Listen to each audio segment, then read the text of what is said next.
sure you wrap up. try and go to New Buffalo, Michigan, and get you a Jeep. Thank me later. They're amazing. Jeter pre-roll. That's what you want. Yeah, Jeter. That's where it's at.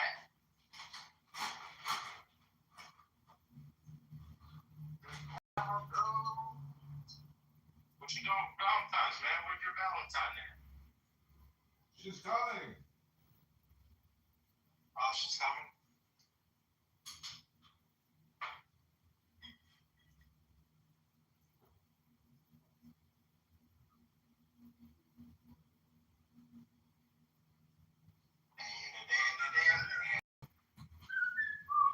Well, if I don't get a date tonight, I got a magic trick. I can make any woman fall in love instantaneously with me. Do you know what a caldag is? No, I've never heard of it. It's a magic ring. I bought a bunch of them on eBay, and I go to Irish bars and I find my caldag queen for the night, and I give her a little piece of silver for a little piece of that. Hello. Mm-hmm. You didn't sell your silver while it was at, was it at 100? Over 100? No, I'm a long-term holder. Oh, hey, Resistance. Oh, yeah. I was thinking about Resistance the other day because you can't really call yourself a Christian unless you love this Schwartz piece of shit in New York who attacks people on the street because they're Jewish. When you're a low IQ scumbag piece of shit like Resistance, you really gotta be Christian to love pieces of shit like that.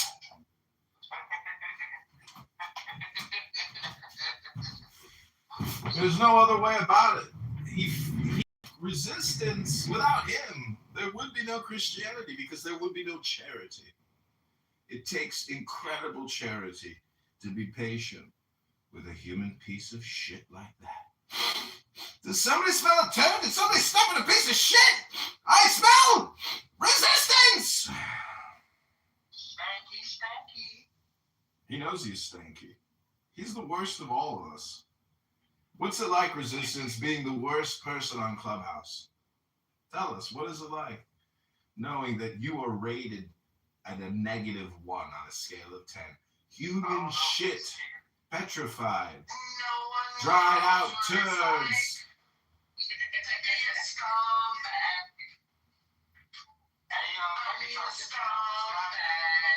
This guy down here in Chicago. I love this guy. He knows You don't know this, but I've been producing the Barthology show for many months now. knows what it's like to be a douchebag. I mean a douchebag. Behind the lights and my dreams.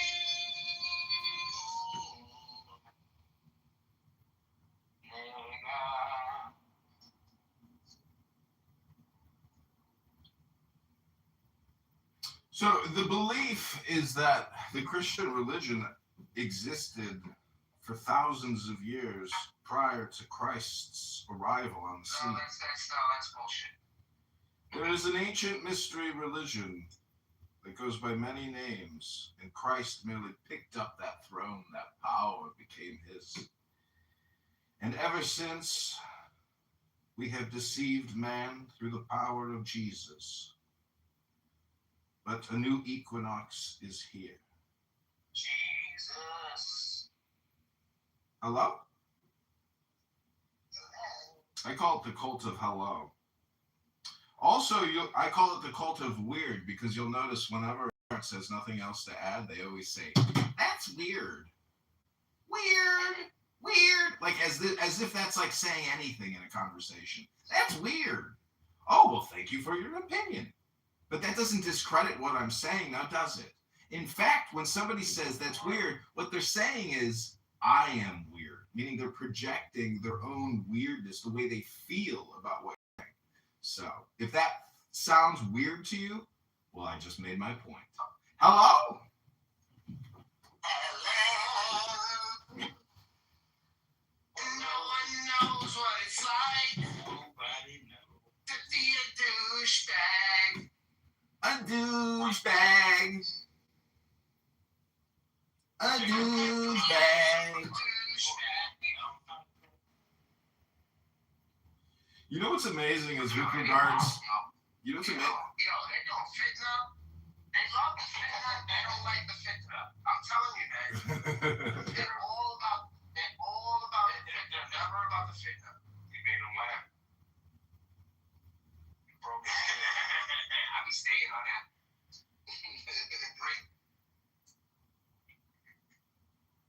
That's smart. So fucking thing doesn't get pushed back with the. That's smart. That's smart. You just can't get it all out. Hello. So, Barth, I'm setting up multiple recording studios. So I'm so glad you're so cool with me live streaming your rooms Hello? because I'm dedicating a recording studio to you, big guy.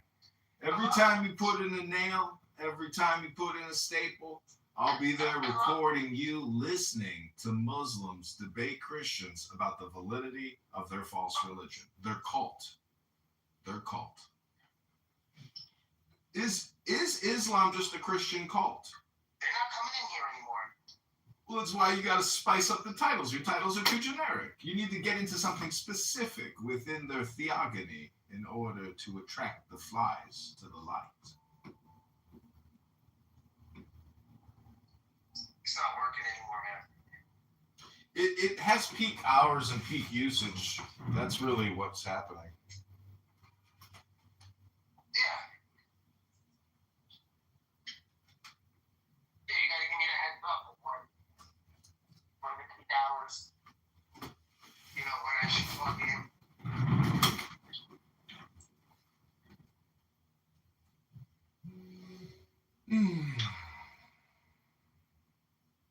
Some people are so crazy they use this app literally 16 hours a day. They leave it on from the moment they get up with a stupid Bluetooth in their ear to the moment they go to sleep. And they think they're like fucking Iron Man or something. Or, you know, Ultron. You know what it is? They're so scared of losing a buzz. You know? Losing a buzz? A buzz, like being popular, being known. Because I guarantee you, if I stop coming here for a week or so, I'm done. Like I'm already old news.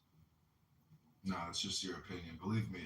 Again, it goes back to peak time usage. It's an illusion that, you know, popularity is something real. It doesn't exist. It's just a concept. And see, this is the power of the Holy Spirit. We're not leaving anytime soon. You got staying power. I mean, a lot of great stuff. You got staying power.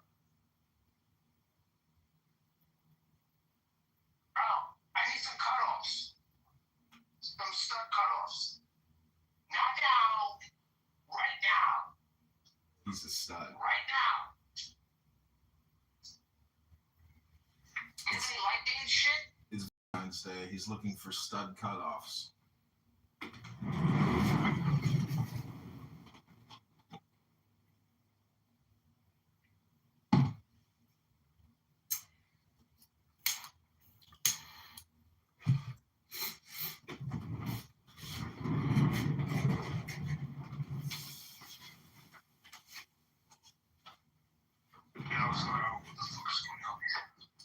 Oh, hello, it's my friend Coptic.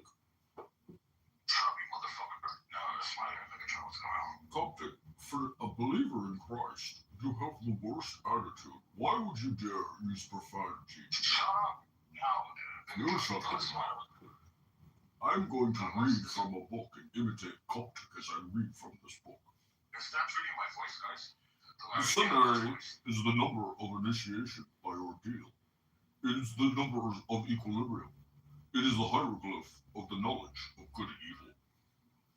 He who seeks the origin of evil seeks the source. Hello? He who seeks the origin of evil seeks the source of what is not.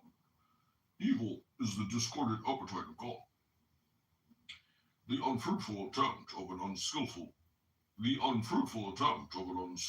will.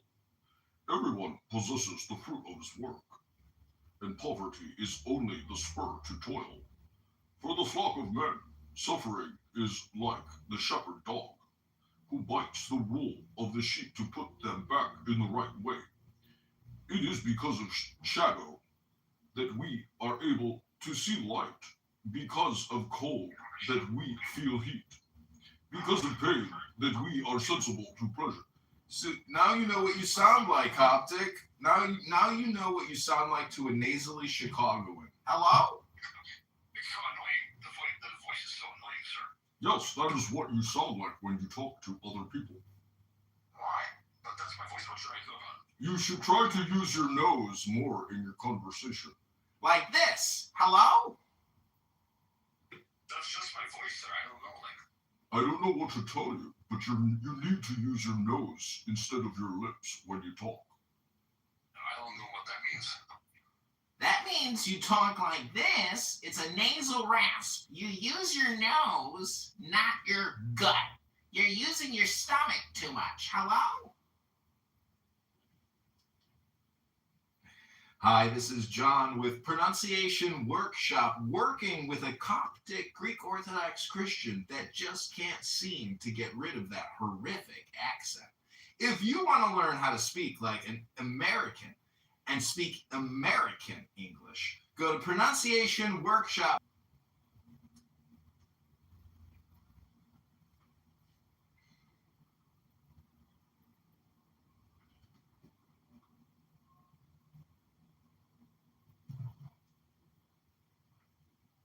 Bima. It's all symbolic, Bima.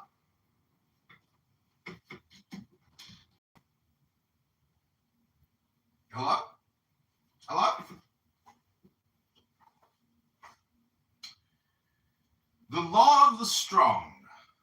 This is our law and the joy of the world.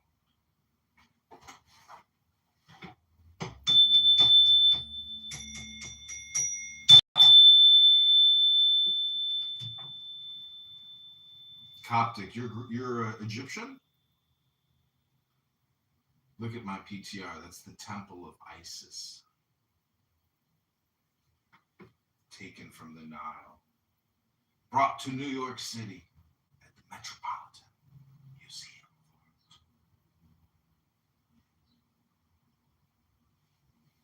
You see how they took that shit apart and then put it back together? Crazy, right? Block by block. No, it's insane, man. Can't believe it. That when you go in that room, it's like very, unique feeling, energy. Very interesting room. Best part of the museum, I think. You think so? Nah, the Renaissance, the fucking rooms, the velvet rooms. I don't remember seeing that. Yeah, bro. Remember the Victorian where they have what's going on? We're talking about a museum. Rooms? What the fuck? It looks like there's velvet walls and shit. Hi, Abby. Give me 1 second. Give me 1 second. Hi, Danny. You're in another room called It's All Symbolism. It's all symbolic. I gotta go to the lobby, right? I gotta get. You're in another room called It's All Symbolic. It's all meta. Hello? Does anybody know what the universal symbol is? Is it just the plus sign? Or is it the minus sign? Or is it the multiplication sign? I gotta get. Is it the division sign? I think it's probably the division sign. It's symbolic. Motherfucker. Don't say hello again. You're such a screaming motherfucker. Hello? Yeah, don't say that again, okay? Hello? Yeah, please. It's getting annoying. Hello? Are you going to have a migraine or something if I keep saying hello? I have a migraine from all the crying and bread I've been eating. Oh, God, that reminds me. I should have a toasted bagel with some cream cheese right now. You know, I forgot to put the cream cheese in the fridge for like maybe 5, 6 hours, and I found it on the floor, and I put it back in the fridge. Do you think the cream cheese is still good if it like is not refrigerated for 6 hours, 5 hours? You know what type of shit my mom does? What kind of shit does your mom do? I like leave her milk out for like 2 days. I'm feeling not eat anything at her house. Gross. No, like it is fucking disgusting. I grew up with so much trauma just based around not knowing like, what was gonna happen with the food. Like one time I was getting ice for my drink and a chicken nugget flew into my drink and I was like, what the fuck? Where did this chicken nugget come from?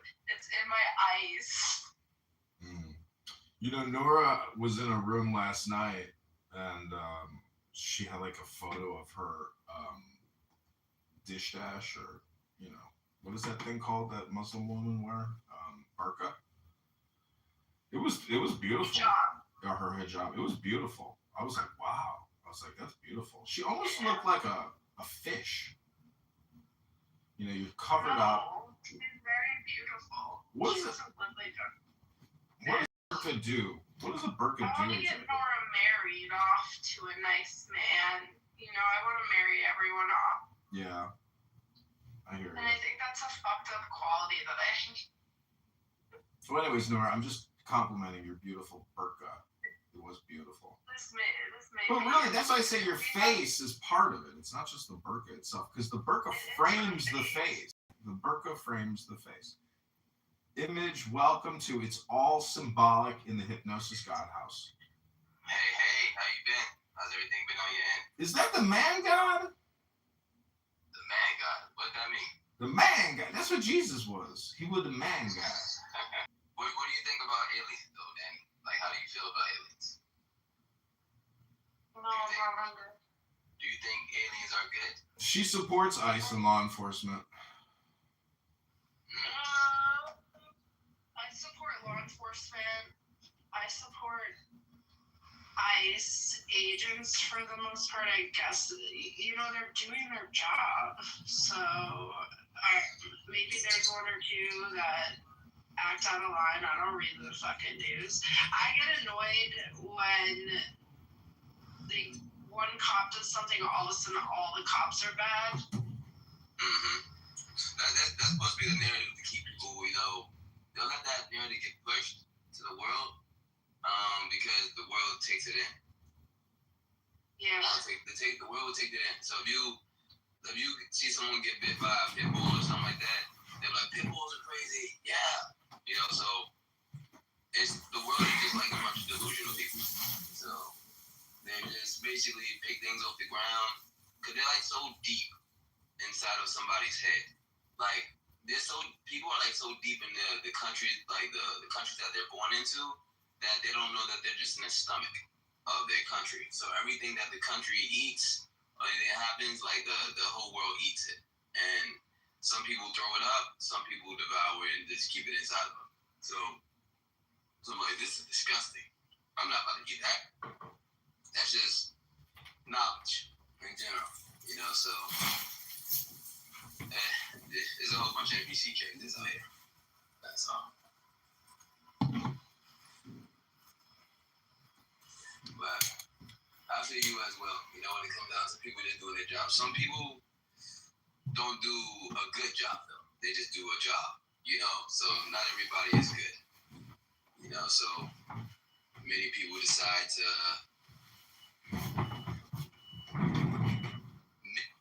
make something good to be ignorant. You know what I'm saying? Well, point of order, moderator, point of order. It's my responsibility as the moderator in It's All Symbolic Hypnosis God to maybe guide the conversation for the sake of the room, the house. And so I would just like to ask, Image, if you could just give us a prayer for peace, for strength, for health, and for love this beautiful Valentine's Day. Surely will, Lord. Our Father in heaven, please bring great health and wisdom to all that's on this earth today. Have all people follow your word. Have all people hear your voice. Have all people follow your way. Have all people get their tears wiped away from your voice. Let no one see any other choice besides you. In your name we pray. Amen. At the end of that prayer. But what do you think the name of Jesus is? Joshua! If Jesus is an alien, I don't think he's a mean alien, if that's what you mean. As far as the name of Jesus is just the name that he walked in. He walked with wisdom. So many people don't walk with wisdom. They walk with probably like fleshly wisdom. Fleshly wisdom is different from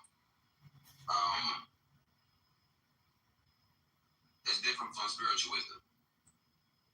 So when it comes down to what fleshly wisdom looks like, it looks like basically somebody's history in this world. So when they say, "Oh, back yesterday, or last week," that's fleshly history. You know, but when it comes down to the wisdom of the spirit, yeah, it's Image, let me ask you a question. How many people betrayed Jesus? The whole world. Because the whole world doesn't know wisdom. They don't have wisdom. That's not true. They can't understand wisdom. That's not true. His mother never abandoned Jesus. Because she wasn't a part of the world. So that's why he says we're in the world but not of it. Did God the Father abandon Jesus? Did God the Father, did the Godfather abandon his son, Jesus Christ, our Lord and Savior? No, Jesus said himself, he said, "Heaven and earth will pass away, but my word will remain forever." So the word prevailed at the end. Because he rose up. So the word can't be destroyed. So God is not a liar. So even if someone dies, he shows that he's the one that has all power. Even the power over death as well.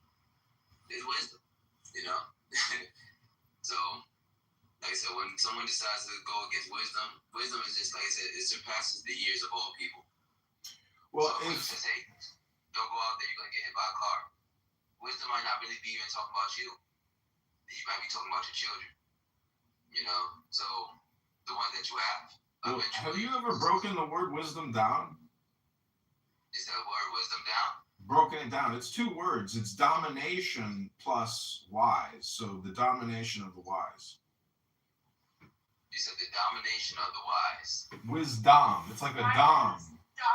Domination sounds like dominion. Dominion is part of it. It's all symbolic. Do you know what the difference between symbolic and metaphor? No, let me know. Do you know what an analogy is? Mm-hmm. What's an analogy? This is to this, this is to that. Is that symbolic or is that a metaphor? That is an analogy. It's an analogy, but not a metaphor, and it's not symbolic? I would say they all are the same thing, but I'm not sure what the difference is, to be honest. So A equals A equals A. What is an allegory? Hello? What is a proverbial proverb? Ribono Shalom. It's all She's trying to symbolic. put you on the hypnotism. She's trying to put you on the hypnotism right now. My Jewess is a powerful hypnotist. Fight back. Danny's going to put you in a hypnotism. Nora is a hypnotist. You know what's funny about Nora? She spent all this time in the Ultra Derecha with her Dom, Diego. And the question is, who was hypnotizing who? Because when I hear Nora speak, she sounds so pleasant to me. And yesterday she was like, I feel since my injury, I have to spend a lot of time articulating. And they couldn't stop laughing because my favorite word to hear on Clubhouse is articulation. When I hear somebody start talking about articulation, that's when I know that we've crossed over into the world of articulation. Do you know what the word articulation means? It's the art, and then you tickle later. And then you're late. Oh my gosh.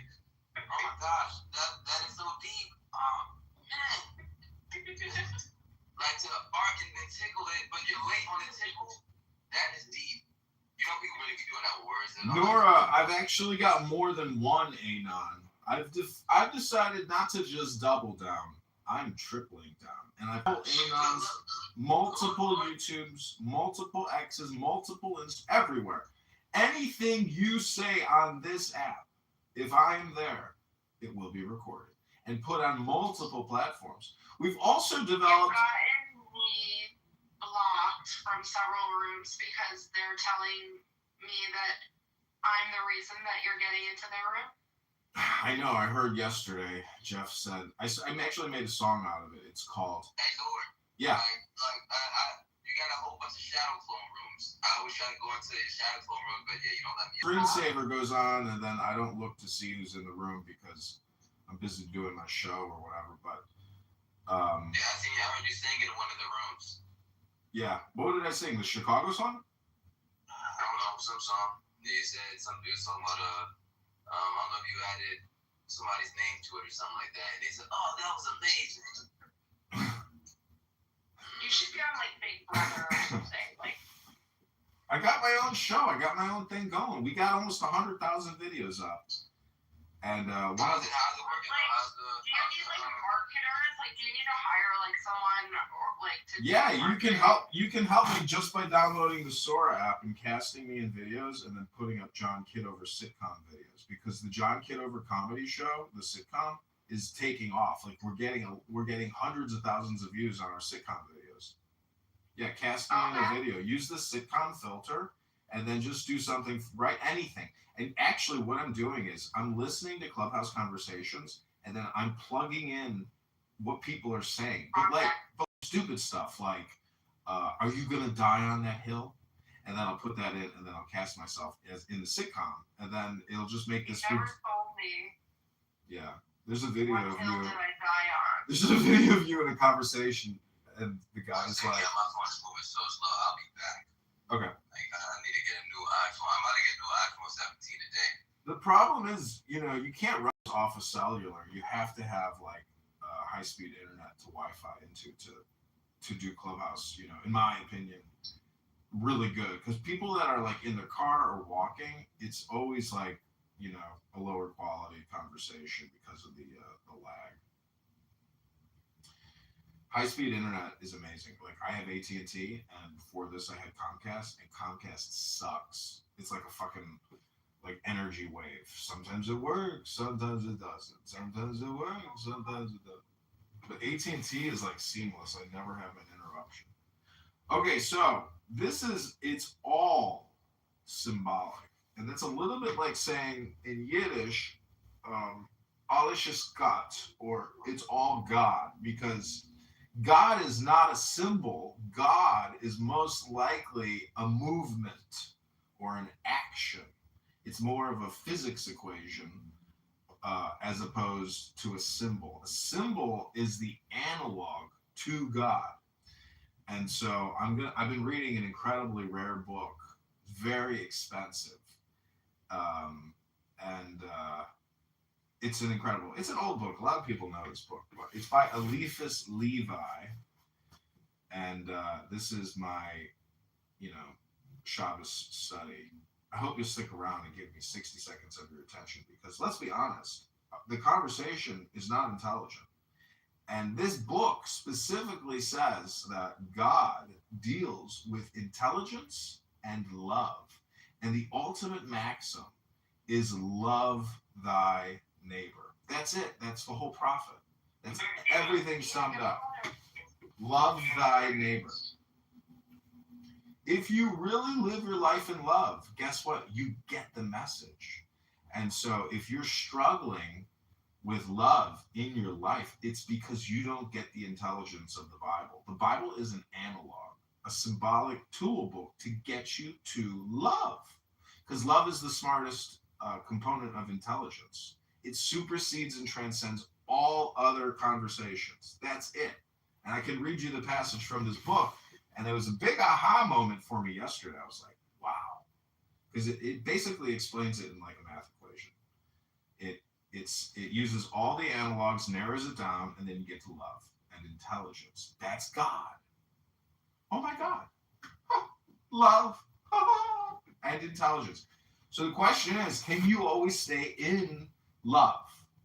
Can you always remain intelligent? Not really. It's very difficult. But once you read it and you practice it, then it becomes easier. It's like riding a bicycle. And too many people on this app are resisting love. They are resisting intelligence. And they just want to get their dopamine.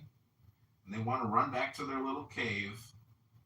And that's it. That's what most people are doing. But because you're smart enough to stick around, and it's all symbolic, you've now heard the secret magical alchemical formula for the man God. That's right. Jesus Christ lived in love. Even up until his death, even at his resurrection, he was still emitting love. He wasn't angry. He didn't complain. When Jesus went to Pentecost and he threw a big dinner, did he complain to the Roman that stuck him with the spear? Or the Pharisee, that got him mucked up with the Roman? So my point is, Jesus Christ never complained. He would never come to Clubhouse and complain. That wasn't the kind of guy he was. He just lived his life with intelligence, aka wisdom, and love. Obviously, Jesus knew it's all symbolic. And he was a hypnosis god. He was a man god. He was a fisherman who took artisans and he set them free by teaching them the power of charity. Cannabis oil. Castor, which is a house, a fortified encampment. It's a hermetic seal. It's Hermes, Thoth, Trismegistus, the Mercury. The Mercury is what gets us to the copper. Just like resistance is attracted to a light as a fly, we're now emitting a brilliant light attracting all the disgusting little horse flies like resistance. A little bit like flies on shite. Does he work for you? Everyone works for the Lord. Everyone. Whether they know it or not, they're all working for the Lord. Even the atheists? Oh, my son keeps saying I love you to his dad and never me. Resistance, you are summoned. Were you tagged on here, or are you just working with I did a complicated invocation to create a human turd shitball demon. And it turns out that resistance was the best that my magic could create. So resistance is a bot? No, he's an invocation. He is a combination of a horsefly and a 180-pound pile of human excrement. I'm a cockroach. You know what bugs live the longest on the planet? Cockroach? Nope. It's probably part of the cockroach family. What is it? What eats wood? Roly-poly? No, what eats wood? Termites. Termites. Termites are the oldest living organisms on the planet. In the Brazilian, Really? the Brazilian rainforest, they have termites that have been alive for 200,000 years. Do you think the N-word is symbolic? Nigger. Do you think It's saying a pine I just tree. want your YouTube channel to get clipped. Nigger. it won't get clipped? Who is it? It won't. It doesn't get clipped when you use the N-word. We love. Hello? We love John Kitover, folks. Don't we, folks? We you know. Who do you think hates me the most on this app, Goo? Yael, I think she hates you the most. Does she really? I mean, she's always like making fun of you and shit. Like you're the butt of the joke every time you're in those rooms. I don't know why you stay in there and allow them to fucking humiliate you. Okay. I mean, look at all the AI edits they make. Are you using Goo? You know, I'm trying to recruit Do you people. like mine? Look, Karamat is in this one. Scam movie was the greatest movie ever made, even better than The God. Oh my gosh! Let's go. We love the John Kitover lore. Wow, I'm gonna have to clip Did that. you make up some like fake true crime and then get people to like read it? Fuck you, nigger. You should just make like fake true crime shit. This is what I call N-word Tourette syndrome. Like, this is a bad case. It's not quite as bad as T-Rob's because, you know, I can't stand that Irish accent, to tell you the truth.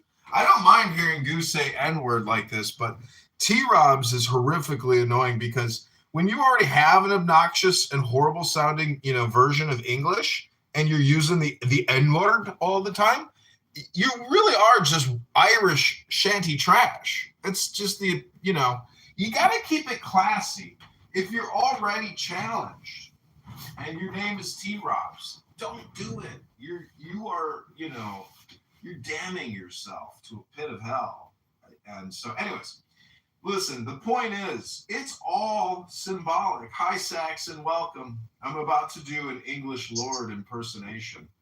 I hope you'll stick around. You probably won't because you're very retarded and you have a short attention span of only like 3 seconds, generally, probably.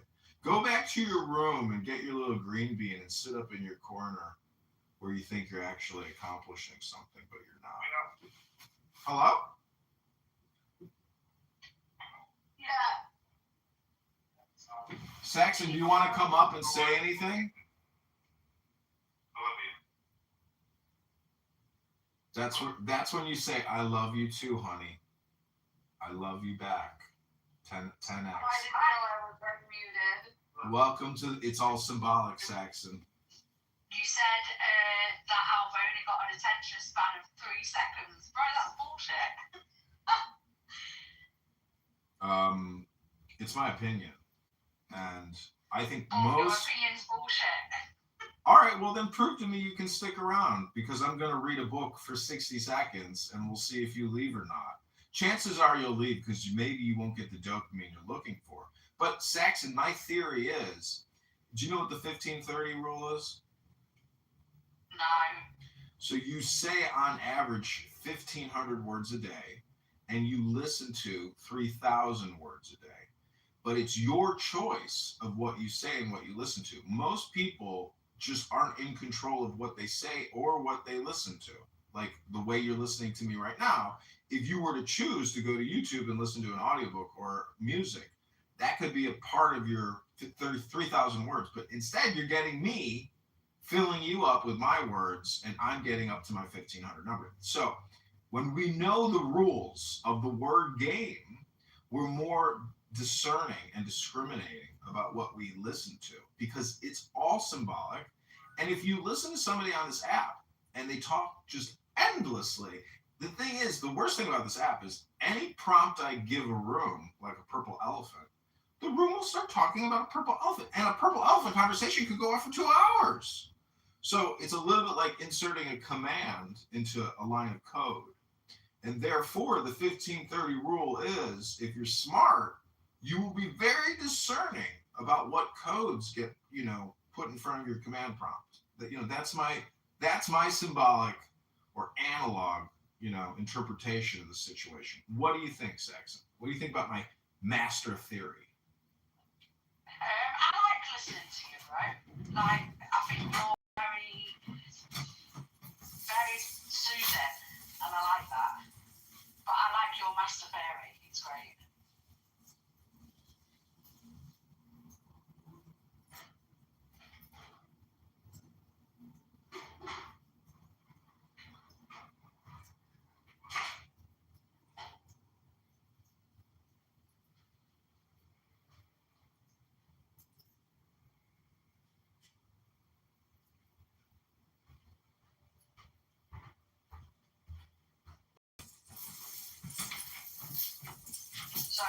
So what's the room about then? I'm gonna read a book.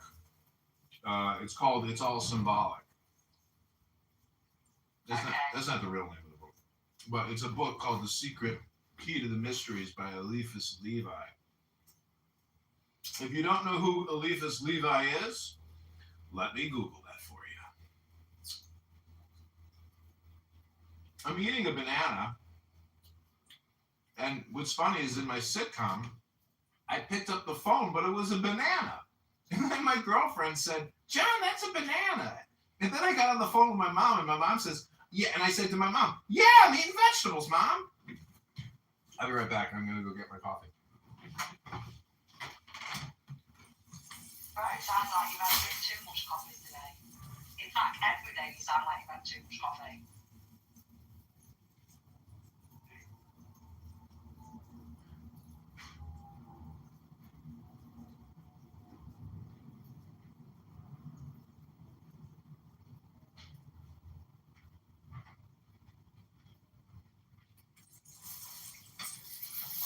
Okay, let me ask you a question. What is the difference between a concentration and a compression? Hello? Yeah, I'm still here. Just 1 minute. I'm just fucking doing something. I've just been shopping, so I'm just packing my shopping away. So would I have to ask or say, I was watching some random shit, and it was just some guy in the city, and he just goes up to people, and he's like, what makes you confident, right?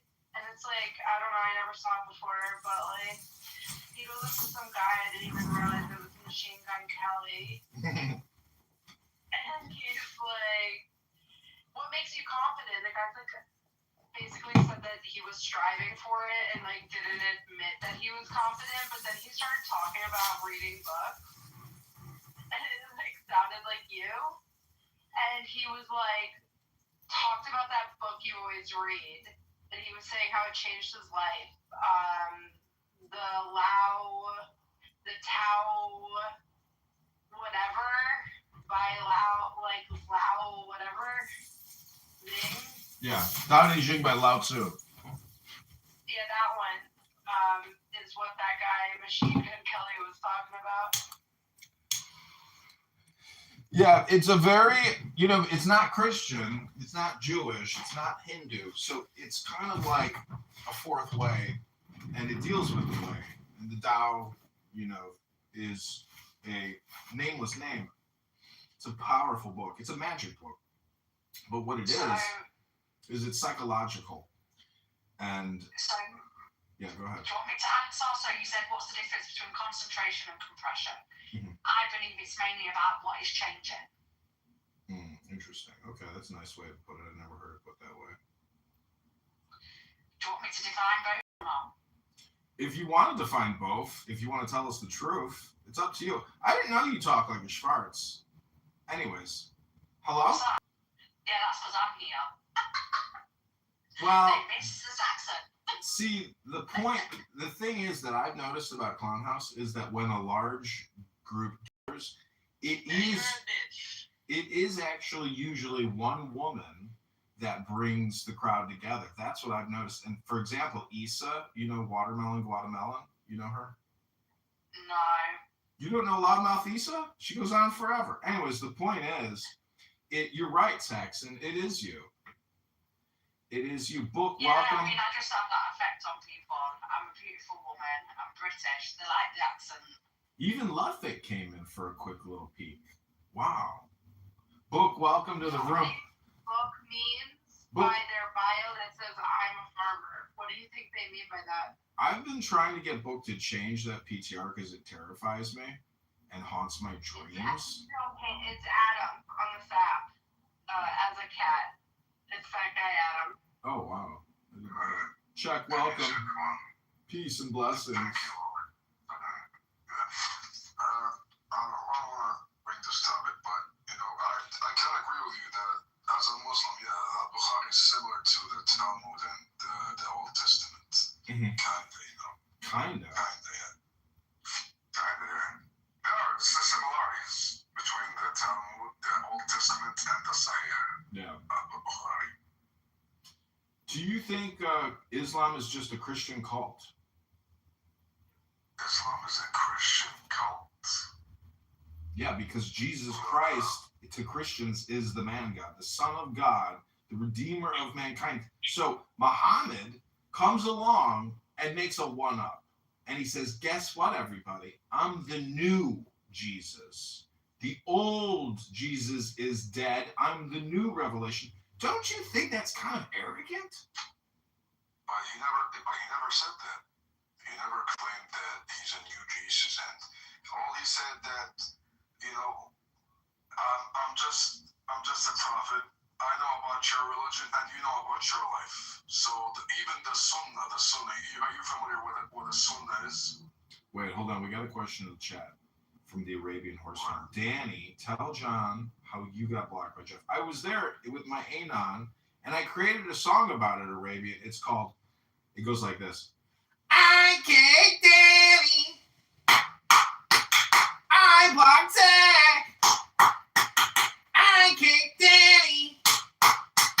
I blocked Zach. That's basically Jeff's mentality. Many people think he's like a grown man. He's actually just a young child in an old man's body with a 40-year-old coffer's lung. The point is, Jeff is a good guy. He's a great host, but he's not the smartest tool in the shed. So check. We're going to move on. Nora, welcome back. The Arabian Horse Farm, by the way, loves me. And the Arabian Horse Farm made an incredible offer, and I'm going to take you up on that offer. I'm moving to Saudi Arabia to retire with a beautiful Muslima woman, and we're going to race horses together. What do you think about that? Hello? Hello? There you go, Saxon. Now you got it. You got it, Saxon. That was the best hello I've ever heard from you. Hello? Hello? Hello? Where does PSYOP begin or end? The PSYOP doesn't start and doesn't stop. It's just there, like Saxon said. Change. That's the difference between a compression and a concentrate. Hello? Hello?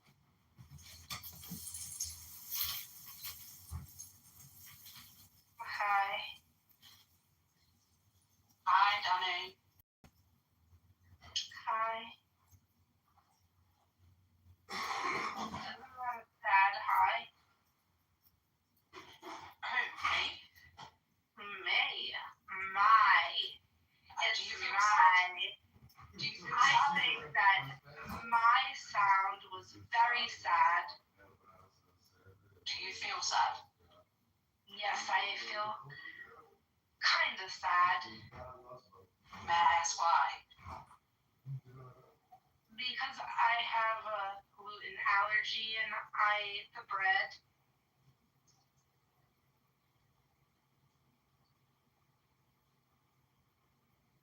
So why'd you eat the bread if you have a gluten? I convinced myself I was gonna die. And then I told myself that if I was gonna die from anything, and soon, I might as well just eat bread for the rest of my life. Eating the bread may cause you to die. Yeah, but it's a slow death.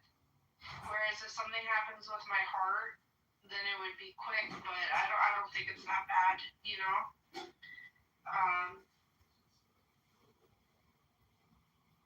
Yeah, it's not that bad. I'm lactose intolerant. I think a lot of people are. They just won't admit it. And they suffer. But, I think it's worse for some people. And some people are just allergic to the proteins. Yeah, I've got ulcerative colitis. So anything that's lactose, oh my God, it causes me horrific pain.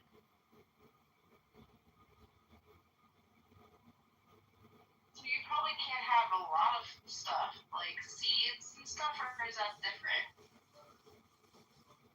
No, I can eat, seeds, and I have, nuts and things, so I'm okay with all that kind of stuff, but it's more, I'm more intolerant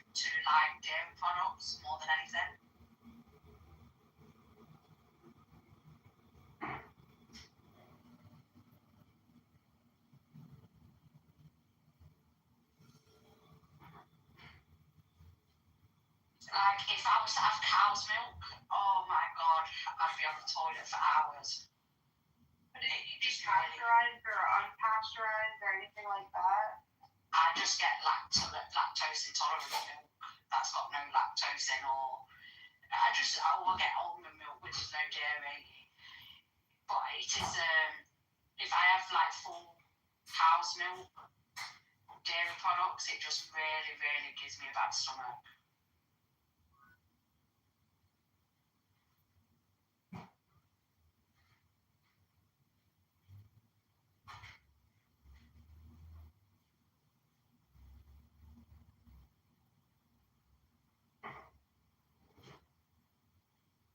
And bread's not good. Have you tried any different bread? Like sourdough bread? I love sourdough bread. I love the sourdough bread from this place called Panera. It's so good. Yeah, sourdough bread's nice. I have that with some avocado in the morning. So good.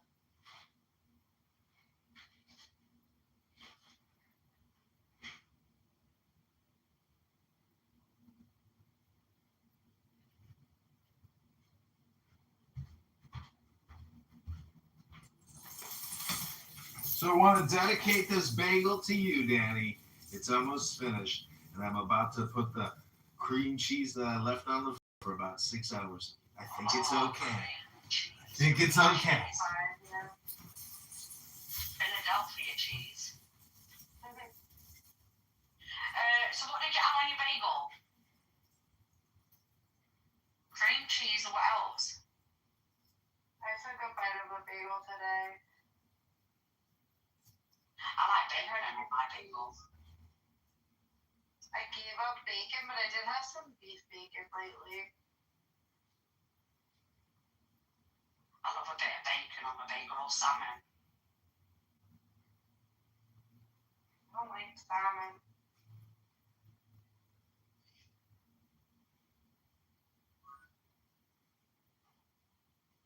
I wish I could eat fish. It's so good for you. Yeah, I like salmon, shrimp. I like fish. I don't fry it, I like steam it. Or you can eat salmon raw as well. Like you can get little salmon, like little thin sheets of sharp salmon that you can put on a bagel.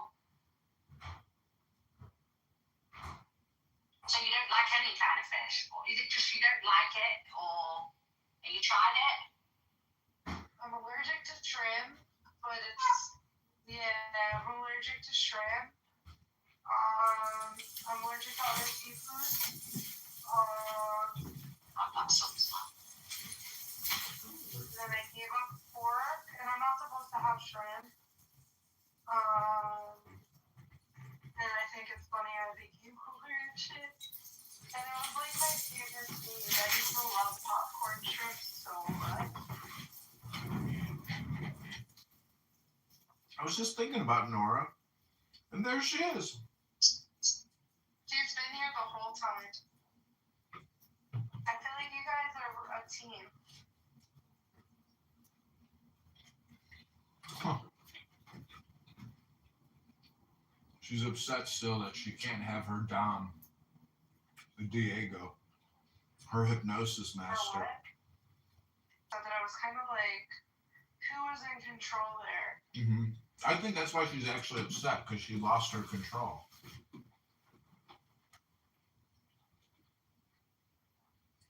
That's probably hard on both of them. No, what it means is they're both perverse. And Nora just feels slighted because she feels like he got the last word, had more hand. So she can't get her dopamine to go high enough to get her to let it go, to get the satisfaction. Yeah. But that's just a childish way of looking at life. Thus, why they're both stupid and retarded. And I am actually the master of these supposed masters because I've recorded them wasting years of their life talking about nothing. Nothing important. Hello? Well, you got years of me almost. I know. That's why I say, if you don't read a book, You're really wasting your time on this app. And I'm about to read a What's book. gonna happen? What do you think's gonna happen with everything? Because I'm trolling like 99% of the time. I don't know. When I die, because I've seen dead people, in caskets, and they all, they're all shriveled up and they weigh like 40 pounds. They're just like a dried corpse. When I get to that stage, and I become a mummy, I know that my brain is going to be so huge and powerful and brilliantly beautiful. It'll probably be like a diamond, like a crystal. And my body will deteriorate. And then there will just be like this brain shaped crystal. And everybody will say, wow, he turned his brain into a diamond. He polished it.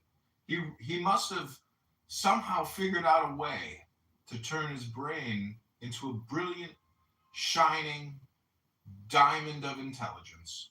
How did he do it? He must have read a book.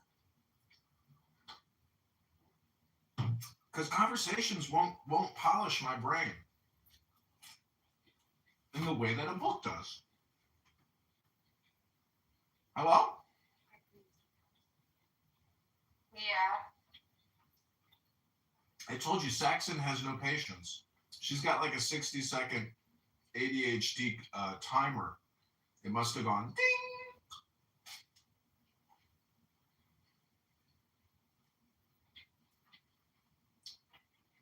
Anyways, I'm looking forward to living on an Arabian horse farm. Of course, I don't want to pick any of the horse shit up. Will we have any... So explain to me, what's going on with Lou? Who knew? Like, why are you fucking with this Arabian shit? Arabian put it in the chat. I just like the suggestion. I feel like you're Arabian. Really? Everyone thinks you're Arabian. I got cream cheese on my fucking mouth. Hey, Resistance is here. It just feels such a psyop. Does it feel synthetic? I mean, it did, like, since a specific day. But then it subsided a little.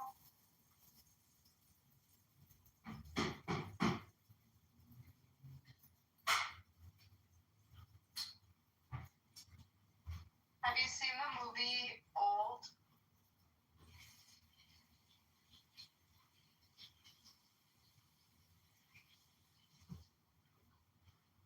No. It's No. like about these people on an island and they like speed up their like life so they can be tested for some like pharmaceutical drug. Mm-hmm. It's like a crazy movie. That bagel was good. You know what the difference is between a bagel and a pizza? Jews and Italians. There ain't no marinara on a bagel. That's it. It's just it's a baked item. Most people don't think about it, but technically a pizzeria is a bakery. They're just baking bread with melted cheese. That's it. That's what a bagel is. Hello? Yeah. So did you make a song about Jeff?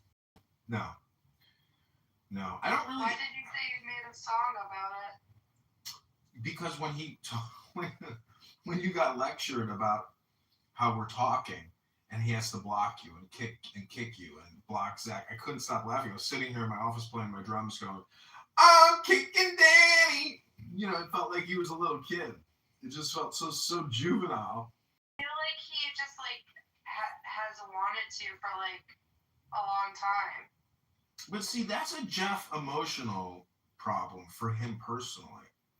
And, that's just like him, like being sad and angry and hurt.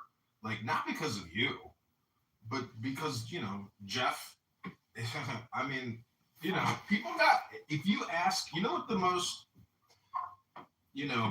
upsetting question is to ask somebody? What? Tell me something from your memory that's very painful? Yeah, is that it? That's it. That's a very difficult question to ask and a very difficult question to answer. Some people can never truly actually tell another person what their most painful memory is. They just can't do it. It's too painful.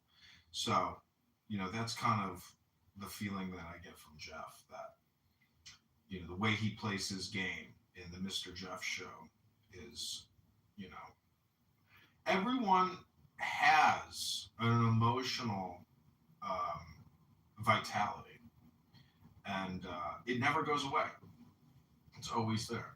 That's why I do yoga, because if you got pain in your body, that's the worst pain. Yeah. Because my memory of pain, it's not present. But if you actually have physical pain in your body, that's real pain. Yeah. Saxon, welcome back to It's All Symbolic. Let me ask you a question. Why do you go by the name Saxon? I don't know, but I just like it. Is it symbolic? Well, it's my lineage, so obviously I'm indigenous to British land because I'm, English, Welsh, Scottish, Celtic, whatever you want to call me, Irish. But then also I have Viking from my DNA lineage that I did. It says that I came from also the tribe of the Vikings and the Saxons. Interesting. What's your haplogroup? You know your paternal haplogroup? My what? Your DNA haplogroup? Yeah, so I know all my lineage, and it's basically most of my percentage is English, Welsh, Irish, and Celtic, Scottish. Then I had some Germanic, Sweden, a bit of Northern American, Danish, Dutch, French. So a mixture. So when it explains all your lineage, it says that I came from the tribe of the Saxon Vikings, the Danes.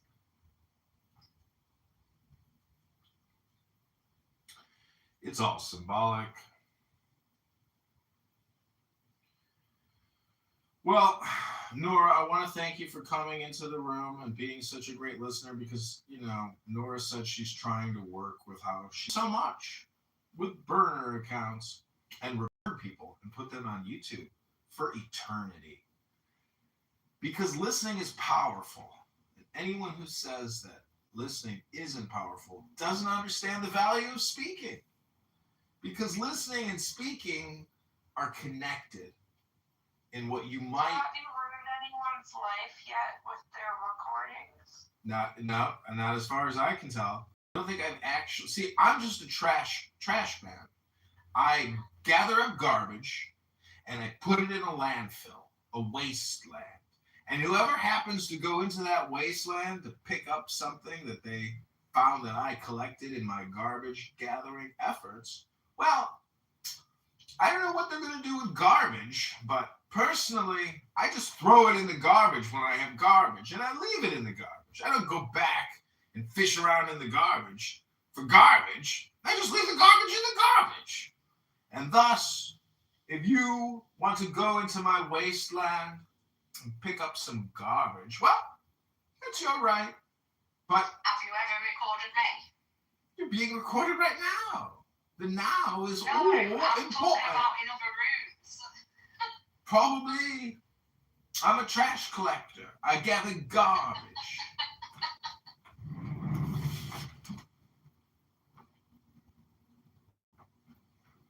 But, there's, the difference between garbage is and a book?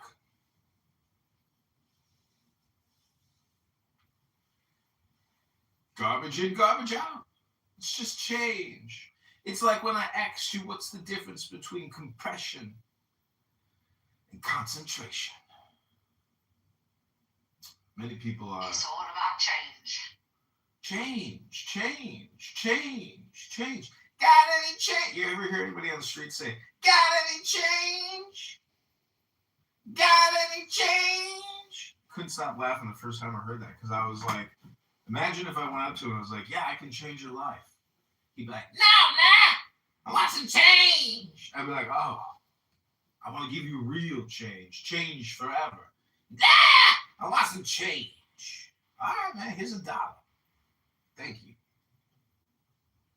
Somebody once asked if I could spare some change for gas I need to get myself away from this place. I said yes, what a concept. I could use a little fuel myself, and we could all use a little change.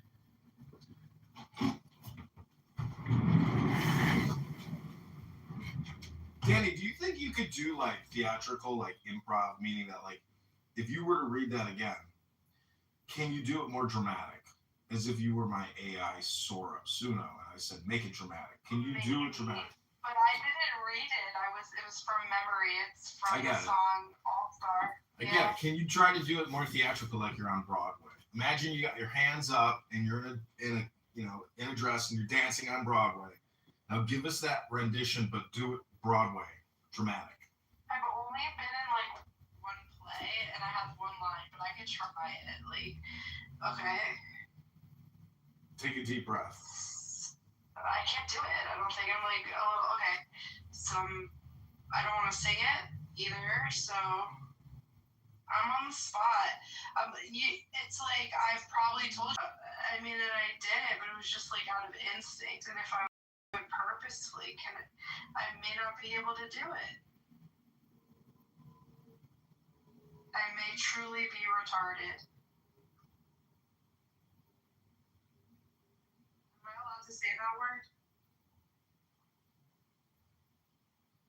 Just like talking, just to like talk to get the dopamine, but to just be a part of the conversation maybe. But sometimes they're so incoherent that I worry about Narcis's mental health because I'm like, am I going crazy? Because that sounded incoherent, like, and it sounded not part of the conversation at all. Almost just like, see, people are giving Narcis the love, like, I'm being mean. But Narcis, I ask you, what's the difference between compression and concentration? Or concentrate? Hi, Kitover. You caught me more right. Like sometimes I'm so incoherent, so eccentric, so rational. See, that type of statement right there is what I'm talking about, where you say it's so incoherent and then it's so rational. Like you just say things that are totally opposed to each other in one sentence. I said irrational. Well, it's all symbolic anyways. Yeah. And that's kind of my point, where criticize or critique anyone you want, because everyone here's contribution is their art. That is their art contribution. Like, look at Danny's PTR. Look at Saxon. Look at yours. Look at mine. Like, this is everything you do is an emoji. It's an embodiment of your art, which is your spirit flowing out of you. How do you represent? Why do you think blacks created FUBU? Like Danny and I, we came up with Jews Boo. Jewish Zionists for us, by us. Jay-Z FUBU. We got our own clothing now for Zionists. And I've never been in the clothing industry, the haberdashery, but I know Jews love fabric. And so we are confident that Jay-Z FUBU, the Jewish Zionist for us, by us clothing store, is going to be very popular because it's so controversial. And Kanye West has decided to make the first purchase order of 1,000 units, and he's going to put them up on his website. And he's going to sell Jay-Z FUBU clothes for us. We already got a great partnership going. So let's stay on topic here and get back to the symbols. Narges, tell us a powerful symbol.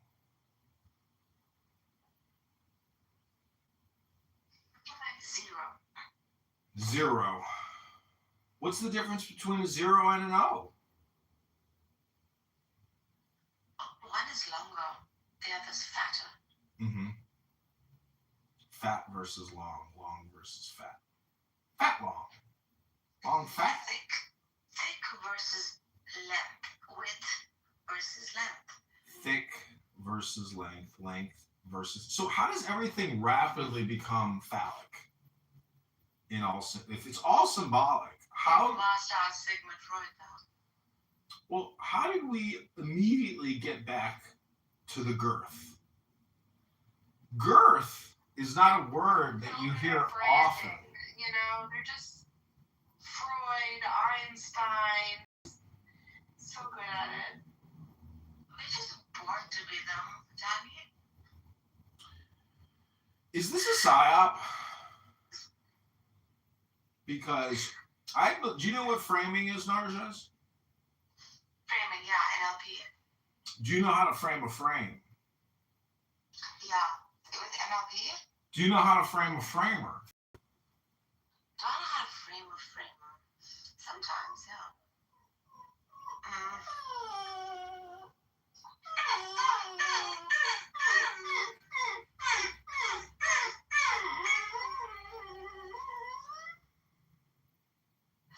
He's getting upset.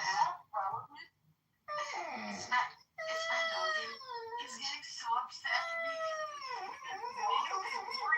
Framing the dog. So the dog, it turns out that dogs know how to frame humans by beeping.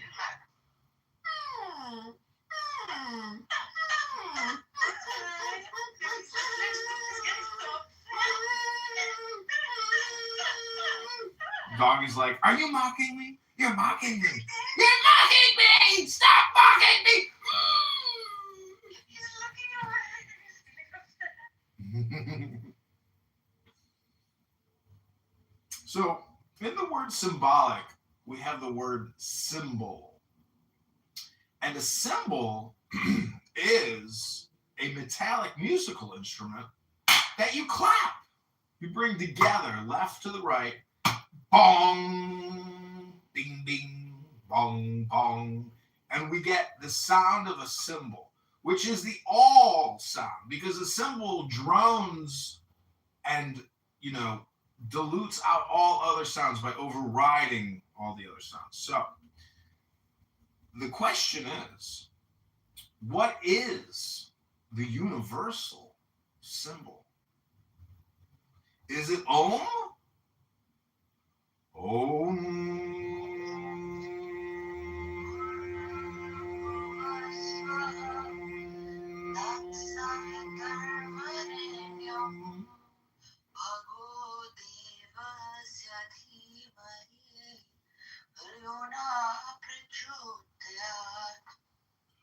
That's Gayatri Mantra sung in the morning. Sorry, Surya, for the recognition of the beauty of the sun. Well, you didn't really sing it correctly, unfortunately. You missed some key parts in it. Yeah, I missed the last, I think. If you translate that beautiful poem, it is so powerful. It is so powerful. Om Bhuva Swaha Tatsavitur Varenyam Bhargo Deva Sadhimahi Nyo Yona Prachodaya. One word I think I missed. No, you missed like 3 words. Which one? I'm just teasing. Okay, so it's all symbolic. Can you just check that? Om Bhur Bhuva Swaha Tat Savitar Varenyam Bhargo Devasya Dhimahi. Then? Nyo Yona Prachodaya. Om. Okay, so there's 4 parts to the Om. There's the O, then the then the and then the silence. Most people don't know that the silence is the 4th part of Om. It's the hidden part.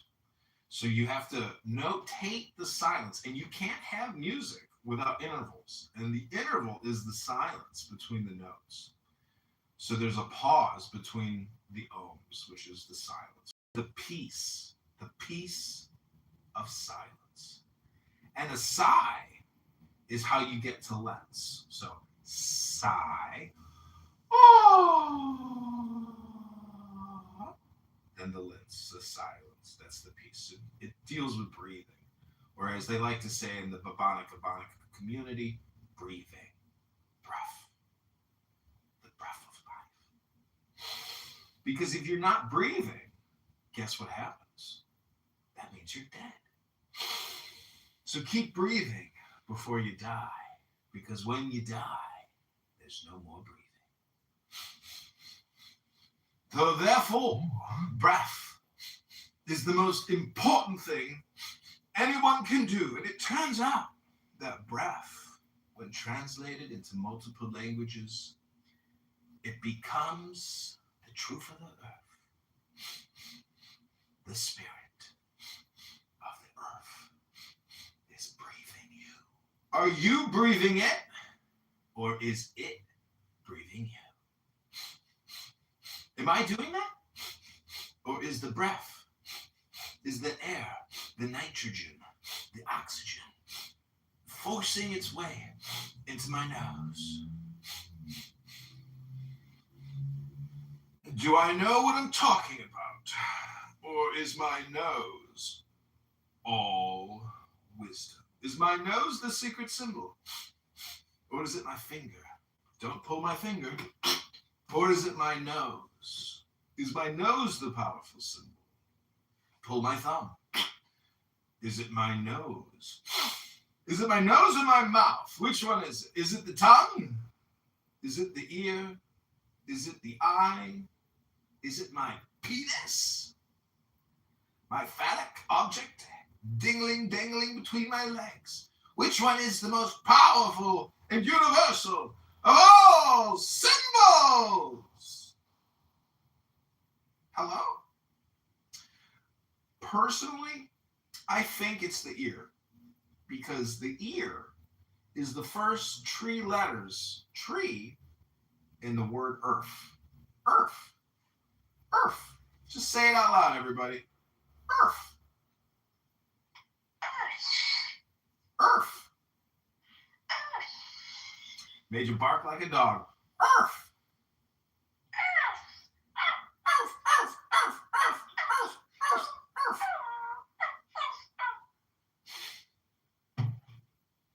So the truth of the earth is the ear. The ear, see, this is why I think it's better to be blind than it is to be deaf. Because if you're deaf, that means you can't use your ear. So the truth of the earth is all in the concentration of listening. That's the essence of meditation. The first place to go whenever you need to go within is use your ear canal. Visualize your ear opening. Imagine you diving into your own ear. And then you go into the brain.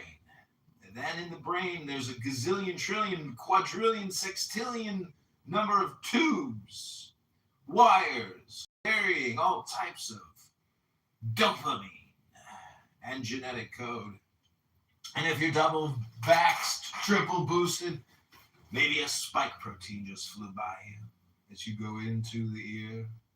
And when you're inside of your own ears, and you're in the temple, known as your brain, it's there where you can begin to construct and deconstruct all your concepts, all your symbolic interpretations and opinions. That's right.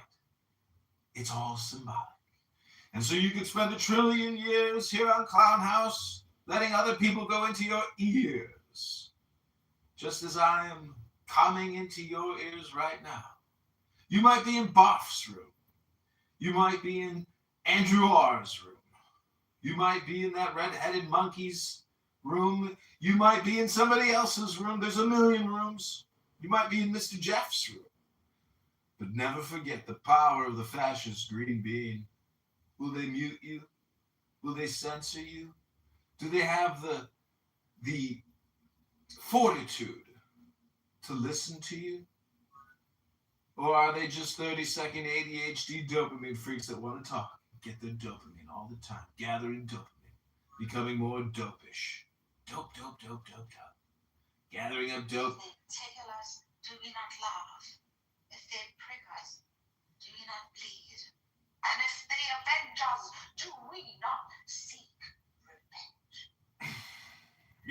If I get doped, do I not dope?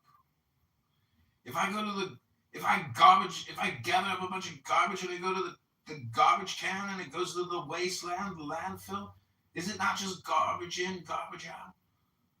What are you putting inside yourself through your ears? Is it the truth?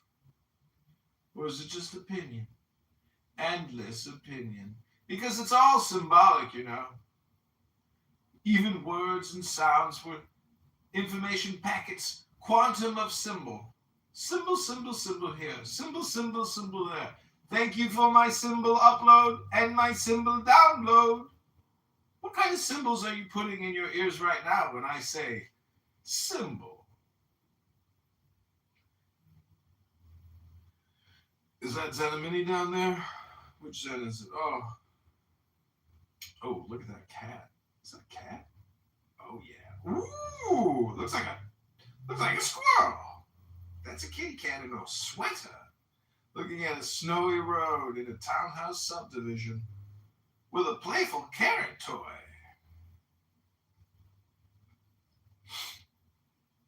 Ooh, Narges is trans now. She's the Frida Kahlo of Persia. That was my first self-portrait. I did that when I was very young. Really? Wow, Frida Kahlo over here. It's kind of cool. Nicely done. Damn, it's pretty good. Look at that. Was it like a collage or it's like It's a painting. Oils and acrylics, so you did that all? Oh, she's an architect. She's an artiste. No, it's still just the texture, everything about it. just brush. Like you have to use a knife. A piece. Wow, I can't paint like that. I love a very different style, but I do like some art. That's incredible. Narjas, do I have your copyrighted permission to put your image into Grok and to make it into an updated cartoon for 2026?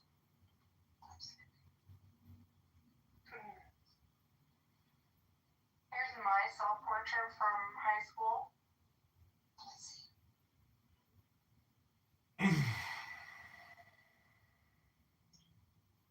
Colored pencils. Cute. Well done. It's alright.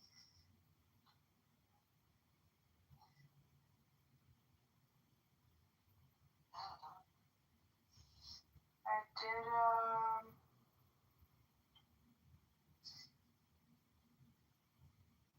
Oh, cool. I made it 3D. Narjas, you're going to love this. Oh my god, it's so cool. Because I've never axed it to make it into a high resolution 3D image. I usually just say make it into a cartoon. It's really nice done. I did this really crazy one, right? And I don't know if it's gonna make any sense, but it reminds me. See, my art is really fucking stupid because like I can't sit still for too long. No. I don't mean it in a bad way. Narjas, check it out, PTR.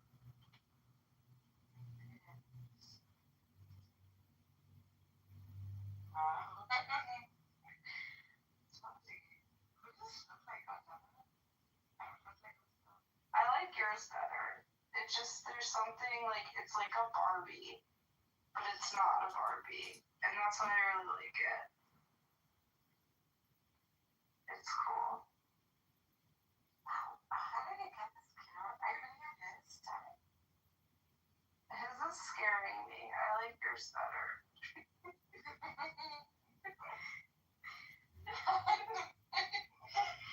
It's a different taste though. It's just I like yours better.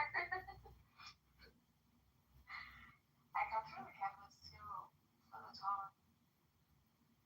I should pierce through it. That thing is actually glass. Okay, Danny, you're going to like this one. Danny, you should start catfishing. Like what? I was convinced that me and Virgil Abloh were on the same wavelength with this one. Okay, Danny, PTR.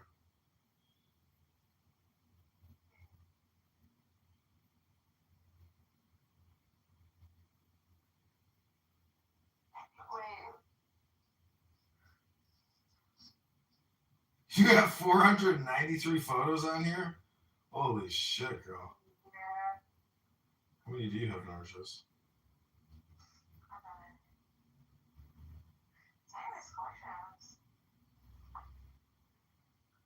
I've never done this with the 3D resolution. I'm going to start making a lot of AI images of myself. You know, I have a lot of like Andy Warhol artwork, and Andy to me is like an obnoxious troll who probably didn't even know. Like, he's so autistic, he didn't even know that he was like such an obnoxious troll, but he's so ugly, you know. He's so, if he took that wig off, he'd be like, see, the wig is actually what makes him like horrifically ugly and notable and notorious, because like if you had a soiree or a party and Andy Warhol showed up, you knew it was Andy because of the wig. If that wig wasn't on, you wouldn't know who that old fucking Pollock was. But that's what Trump did with his hair. Well, he did a skin pullover, which is like, you know, an intense surgical operation to like fucking shift your scalp to maintain your hair. It's so just fucking crazy. But that was like what he did, I think, you know, way back when. Fucking crazy. I think people who are obsessed over their hair are like the most obnoxious people you can ever meet. They're so self-centered, whether they want to admit it or not, because they're already ugly. And the fact that you do a hair plug job, you're still ugly because it's not natural. Like, you can hold onto, you know, 10 years of your image. But the truth is, it's just your demeanor that people like. It's not even your hairline. Because the hairline is so superficial, and it only lasts for just a moment of a blink of an eye when you're interacting with that person. But the way they left you feeling is what's all important. So if they're peaceful and nice and funny, well, then you love that person, you trust that person, but you don't care about the hairline. That's their own superficial ego trying to maintain an image. But everyone is just, you know, in entropy. And so to artificially construct a hairline, to me, is ridiculous. But people think that's art. I don't think it's art. I think it's just, you know, craziness. Have you ever seen how the procedure works? I couldn't imagine sitting there and then having like 30, 60, 90 days of like recovery, and your skin is just like in agony, and these little hair follicles are trying to grow this like artificial little line, and then it all starts growing in like a chia pet. And then, you know, you don't show your face for 6 months, 8 months, you let your hair grow out, your new fake scalp. It's literally like threading a doll. Have you ever seen how they thread dolls, you know, with hair? It's the same thing. It's so disgusting. It's so disgusting. So anyways, I'm just saying. You must give it to him. Like, that hair is so unique. Yeah, Andy Warhol. But that was a wig. Yeah, but everything about Andy, he was just an advertiser that made some of the world's best propaganda. Well, see, the reason why I was asking what's the difference between concentrate and compression is because he painted and created artwork that contained concentration. Like the tomato soup on the can, it says concentrate. So, you know, the whole now. Condensed. Condensed was the word of the day. Not compression or concentrate. It was condensed. Condensed was the word of the day. You really got me, Karen.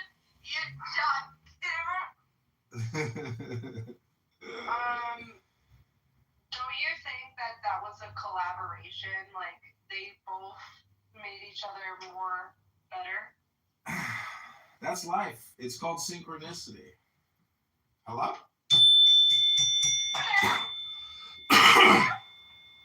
See, if you ask somebody to explain to you what synchronicity means, what it really means is sharing our consciousness, which is intelligence. You know, news and all efforts. See, this is the thing about group theory and work theory, is that if we were all really, it's very difficult to achieve. Many people who have tried to start businesses don't realize that it's actually a social engineering experiment.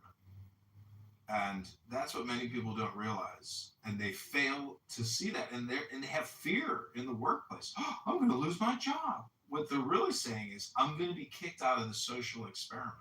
Because all organizations and governments and government agencies are just social experiments in group theory. And it's all condensed. Condensed is the word of the day. Tomorrow, the word of the day will be genocide. The day after that, it'll be occupation. The day after that, it'll be colonial. The day after that, it'll be some other. What'll be the word of the day after that, Narges? Day after that, it'll be Zionist. Can't tell you how many times I've heard the word Zionist and Zionism on this app, on X. Nothing but Zionism, Zionists. Every day, every way, Zionist, Zionist, Zionist, Zionist. They never talk about the Indian nationalists, the Hindu nationalists, do they? John, it could also be contingent. The other word. Contingency. Oh my god, the contingency argument. Or it could be psychophysical harmony. I had that word for like months together. Because that became like a modern argument. We don't understand time. We don't understand consciousness. Yeah. Well, ladies, my whole purpose of being here is to give you a warning. Do you know what the warning is? Hello? Hello? Warning of the day is beware of dogs. You have been warned. Not responsible for injury or death. But I ask you why. Hello? But I ask you why.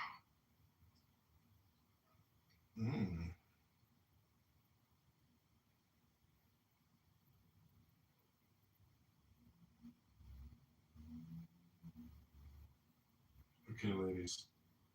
We're about to do a meditation. I'm updating my PTR with my most recent image. Oh, here we go.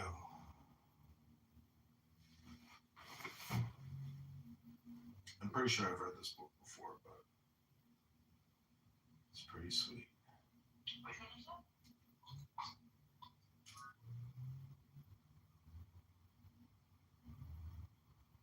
I think I like. It's hard to say. I asked Grok to make my image 3D and high resolution, but I don't know how much better it actually, doesn't really like make me look better. It kind of makes me look worse, maybe.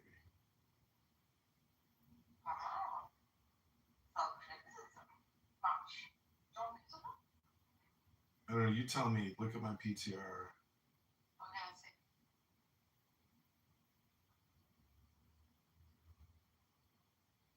That's the book I'm about to read from. The Secret Key Activator. Okay. Well, this is the base image that I asked Grok to make 3D high res. You tell me, I think this picture looks better than the AI picture. The real picture.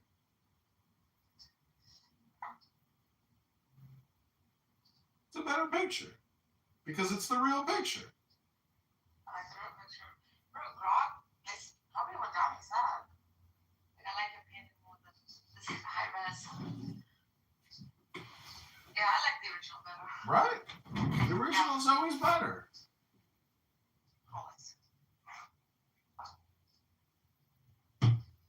Okay, we're finally getting to the book portion of the room. I hope you have the attention span of a gnat fly, which is only 3 seconds. Here we go.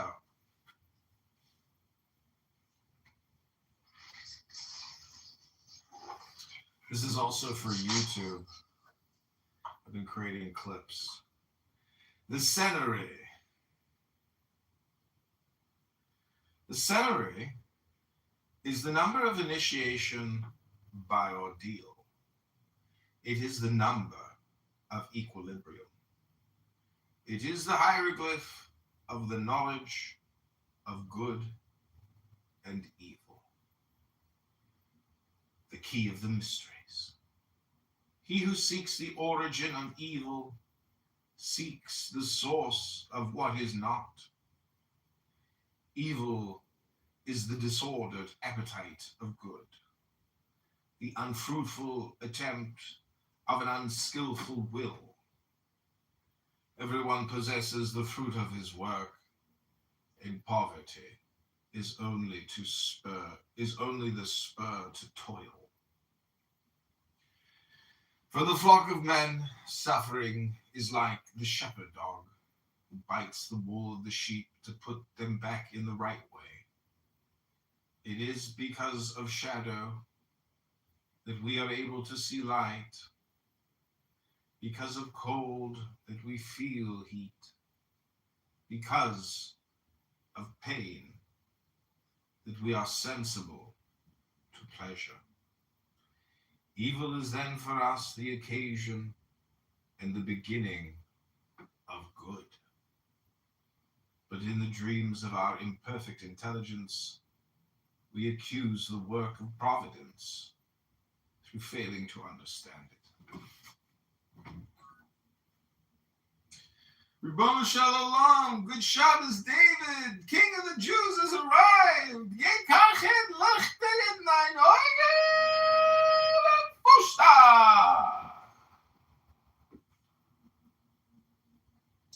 We resemble the ignorant person who judges the picture by the beginning of the sketch and says, when the head is done, what? Has this figure no body? Nature remains calm and accomplishes its work.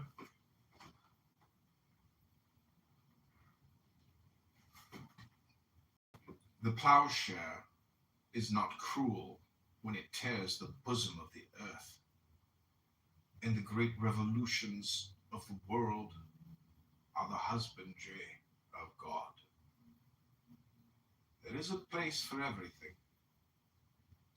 To men, judges, and fathers. If time could change the sheep into lions, they would eat the butchers and the shepherds. Sheep never change because they do not instruct themselves, but peoples instruct themselves. Shepherds and butchers of the people. You are then right to regard as your enemies those who speak to your flock. Flocks who know yet only your shepherds, and who wish to remain ignorant of the dealings with the butchers. It is excusable that you should stone them who humiliate you, disturb you, in speaking to you of your rights. O Christ, the authorities condemn thee. Thy disciples deny thee. The people curses thee and demands thy murder. Only thy mother weeps for thee. Even God abandons thee. Eli, Eli, Lama. The septenary is the great biblical number. It is the key of the creation in the books of Moses and the symbol of all religion. Moses left 5 books, and the law is complete in 2 testaments. The Bible is not a history, it is a collection of poems, a book of allegories, images, and symbols. Adam and Eve are only the primitive types of humanity. The tempter serpent is time which tests. The tree of knowledge is right. The expiation by toil is duty. Cain and Abel represent the flesh and the spirit, force and intelligence, violence and harmony. The giants are those who usurped the earth in ancient times. The flood was a great revolution. The ark is tradition preserved in a family. Religion at this period became a mystery and the property of the race. Ham was cursed for having revealed it. The key of the mysteries. Nimrod and Babel are the 2 primitive allegories of the despot and of the universal empire, which has always filled the dreams of men.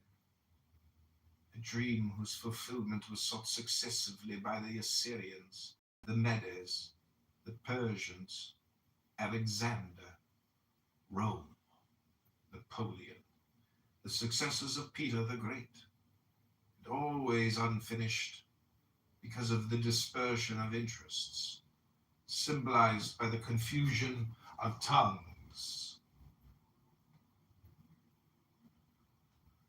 The universal empire could not realize itself by force, but by intelligence and love.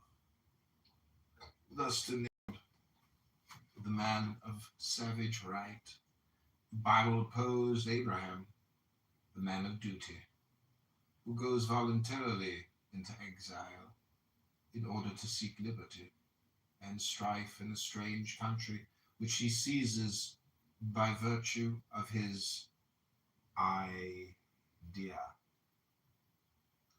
He has a sterile wife, his thought, and a fertile slave, his force. But when force has produced its fruit, thought becomes fertile, and the son of intelligence drives into exile the child of force. The man of intelligence is submitted to rude tests. He must confirm his conquests by sacrifices. God orders him to immolate his son, that is to say, thou ought to test dogma. And the intellectual man should be ready to sacrifice everything on the altar of supreme reason. Then God intervenes. Universal reason yields to the efforts of labor and shows herself to science. The material side of dogma is alone immolated.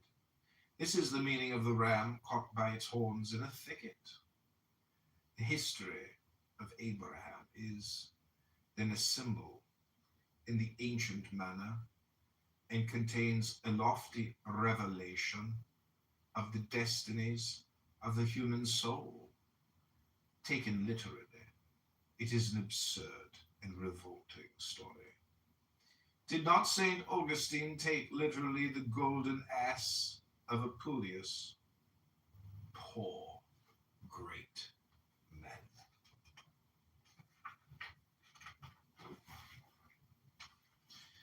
The equinox, the history of Isaac, is another legend. Rebecca is the type of the Oriental woman, laborious, hospitable, partial in her affections, shrewd and wily in her maneuvers. Jacob and Esau are again the 2 types of Cain and Abel, but here Abel avenges himself. The emancipated intelligence triumphs by cunning. The whole of the genius of the Jews is in the character of Jacob, the patient and laborious supplanter who yields to the wrath of Esau, becomes rich, buys his brother's forgiveness. One must never forget that when the ancients want to philosophize, they tell a story. The history or legend of Joseph contains in germ the whole genius of the gospel and the Christ. Misunderstood by his people, must often have wept in reading over again the scene where the governor of Egypt throws himself on the neck of Benjamin with the great cry of, "I am Joseph." Israel becomes the people of God, that is to say, the conservator of the idea, and the depositaries of the word. This idea is that of human independence and of royalty by means of work, but one hides it with care like a precious seed. Painful and indelible sign is imprinted on the initiates. Every image of the truth is forbidden. The children of Jacob watch, sword in hand, around the unity of the tabernacle. Hamor and Shechem wish to introduce themselves forcibly into the Holy Family and perish with their people after undergoing a feigned initiation. In order to dominate the vulgar, it is already necessary that the sanctuary should surround itself with sacrifices and with terror. The servitude of the children of Jacob paves the way for the deliverance, for they have an idea, and one does not enchain an idea. They have a religion, and one does not violate religion. They are, in fine, a people. One does not enchain a real people. Persecution stirs up avengers. The idea incarnates itself, goes before a freed people, advances majestically into the desert. Christ is priest and king by intelligence and by love.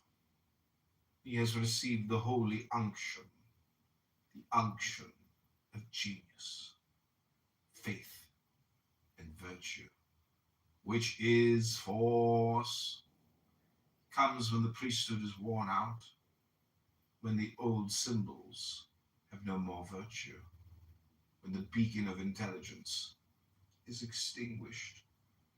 He comes to recall Israel to life. If he cannot galvanize Israel, slain by the Pharisees, into life, he will resurrect the world, given over to the dead worship of idols. Christ is the right to do one's duty.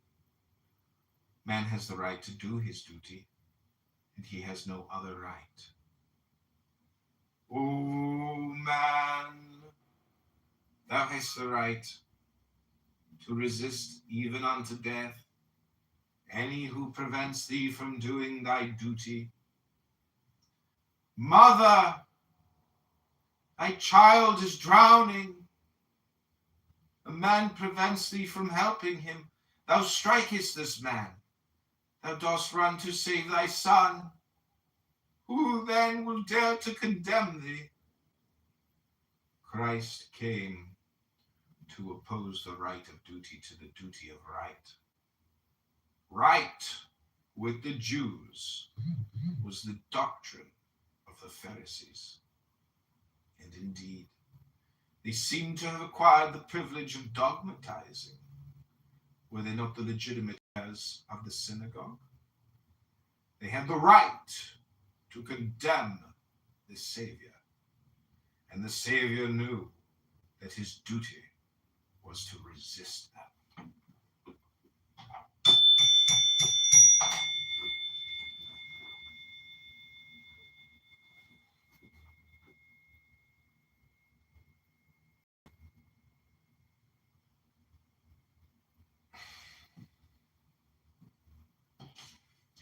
Do what thou wilt shall be the whole of the law. Love is the law. Love on the will.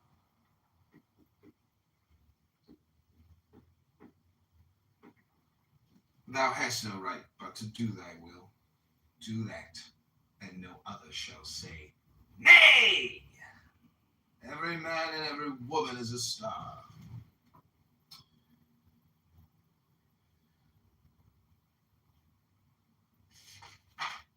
Christ is the soul. John, yesterday. Yeah. I think I survived the longest in one of these super like traditionalist Wahhabi rooms. And finally I got a mob in that room while I was refuting that position.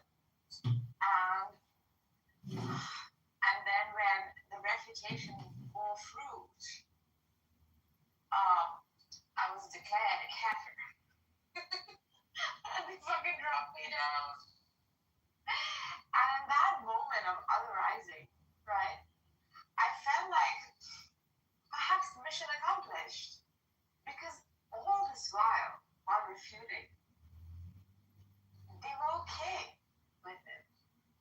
They were okay to like hold a stance that was false. But when it really became false, that is when the one I was refuting just said, oh, but she's a kafir. Yeah, they're right in that moment. Well, have you ever butchered a cow? No, I'm a vegetarian. Hello?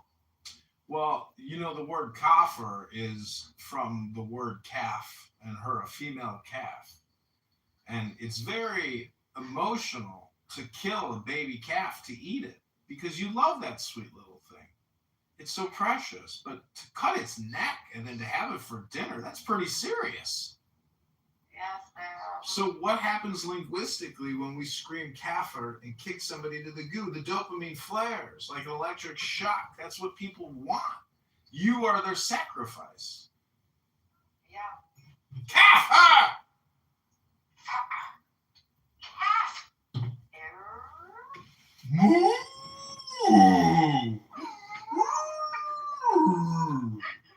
Moo! Moo! Moo! I said, thank you guys so much for having me here on stage with us so long. But if you are a God worshiper, then I certainly am an atheist. If God worshiper looks like you, I'm an atheist. Please go sit on the ground for 5 minutes. See, the problem with an atheist, and again, it's not pronounced atheist, it's pronounced atheist with an F, an atheist. And the whole thing is, if you're going to spend all your time denying God, well, then you're not very much like God, are you? If you spend all your time invoking God, talking about God, thinking about God, reading about God, writing about God, guess what? You're more like God because you're surrounding yourself with an environment of God. Yes. And it can become dangerous because some people are very annoying. And when they become like God, because they do spend all their time talking about it, guess what? They can become a tyrant, a fascist. Abby, welcome. It's all symbolic. Symbolic. So, I mean, I came to the conclusion that for someone to truly commit a crime against reality, one must take the stance of a positive atheist. Have you listened to anything I've been reading about intelligence and love? Intelligence and love, Narjas, deal with God. We might not like the word, the definition, but as you know, this is an ESL training app, and people here want to ask questions about what does the word God mean to you? Can you define it? Can you give me an explanation? It's very, very difficult because God is everything. It's obvious that it's the all. So I might say, well, God is like a bunny. God is like a horse. God is like your cell phone, which allows you to transmit infinite amounts of noises to people to troll them. God is everything. The all. God is a sound. God is a nothing. God is every word utterable, every sound imaginable. That is the all. That's the symbol. Sounds are symbols. And that's why a symbol, when you clang them together, makes a sound. The all sound, like the om, a vibration. And then a pause. It's all symbolic. Okay, we're going to read a little more of this book by Eliphas Levi. Hope you're enjoying it. I actually, what is it called? The Key of the Mysteries. That's a good one. Christ is the soul of protest. But the protest of what? Of the flesh against the intelligence? No. Of right against duty? No. Of the physical against the moral? No. No. Of imagination against universal reason? Of folly against wisdom? No, 1,000 times. No. And once more, no. Christ is the reality, duty, which protests eternally against the ideality, right. He is the emancipation of the spirit, which breaks the slavery of the flesh. He is devotion in revolt against egoism. He is the sublime modesty, which replies to pride, I will not obey thee. Christ is unmated. Christ is solitary. Christ is sad. Why? Because woman has prostituted herself. Because society is guilty of theft. Because selfish joy is impious. Christ is judged, condemned, and executed, and men adore him. This happened in a world perhaps as serious as our own. Judges of the world in which we live, pay attention and think of him who will judge your judgments. But before dying, the Savior bequeathed to his children the immortal sign of salvation. Communion, communion, common union, the final word of the Savior of the world, the bread and the wine, the key of the mysteries. He gave his flesh to the executioners, his blood to the earth which drank it. Why? In order that all may partake of the bread of intelligence and of the wine of love. O sign of the union of men, O round table of universal chivalry,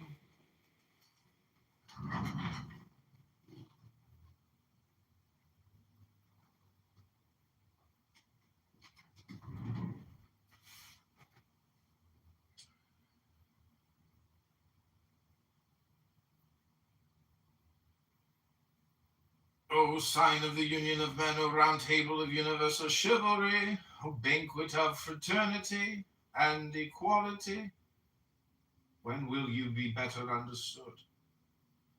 Martyrs of humanity, O ye who have given your life in order that all should have the bread which nourishes and the wine which fortifies, do ye not also say, placing your hands on the signs of the universal communion, this is our flesh and our blood? And you, men of the whole world, you whom the Master calls his brothers, oh, do you not feel that the universal bread, the fraternal bread, the bread of the communion is God? Retailers of the crucified one, all you who are not ready to give your blood, your flesh, and your life to humanity. You are not worthy of the communion of the Son of God. Do not let his blood flow upon you, for it would brand your forehead. Do not approach your lips to the heart of God. He would feel your sting. Do not drink the blood of the Christ. It will burn your entrails. It is quite sufficient that it should have flowed uselessly for you. Chapter 8, the number 8, the Ogdoad, is the number of reaction and of equilibrating justice. Every action produces a reaction. This is the universal law of the world. Christianity must needs produce anti-Christianity. Antichrist is the shadow, the foil, the proof of Christ. Antichrist already produced itself in the church, in the apostles. St. Paul said, for the mystery of iniquity doth already work. Only he who now letteth will let, until he be taken out of the way. And then shall the wicked one be revealed. The Protestants said Antichrist is the Pope. The Pope replied, every heretic is an Antichrist. The Antichrist is no more the Pope than Luther. The Antichrist is the spirit opposed to that of Christ. It is the usurpation of right for the sake of right. It is the pride of domination and the despotism of thought. It is the selfishness, self-styled religious of Protestants, as well as the credulous and imperious ignorance of bad Catholics. The Antichrist is what divides men instead of uniting them. It is a spirit of dispute, the obstinacy of theologians and sectarians, the impious desire of appropriating the truth to oneself and excluding others from it, or of forcing the whole world to submit to the narrow yoke of our judgments. The Antichrist is the priest who curses instead of blessing, who drives away instead of attracting, who scandalizes instead of edifying, who damns instead of saving. It is the hateful fanaticism which discourages goodwill. It is the worship of death, sadness, and ugliness. What career shall we choose for our son? Have said many stupid parents. He is mentally and bodily weak, and he is without a spark of courage. We will make a priest of him, so that he may live by the altar. They have not understood that the altar is not a manger for slothful animals. Look at the unworthy priests. Contemplate these pretended servants of the altar. What do they say to your heart, these obese or cadaverous men with the lackluster eyes and pinched or gaping mouths? Hear them talk. What does it teach you, their disagreeable and monotonous noise? They pray as they sleep, and they sacrifice as they eat. They are machines full of bread, meat and wine, and of senseless words. And when they plume themselves, like the oyster in the sun, being without fault and without love, one says that they have peace of soul. They have the peace of the brute. For man, that of the tomb is better. These are the priests of folly and ignorance. These are the ministers of Antichrist. The true priest of Christ is a man who lives, suffers, loves, and fights for justice. He does not dispute. He does not reprove danger to the sectarian spirit. He is all things to all men.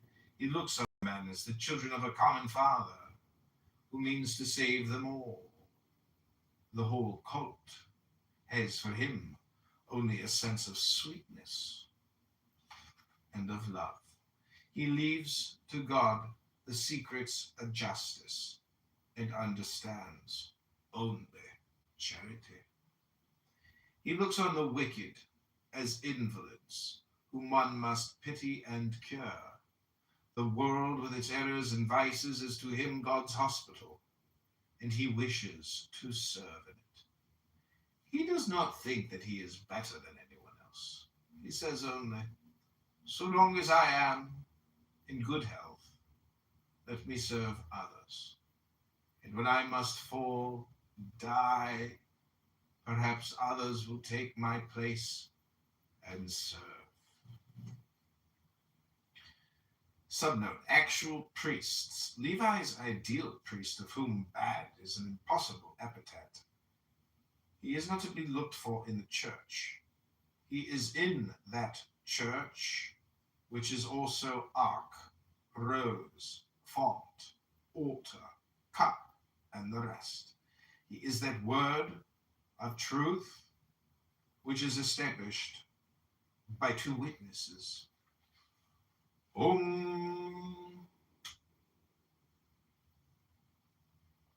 The number 9. This is the hermit of the tarot, the number which refers to initiates and to prophets. Prophets are solitaries, for it is their fate that none should ever hear them. They see differently from others. They forefeel misfortunes. So people imprison them and kill them, or mock them, repulse them as if they were lepers and leave them to die of hunger. Then, when the predictions come true, they say, it is these people who have brought us misfortune. Now, it's always the case on the eve of great disasters. Our streets are full of prophets. I have met some of them in the prisons. I have seen others who were dying, forgotten in garrets. The whole great city has seen one of them whose silent prophecy was to turn ceaselessly as he walked, covered with rags, in the palace of luxury and riches.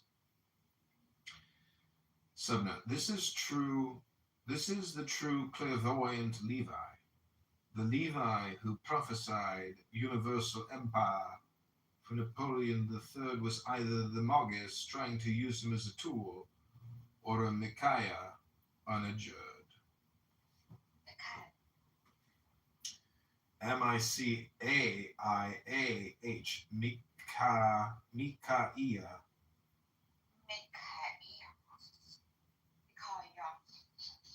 Yeah, Micaiah.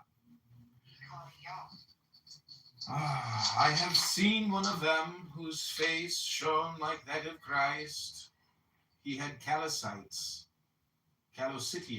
on his hands, and wore the workman's blouse of calicites.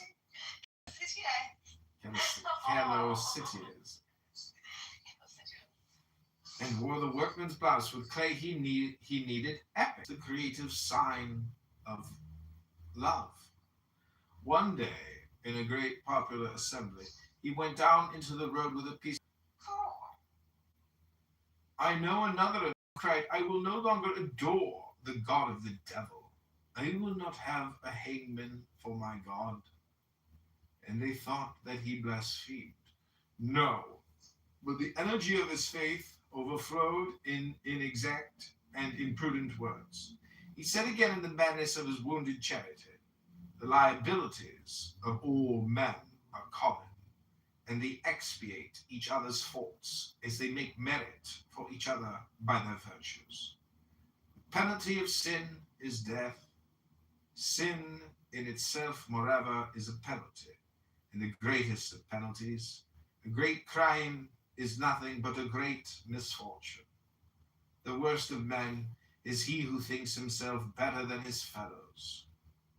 Passionate men are excusable because they are passive. Passion means suffering and also redemption through sorrow. What we call liberty is nothing but the almightiness of divine compulsion. The martyrs said, it is better to obey God than man. The equinox. The least perfect act of love, and act.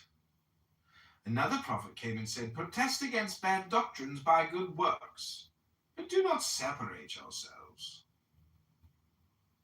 Rebuild all the altars, purify all the temples, and hold yourselves in readiness for the visit of the Spirit. Let everyone pray in his own fashion and hold communion with his own, but do not condemn others. A religious practice is never contemptible, for it is the sign of a great and holy thought. To pray together is to communicate in the same hope, the same faith, and the same charity. The sign by itself is nothing. It is the faith which sanctifies it. Religion is the most sacred and the strongest bond of human association. And to perform an act of religion is to perform an act of humanity. When men understand at last that one must not dispute about things about which one is ignorant, when they feel that a little charity is worth more than much influence and domination, when the whole world respects what even God respects in the least of his creatures, the spontaneity of obedience and the liberty of duty, then there will be no more than one religion in the world. The Christian and universal religion, the true Catholic religion, will no longer deny itself by restrictions of place and of persons. A woman cometh when men shall no longer worship God, either in Jerusalem or on this mountain. For God is a spirit, and they that worship him must worship him in spirit and in truth. Subnote, a mistranslation by monotheists. The Greek is, in quotations, spirit is God.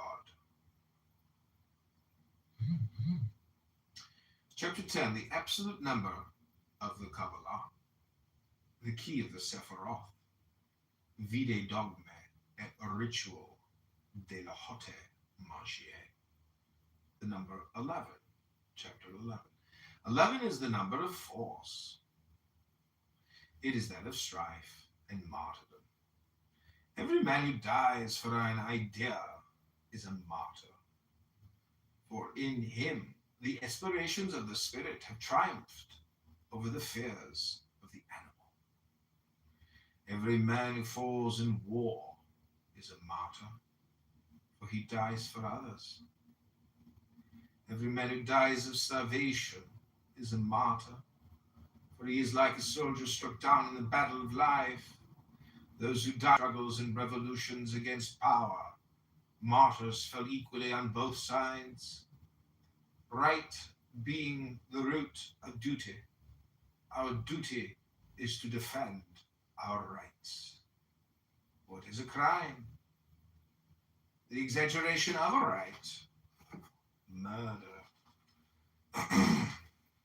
and theft are negations of society. It is the isolated despotism of an individual who usurps royalty, makes war at his own risk and peril. Crime should doubtless be repressed, and society must defend itself. But who is so just, so great, so pure as to pretend that he has the right to punish? Peace then to all who fall in war.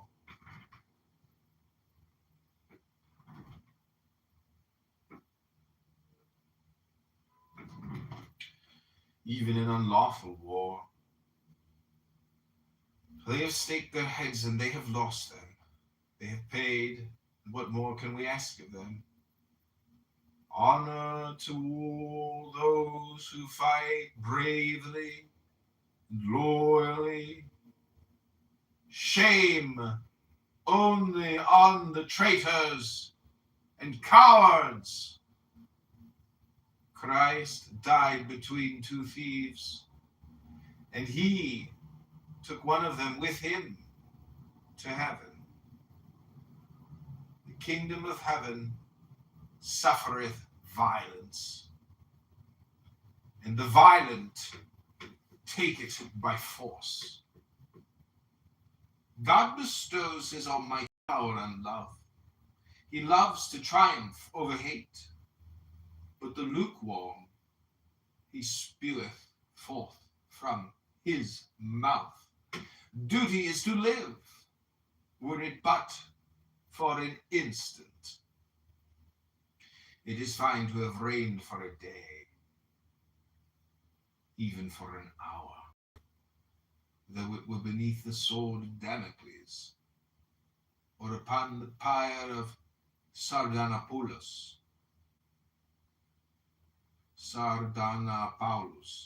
But it is finer to have seen at one's feet all the crowns of the world, and to have said, I will be the king of the poor, and my throne shall be on to save others. There are no isolated crimes and no solitary expiations. There are no personal virtues, nor are there any wasted devotions.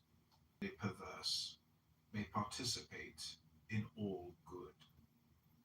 For this reason, an agony is always an humanitarian expiation, and every head that falls upon the scaffold may be honored and praised as the head of a martyr.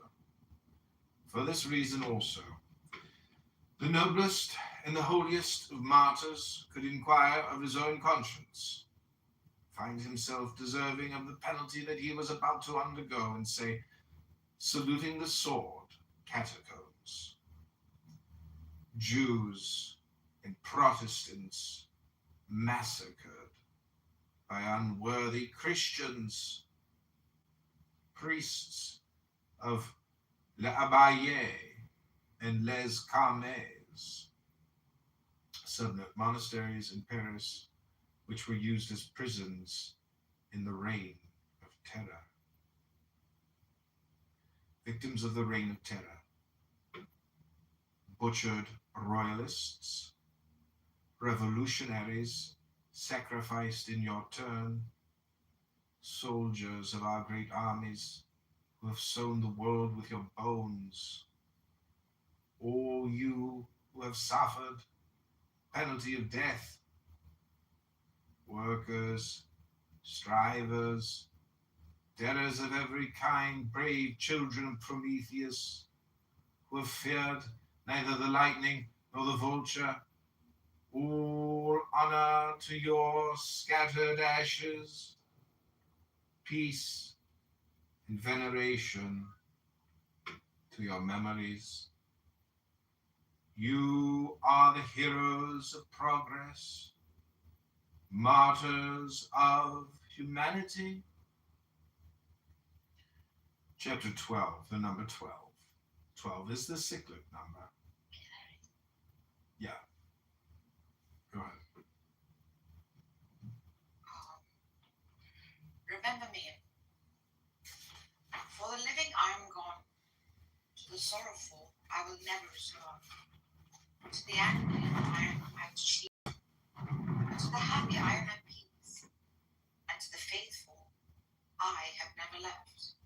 I cannot speak, but I can listen. I cannot be seen, but I can be heard. So as you stand upon a shore gazing at a beautiful scene, as you look upon a flower and admire its simplicity, remember me. Remember me in your heart, your thoughts, your memories of the times we loved, the times we cried, the times we fought, the times we laughed. For if you always think of me, I will never have gone.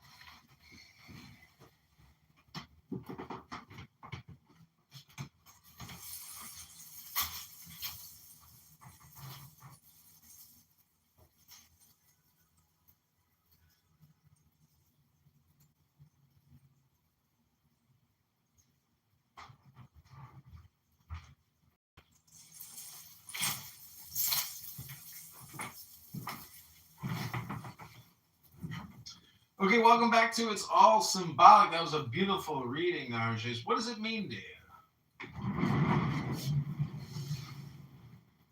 It means sorrow, pain, joy, and many feelings. It means I must leave Clubhouse.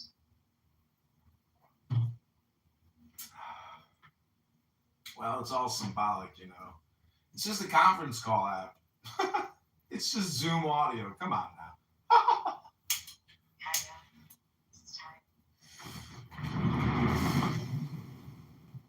When are you gonna? Well, there's a difference between you and me. I use it. You get used by it. So it's like saying, is the coup in the Cobs or is the Cobs in the coup? What makes you think I don't use it? You know I have heavy synesthesia. The sound produces intense imagery. I've made money off of this just because it allows for creativity. What does it come out to? 0.0001 cents for every hour you spend it?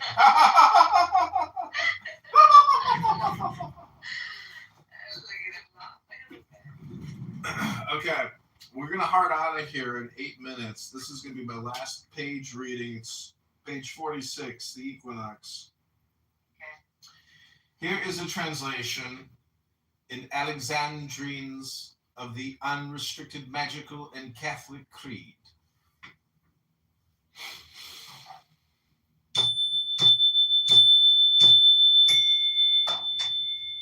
I do believe in God, Almighty Sire of man, one God who did create the universe, his plan.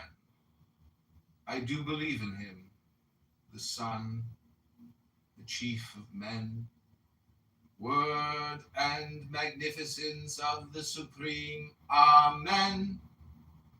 He is the living thought of love's eternal night, might.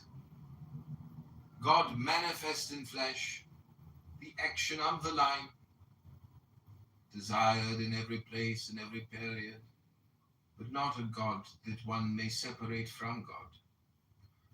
Descended among men to free the earth from fate, he and his mother did the woman consecrate. He was the man whom heaven's sweet wisdom did adorn. To suffer and to die as men do, he was born, prescribed by ignorance, accused by envy and strife. He died upon the cross that he might give us life.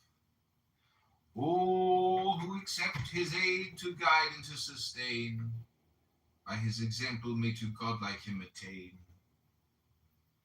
He rose from death to reign throughout the ages dance. He is the sun that melts clouds of ignorance.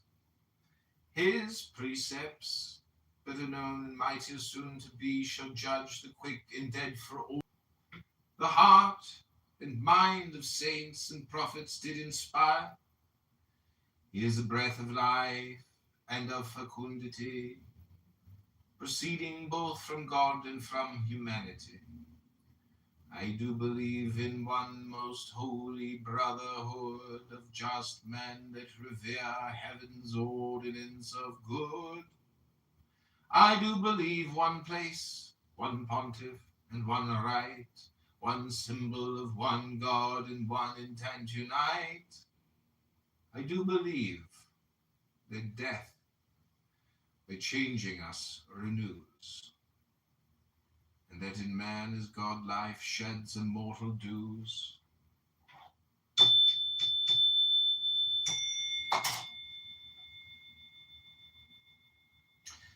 Number 13. 13 is the number of death and of birth. It is that of property and of inheritance, of society and of family, of war and of treaties. The basis of society is the exchange of right, duty, and good faith. Right is property. Exchange is necessity. Good faith is duty. He who wants to receive more than he gives, or who wants to receive without giving, is a thief. Property is the right to dispose of a portion of the commonwealth. It is not the right to destroy, nor the right to sequestrate. To destroy or sequestrate the commonwealth is not to possess, it is to steal. I say commonwealth, because the true proprietor of all things is God, who wishes all things to belong to everybody.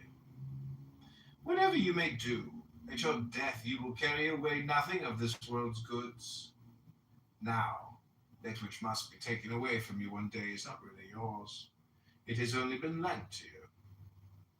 As to the use of, make then good use of those things which perish, O you who will perish before they do. Consider that egoism provokes egoism, and that the immorality of the rich man will answer for the crimes of the poor. What does the poor man wish if he is honest? He wishes for work. Use your rights, but do your duty. The duty of the rich man is to spread wealth. Wealth which does not circulate is dead. Do not hoard death. A sophist has said, learned from common use. If such were his thought, he might go further and say that such a suppression of life is indeed assassination.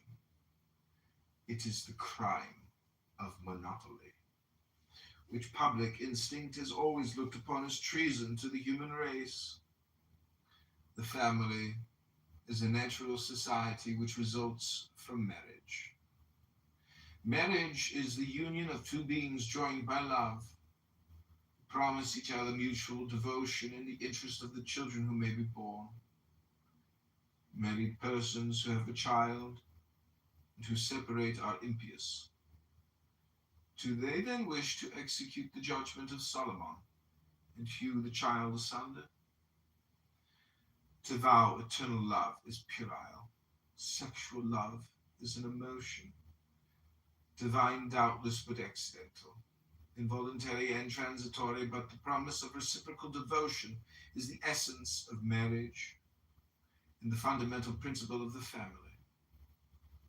Sanction and the guarantee of this promise must then be in absolute confidence. Every jealousy is a suspicion, and every suspicion is an outrage. The real adultery is the breach of this trust. A woman who complains of her husband to another man. The man who confides to another woman the disappointments or the hopes of his heart. These do indeed betray conjugal faith. The surprises which one's senses spring upon one are only infidelities on account of the impulses of the heart, which abandon itself more or less to the whispers of pleasure. Moreover, these are human faults for which one must blush.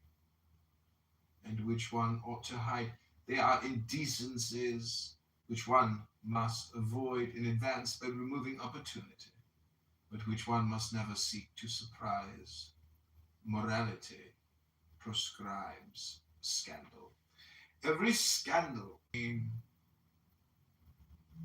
but one is obscene when one exhibits them. Husbands, hide your domestic wounds. Do not strip your wives naked before the laughter of the mob. Women, do not advertise the discomforts of the conjugal bed. To do so is to write yourselves prostitutes in public opinion. It needs a lofty degree of courage to keep conjugal faith. It is an act of heroism, of which only great souls can understand the whole extent. Marriages which break are not marriages. They are couplings. A woman who abandons her husband, what can she become? She is no more a wife. She is not a widow. What is she then? She is an apostate from honor, who is forced to be licentious because she is neither virgin nor free. A husband who abandons his wife prostitutes her and deserves the infamous name that applies to the lovers of lost women. Marriage is then sacred and indissoluble when it really exists, but it cannot really exist except for beings of a lofty intelligence and of a noble heart. The animals do not marry, and men who live like animals undergo the fatalities of the brute nature. They ceaselessly make unfortunate attempts to act reasonably. The promises are attempts at and imitations of promises. The marriages, attempts at and imitations of marriage. The loves, attempts at and imitations of love. They always wish and never will. They're always undertaking and never completing. For such people only the repressive side of law applies. Such beings may have a litter, but they never have a family. Marriage and family are the rights of the perfect man, the emancipated man, the man who is intelligent and free. Ask also the annals of the courts, and read the history of parricides. Raise the black veil from off all those chopped heads, and ask them what they thought of marriage and of the family, what milk they sucked, what caresses ennobled them. Then shudder, all you who do not give to your children the bread of intelligence and of love, all you who do not sanction paternal authority by the virtue of a good example. Those wretches were orphans in spirit and in heart, and they have avenged their birth. We live in a century when more than ever the family is misunderstood in all that it possesses, which partakes of the august and the sacred. Material interest is killing intelligence and love. The lessons of experience are despised. The things of God are hawked about the street. The flesh insults the spirit. Fraud laughs in the face of loyalty. No more idealism. No more justice. Human life has murdered both its father and its mother. Courage and patience. This century will go where great criminals should go. Look at it, how sad it is. Weariness is the black veil of its face. The tumbril rolls on and the shuddering crowd follows it. Soon one more century will be judged by history.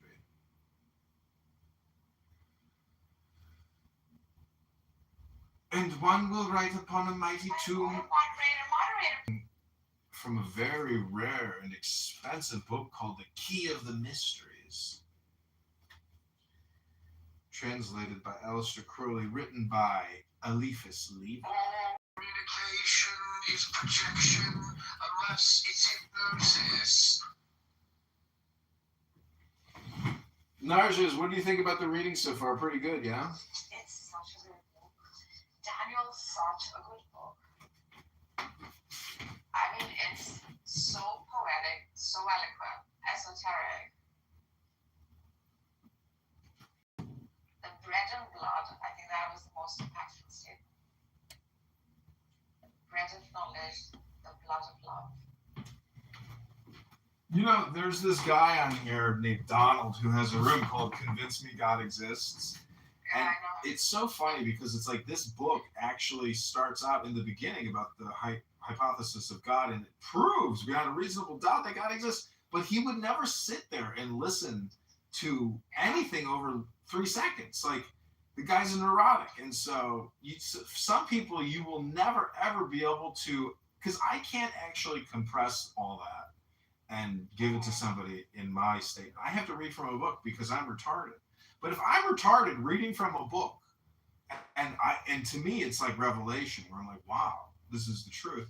But guys like Donald, like, I can never go into that room and read this book. And that's the problem in communication and in transfer, meaning these packets, unless we have the patience, the love, and the intelligence, we will get nowhere. And people are going nowhere quick.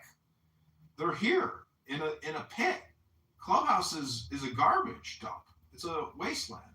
And as a garbage collector, Point of order, moderator, point of order. All communication is not hypnosis unless it's thereby stated in the fine print. It is projection. And I'm glad that you've made that change finally after all these years. And after all the pressure that I put on you, after 2 years, all communication is not hypnosis. Not all communication is projection. it's suggestion. It's conditional. Projection. Yeah, conditioning. You're conditioning. You're projecting now. I'm not. I'm actually talking about conditioner. And I've seen your photo. Your hair looks very oily. Have you tried conditioner? Because all communication is conditioner. Oh, he's so good. He opened this room when I came in. He said, I've heard you in quite a few rooms. You are sounding incoherent, irrational. You're speaking for a dopamine high. Probably very true. You make non-sequential statements, and in one sentence you can literally contradict yourself not just once but twice. I'm like, what the fuck? Am I listening? Am I going crazy, or am I not hearing things right? This sounds to me like bullshit. No, I'm careful with contradiction. What are you talking about? This is rubbish. Utter rubbish. I just ordered a surprise bag from fucking Frank's Pizza. What's You wrong wait. with you, At Daniel? the end of the night, like whatever they got left over, they put them in these surprise bags. I swear to God, if they do something weird, or like I don't get a piece of pizza like last time, they give me ingredients. What? Yeah, they just give you ingredients like dough and like fuck. I'm like, what? No, give me the food. What are you talking about? The restaurant gives ingredients? So what happens at the end of the night when they have leftover food? They just throw it away. So there's this website where they were like, all right, well you can go and buy it, so they don't just throw it away. For what? Yeah. For $6, you get $18 worth of food. I'm like the cheapest. You're not. The way you're buying stuff, you're definitely not cheap. I know, but that's the addiction. I know. So they gave you ingredients the last time? Yeah, they gave me sour pizza dough with sugar on it, and like donuts. It's so weird. That's a horrible, like, ew. It was pretty good. Are you having dinner with like a special someone tonight? I am. What do you do? What do you do? Well, Wagged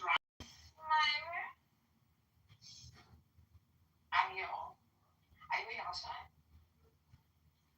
I'm gonna go with eating. Pizza with my brother. Oh, my brother. Yeah, I ordered one too. Always were like, alright, let's just eat pizza together, dude. What is that? Like, little Obviously. So Narja's Daniel, I've got one request and two conditions. The first request is that you download the app Sora, Sora, and then you cast yourself, and then you create a video, and you tag me and you in the video, and you render us in an AI video. Do it now, please. Chris is doing it. Chris is casting me in movies. Who's Chris? Zen. It's hypostasis.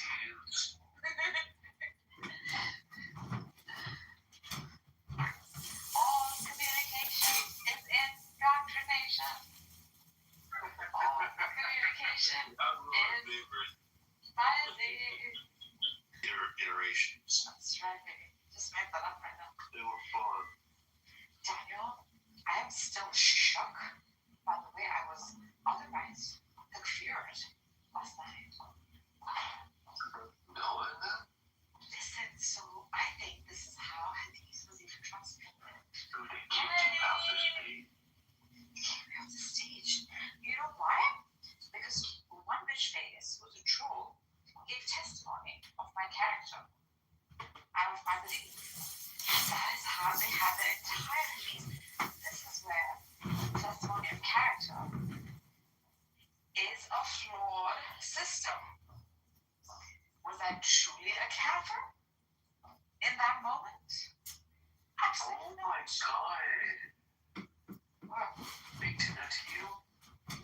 yeah, they called me character. After all that, Oh my god. trying to open their minds It's to the just truth. hypnosis. All communication is hypnosis.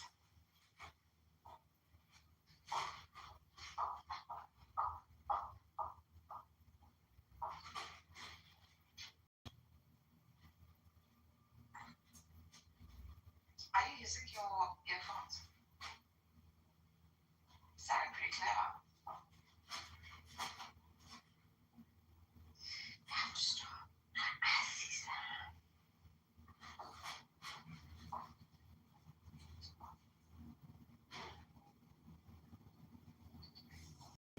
These are my finest books. Touch them, I clear.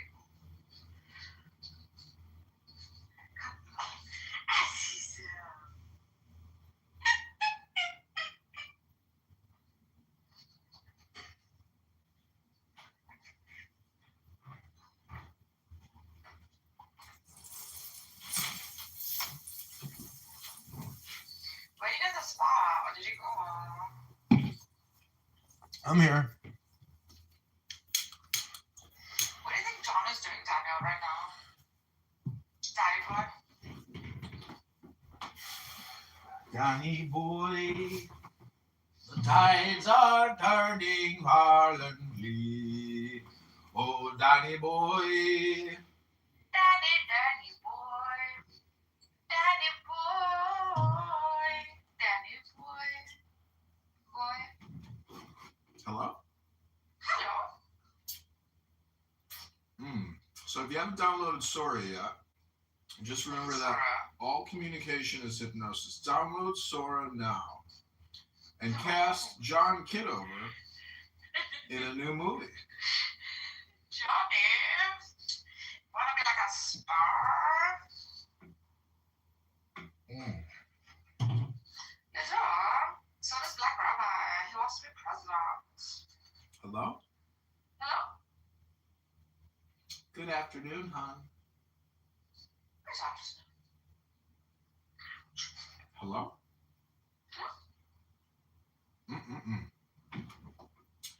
Lordy, lordy, lordy.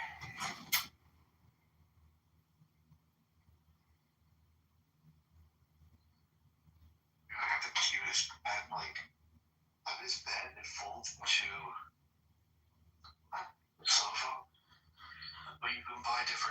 for it, so you can kind of like. So that's what I want to buy. I want to buy a cover for it. Already. What? Have they been dressing up your house? I'm having a visitor come here.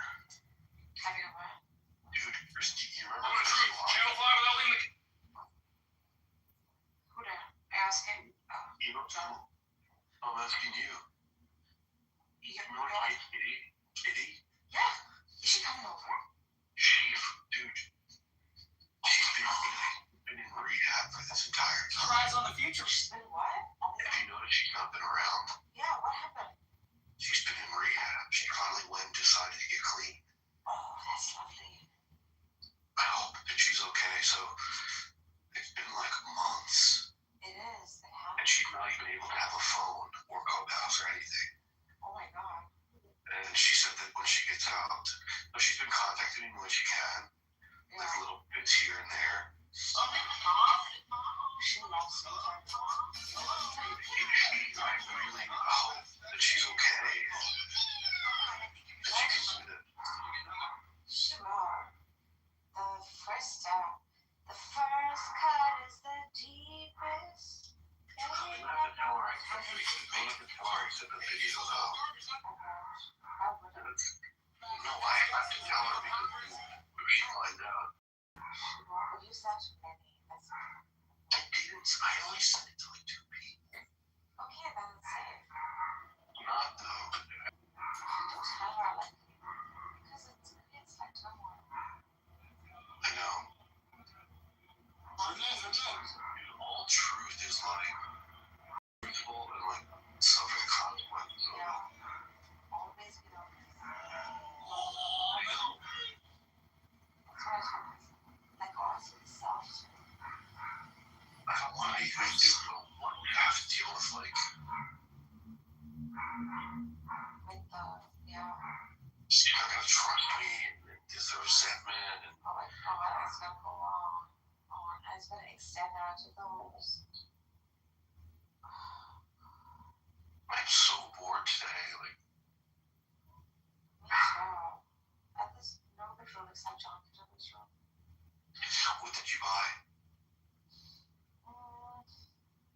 Not that much. Did you buy anything like in the last week?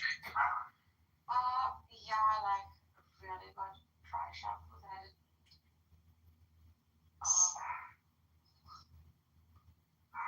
You didn't even use it yet?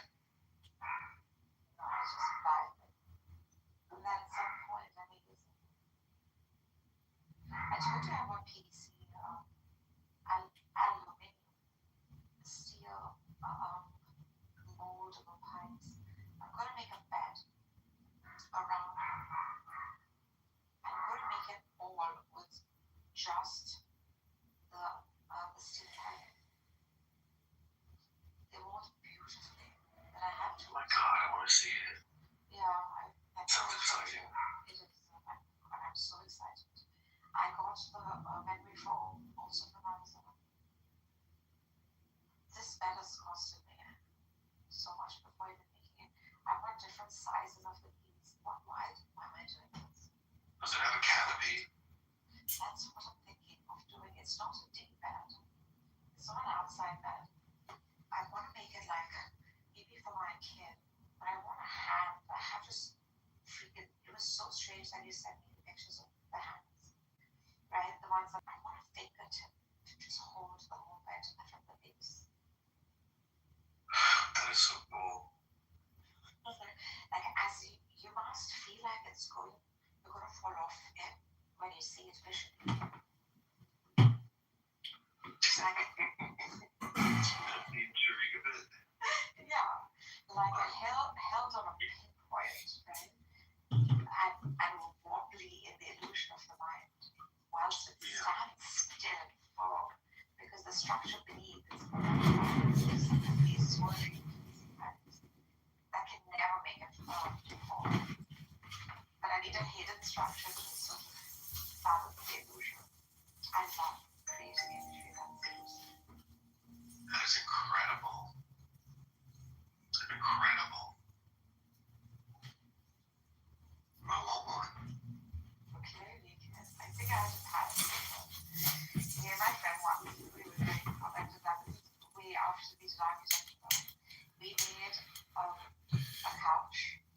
that is a political internet.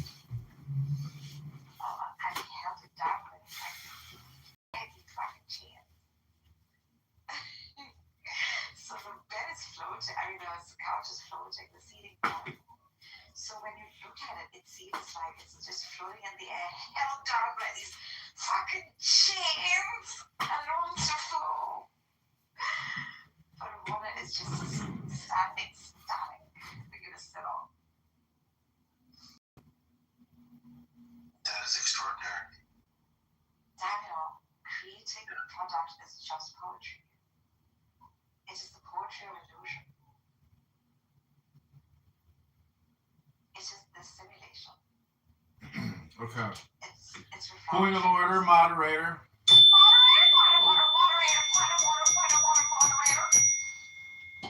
Okay, I'm going to now read page 51 from The Key of the Mysteries. Daniel, listen closely and tell me if you agree with what you're about to listen to. It's only one little page. Soon, one more century will be judged by history, and one will write upon a mighty tomb of ruins. Here ends the parricide century, the century which murdered its God and its Christ. In war, one has the right to kill in order not to die. But in the battle of life, the most sublime of rights is that of dying in order not to kill. Intelligence and love should resist oppression unto death, but never unto murder. Brave men, brave man, the life of him who has offended you is in your hands, for he is master of the life of others who cares not for his own. Crush him beneath your greatness. Pardon him. But is it forbidden to kill the tiger which threatens us? If it is a tiger with a human face, it is finer to let him devour us. Yet, for all that, morality has here nothing to say. But if the tiger threatens my children, let nature herself reply to you. Harmodius and Aristogiton had festivals and statues in ancient Greece. The Bible has consecrated the names of Judith and Ehud, and one of the most sublime figures of the holy book is that of Samson, blind and chained, pulling down the columns of the temple as he cried, "Let me die with the Philistines!"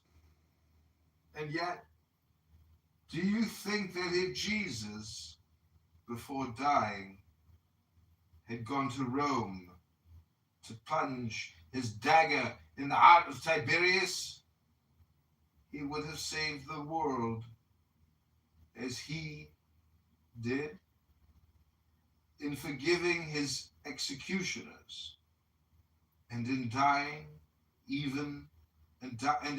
for even Tiberius?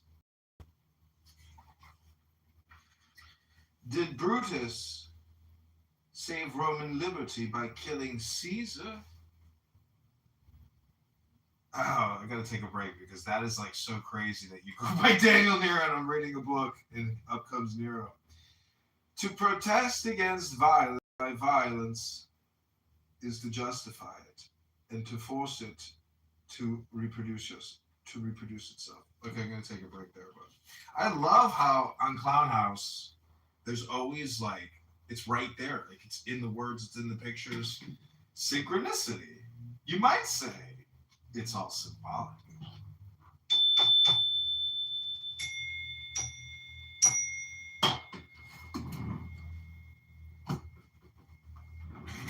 Okay, what did you think, Daniel? Did you agree with every word I said, or did you like make opposites and say I don't agree with that? I don't agree with that.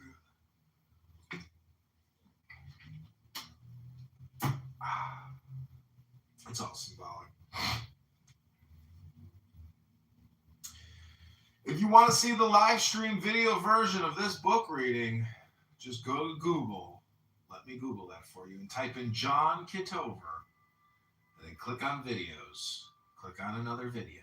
Then just click on the live. You can see it live. Fuck it! We're gonna do it live. Fuck it! Do whatever you want to do. Hello? It's all symbolic here. The Lambara retention there. Hi, Salah. Are you still angry with me? Did they put you on my YouTube? I just took the video that you have of you talking, looking like a journalist. John, why did you do that? Because she's an evergreen. She's just a talking piece. She's not smart. She's just talking. No,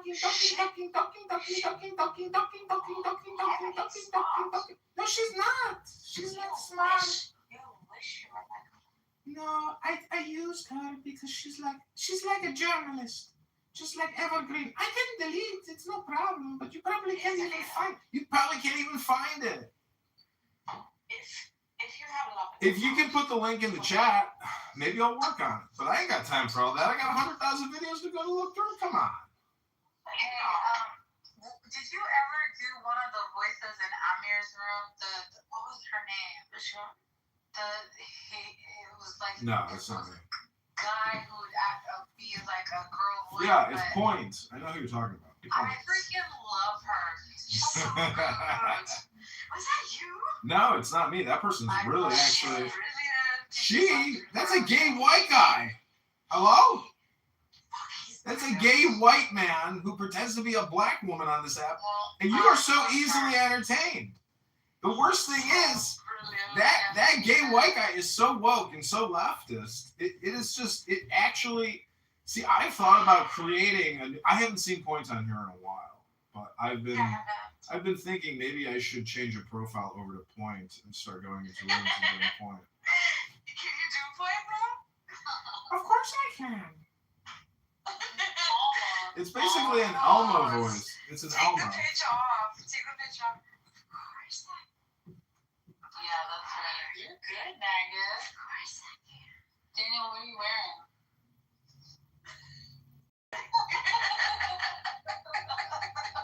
So I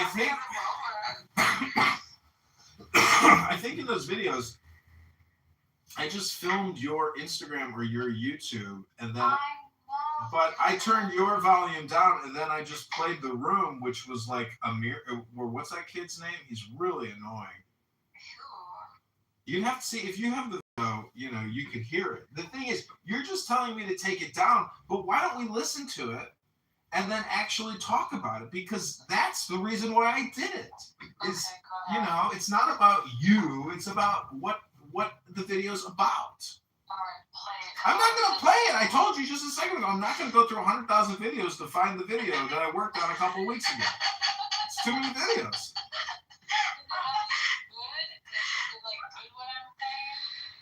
You're not saying anything. I turned your volume down and I just used you as the evergreen video. Because I use basically. It's clickbait, but it's actually that really annoying guy here on Clubhouse who screams really loud. He's like me, but he's more retarded. He's stupid. And what he's saying is stupid, and it's violent. I love the drill, like house drill. I put it down, and now I can't find it anywhere. Yeah. The drill's your house. A drill, like a drill? Yes. I know what a drill is. I master tools. You girls need to get drilled. That's what all Valentine's Day is about. Baby. Oh, yeah. Tonight is the night when two become one. It's the night of mystical lovers. It's the night of Venus. Actually, that's Friday night. Saturday night is the night of blowjobs. Because I gotta go look for this drill. Hello?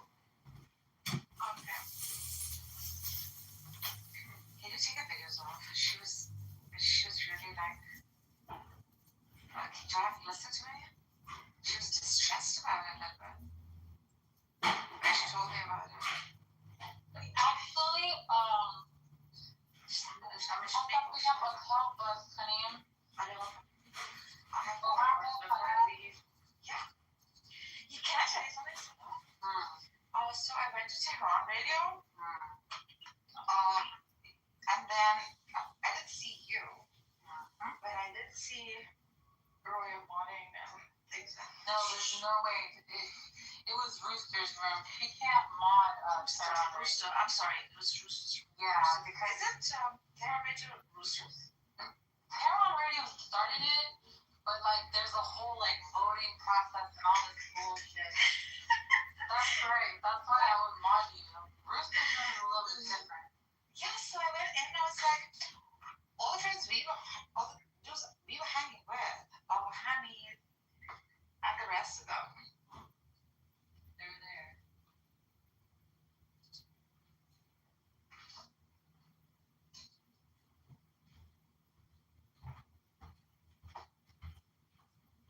Okay, I need for that podcast. So, Okay, well, sure. really, you're gonna stick around for this room, the room? No, if it was Hey, dang! Shout it. All communication is hypnosis. All communication is conditional. All communication is projection. Hello? Hello? Oh my yeah, welcome. I'm From media, I get media now. Fashion, I'm leaving. walnuts, 4 hours. chopped watermelon, and feta cheese. Hello? I'm just gonna be cleaning all of it. I have guests tomorrow. Sorry. When to make our walk, meet someone else. Okay, Rabbona Shalom, welcome back to It's All Symbolic. If you want to watch the live stream version of this video, just Google John Kitover right now. I'm not going to Google it for you and give you the link. You got to do it yourself. And then I want you to leave me a comment on my YouTube live. And then I want you to download Sora and cast yourself in an AI video and use the sitcom filter and just put a little blurb in there like it's all symbolic and make a sitcom out of it. And then you're going to tickle yourself with a feather and cast John Kitover in a video and call it It's All Symbolic. And tag John Kitover at JOHNKITOVER. John Kitover. Many of you are in my videos on YouTube, countless tens of thousands of YouTube live streams that I've been running here for 5 years straight. And we're about to expand to 2 more recording studios, thanks to the hard work of Daniel Nero and his accomplice, fellow superhero Barthologist, the Megatron. These 2 gentlemen have spent over 7,000 hours talking, listening to some of the world's dumbest people that haven't figured out the technology of a thing called a book. But nonetheless, here we are in a conference call roasting Daniel Nero, who has for so long, people call him my arch nemesis. They say that you're my arch nemesis, but I say there's no arch in a nemesis. There's just a nemesis. There's no such thing as an arc or an arch. Anyways, Mr. Nero, Dr. Zen, Dr. Daniel, actually. You know, my cousin's name is Daniel, and he hates my guts. But that's okay. He's just a cousin. He's not a friend.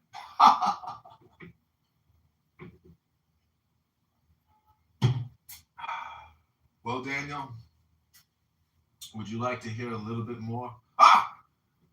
Daniel left us. I knew that was going to come, Zen, because as soon as Narjas goes, you can kiss Daniel goodbye. He doesn't want to talk to me. And I wouldn't want to talk to me either, Chris. I just believe in talking to women. That's my, because I got beat up by a Schwartz once outside of a nightclub. I was smoking a joint. And this fucking Schwartz robbed me and almost killed me. Punched me right in the face. So, you know what I learned, Chris? Fuck them. Let them do whatever they want, but I ain't talking to you no more.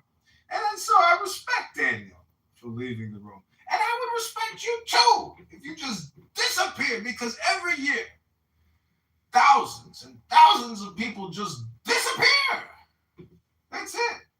It's called death. But some people die of unnatural causes and they disappear, but it never gets recorded. Anyways, it's all symbolic.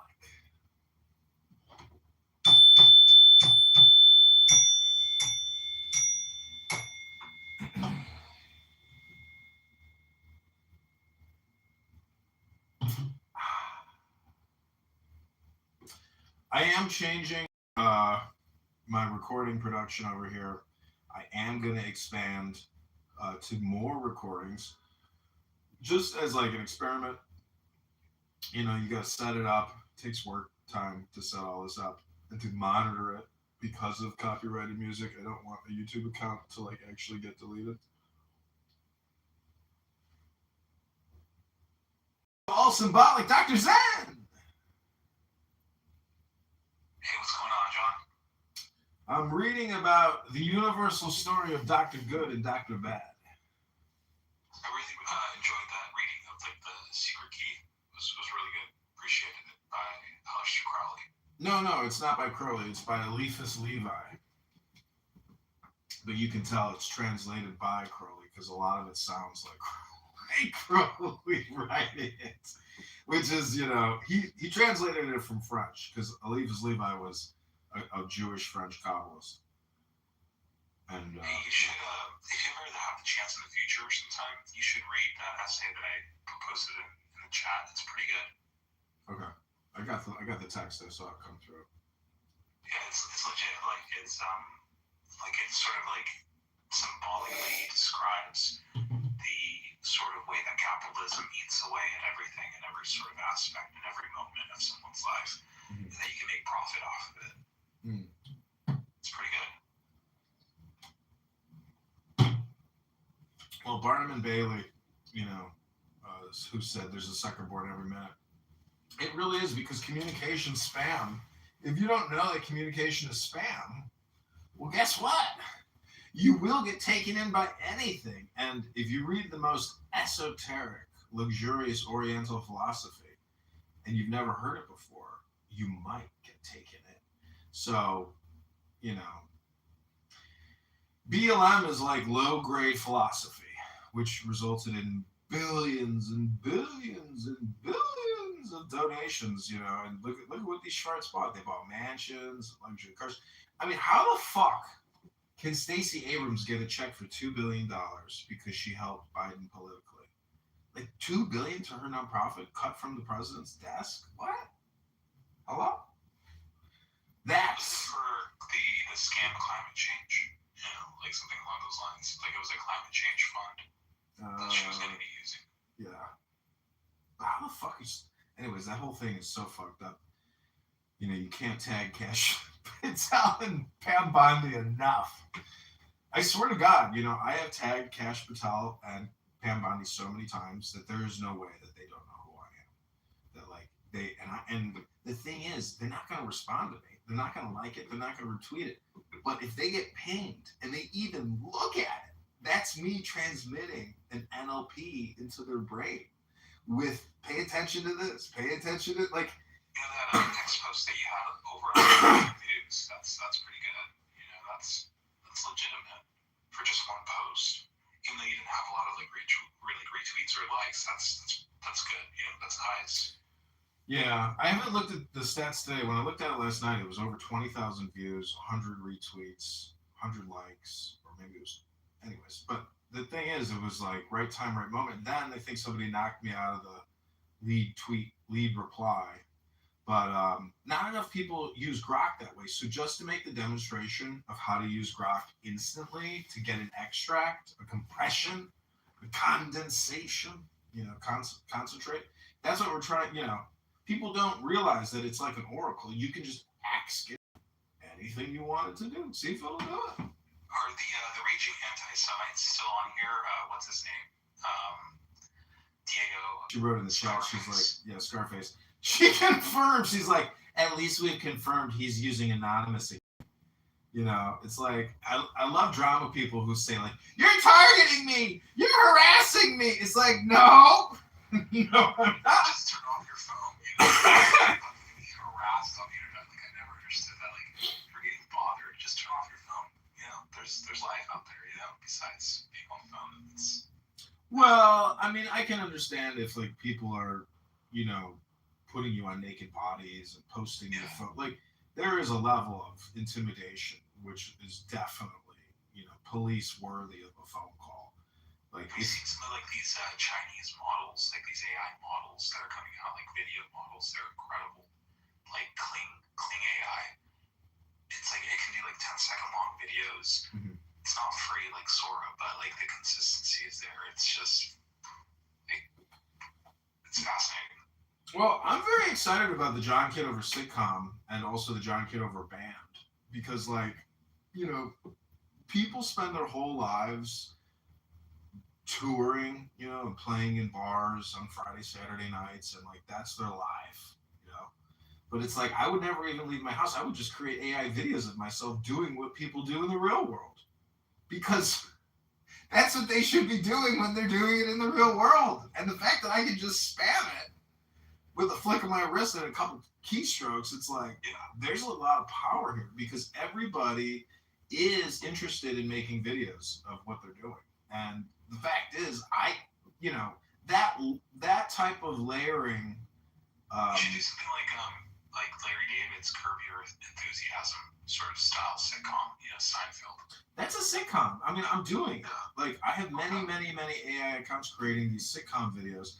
And I see a prompt that I would put in is like the John Kitover sitcom, and that's it. Like, but what's funny is on Clown House, when you hear people making statements, just take a part of their statement, and their broken English and just put it into Sora and cast it in a sitcom.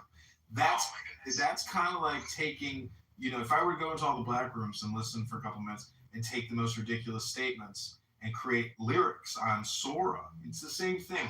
It's taking all this broken Ebonic English and using it as the prompts. That is funny because when you watch it, you've heard people say that shit.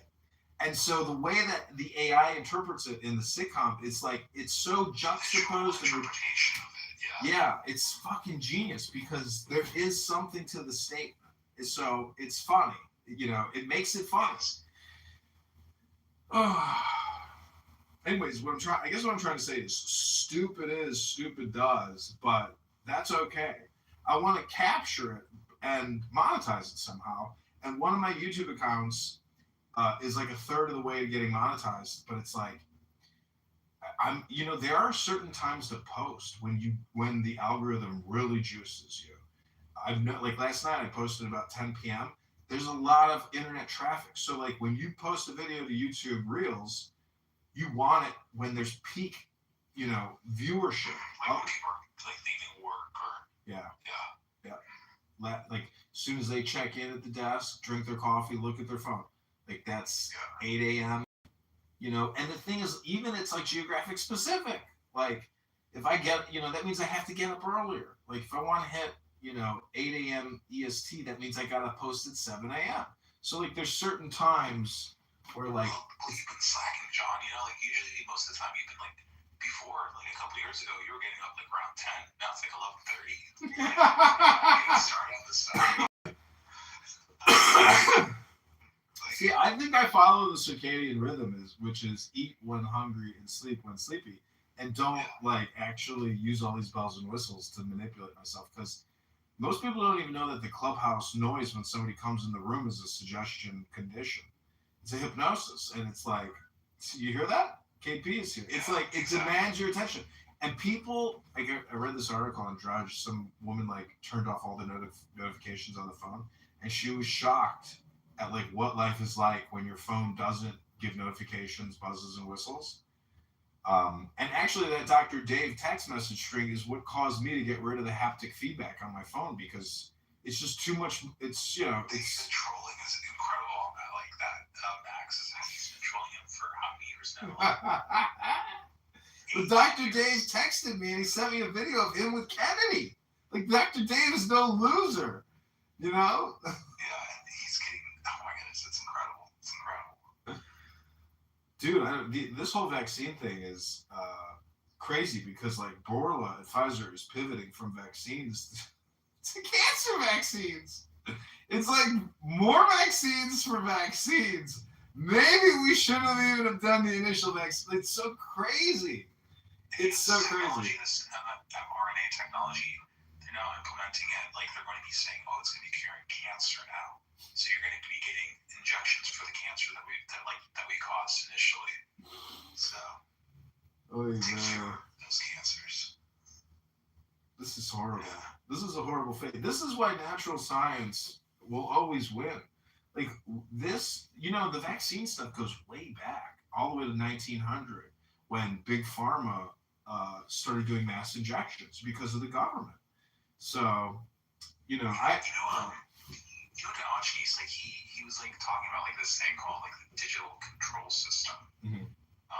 Sort of like this idea where like the vaccines are sort of a part of this as well, where certain molecules are injected inside your body, which could resonate with vibrations sent through wirelessly, and that could alter specific protein structures inside your body, like instantly killing you.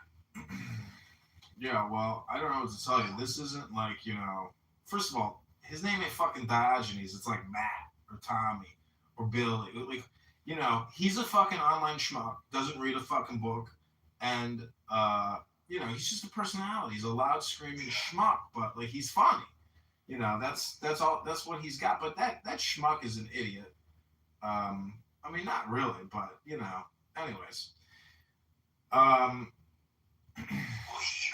he's not that much of an idiot if he's not on here on Clubhouse anymore. So. Him and the Abby show is pretty fucking stupid. I don't know. I don't know what to tell you, dude. Well, he demonstrated that he's an idiot. He's a fool.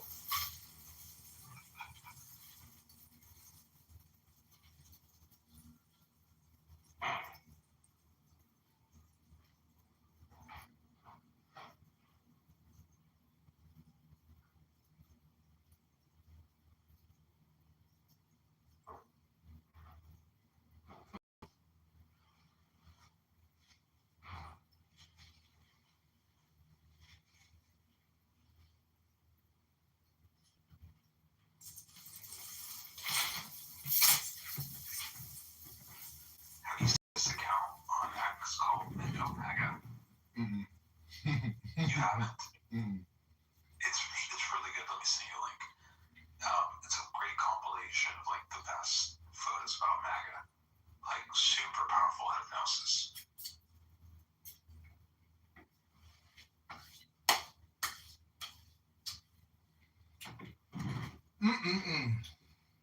Lord, oh Lord, my, oh my Lord, oh my. Lord, Lord, Lord, Lord, Lord, Lord.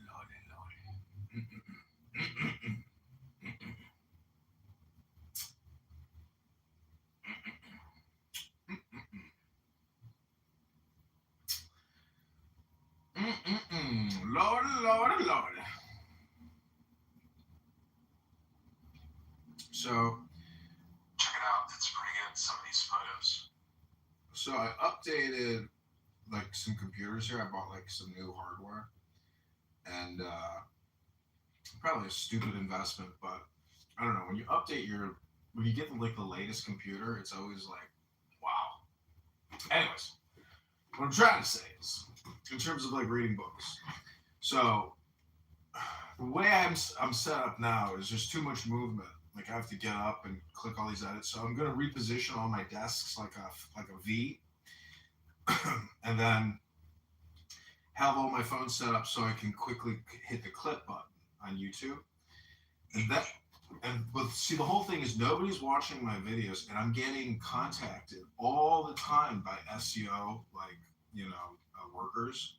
But I'm gonna have all of my YouTube accounts queued up on desktop screens, so it'll be crazy because I will be able to keyword and create, let's say, 500 videos in 2 hours, fully keyword optimized.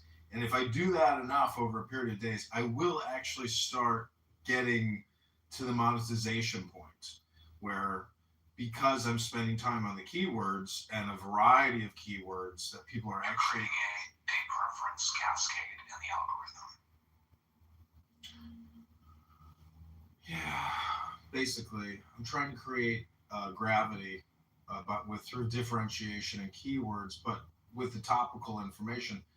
And because it's so hypnotic, so basically all I'm really doing is creating ASMR spam. And that's all that's really happening all the time for everybody. They're just consuming ASMR spam. But because I think my books are smart, I should be able to, capture an audience if I spend the time on the keywords. Because right now, John Kitover just is not a highly searched term.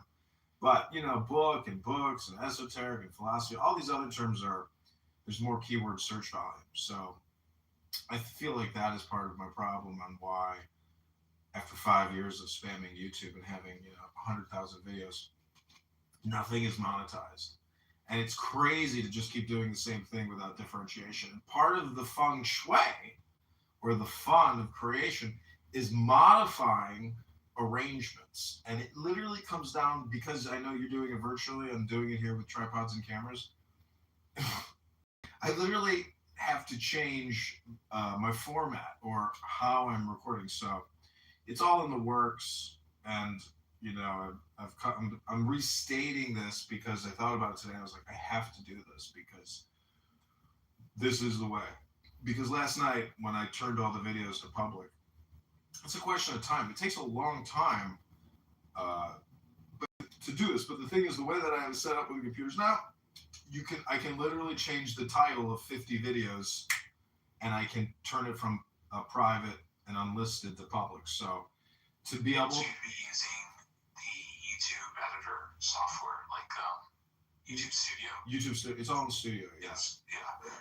That's like one issue that I found using like a phone. YouTube Studio doesn't allow you to actually edit the videos. You have to use a computer. It's. Yeah, that's why I say it's like self-funded desktop. There's a connection and a relationship there. But what I'm saying is I should be able to put out a lot of high-quality videos with high-quality keywords, and over the course of a couple months, I can use the books here in my house to maybe start making money on YouTube. Just a question though, you have a whole very high valuable sort of information in those books, but when it comes to the average person, would they even want to hear it? So it's they just want to hear the sort of slop that's been they've been hearing for most of their life. So yeah, that's okay. I think see, I would hire people to do the slop. Well, myself, I read the exquisite. So if I can get this thing going and make money, I can hire somebody like a hot model off of Craigslist to come to my house and read Dr. Seuss and make money from that. Because, like you said, the slop has value. The garbage collection is, agnostic to what's in the garbage. But there's so much garbage that, you realize it's not just about putting out the top 10%. Part of life is the 80-20, 80% of the garbage. Pareto principle. The Pareto principle. So, but I would say Clownhouse is 99% garbage, because I would rather read a book than teach English to a non-native English speaker. And that's really what's happening here. This app is just this out. People on this app, it's 95%, 98% of the people on this app, they don't have a mastery of the English language, for sure. That's it. And so read a book. And so I Googled, you say 15,000 words a day or 1,500 words a day, and you hear 3,000 words a day. So if you want to change your life, you have to control that 15-30 rule. You have to control what you say and what you hear. Otherwise, what hope do you have? Because if you're just consuming slop, and chances are you're saying slop. So control what you hear, control what you say.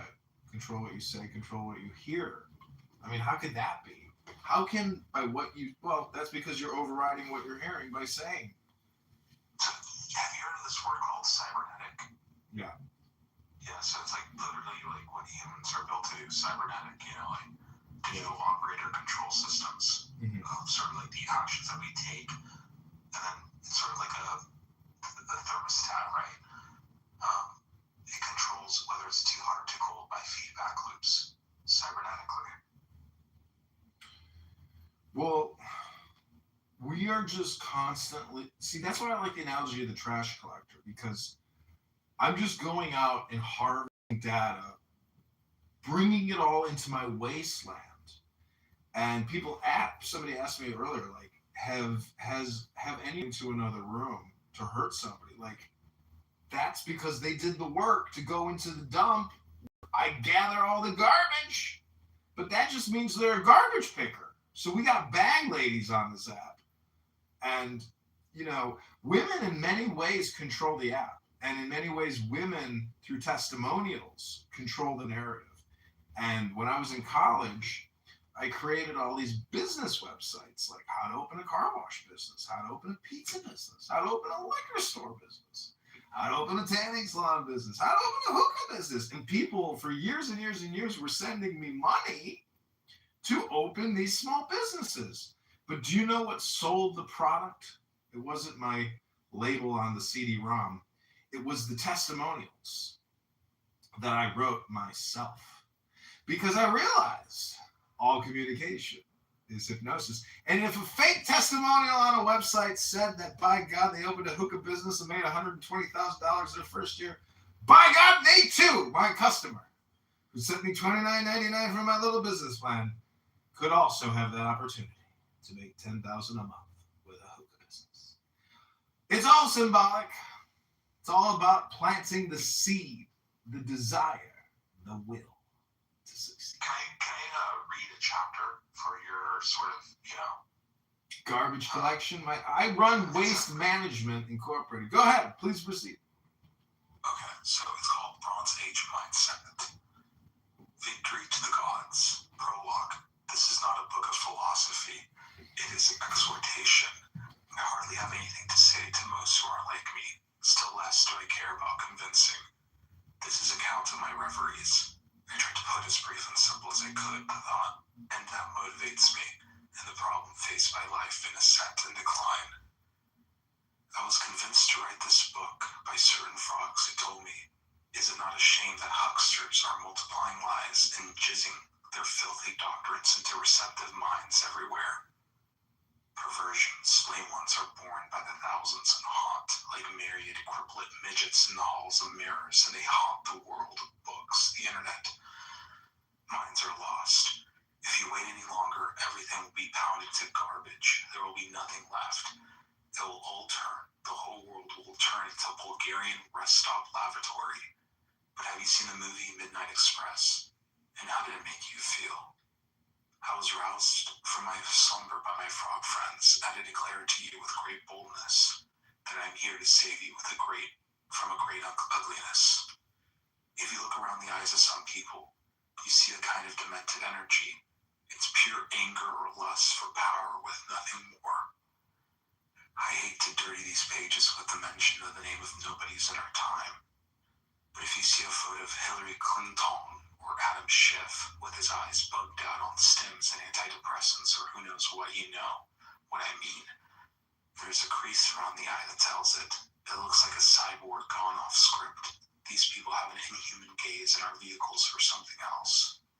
You see this also in the chiefs of the EU bureaucracy with tiny mole-man eyes behind small glasses and the tiny lenses that reflect light. You see it in the dead robot eyes of the new human automatons running government departments, the DMV, the brutal zombies running the security in the airports or hospital healthcare rooms under vicious fluorescent lights. I wanted to expose the grim shadow of a movement that is hidden behind the events of our time and from before. This is a great power that acts like a ghost. It hides in its own darkness and has been absorbed by the lands and the peoples that you can't really see it anymore. There is just an eldritch quality embedded in the things and on some faces. The same was said of Hades.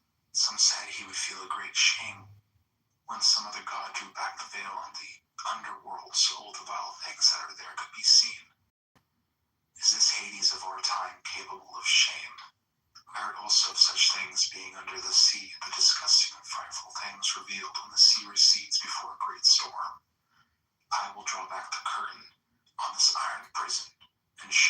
is you really live. The secret things show in dreams. Heraclitus says, all the things you see awake are death. All the things you see asleep are sleep. He was trying to be coy. In his day, many gods, clove-footed satyr, and other things show themselves to men in dreams. Spirituality, your insides are all wet, and there's a huge hole through where monstrous powers are fucking your brain, letting loose all your life and power of focus. You don't see yourself as you really are, but maybe some nightmare can show it to you. I'm here to show you the way out. There was Empedocles, a philosopher, man of high vision. He jumped into volcano Etna in Sicily because he knew he would be reborn as a god. Now imagine yourself in front of the rim of Etna. It's dry and sandy. You feel the heat, but it is not like you thought it might be. It's not romantic. It's just hot, dry, you can't breathe.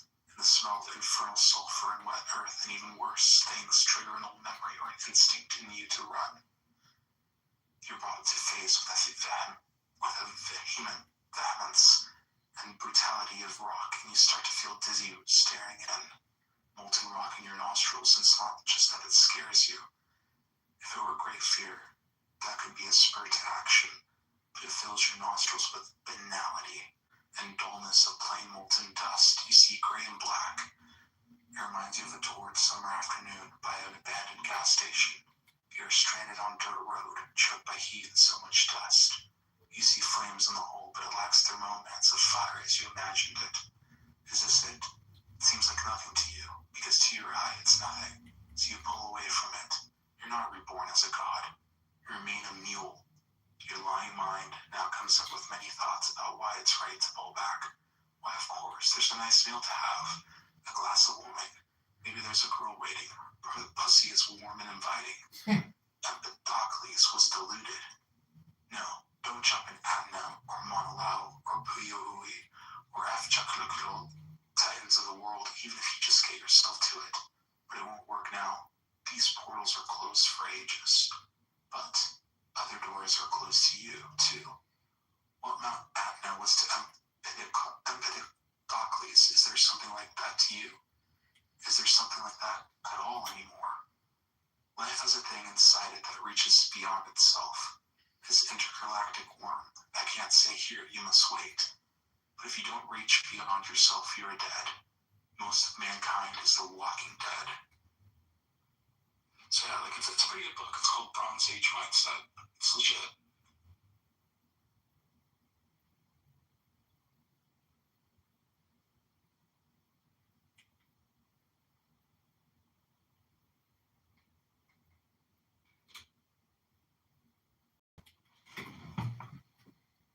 I'm looking at Mythomago and screenshotting all these pictures of Trump. Very cool photos. I'm going to stitch them together into a short on YouTube. People love Trump photos on YouTube because the global community loves Trump. It's crazy that the world loves Trump more than America. Do you think it's going to be Rubio or Vance 2028? It'll come down to those debates. Rubio will be fierce. Vance is like, he's pretty nice because when he did that Kamala Harris one, he totally won that debate against Kamala just because he was so pleasant and nice and accurate. They're both great communicators. Who knows? Maybe it'll end up, maybe it'll be Marco and then JD, or Donald Trump Jr. I think is going to run, and then even the Bushes are going to try to relaunch. So the whole thing comes down to a huge spectacle to determine who will be our Caesar for 4 years.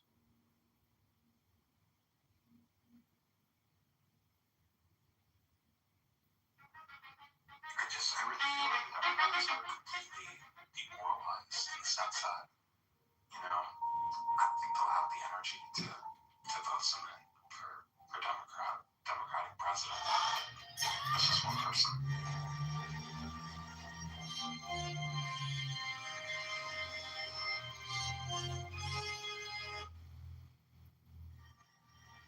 Planet of the Apes.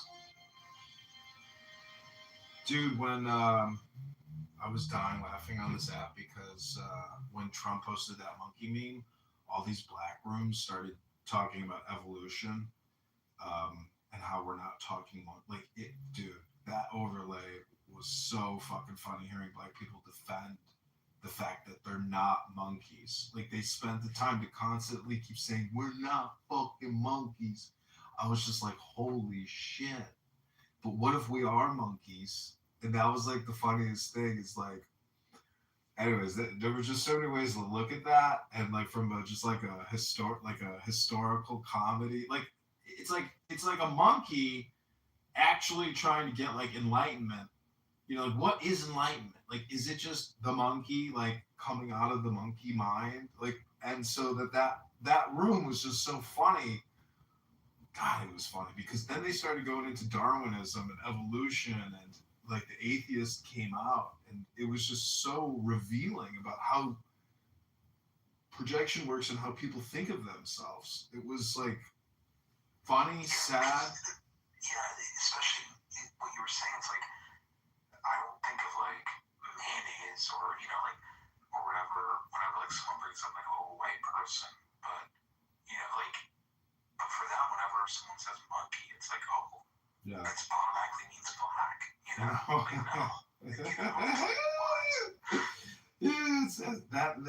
That is really my point, or what I'm thinking as well.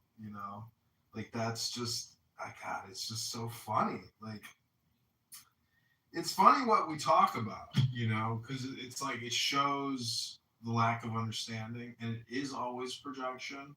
So, like, when a monkey is projecting that it's not a monkey, is it a monkey?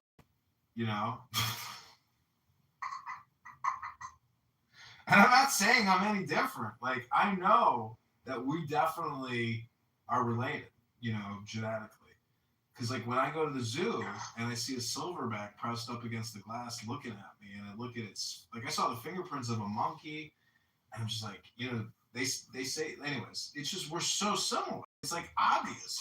Women don't like monkeys. I've realized that, like, a lot of women, it's like they kind of hate monkeys, but as a kid, I'm kind of fascinated by monkeys. I used to jog through the monkey exhibit at the Lincoln Park Zoo all the time, and I would specifically jog to the monkey, exhibit because, like, it was heated. So in the cold, I would run there. That would be my warm-up spot. And I spent a lot of time with the monkeys, with the monkeys, the monkey. And, looking from the perspective of the monkey, it gets its bananas, multiple times a day. People are always looking after those monkeys. And the monkeys are in a totally secure environment. Just looking back at us, saying, I can't believe you fools literally clean up after us and give us our food every day. Thank you. What a paradise. But you're trapped in the monkey cage. But after a while, guess what happens? You completely ignore all these random other monkeys who come outside the glass and stare at you. And sometimes you stare back at them. But the monkey isn't capable of advanced communication to say, hey, please save me from this glass prison. No, that monkey doesn't want to go anywhere because it can't communicate the fact that it wants to go somewhere else. So, all I'm trying to say is that these monkeys are trying to have fun in the cage. They run around, they play grab ass, and then they all have their positions. It's just so interesting. And then also they even use tablets. Apple tablets. They use tablets to play, matching games and other types of games, and they get rewards. And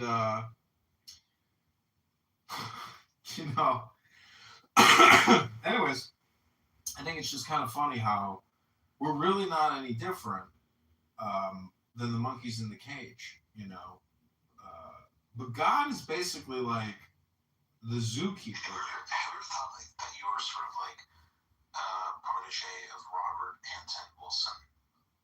No, I personally, maybe I'm like, kind of repulsed by that guy's presentation. I'm probably more like Eliphas Levi, you know, meaning like So you don't like he's like too. Operation Mindfucks?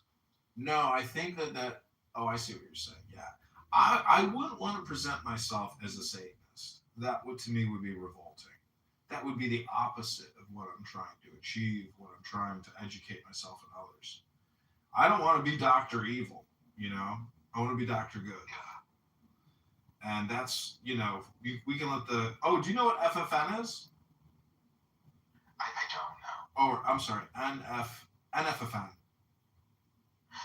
that like that sex cult where they're like?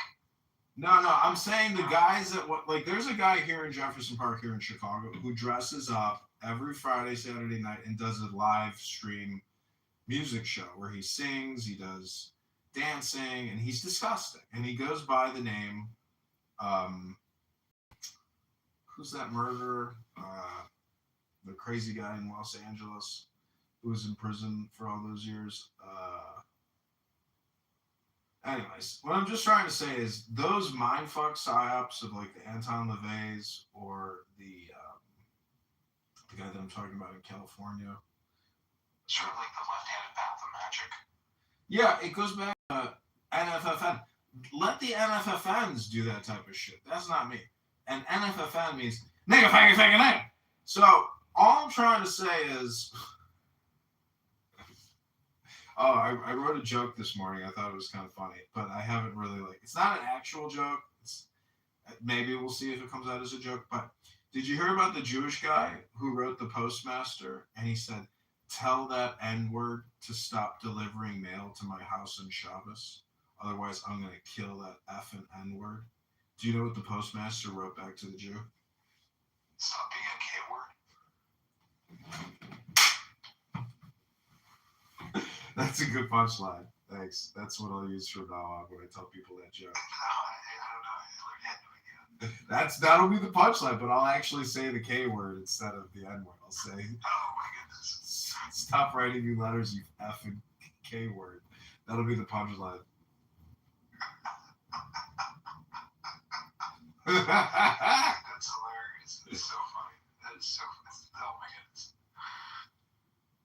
Yeah, we should use that joke here in this app. See, that's a profane, vulgar joke where we use racist terminology for the sake of hypnosis. That's what It's not like anybody's sake, it's not really. It's a hypothetical, and so the hypothetical enrages the monkeys in the monkey cage, and that's the thing about Plato and the shadow in the cave. If you're aware of the fact that people are gaslighting you with hypotheticals, that's what's happening here all the time. Do you know this chick Emrose on this app? I might have met her, but she's like a performance. She's a performance actress for genocide. The key word of the day every day is genocide with her, and occupation, and how. Oh, she hangs out with Buttercup, right? Yeah. Buttercup's been hosting. Yeah. So. The liberal Jews. Yeah. The thing is, it's all performance, and that's the hard thing to really be aware of when you're listening to it. Is that it is performative, and they are performing, and it's manipulative. It's like that Shakespearean poem, like all men are actors on a stage. Exactly. And this app, look, you're on the stage. It fits all the same definitions for a performance. And they demand. She's like, for over 1 year, I have avoided having a debate with you if you can't accept the facts.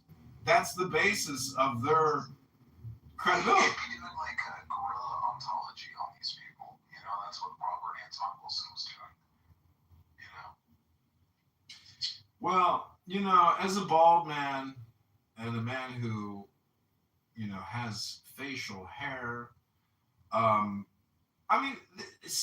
Robert Anton Wilson is like evergreen. He's an evergreen.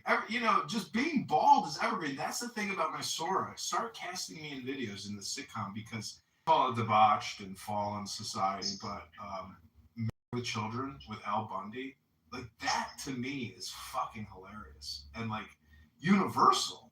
How is because I guess the living room is a universal thing. The family and the house all resides around the living room. So it has its place in human history, the living room. And that's why the sitcom is very evergreen.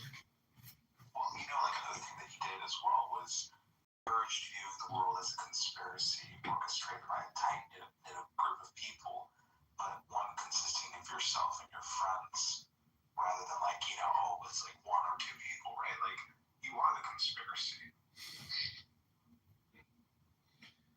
People are telling me to just stop. So what am I going to do? I'm going to open up Sora and just put in, John, people are telling you to just stop. You're not an artist. Hey, John, it was good talking.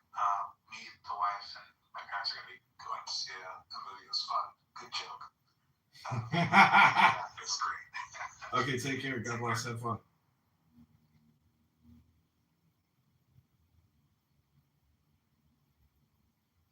Hoping that thing since breakfast, man, because perfection takes time. This is the hill you want to die on, John Kitover? John Kitover? Tell the truth. Channel 5 with... You know what really has value? Innocence. We're still talking about that jar, huh? Not just a jar, untouched, unspoiled marble. I was going to say this, but not to be annoying. Everybody keeps saying my name like it's a company. Articulation, I have to articulate. John Kitover TV, John Kitover. That was cute, John. Thanks, John. You're both welcome, John. Really, guys, don't quit on me now. I just changed the batteries. Hello. Oh, who are you? Me? I'm John Kitover. This is my apartment. All right. Tagline, take one. And... Whoa, not a stereo. Oh, this sweater's brand new. It's meant... All right, just a quick tune-up. Can't be that hard. A couple of screws, a little cleaning. Here we go. Whoa, hey, this is doing far more damage, John Kitover. This isn't a tutorial for John Kitover. All right, just a quick tune-up. All right, new shoes. Supposed to be a size 10. Hey, right foot, gotta coax it in. That's snug. Mission accomplished. I only had to argue with one cashier. Only one? That's progress. She tried to tell me my coupon expired in 1979. I said, so did I! And bought the cereal anyway. Mission accomplished. I only had to argue with one cashier. Only one? That's progress. She tried to tell me my coupon expired in 1979. I said, nigga, what you talking about? You already, bro. You talking about this, money that. You know you can get touched too, right? What do you think, bro? You think you got value because you got money, Carl? Yo, niggas politically. Money don't mean nothing. It's scary. Everything. I don't like that, bro. You've been doing that shit.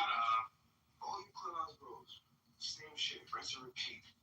Until you go outside, you're a very polite young man. Stop playing with me. It's too many hard legs talking on this stage. God damn. I'm so fucking scared, y'all. Oh my goodness. Valentine's Day to me.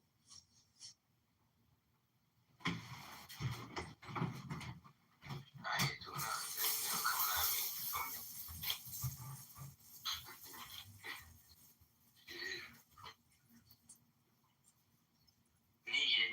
Nigga. That's all you say. Nigga. Yeah, nigga. Nigga, you a divorced man. Shut up, you a adult. Shut up, you a divorced man. Stop trying to act cool on the internet. You know you got an interview at Citadel on Monday. Nigga. Just you went to Erasmus. You sound dumb, bro. What? Oh, now you gonna stop. I picked him out. Listen to you. Stop playing with me, boy. I am dumb. This whole nigga. Dumb body, bitch. The Barbara Streisand school? Wow. Boy, but you should be with a woman. I don't get it. That's later tonight. You know it's 5 o'clock, right? I need to take a few. It's just... Okay. As long as you know it's 5 o'clock. Low self-esteem. What are you talking about, low self-esteem? I love myself. I don't need to go out. I said I need to check if you has low self-esteem because you're not even doing anything on a Valentine. Okay, I appreciate your feedback. No problem. Anything else? Anything else I need to bring up to myself so I can assess myself? Go buy some flowers for that young lady, bro. Please, bro. Just go do it for yourself. Do it for yourself. Don't do it for her. Do it for you, brother. Did you buy flowers today? Nigga, yes. He already asked you. You forgot that quickly? You spoke that much? No. I remember. I'm asking him a different question. I bet you should. Hey, didn't you ask him the same question? I'm not talking to you, bro. I'm talking to you, druggie. Oh, I'm on drugs right now? Yeah. Oh, okay. And I bought flowers for my wife. I bought flowers for my mother. I bought flowers for my mother-in-law. I bought flowers for each of my daughters, nigga. I bought flowers today, brother. You should buy some flowers, bro. Nice. You should buy flowers, bro. But I promise you, it really does more for you than anybody else. I promise you. Thanks, dude. That was so nice. Appreciate it. Trying to help you, brother. Black love will save you, bro. I promise. Y'all are intentional incels. Like, what's the point of being an incel on purpose? Yo, come get this shit, bro. Oh, of course. You got your homeboy around. Of course, you would be in the company of another dude. Valentine's Day, bro. No. Another dude. You with another dude. No bitch. What did he say? Insane. Yo, nah, these are people all over the place, you know what I mean? You can't see how they look like. Oh, you can't, nigga. Hey, come here, yo. He was in the back cleaning off. He just fooled y'all. Come here, yo. Oh, give this nigga clean up, yo. It's someone's like radio host. You know what radio host is? I know. But that's the same thing. Listen to him. Wow, this is bad, bro. Get that nigga out the crib, bro. Go to the fucking bodega and buy the flowers now. Get him out of there. Tell that nigga to go home. These dudes are 23 years old. It's like this way. It's not that it's doing a problem. They're probably master students at Columbia. Wait, you did that macro master's problem set? Yeah, come on. We'll go together. I think you got something to do, bro. That's what you should be. So that nigga, you gonna link up later, man. So that nigga, we gonna get up later, homeboy. You know what I'm saying? Give him a pound. Tell him This is Valentine's Day. He just gave him a pound. Niggas always assuming on some gay shit, bro. You mad messy for a nigga, bro. No cap. No cap. You don't even talk right. No cap. I don't, nigga. You went to Horse Man. Be quiet. I went to where? Horse Man. Man? Where you from, bro? I'm from New York. Brooklyn? Where in Brooklyn, bro? Flatbush? Crown? Fucking worse. Oh my God, Syracuse, come on. I'm not from Syracuse. You might as well say Buffalo. That would have made you harder. I'm not from Syracuse, man. Shout out to Rick James, bro. From Westchester. Yo, Wednesday, you got a Valentine? But my husband. Nice. Oh, okay, that's nice. Why don't you spend some time with your husband, man? Maybe she did. Why you all in her business? Maybe her nah. Pull you into her pocket. Just talking to you, nigga. Oh, nigga. You don't get talking to a girl, nigga. You're not talking to a nigga. I'm here, nigga. I'm going to my boy's house in Rochester, nigga. Yo, nice and brown. I was talking to that lady. I wasn't talking to you, bro. Yeah. Yo, Patty, happy Valentine's Day. Patty's in here. I already talked when spoken to, nigga. Oh, shit. Nigga. What you doing, nigga? To New York, bro, nigga gonna touch you, bro. Yeah, I'm gonna touch you, yo. You gonna get touched. Brother, go touch a woman. You can get touched. You're talking about touching dudes. You're touching about dudes all day. That's all you've been talking about is touching dudes. Bro, bring some fine women with you when you come to New York, dude. So we have a good time, man. I ain't even trying to be with y'all niggas, man. I'm trying to have a good time. Wait, why would you even bring fine women to New York? Women are already fine in New York. What's going on? Of course, but I'm saying we don't have girls, but y'all don't bring girls. You're gonna have to be a pimp. I don't need you to bring no girl. What's happening? See, this is what this nigga does all the time, bro.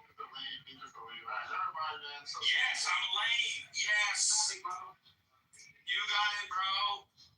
You got it, bro. And he's already assessing you, bro. That shit It sounds like a slightly more sane shady. Anybody else hear that? Anybody hear that? Hey, you bring some lady to New York, okay? He did. He sounded like shady. Slightly more sane. Well, hey, man. Do your thing,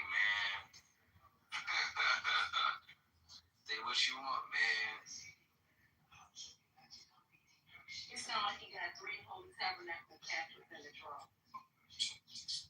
That's cute. That's Rose. That was adorable. Nice try. Try again. Listen to you.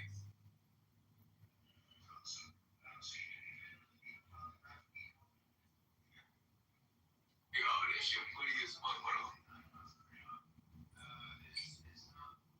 Green pepper. Green pepper.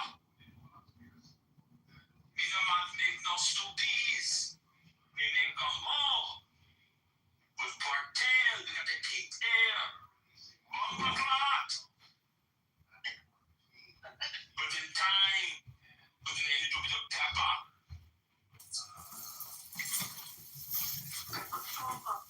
Rue, I can make this rue. Oh my lord, it's not burn. Oh yeah, it's the word though. Yeah, y'all going to like Valentine's Day dinner.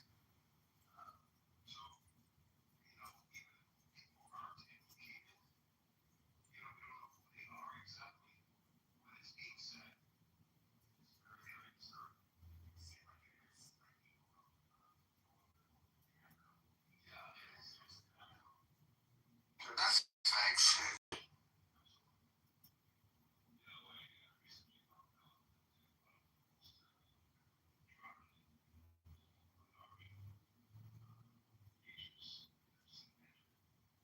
Have all people follow your lead. And thus, if you want to go into my wasteland and pick up some garbage, well, that's your right. But Why are we calling today? you're being recorded right now. The now is No, I'm talking about your roots. probably I'm a trash collector. I gather garbage.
Oh wow, sunshine, no wind, 72 degrees on the dot. Feels like the world's apologizing.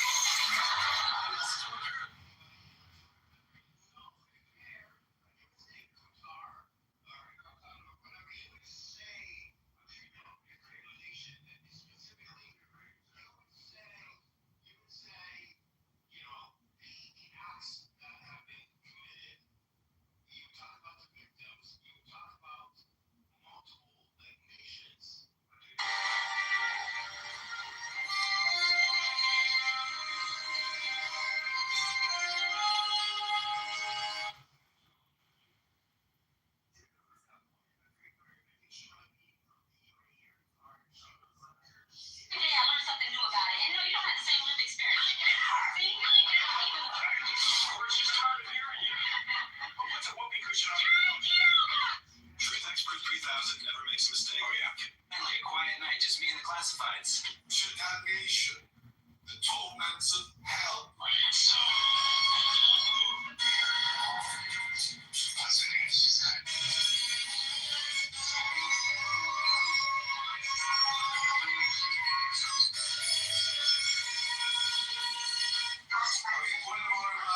Moderator, point of order.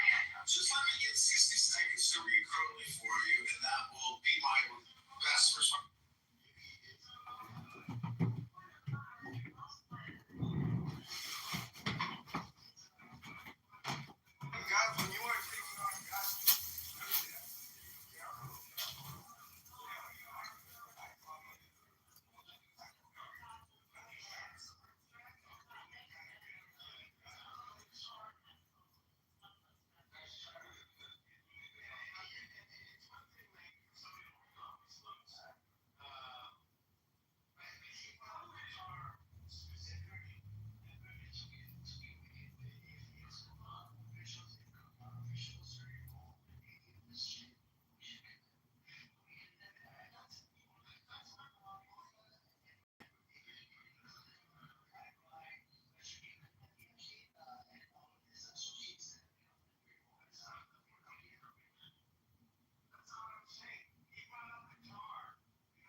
You guys don't know Judy's my friend. She's like my closest friend. We've known each other for. AMD's been going down a little bit. AMD is like. Wait, did he have it?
Family with JDS.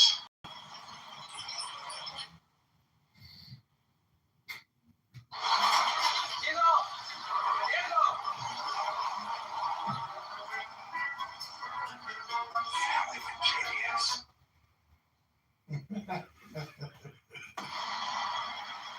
Kitover! Diego!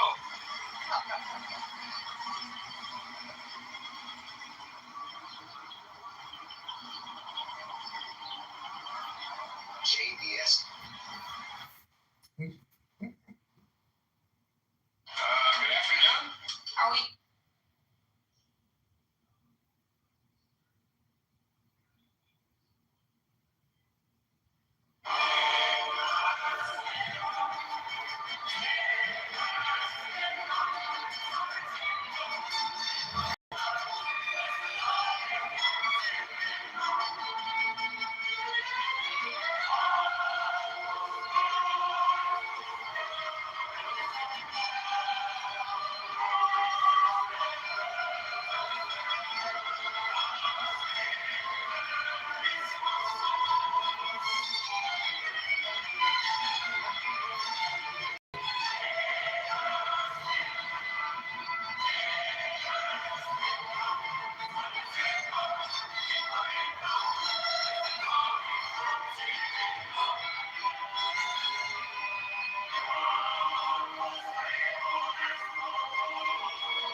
end of the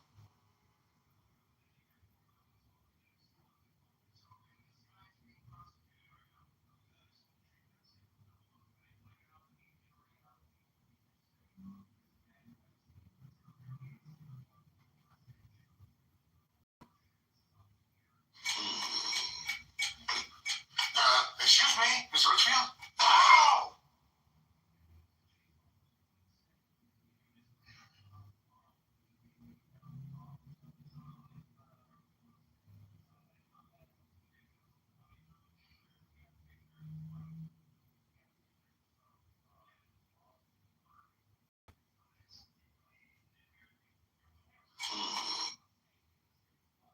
So, I don't know if I'm right.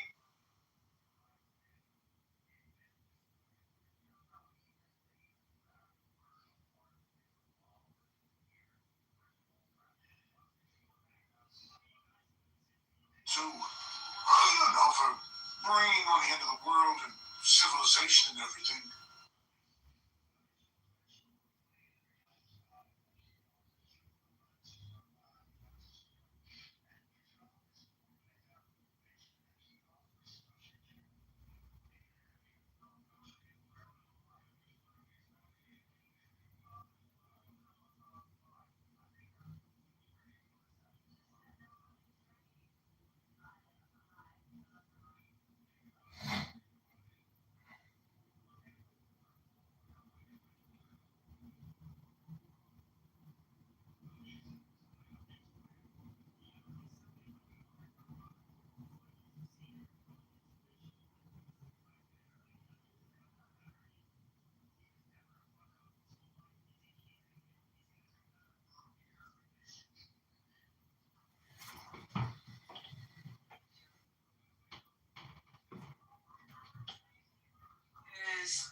It's different because it's different for different parties. You know, like Orthodox we saw are different than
Whoa.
Win Kitover.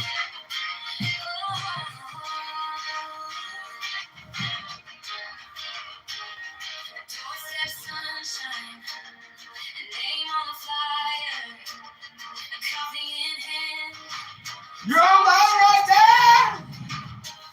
From our schools to the small town store, the child's been listening at our live. Catch every hope we bring. Don't get over people say, get over, get away, yeah. We choose to live for a future. Where change begins.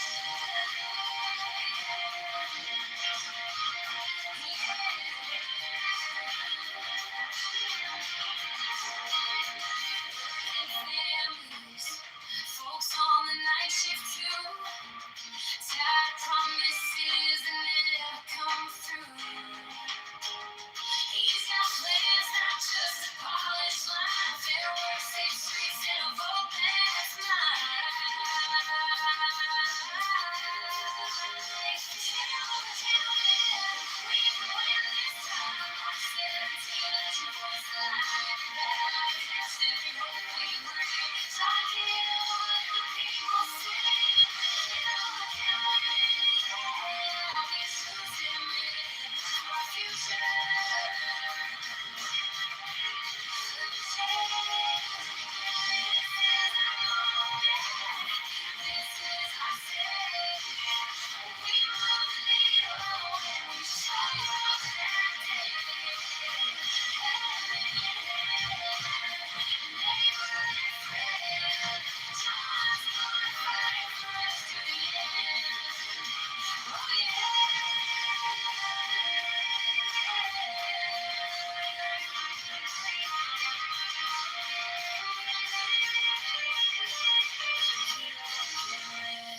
We can win this time. March 17, let your voice align. Every ballot cast, every hope we bring.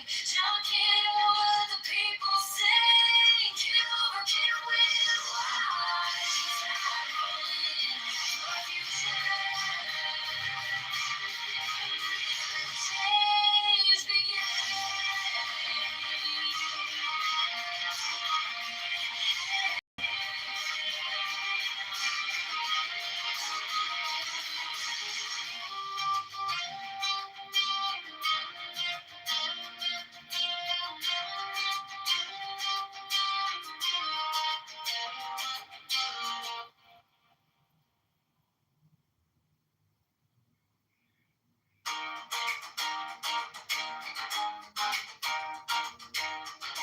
Doorstep sunshine, name on the flyer, coffee in hand, talking truth to power.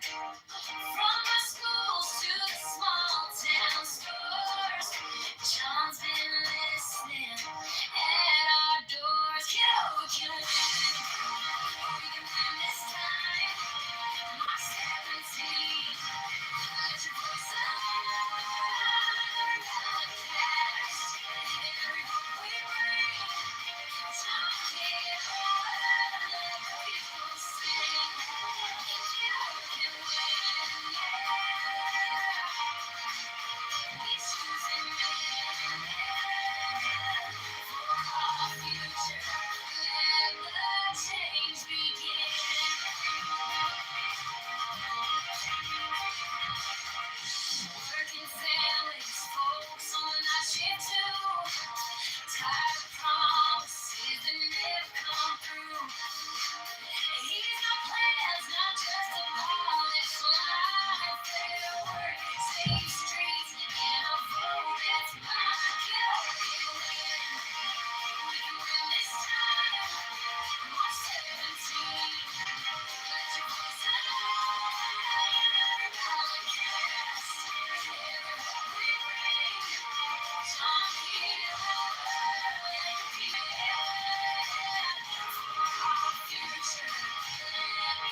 stars.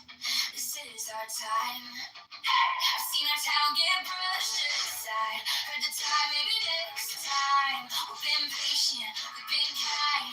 Now we're drawing a brand new line. You want schools that really shine, small biz dreams that actually thrive. Clean streets, safe days, calm nights. We need some on our side. So when they say it's just the same old game, we answer back. We call his name. Win, don't give it away. Make our future clearer. Every voice a little stronger. We pull that living out on Mars 17. Stand up, let your vote show up. Promise change in our corner. La la la la. La la la la.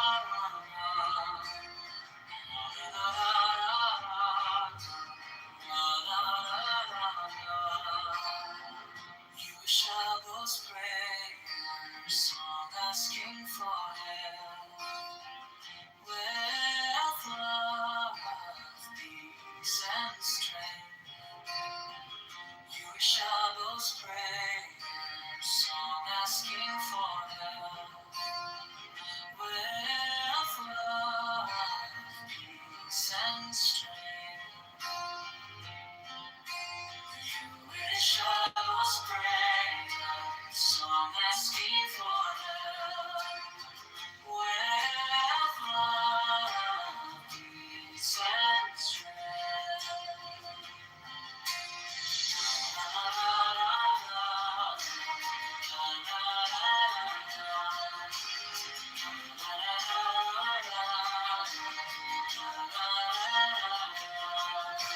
You wish I was prayer, song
asking for help.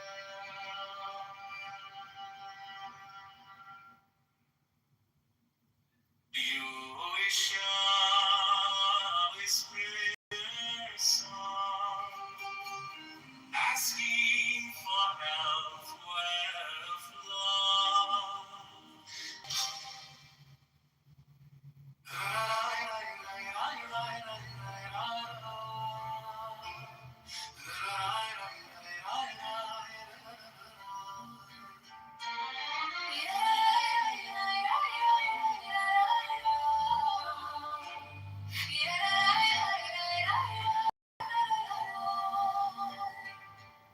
Jewish house prayer song, asking for help, wealth, love, peace, and strength.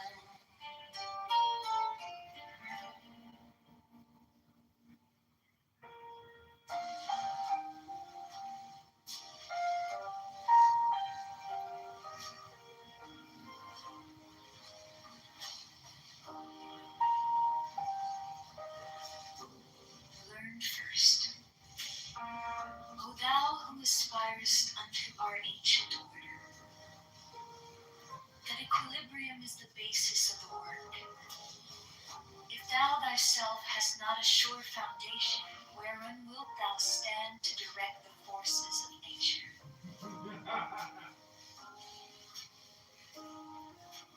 Know then, that as man is born into this world amidst the darkness of matter and the strife of contending forces, so must his first endeavor be to seek the light through their reconciliation. Thou then, who hast trials and troubles, rejoice because of them. For in them is strength, and by their means is a pathway opened unto that light. How should it be otherwise? O man, whose life is but a day in eternity, a drop in the ocean of time. How were thy trials not many, couldst thou purge thy soul from the dross of earth? Is it but now that the higher life is beset with dangers and difficulties? Hath it not ever been so with the sages and hierophants of the past? They have been persecuted and reviled. They have been tormented of men. Yet through this also has their glory increased.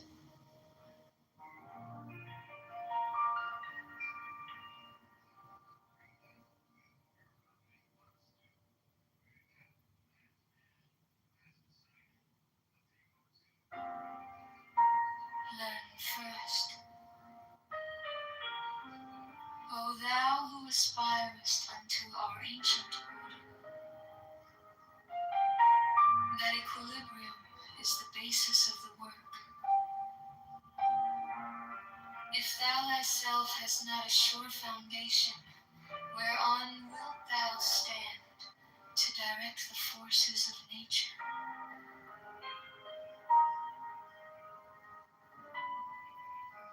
Know then, that as man is born into this world amidst the darkness of matter and the strife of contending forces, so must his first endeavor be to seek the light through their reconciliation. Thou then, who hast trials and troubles, rejoice because of them, for in them is strength, and by their means is a pathway opened into that light. How should it be otherwise, O man, whose life is but a day in eternity, a drop in the ocean of time? How were thy trials not many, couldst thou purge thy soul from the dross of earth? Is it but now that the higher life is beset with dangers and difficulties? Hath it not ever been so with the sages and hierophants of the past? They have been persecuted and reviled. They have been tormented of men. Yet through this also has their glory increased.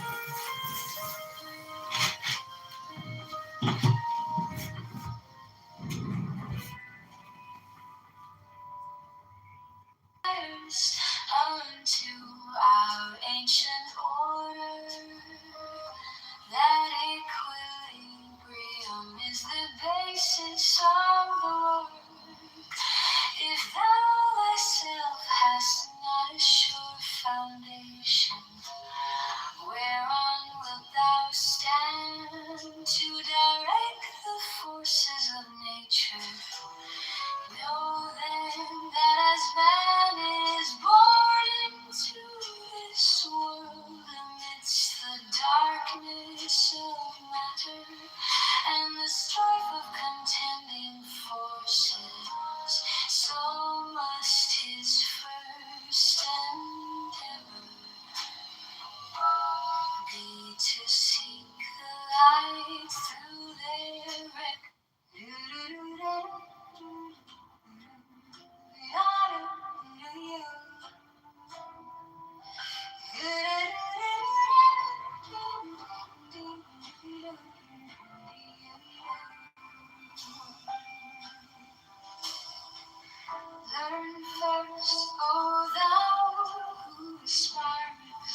for 10 seconds, 10 on 11, 10 on 9. Hold, hold, hold, hold, hold, hold, hold, let it go, go, go, go, go, go,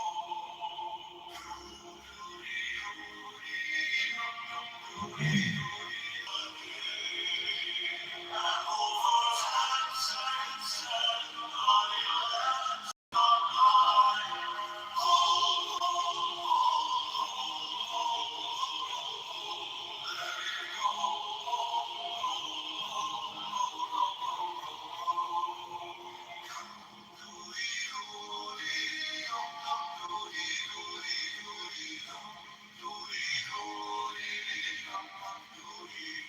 take a deepest breath of the day and hold for 10 seconds, 10 on 11, 10 on 9.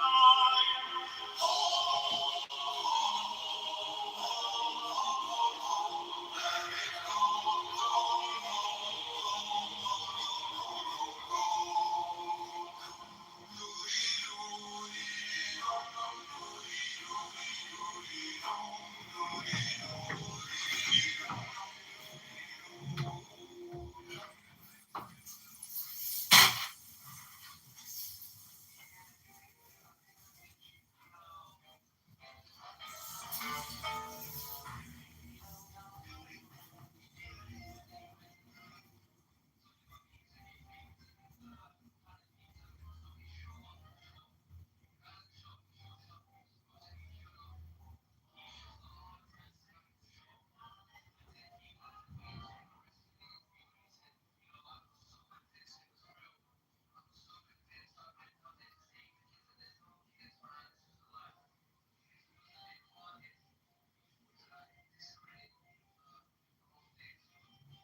mystic union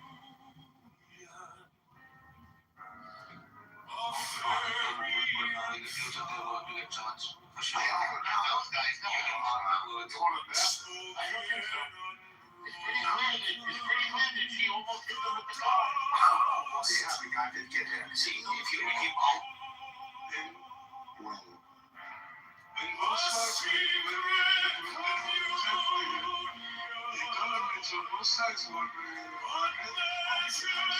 This is probably the crisis we ever told that you're having.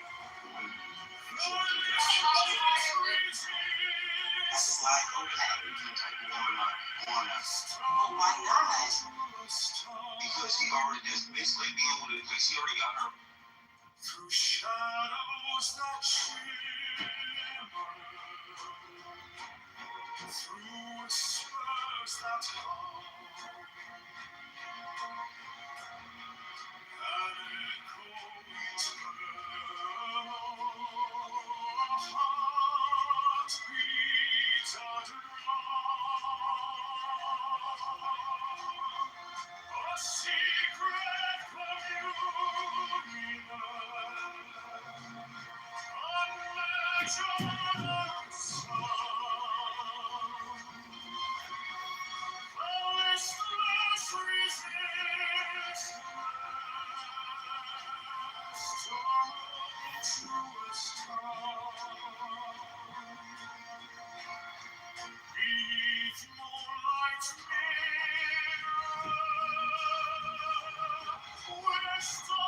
Softly weep.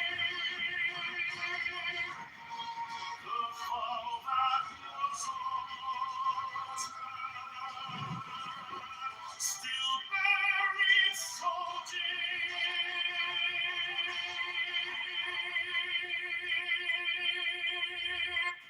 A secret communion, unmeasured, unsung. The listless resistance,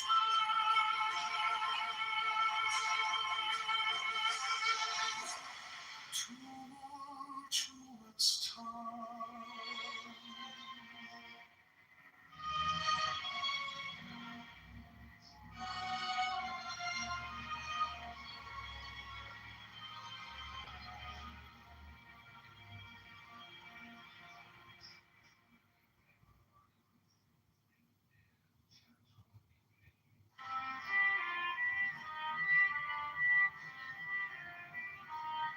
By the mystical union of fairy and fawn, unspoken, unbroken, the dust to the dawn, a secret communion, unmeasured, unsung, the listless resistance.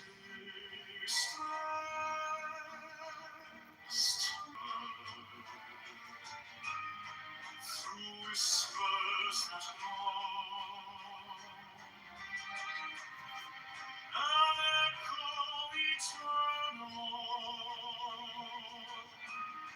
a heartbeat a drum, the secret communion, unmeasured, unsung, listless resistance to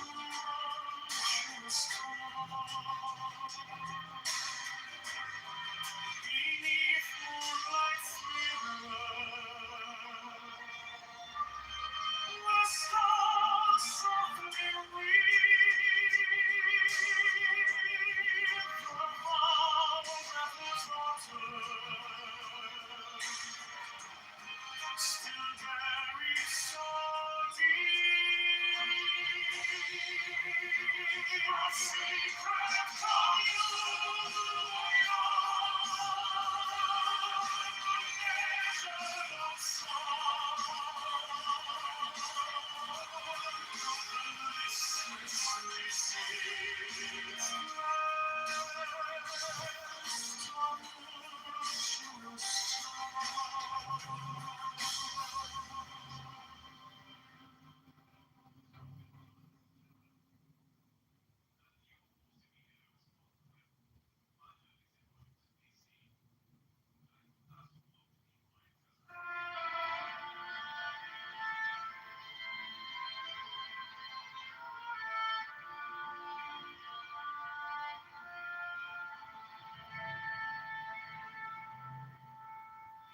were mine, oh my saint, a whisper, a flame, a soft restraint by the stars, by the scars we create. I call your name. I sealed our fate.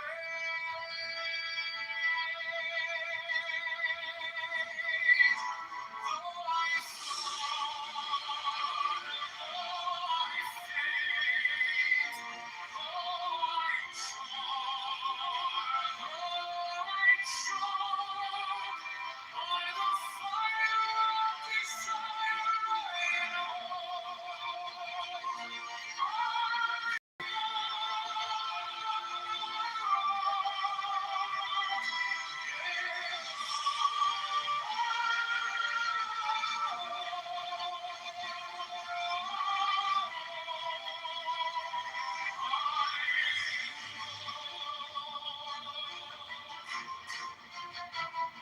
The shadow lingers, breath still warm, a tempest rising, a breaking storm. By the light, by the night, by the vow we swore, I reach, I beseech, for you once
You were mine, oh my saint,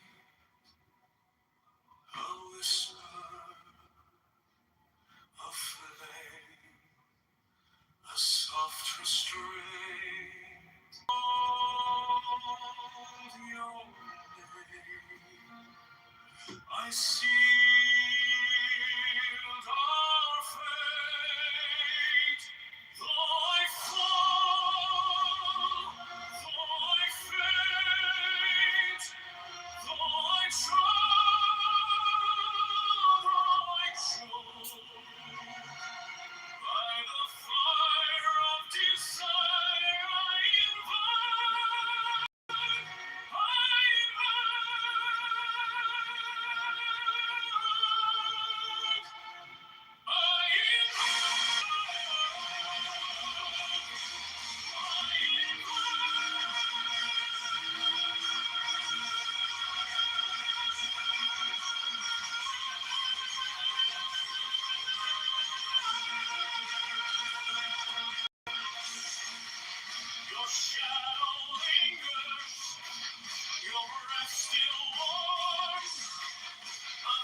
just rising, a breaking storm. By the light, by the light, by the valley swore, I reach, I beseech, for you are restored. Though I fall, though I faint, though I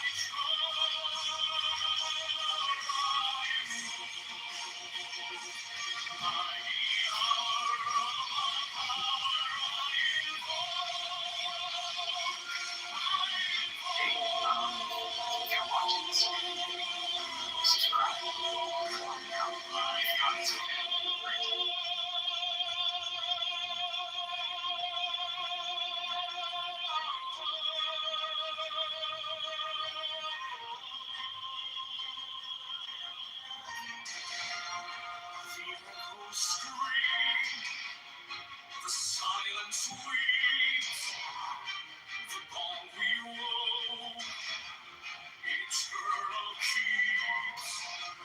I summon the past, I summon the flame, I summon the moment, I call your name.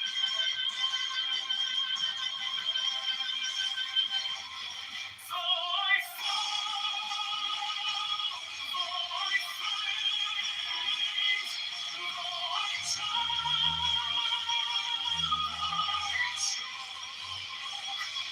by the fire of desire I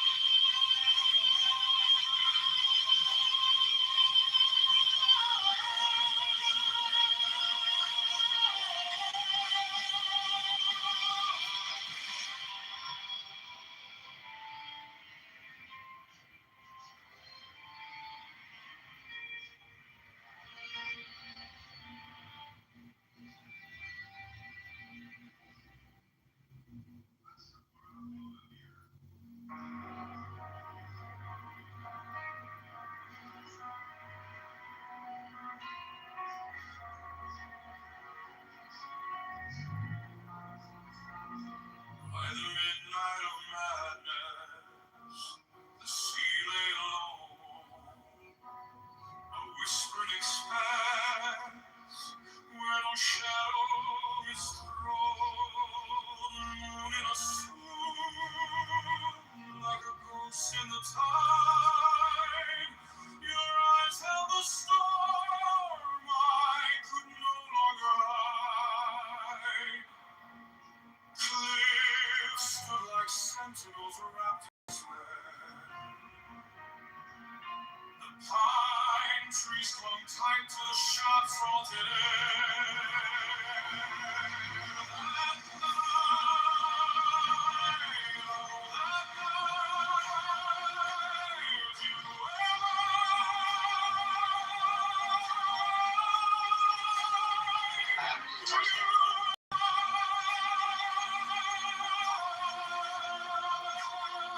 You are not an artist, just stop.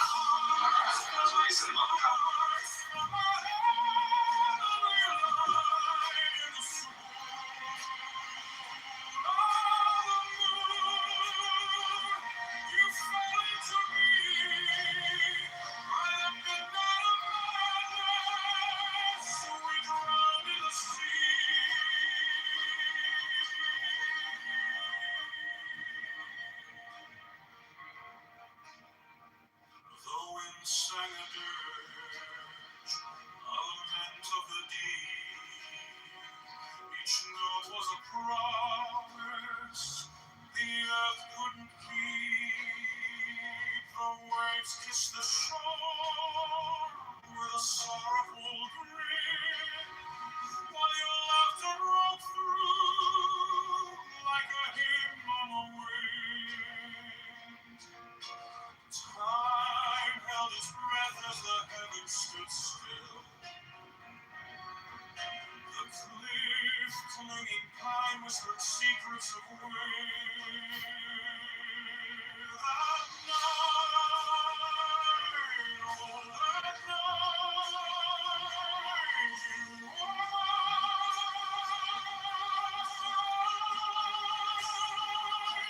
you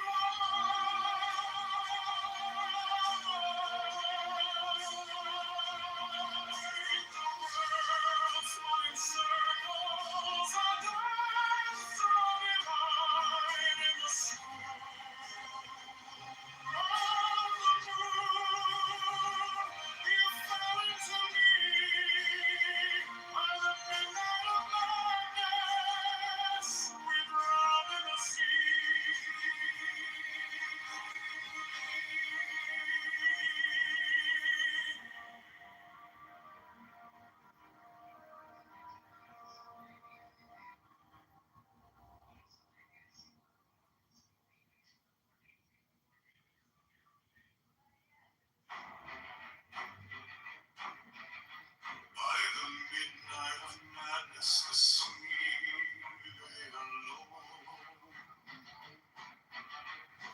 A whispered expanse where no shadow is thrown. The moon in a swoon like a ghost in the tide. Your eyes held a storm I could no longer hide. Cliffs stood like sentinels wrapped in despair. The pine trees clung tight to the sharp salt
Each note was a promise the earth couldn't keep.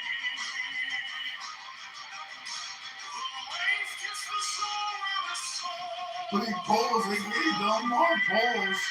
70% of the momentum is huge.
Hello?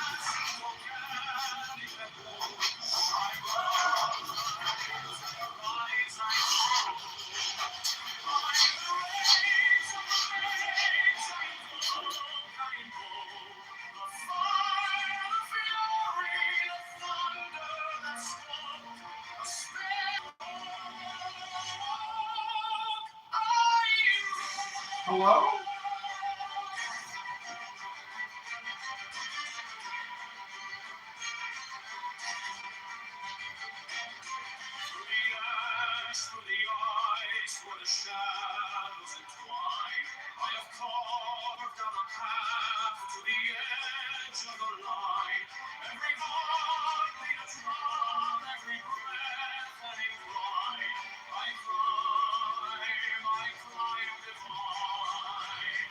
Like the rage of the waves, I invoke, the fire, the fury, the wonder, the smoke, the spell that ignites and consumes as it close.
By the force of the fashion of love, when I broke through the shroud, through the cloud, through the storm, through the smoke,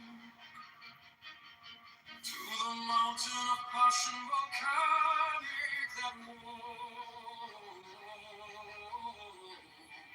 I rise, I choke, by the rage of the waves I invoke, the fire, the fury, the thunder and smoke, a spell that ignites and consumes as it glows. I invoke,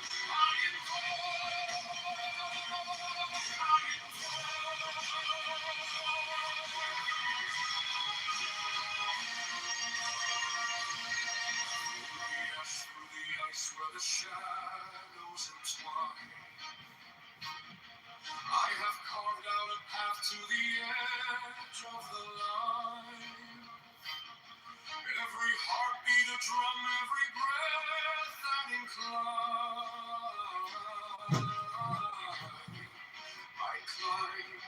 I climb divine. By the rage of the rage I invoke, the fire, the fury, the thunder that smoke, a spell that ignites and consumes as it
Uncharmable charmer, you dance with the flame of Bacchus and Mars in a cosmic game. In the sounding, rebounding, the heavens collide. Abyss of the stars, where the shadows reside. Oh, Virgin in armor, your arrows take flight, unseen in the brilliance of dawning light. Resilience defiant in spring's first breath, you conquer the silence, you battle with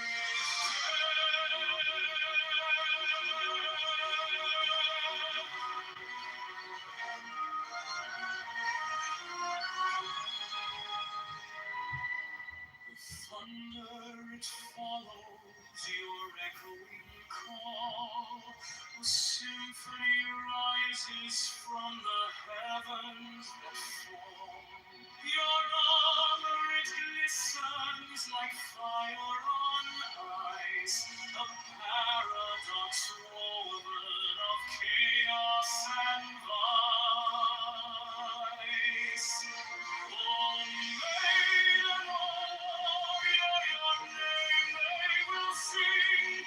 Through valleys, through mountains, through endless spring. Your legend unyielding, your spirit untamed. In the abyss of the stars, forever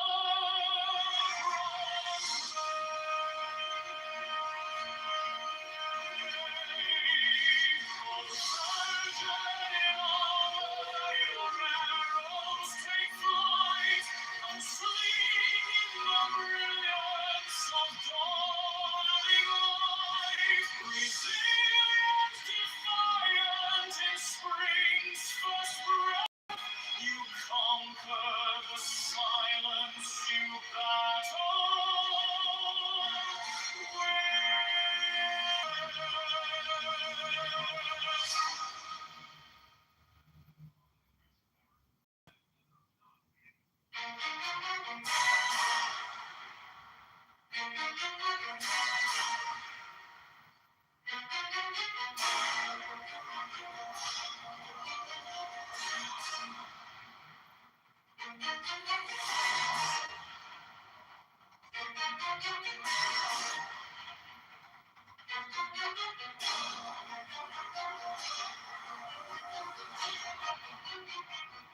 Uncharmable charmer, you dance with the flame of Bacchus and Mars in a cosmic game.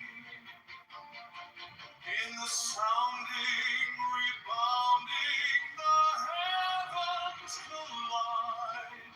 Abyss of the stars, where the shadows reside.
you conquer the silence, you battle with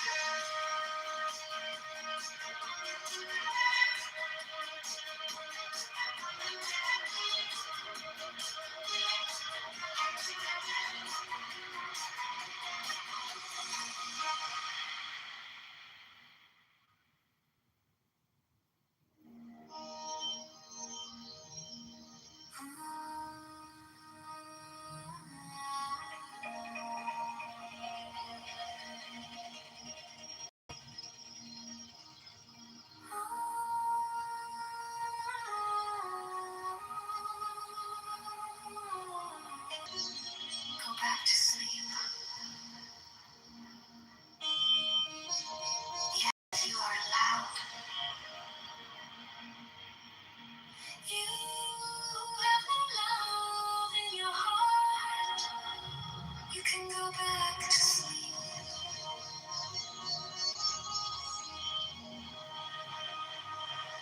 The essence of love is exclusive to us. Go back to sleep.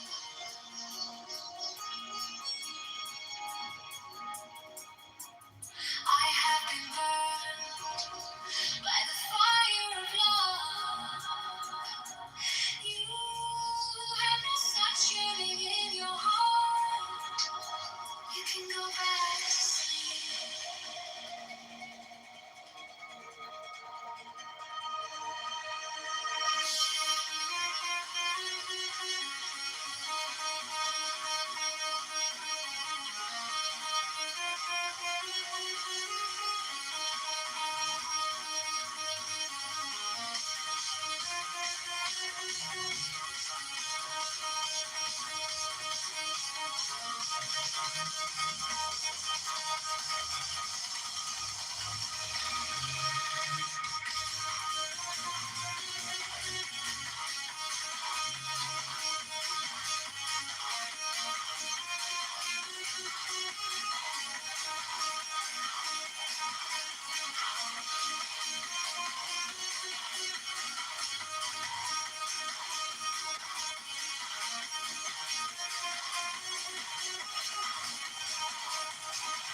you can go back to sleep.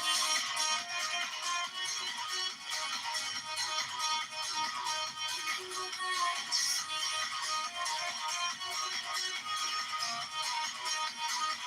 You can go back to sleep.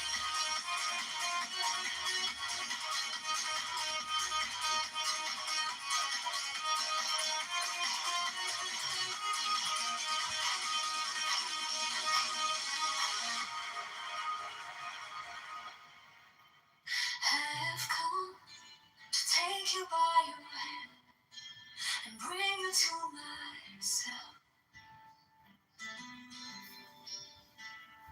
I've come to shine your way as you walk this path. I will make you guiltless, I will make you fearless, and I will place you in the brightest point in the universe. I've come like the breeze of spring to reveal the flowers, so I can hold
myself. I have come to shine your way as you walk this path. I will make you guiltless, I will make you fearless, then I will place you in the brightest point in the universe. I have come like the breeze of spring to your field of flowers. So I have come to take you by your hand and bring you to myself. I have come to shine your way as you walk this path. Like the cry of lovers, I will help you reach the roof of heavens. From the dust of the earth to a human being, there are 1,000 steps. I have been with you through these steps. I have held your hand and walk by your side, and I will be with you as you move beyond this human form. My name is Latrice L. and I've worked for Chicago.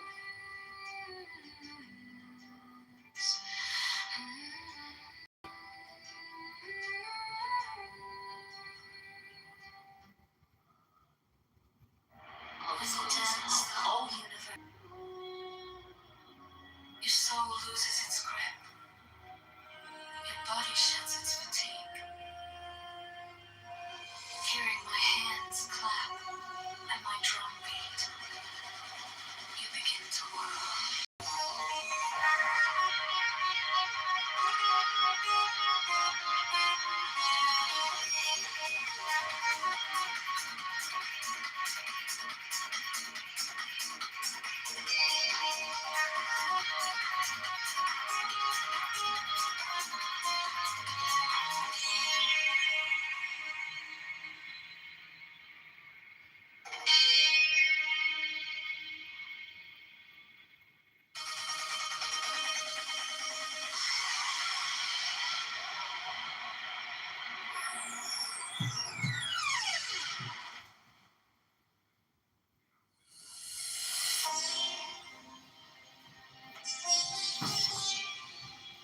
When you dance the heaven dances, all the realms spun around you in endless celebration. Your soul loses its grip. Your body sheds its fatigue. Hearing my hands clap and my drum beat, you begin to whirl.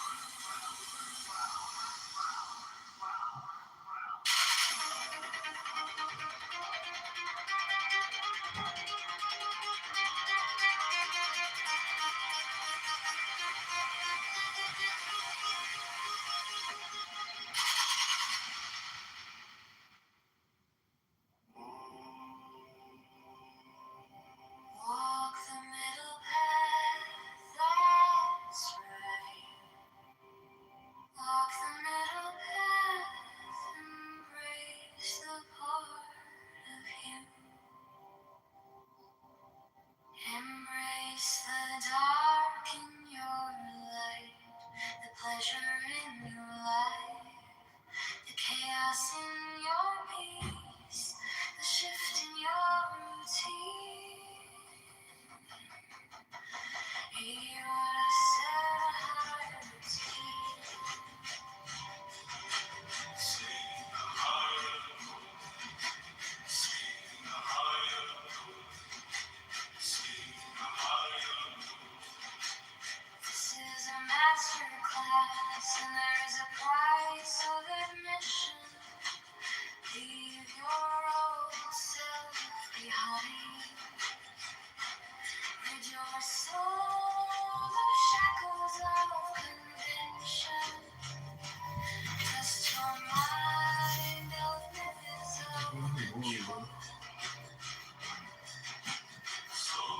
The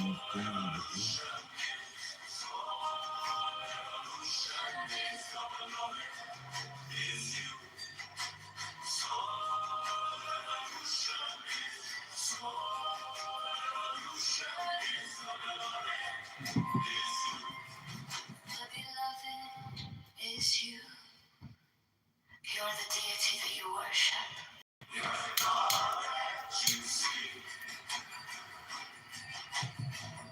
Come out of yourself. We are eternal beings, currently three-dimensional. From the moment you are born, an escape hatch is placed in front of you. Escape with your mind and the desire to be free and learn more. You are starlight, particles of matter mixed with energy. You are born of light and will return to light. Manifest like a flame. No place in time. Power on the inside. No place in time. Power on the inside. Enjoy this bounty. Eat your heart out. Now listen to heal your wounds. I get you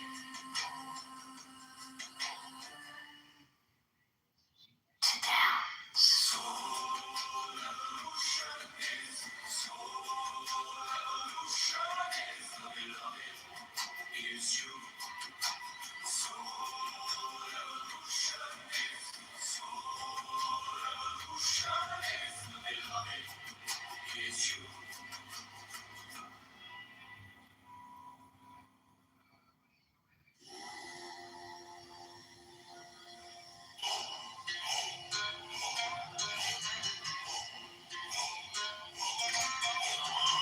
You got it all figured out.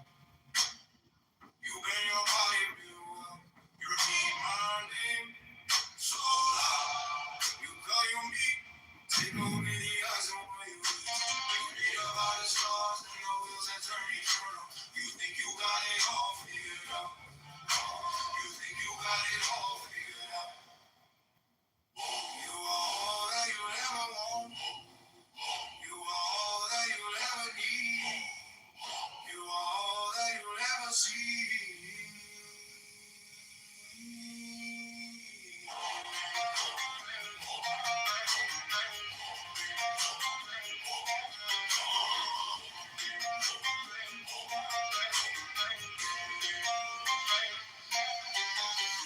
You believe stories of a God to a kind and trust false love, red, white, black and blue, and yes, you turn the other cheek, and you think you got it all figured out. You think you got it all figured out. You swing from dogma to dogma, you switch from control to control. Oh, friend, this is a vicious circle to why your soul. This is a vicious circle to why your soul. You think you got it all figured out. You think you got it all figured out. You are all that you'll ever want. You are all that you'll ever need. You are all that you'll ever see.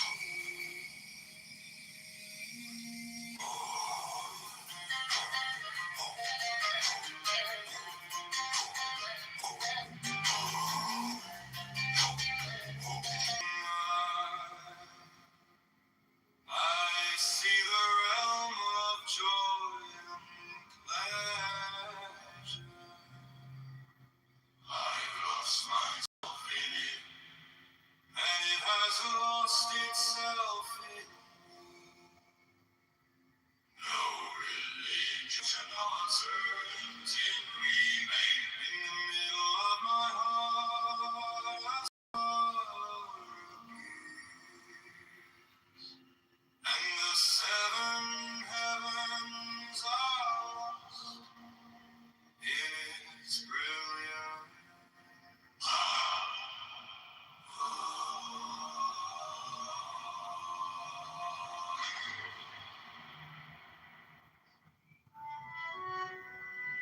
communists.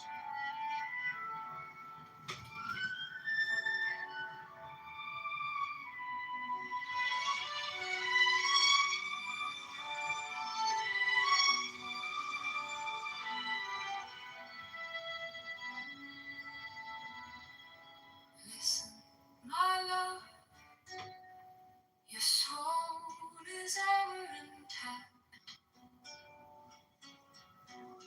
Don't mind the destination, don't mind the end, don't mind the good or bad, or right and wrong. Grow from the past, but grab hold of now. Now is always evolving. The end is eternal, it's ever reaching. As there are billions of stars, there are billions of steps. As there are billions of souls, there are billions of ways to grow. Last night, under the roof of all nations, a woman in red spoke of self-realization.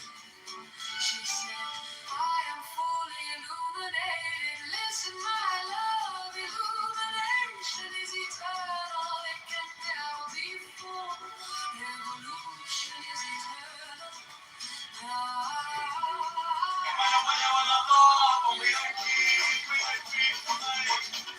Really? What the fuck? Is eternal. It's ever reaching.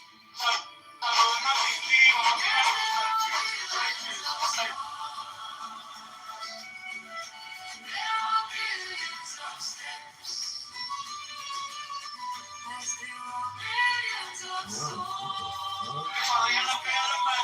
Billions of ways to grow.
Once more it is the night of a full moon. It is time for madness. All my immense knowledge cannot help me now. Insomnia took my patience, brainwashed away my intellect. The lover made me lose my profession. What good is my As you now lower cats in safer streets, better educational outcomes. In 100 shades of orange in the fall, a lover's heart shrivels for a sense of the beloved's touch. Now the face of that charred garden is my field of flowers. Look, 200 Jupiters are dancing around my moon. My love business is booming, but don't credit the consultants. I am done with the consultants. The pundits, they call you Jafar the imposter. Little do they know that you are my shams. You are my shams. The flyer. Rise, rise, rise. Rise, rise, rise. Rise, rise, rise.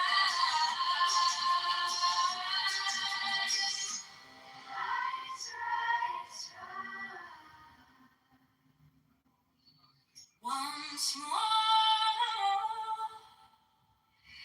love is pouring down my ceiling and my walls. Once more, it is the night of the full moon. It is time for madness. All my immense knowledge cannot help me now. Insomnia took my patience, brainwashed away my intellect. Lover made me lose my profession. What good is my work anyway? Once more, rise, rise, rise. Once more, rise, rise. Once more, rise, rise, rise. Your garden burns in 100 shades of orange in the fall. A lover's heart shrivels for a sense of the beloved's touch. Now the face of that charred garden is my field of flowers.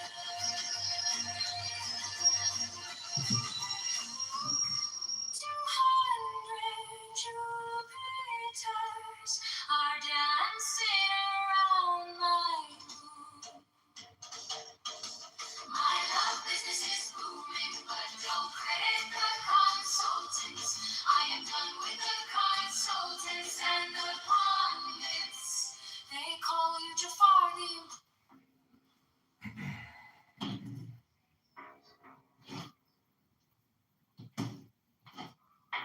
Give me the sign of the open eye.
On the neon skies where the star comes.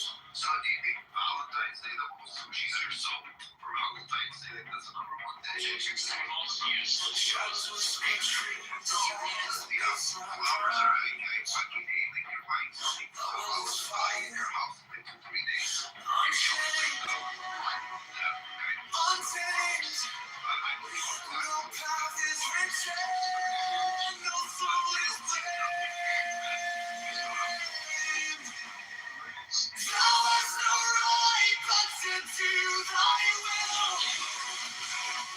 Feel the stars, let the silence fill your will unfazed. Alright, John, I guess I gotta invite you back up every time you go down. You disappear down there.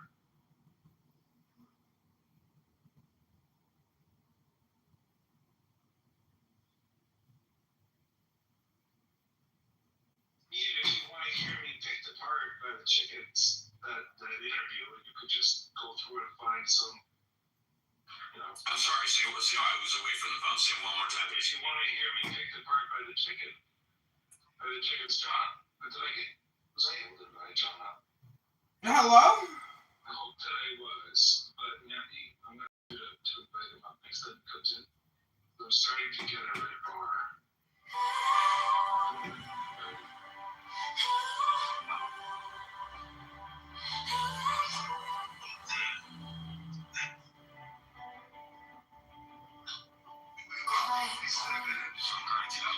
In my chest like a secret,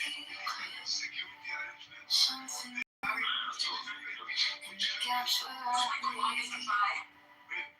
Eyes closed, yet the room feels brighter, like a word on the tip of my teeth.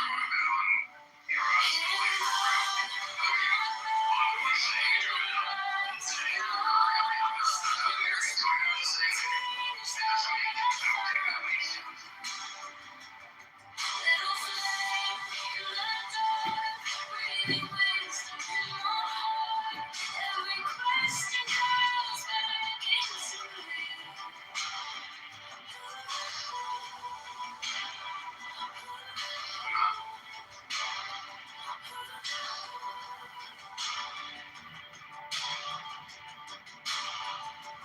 Soft wind on a page I folded. I turn in to the hush of my mind. Your voice is a silence speaking, pulling threads till my scattered cells align. Hitting God in my breath, in my rise, in my rest. Give me the sign of the open eye. A riddle of shadows where whispers lie. The thorny thigh, the maddening cry. Open, open, open. I am awake. The serpent shakes.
That's where the star comes.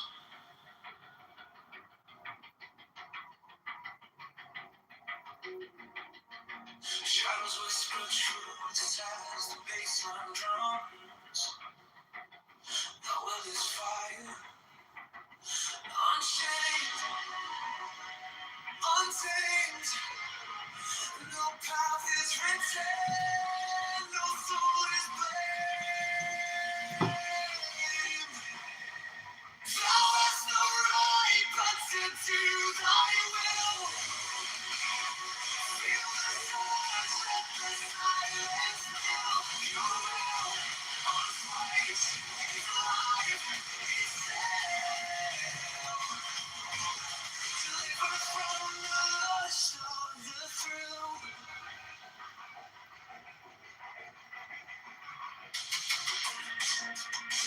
Echo shattered glass where the circuits glow.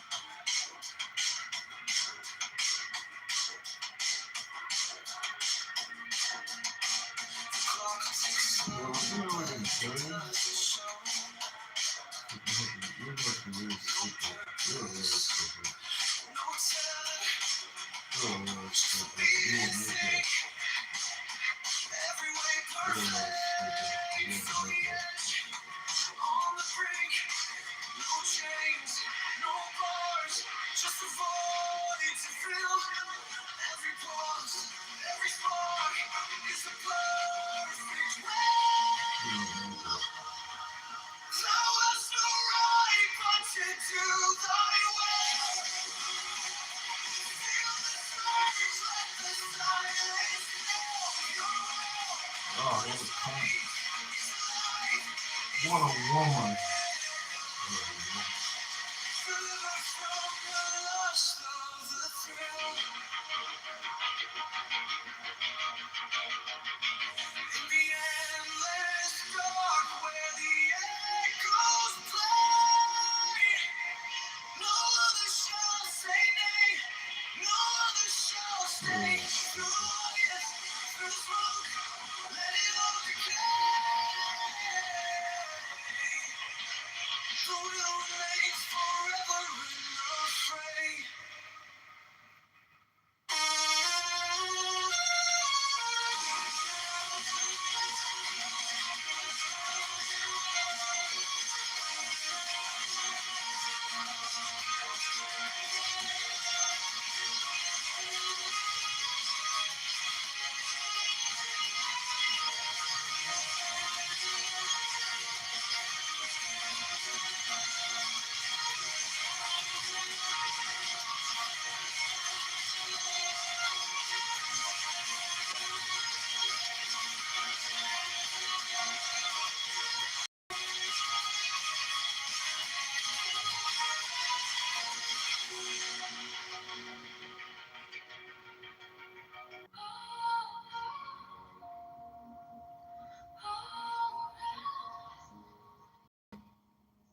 I walk alone where silence hums. No shadows chase, no voices come. The air is still, it wraps me tight. No fear, no sin, no way to bear. The sweetness whispers everywhere. Sweetness of sunshine fills my veins. Storms and rivers wash my chains. No need for gold, no need for fame. This quiet place, it knows my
apart. This body aches, a cage of stone. Rest whispers soft, the only throne. Hunger's the biggest, the sharpest sting. Body cries, it's constant clear. Biggest sweatshop from Steve Fan.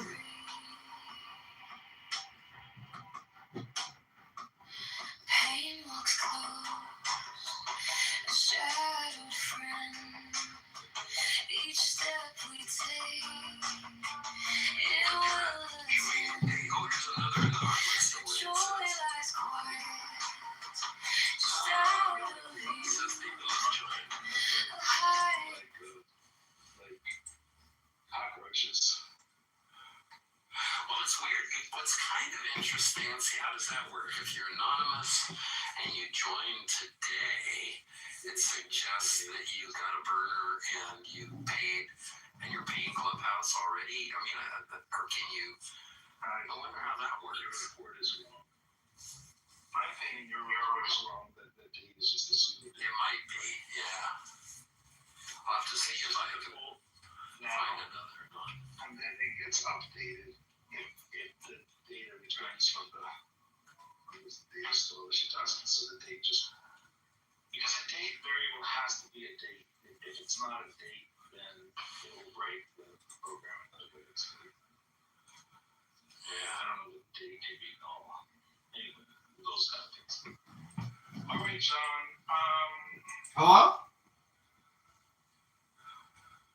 Hi, John, you know that I have the wrong facts and I interpret the world the wrong way. So you agree with Jason? Usually, yeah. What do you think is my worst flaw in interpretation? Your worst interpretation? Oh, I don't know. I'm sorry. I mean, there's so many things. I mean, there is kind of the backdrop of, let's see, what was it? I mean, I think the thing, of course, that just kind of the constant, if I had to just sum up Benjamin in one word, I would say, he looks for an unpopular take or unusual take. Explain to me about ending the occupation guidance and the security issues. I'm telling you exactly how it doesn't. No, Caleb wanted to answer that. Point of order, moderator. Moderator, point of order. We've already heard this. Moderator, point of order, point of order. Moderator, hello? Hold on, if we're going to go by statements made by Representative Oak, I'm not even voting like decades later. Let's look at the statements that are coming out from both sides today, the official sides, right? So you have the PLO that hosts Israeli, hold on, Caleb, I need to do this, that hosts Israeli peace activists. You have the PLO that is doing every fucking reform under the sun. Point of order, moderator. Please, no profanity. Please, point of order, moderator. Moderator, point of order. Please, no profanity. Please, moderator. Please, no profanity. No profanity, please. Please, no profanity. Moderator, please. Moderator, please, no profanity. Sorry, go ahead. On the platform of the UN, I'm trying to. On the platform of the UN, the president of the PLO said multiple times in the past year, saying we want a two-state solution, fuck Hamas, every. One of the cool things about Clubhouse is it made me think about my positions on things, and I think in my case I tend to try to, I know some of my positions are pretty unpopular, but Wait till you think it's your most unpopular position, because most of my positions are very unpopular. Yeah, well, I have a popular my anti-religion stance, I think, is probably hard, but I'm rather fond of it, and I do think that that's not true. I was thinking this morning, I don't know if Hey, Shake, I got your return flight ticket, buddy. Yeah, I think you were on. You're gonna have to do a layover in Fauci. Hello? And it made the process of thinking about that made me realize that I think it's a defensible position to suggest this idea that people who have left religion but still believe Hello? God, still say they believe in God, are much more likely to really believe in God. Hello? Than people who are in a religion, especially, Shavuot, Shavuot, Shavuot.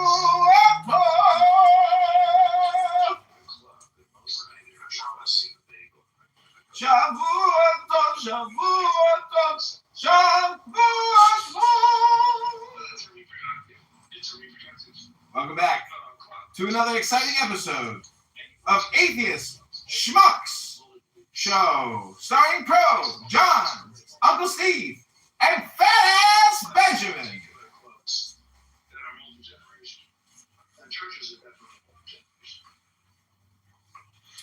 Then you think about it, we got to talking about, I don't know if you were saying, but talking about all the people, basically everybody in the Trump administration who claims to be Yeah, this is it. You're in the troll show now. important gods, really important. Simply believe in the Christian God, right? A judgmental God. Could you be a Christy gnome, a married Christy gnome, sleeping with a married Corey Lewandowski on his 737, and having a pilot who forgets your blanket and gets fired, and all of these, could you be a Pam Bondi and really believe in a judgmental God? Is that really even conceivable? I don't think so. Hello? They're just there for the clout, right? Yeah, they are definitely LARPing. Yeah. Hello? They're Christians for clout. Hello. Yeah. Well, I got a lot of patients in the background. Welcome back to our local news report covering the local reporter reporting live. Yeah, but I think, when you leave religion, the kind of the obvious thing is to become an atheist, but a lot of people maintain their belief in God. And after leaving. My mother kind of did this. My mother left religion and maintained her belief in God, but also her religion. It's not just like a belief in crystals and pyramids and spiritual shit. It's very explicitly a belief in the nations. She's lost all the hierarchy. Yeah, I think it's God feels so. Right, and that's probably good as long as you're not going to a church taking marching orders or anything like that. But it is kind of weird to leave the Christian church. I mean, I don't know what the point of leaving the church is. This is what they do. This is the Atheist Schmuck Show. Guys, slop!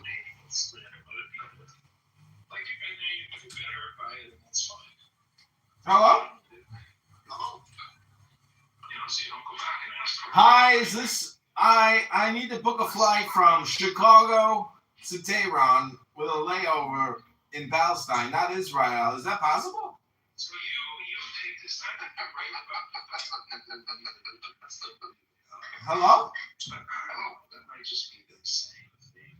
I'm just sure if you're asking that to the audience. Just not one of these. You're not in the audience, Shake. You're on the stage in the starlight.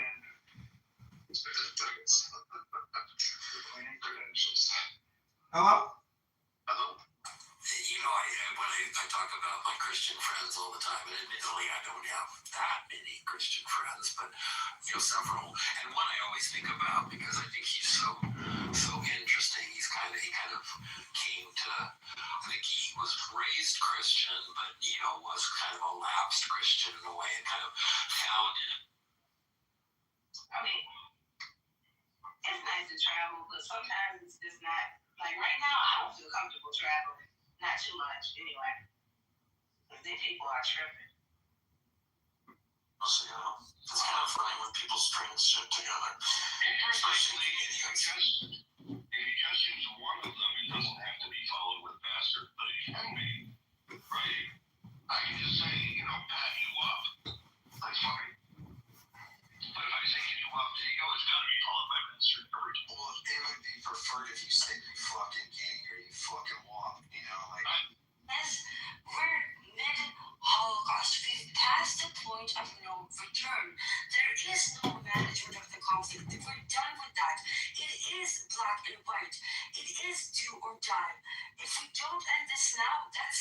Palestinians are gone, and eventually we will end up committing, a massacre too. This is a different game. We have committed a genocide and we're expanding it.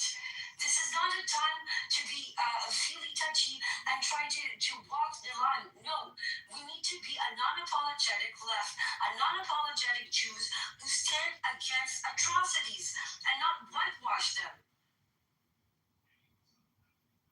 Work it out, girl. Hello? This Can I ask an off-topic question? Zvi, if you don't mind, can I just make one statement? Absolutely. Thank you, sir. There is one thing, though, that I see from Colin from the years that I've known him. And I think he would agree to it too if he's intellectually honest. It's just self-protection. That's all I can see and I can hear him. Just wants to self-protect. That's all. And is it enough? Sorry, is he in any danger that I don't know? That's no. Self-protection as in not in that sense. He would try. Am I right? Yes, Ambrose, you're the one erasing identity. You think. No, hold on. There is an entailment to this, though. At what cost? To what end? Is it okay? Is spiritually in tune? I think these remain the struggle. It's quite black and white, isn't it? I don't believe in that kind of word. That's not how I view the universe. I'm sorry. And neither do I. But when it comes to oppressed and oppressor, children dying, I don't believe in that framework. I don't believe in that framework. The framework, children dying is not a framework. No, I don't believe that the whole world can be seen and broken down into oppressed, right? But I believe in more It's not the whole world. It's between the river and the sea. I don't believe in that. That's not how I view this. Didn't you just say you wanted to end the occupation? Doesn't that imply that there's an occupying and occupying, which implies oppression? I don't get it. What it doesn't imply is that there's no complexity. Okay, they really like to say that there's no hold on. Even then, and through that simplicity, do you not see the distinction of the duality? Occupier, occupying, oppressed, oppressor. Like, I mean, it's pretty I don't think that's the whole story of the relationship between Jews and Palestinians. Are you kidding? Jesus, like you just said, the occupation is the problem. You've been through this for like 2 hours. Do you listen? I'm trying to it just baffles me. It's like my. Anyway, Ambrose, when you're ready to listen, talk to Sheikh. Okay, I'm gonna go, but talk to Sheikh. He knows. I've been having this conversation with him for a long time. So talk to him. He's not what you think I am. Okay, and when you have a capacity to actually listen and take each other somebody seriously and rephrase back and not manipulate words, I'm happy to have a conversation. Until then, shut up. You see, I guess every time Can I ask an off-topic question? What's the status of the I read in the Jerusalem Post that there's a dust storm in Yerushalayim and Tel Aviv. You know what the status of that is? Is it expected to blow out? What's the story? It blew out earlier this evening.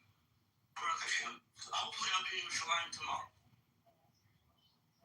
Congratulations. Do you want a cookie? I'm not asking you for your approval. You don't need it. You have Jewish supremacy. You see, Norris, this is my problem. Like, just like this, everything you've seen the past few days, I always end up head on crashing into this wall of denial. I don't know how to break that loop. I don't know.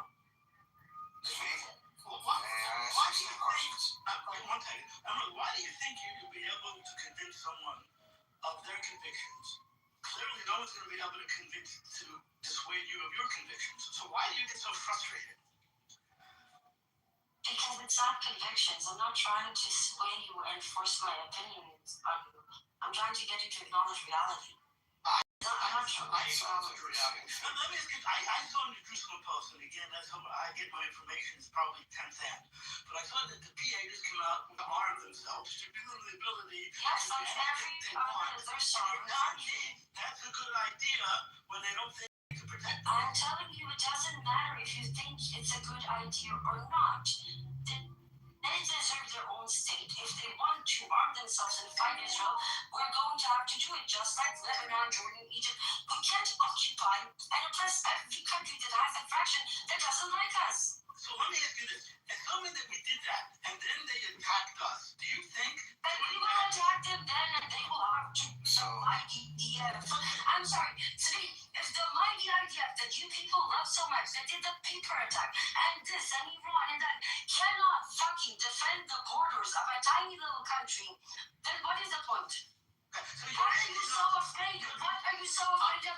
That's a broken people that you oppressed for almost 100 years, left them destitute, and that's what you're scared of? You ask me a question, I'll answer. What am I afraid of? I'm afraid of 10 to 20,000 Israeli casualties. That's what I'm afraid of. Where are they going to come from?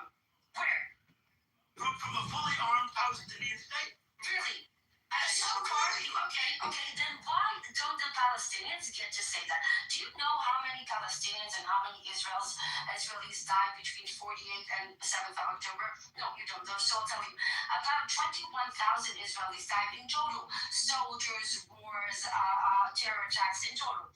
Palestinians between 48 and October 7th, 121,000. How many Palestinians died since October 7th? The lightweight estimates talk about between 90 to 100,000. That's the lightweight, and that's just in Gaza. So who has the more rational, legitimate argument of being afraid of the other side being armed?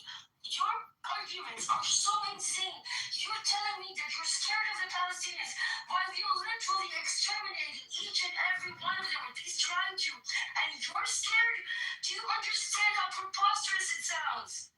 Are the Palestinians fully armed now? Let me ask you this. If Hamas had the weapon... I'll do that. I'll let you know. Stop interrupting me. I'll make you right now interrupting me. Stop. If Hamas had the missiles that Iran has, would they have totally... their intent was to totally destroy Tel Aviv, Yerushalayim, that was their intent. They didn't have the weaponry to do it. What you're asking me to do now is give them the ability to obtain that weaponry, and let's see what happens. That's what I'm telling you. Like the entire Palestinian society became Hamas. Every time you get triggered, the supremacists and the I don't need the whole fucking society. All I need is a group of radicals who are able to do this. That's all I need. I don't So everywhere there is a group of people that hates you, according to you, that gives you cool, dude. Great way to run the world. You're hearing yourself. I think, Ambrose, you might be the Nazi here. What What a narcs. Do you see where I get so frustrated, Marcus? Yeah. Ambrose, just to say you're not the Nazi. Come on, be serious here. You're basically saying let's arm them and then go to war and have mass casualty events. She didn't say that. That's what she just said. Don't let it exactly You people are nuts. Zvi, can I ask you a question? Sure. What are you willing to give up for peace?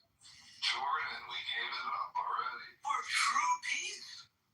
If there was a guaranteed peace, I would have no problem with a two-state solution. What I'm not willing to give up is a Jewish state. What's preventing that two-state solution? That's a reasonable position, right, Ambrose? Yes, but ask him what's preventing the two-state solution. Trust. We'll do a two-state solution. So you don't trust the Palestinians? Why? We need to leave it Why through. Why I don't trust the Palestinians? Why do you not trust the Palestinians? Because they tell me over and over again they want me gone. No, they didn't. Their leadership said multiple times in the past 2 years that they want a 67 border solution and peace. What? Really? Go look up Mahmoud Abbas in the UN speeches, official statements from the PA in his office. Go look it up. I promise you. There are multiple things. He actually opposed it. What He actually opposed it. What power does Abbas have? Svi, what step would you want the Palestinians to take as of today? Me? Svi. That would give you a little more confidence in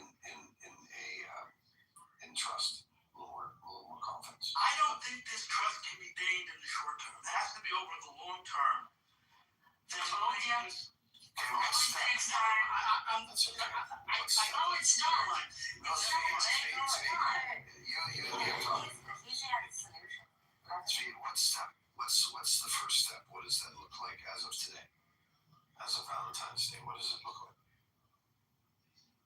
I'm thinking, I don't know. Let me Okay, think. no problem.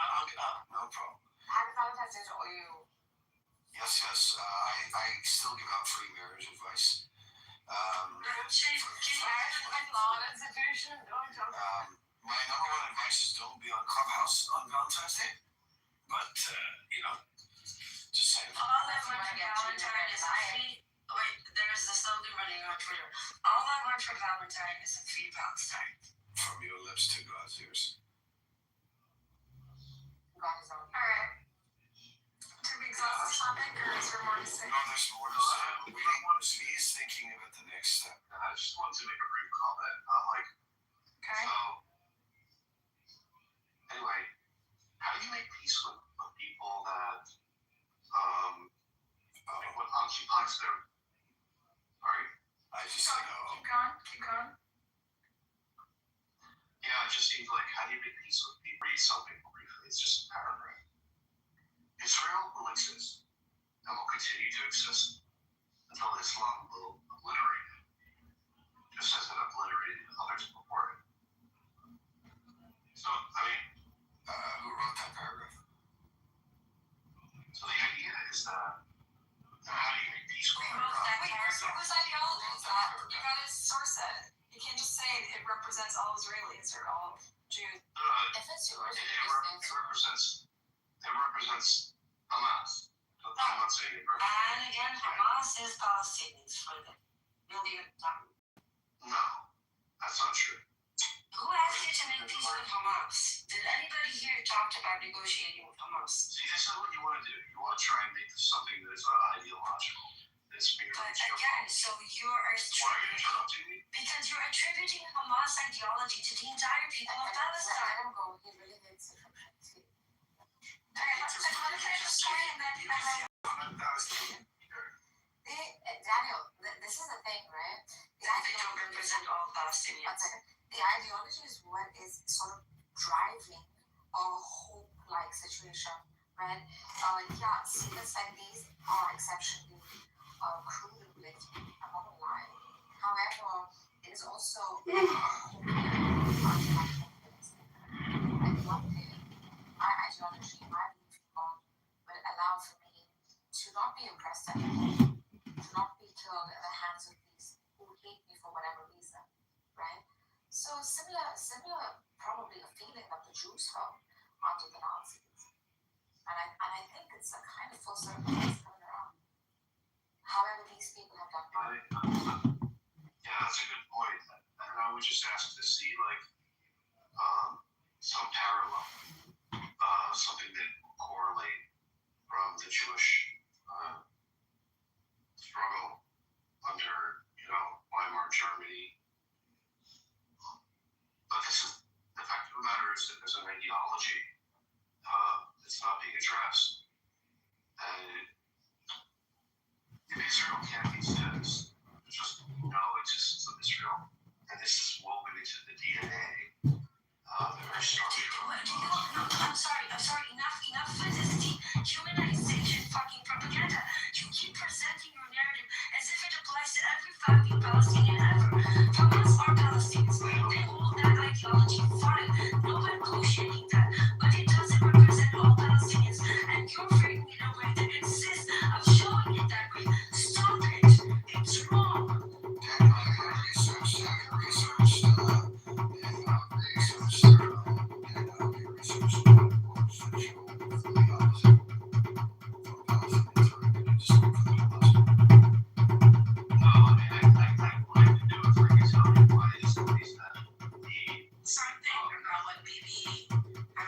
about the Palestinians. Okay, why is there a talking going on here? If I found a quote, a paragraph, and I read you a paragraph that suggested that Palestinians want peace and lasting peace with Israel, would that kind of nullify your point? We go from there, you have a quote and I have a quote. How do we sort of That's not my argument. would you argue that would be better? No, I mean, that's not my argument. So you're put up a book argument. Let's go for your You argument. argue this. You know, you can argue against an argument about You presented a quote from Detroit instead of the Detroit person, which is elsewhere. And you said that Detroit makes an argument about their ideology position.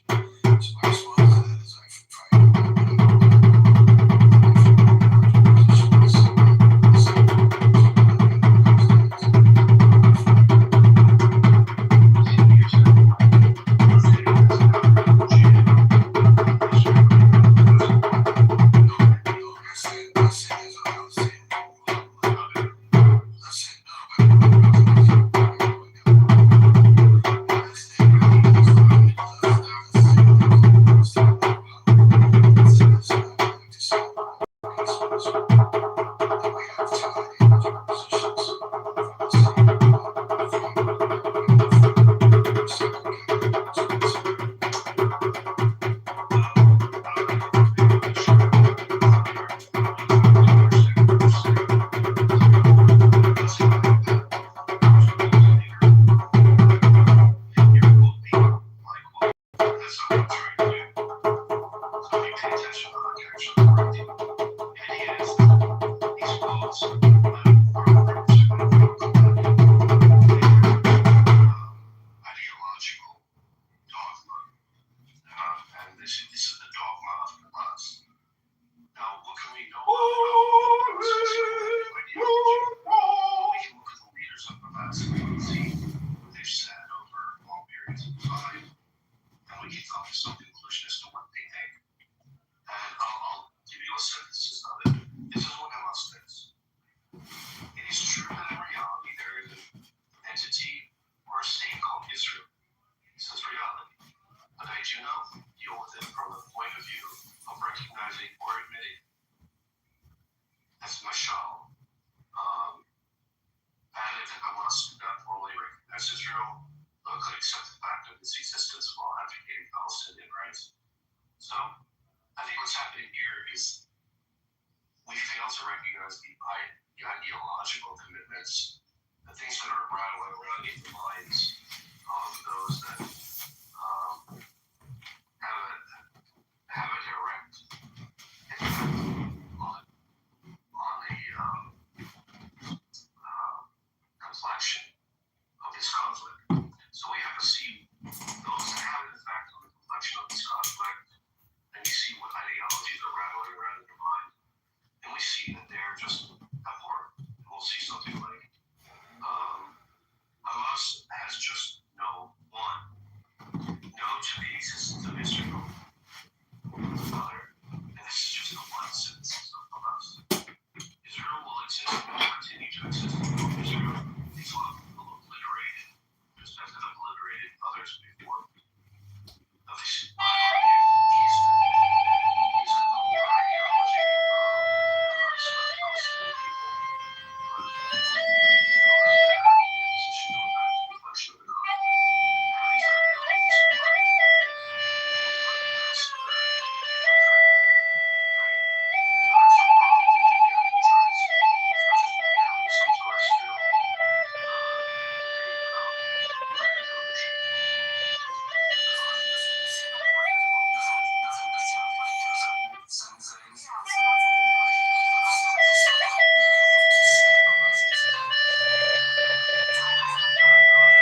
that I have no choice but to use it at this moment. Rabbi Yosef, I don't know his last name, I don't know how to pronounce his last name. If Monica can help me. Mizrahi? No, Mizrahi? It's right. Yes. You're gonna take some crazy rabbi, Nargis. Come on. You're gonna take one rando crazy rabbi. Exactly. Well, one second. One would be the symmetry breaker, right? However, like, as much as he is not much of a community now, I would then say Jewish community. Seems like getting out some ideological similarity now. He would pronounce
Never had one lesson. From an opposition member in the Yair Lapid party, Merav Ben Ari, who actually said on the Knesset floor, the children in Gaza brought this upon themselves.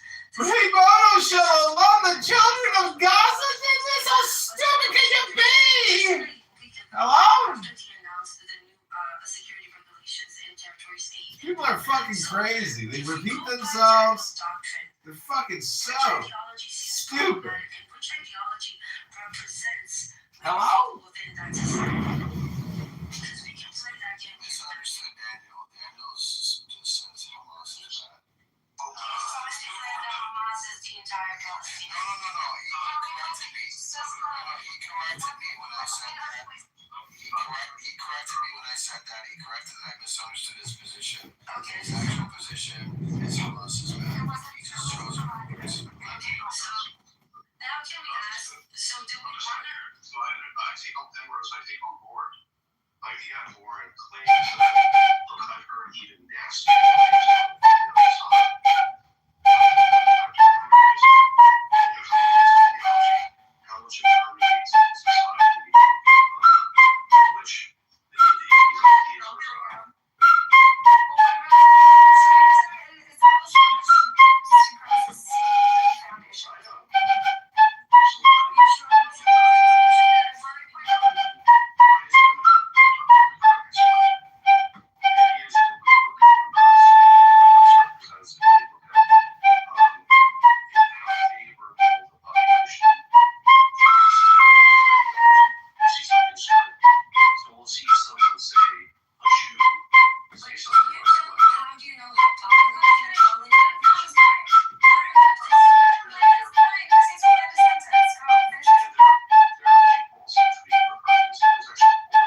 asking you people. I'm sorry, Ambrose. Then he said, let me correct myself.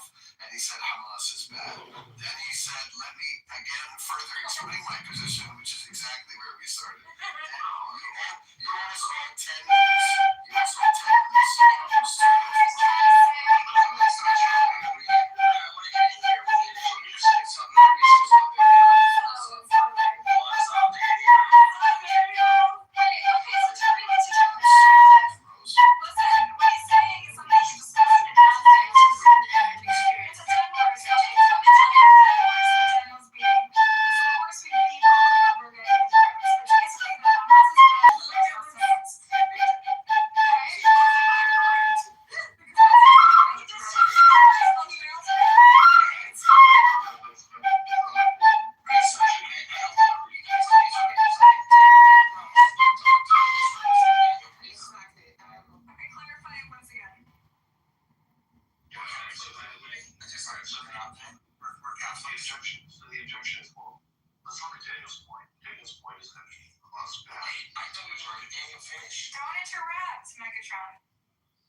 So the idea is that look at this trope. It's Daniel's perspective. Yeah, it's just what Daniel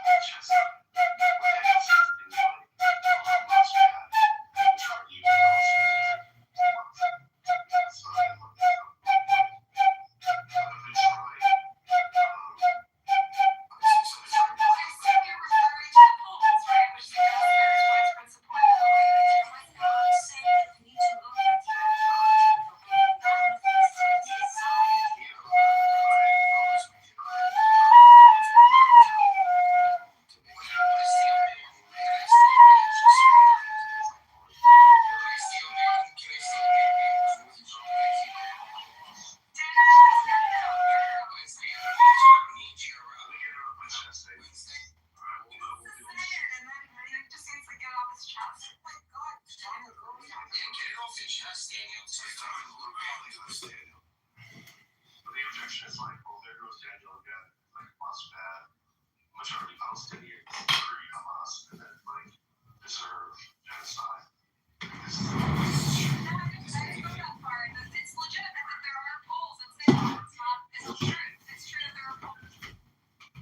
The problem with what's happening here with liberals, which I consider many of the liberals, is that they also understand just how religious ideology is, even how liberal you fail to understand just how motivated well, why they're at. Once again, Hamas Finish. Good Lord. What is this? A fish market? Are we peasants? Are we not civilized humans? Yeah. old and we need to hear the same argument again and again and again before I understand. We understand that he's not going to go anywhere with it. He's gonna make it. It was on 3-4 minutes of my life. I never fucking get back. Daniel, you just keep going in circles saying nothing. Okay. I'm finished. That's funny. Finish. He's done. Finish. Finish. He's done. Yeah, honestly. You're just such a man. I love you, Jim. When are the Goyim gonna get a chance? Yeah, can I steal that? Always just sit at that place and shut them out. Go ahead, Daniel. What do you All think? that my point is like, so amongst you liberals, which I consider you to be liberals, none of you are pretty much gone. None of you are about to agree. None of you understand the magnitude or the degree to which religious ideology motivates individuals. That's not the topic. Can I steal that? No, shut up. Well, let me finish my thought. So the idea is that what the liberals want to do is soak up something like this is just a terrestrial dispute of land and things like that. There's no religious or eschatological or religious ideological motivation amongst the people involved. So what you're doing is essentially just ignoring. You're looking at it from your liberal lens, where you don't consider religion to be something that would motivate an individual to die, to sacrifice themselves, to be a martyr, to die for God. But the idea is that yes, there are people on the opposite side that will and are willing to die religious ideology. But what you want to do is play patty cakes and say, well, let's just about land. And we're going to talk about like the terrestrial grievances and this and that. But no. What's radically red applies to Palestinian people by and large is paradise. Okay, thank you. Now you're talking to Emrose, who literally lived in Israel, and I lived in Israel during the Intifada. Yeah, indeed. Go ahead. Hold on. I don't have much to say to this guy, but I'm gonna say something in Arabic. Tell him please. Okay, so Daniel, did you make it? Oh my God. I'm like the only Arabic person I know. I'd like to know if Daniel. My turn. When are the queen gonna get a chance? So Emrose is going to tell you if she doesn't know about religious ideology. Go. Well, Daniel, you know about eschatological Islamic ideology, so you can read it in any Bukhari. Oh my God. Oh dear God, Islamophobe. Okay, look, I'm not even going to address what you said specifically. I'm going to address this as a general example, right? Like a teaching moment. This is a classic waste of time. This is a classic Hasbara agent. There's no matter what we did. Hold on. The thing trying to push at first that all Palestinians are Hamas. We agree Hamas is bad. We agree not all Palestinians are Hamas, and then he goes back to all Palestinians are Hamas. And then we start with the religious ideology, which is, by the way, before we went to the religious ideology, I gave you examples of two public officials, Israeli, right, that were elected, one from the opposition, one from the coalition. You said nothing about what that means about the ideology that Israelis believe in, right? That was completely redundant to you. But now we want to go to religious ideology. Let's talk about that.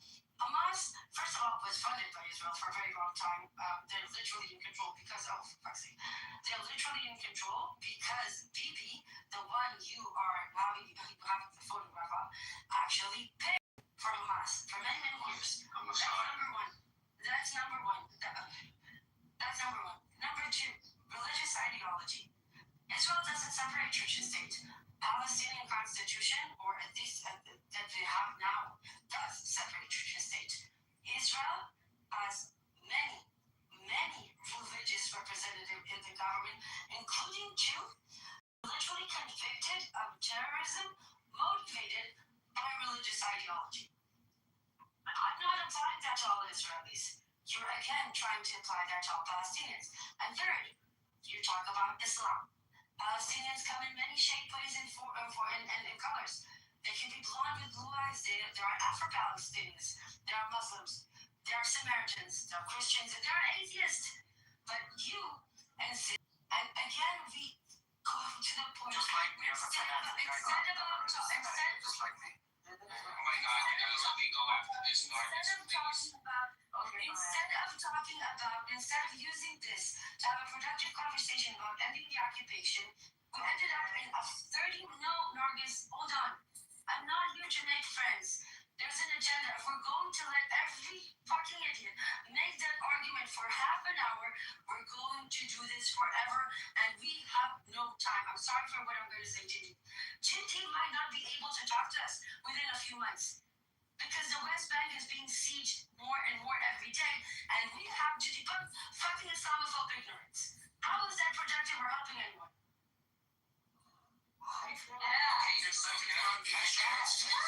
Can I get it? Emrose, say Christ is Lord. Say it. Here, you're going down. Fuck off, idiot. Oh wait, Buttercup, can I read something? It's impossible. I'm sorry, thank you for what I said. I was just trying to... Don't worry, I'll go hide in the church. And I know my chance after Megatron. Hide in my attic. I'll clear up the guys. After Megatron. I acknowledged your objection and I respected it. I'm done wasting time on you. That's exactly the point. No more wasting time on you. I'm moving on to another conversation. I understand. Next topic.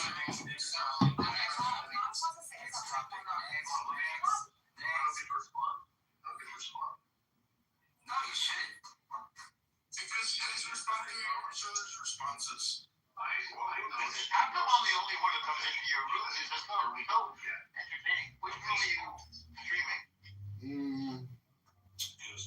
It's called, So, the future survival in Quran?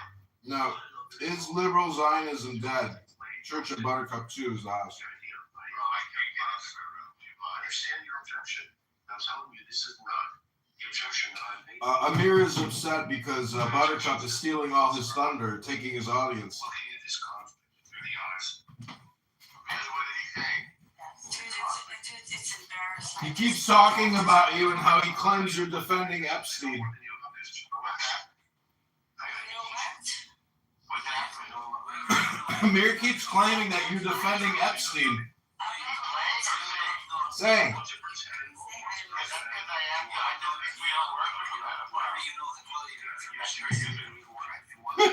This is not good. In the eyes of many of the people that are involved in this conflict. But the fact of the matter is they're escalating. That's it. Shut up. What the fuck is a cosmic trouble? It's not a cosmopolitan conflict. There are people who felt enough. There are people dying, not all over the world, and then in very specific places. Some of those people are in danger and they're sitting on this stage now. Come on. Like, there's a level of enough is enough. I mean, let me get you here. What is it that they're doing like this? Okay. Daniel, you're suggesting that she's naive. She lives in a fucking war zone. Like, she knows what she's fucking talking about. He meant ideologically. It's not ideologically naive. She lives in a fucking war zone. That she's the last person. Ideologically, as in a religious leader. No, she's not. That's not what she is. I'm not saying what he's saying is right. Religion. I am the religion, but I'm not saying what he's saying is right. I think that's what he. I know, but people live in Israel, even if you're secular, doesn't mean that they're naive about religion. They live in like the Mecca of religion. He might be a very skilled bullshit artist. That's pretty much it. But Alright, he's not even skilled. I don't know. Like, he's average at best. I've met far better. okay, very mediocre. I just want to know the position. So is Rose is she Israeli or is she a Muslim? She's about this guy here. So what does that mean? She's a Mizrahi Jew. Is she a Mizrahi Jew? I'm reptilian. I'm a moon child. If you want me to respond intelligently, then please. You literally asked me whether I'm an Israeli or a Muslim. We tried That's a logical question to ask. Daniel, we tried the intellectual response to Daniel. From what you were just saying, I'm looking at your profile, you see anti-Zionist. This is not a binary. There's many Muslims who are Israelis, right? And this is what you don't understand. Mizrahi, so she's a Mizrahi Jew. No, Mizrahi Jews are not Muslim, you fucking moron. Alright, well no, Muslims are Muslims. Google Israel and Google demographics and then ask for questions. Can we start getting past the religion? Whatever. I don't know what Palestine is. Is he trolling, Marcus? I can't tell. No, I'm not trolling. I don't know what Palestine is. I know what Gaza is. I'm not sure what I Sometimes divinity can be sometimes very entertaining. You know that, right? What's going on? Okay, so your sandwich is just give into it and like go to the black hole. Okay, is it my turn? Because I've been waiting. Sure, just have to roll the joint before It's that. not going to be a serious question, I swear. Drugs. If you have fucking Epstein in your profile, you're not coming up. I can't have the ghost of Epstein every single fucking stage. It's like Thank you. Alright, I'll change it. You can't change it. You gotta first change Right, it. I'll change it. Move them down all the changes. Yeah, go think about what you did. Okay, when he changes it, we'll bring it back up. Why you motherfuckers got all creative the moment I made Maud? Like, what is going on? I don't think I can bring it back up. Hold on, let me refresh and see what he did. He's changing the other room. Okay, make sure the door's closed.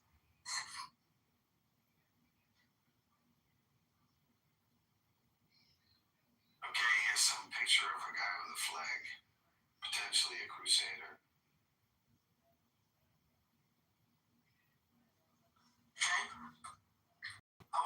back to you. I do not have a good answer to your question. All right, can I say my thing? Earlier when they said Israel's separation of church and government, it's not necessarily a separation. It's more of an synagogue where my rabbi had a problem approximately 2,000 years ago where he kicked the Mercenaries out. I waited to talk my part. Please don't jump in. Land your point, please. My point is that they put the markets in the synagogues where it's supposed to be a holy place. Thank you. It's not the Christian room, bro. Wrong room. Ambrose, I have a question. I have a suggestion. With you, just a simple question, innocent question. How do you know what's in the minds of the average Palestinian? Mind control. Many ways. First of all,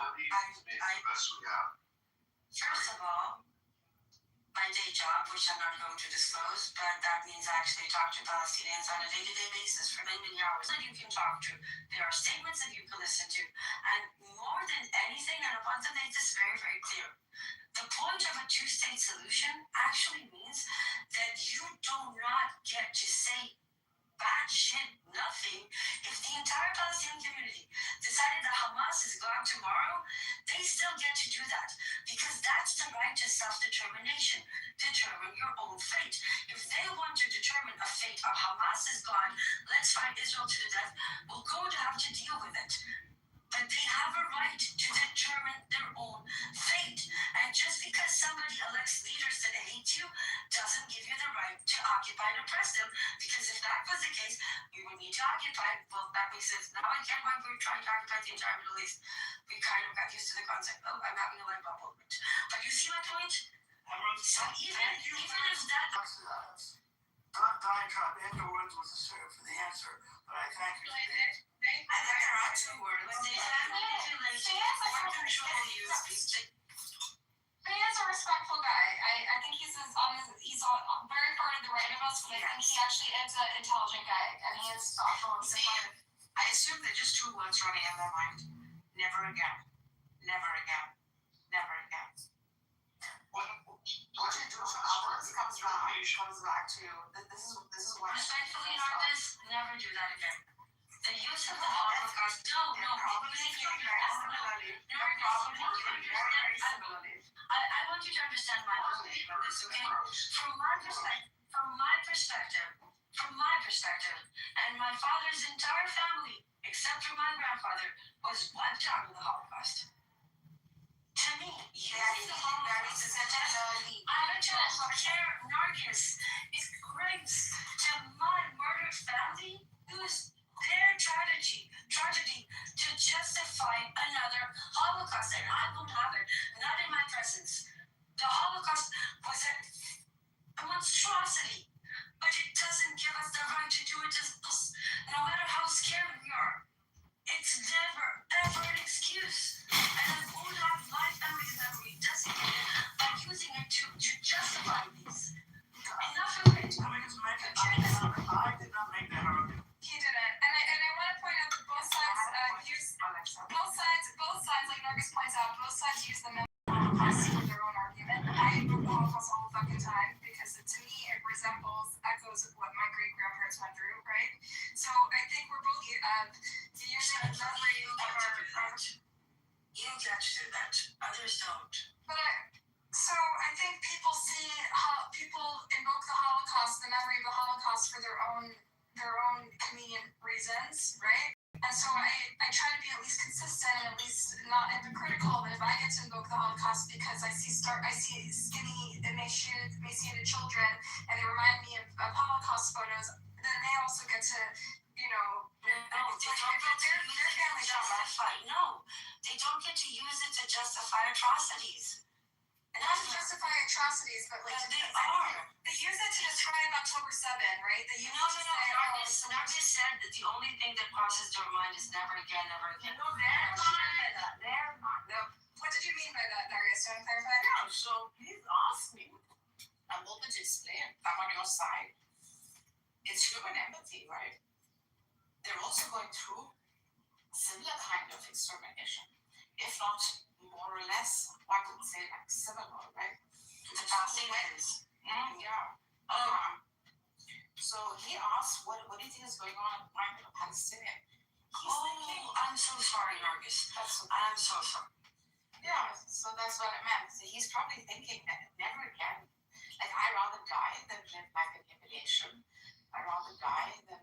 That's what. Because I think a lot of for the Jewish community, everyone's trying to weaponize the Holocaust for their own purposes. Did you remember what Zvi said before? It's a necessary evil. This is exactly what they use. And it's disrespectful and it's horrible. Holocaust doesn't. What is the Palestinian? What I'm feeling, and I'm thinking a child is probably saying, But "If my parents die like this, then never again do I want to live like this." Like, it's such. I think the slogan for Jewish Voice for Peace, and if not now, never again for anyone. Yes. Why did you call that creepy? You want me to publicize the message or something? Go ahead. Do you think I have any shame? Okay. Drew was trying to convert me to Catholicism because he says it's very anti-Zionist and I'll be embraced by the Catholics.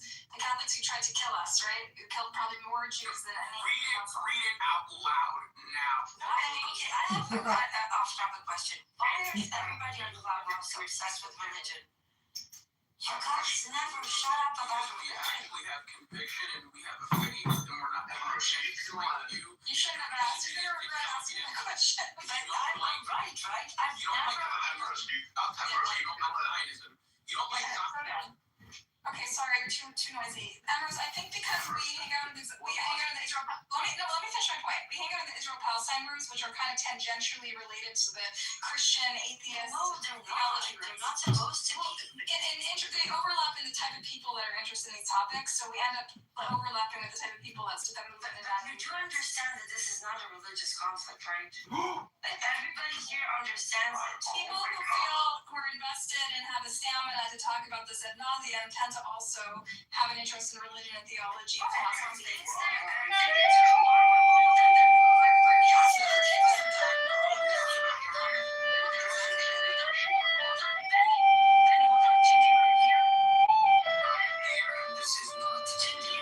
is not a religious conflict.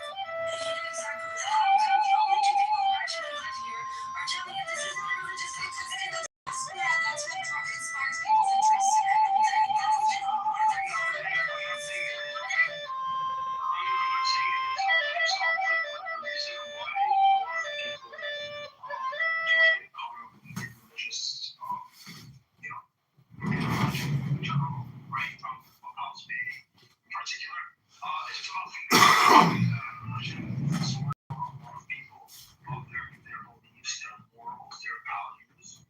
Just as you have these kinds of convictions for sources not derived from religion, derived from secular society, the Enlightenment, yada yada yada. You have strong conditions in that. I believe that you do. Similarly, a lot of people, most people, derive those convictions from Revelation, Holy Scripture, and so on and so forth. But do you So in the understand? same way that you are obsessed with the Enlightenment and secular values, those people are obsessed with, Okay, but hold on. I want to say something. Hold on. No, hold on. But the thing is, and that's okay, people can have the conviction, that can be their motivation for activism and whatever. But the minute you start imposing that affiliation onto the occupation and making it part of it, you're actually working with the Hasbara. They're trying to make this a holy war, right? They're trying to make it a holy war, especially lately. And it's not. Shut up. We've been trying to explain this, and this is what I asked you for a very long time. Stop making it about religion because it's only making it worse. It's not about religion. It's wrong and right. Occupying. That's it. They don't care if Palestinians are Jews, Christians, or Muslims. At this point, I'm almost as bad as a Palestinian to them. It's not about religion. Jews, they wouldn't care. No. For a lot of people, I'm not saying inherently it is a religious war, but for a lot of people. No, they were on citizenship. Yeah, those who didn't take them, what happened to them? Yeah. But why were the Samaritans offered citizenship as opposed to the Muslims? members. Jewish supremacy. Yeah, exactly. That's what I'm trying to It's say. not So for about a lot of people religion. involved, it is It's about not. religion. No. This has nothing to do with religion. This conflict is not about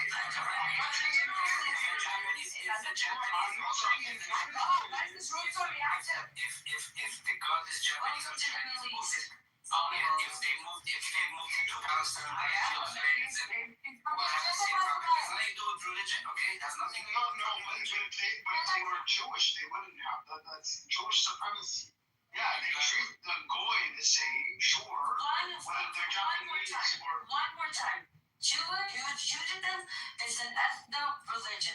Ethnicity is a definition of shared culture, heritage, traditions. Religion is religion. So, they were offered the citizenship because they could affiliate to one of the two. The second they rejected it, they became the enemy. Doesn't matter that they're still Jewish. They rejected the Jewish supremacy, so they're the enemy. At the same time, hold on. At the same time, you could claim that people who are not Jewish but do accept Zionism and Jewish supremacy, like Druze, get a higher status in the hierarchy system, right? They're not as good as Jews, but they serve in the IDF, they accept Zionism, so they get extra credit for that.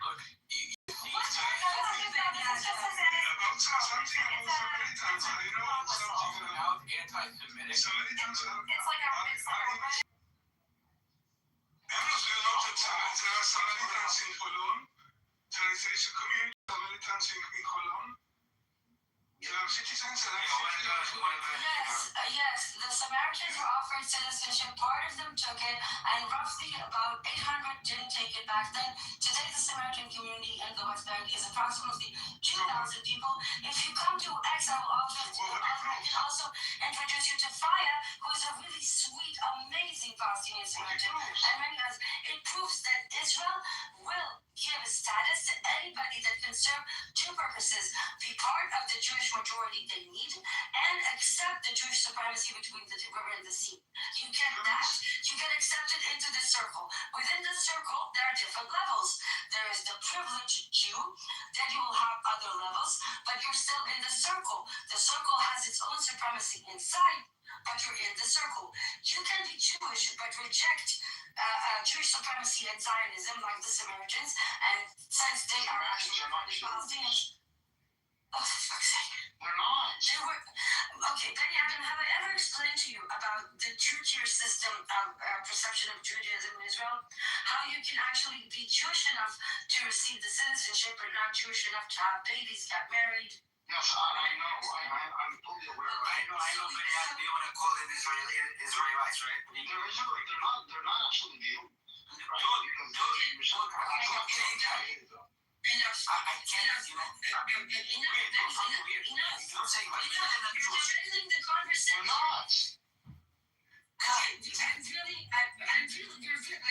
You're really trying to explain to your people to take religion out of it and help us have a protected conversation, and religion has nothing to do with it. Also, if we're doing the Semitic Olympics, I'm in. It's not a direct cause, but it has an other factor to it. And if we are going to completely over religion, okay, Ambrose, we're not being honest to the situation. It may not be directly caused though, right? But it obviously has its roots, it's showing its face on and off here and there. So perhaps we could address that if you find it necessary. We don't have to. Okay, look, you're right. And the problem with the occupation is that on the one hand, there is validity to say it's complicated, right? Nobody can say that it's insanely simple. On the other hand, it actually is. It's really, really simple. Don't occupy, equal rights, like the most basic thing there is. And then, so yes, when people are, hold on,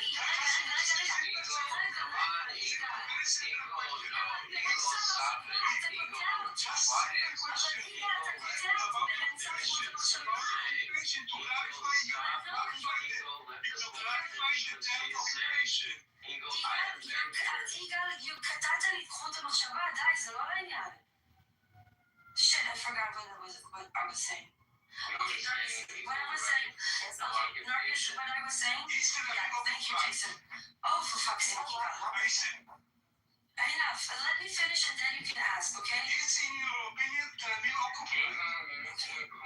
I had tried to hear what Rose has to say for probably 10 or 20 minutes, and she has not been able to finish what she has to say. Stop doing this, all right? I want to give this guy a job. Thank you, Jason. Again, I think it needs a little bit more, let's say we're in class number 1. We can get there when we're at class 15. Because right now, the basic understandings of what this is extremely, unsecured or loose on this. Like the very basic, this is not a religious conflict. How they use religion into it in both sides, in both ways, what have they done with it, how it impacted perception of those faith across the world, sure. Those are all valid rabbit holes. But the very basic understanding, everybody has to understand it, except it's not a religious conflict. And then we can maybe go into the complexities. Do you understand the difference? Yeah. I'm asking a very simple question. I agree that the occupation is a major problem. I agree.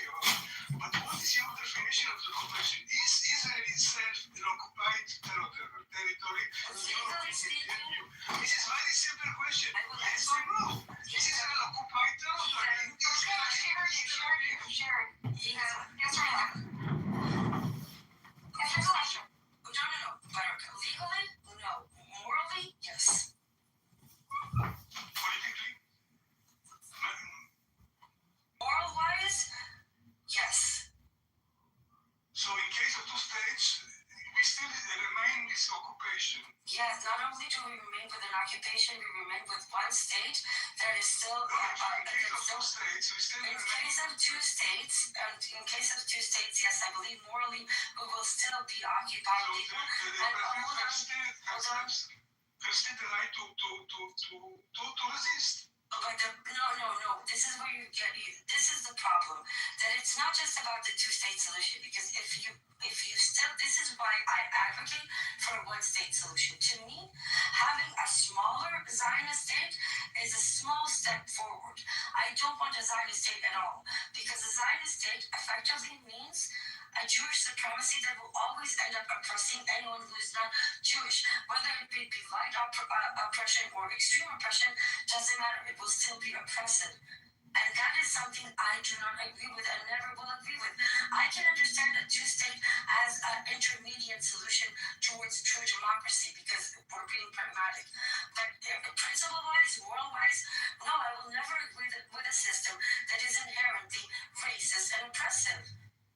The remaining other I states... posit that in a case of solution, the Jews will be oppressed. Has to be. Nobody should be oppressed. Why will they be oppressed? Excuse me, look at 2,000 years of history. That's all. Jesus fucked my life. What? You know what? My optical nerve is anti-Semitic. Just leave it there.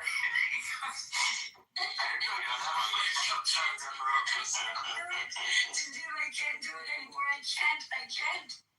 And the minute they ran out of argument, 2,000 years of trying to Driving and Out of arguments. You know what is ridiculous? Because you claim you have the right to return after being gone for 2,000 years, but somehow Palestinians who became 100 don't. That's why it's a stupid argument, but you keep making it. No, my argument against the right of return is my belief that the Jews need a Jewish state. End of story. Yes, you are willing to commit evil atrocities because you think you have more right to be safe than Palestinians. That is why you are a bad person. Yeah, I want to add, it's not a bad, I want to add, see, I want to add that it's not worth the cost of Palestinians, for sure not, but also not worth the cost to Jews, okay? It's not making Jews safer in Israel or anywhere in the world. And yes, thousands of years, yes, stop. For thousands of years, being in a minority was a threat, and it was hard for us, right? But now we've become the very thing that used to oppress us, and we must. But today, in the last 100 years, Jews are actually thriving in the diaspora. So we need a new model, a model that suits the current day, and the current model is making us more unsafe. As if you have it flipped. I will assure you now that what has been the case in the last 100 years will not be the case over the next 20 years. I guarantee it.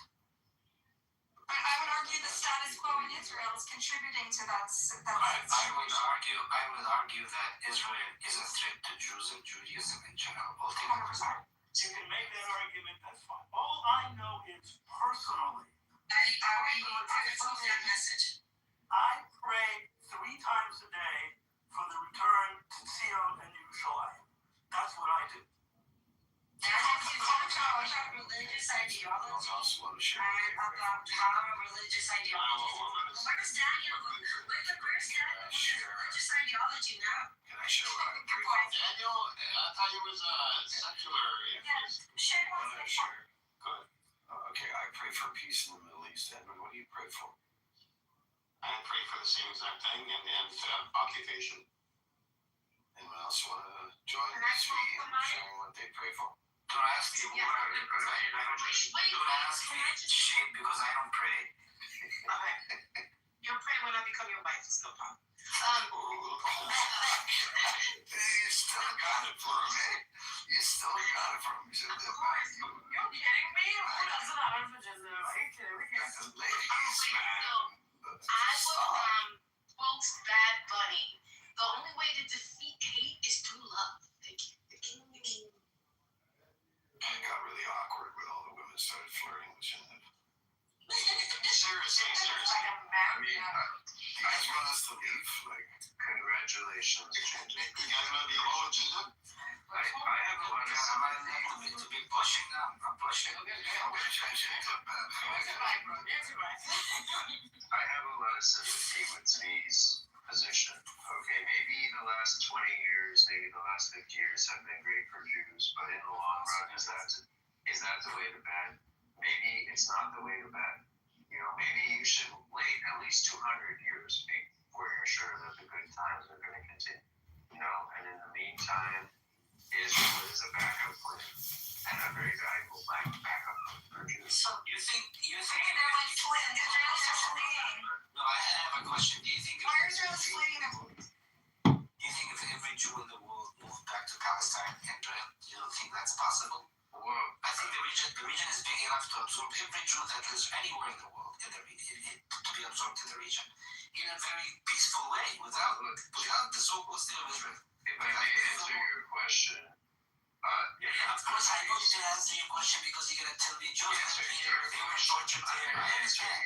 Okay, and Arab countries are very poorly governed, and some of them are getting a little better, but they have been basket case countries for 70-something years.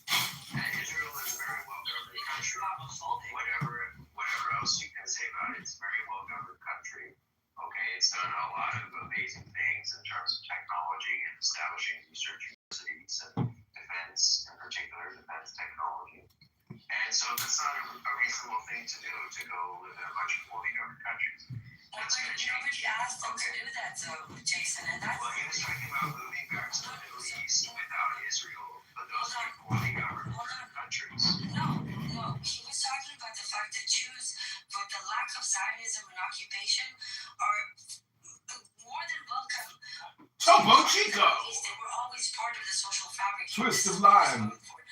Mineral water, carbonated naturally from Monterey. Established in 1895. That Jews have a connection to the land, right? But there is propositions on the table, and I spoke about this before. A constitutional democracy. One of the constitutional clause offers an ability that is like an exception in immigration policy that allows family members of citizens, whether they are Palestinians or Jews, in case they can prove persecution, to get safe haven. We recognize. What do you think about Algeria? Algeria, Iran. About We talked about all this. Algeria is a province in Iran. what about Ted Cruz? The moving vehicle. I am allowed to shoot into that moving vehicle, but I am not allowed to stand in front of that vehicle. Well, I don't know where you got your training. It is in my best interest to not. I don't know about, Norman, the young lady you're referring to. I can get Norman defending you because, like I said, if they're going to defend each other to the max, I said that earlier. I'm two partners, and I would never defend that. You're one of those that won't, but Norman is. They will defend, like Norman here in New York City. A lot of them do not. I'm not talking to you, I would defend, but a lot of Jews do not defend Epstein. But Norman's one of them, unexpected from the North, of course. It's atrocious. I'm tired of speaking on Epstein. And he's not here, allegedly. Because we all didn't see him body, but he's not here. So, they need to go after Ghislaine because she was a major role in what was going on as well. Fire to them. Fire burn, burn them. Truthfully.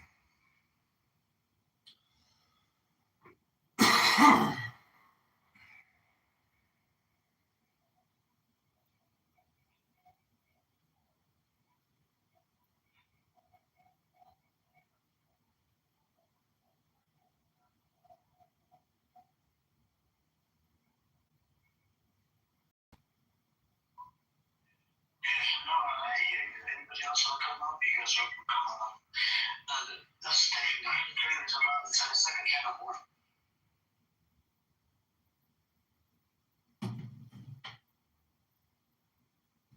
Hello? Hello? Hello? Hello? Hello? Hello? Honestly, but a couple of words. She's trying to, these open things, right? They're trying to copy so frustrated. And he couldn't get the people to keep the people together. And Buttercup is having problems because what ends up happening, especially when girls open up rooms, right? There's a lot of creeps on the top.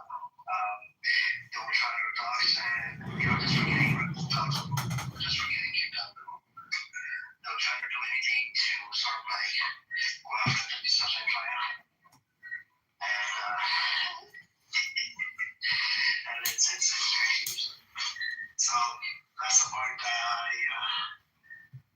myself, I don't understand. I've seen it all the time after time, opening up rooms on girls' name and this and that. I even seen some girls cry just because there was this one girl a long time ago. They opened about 30 rooms on her and she started crying. About 20, 30 rooms. Every day they have a room up with her name on it. For getting out of kicked out, moved down, very sensitive. I got removed out of a whole bunch of rooms before. I never opened a single room in anybody's name. I'm like, I got plenty of other rooms I can jump in, it's okay. But it's not somebody else. And then it is what it is. Greg, we cornered Norm yesterday, and he started justifying, defending UFC yesterday again. He was on his way to veto, as usual. So this is why,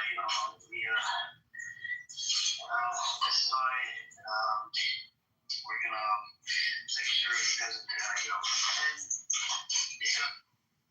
We can't get all of that disconnected. Our safety is dependent on each other's safety. That's the thing.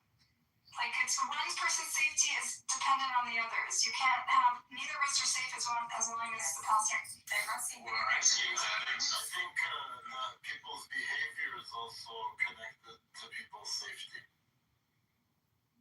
For example, I think that what's going on with the Epstein files is going to have an effect on disconnectedness. So long as we do not understand and acknowledge that what happens to one will necessarily follow up affecting the other.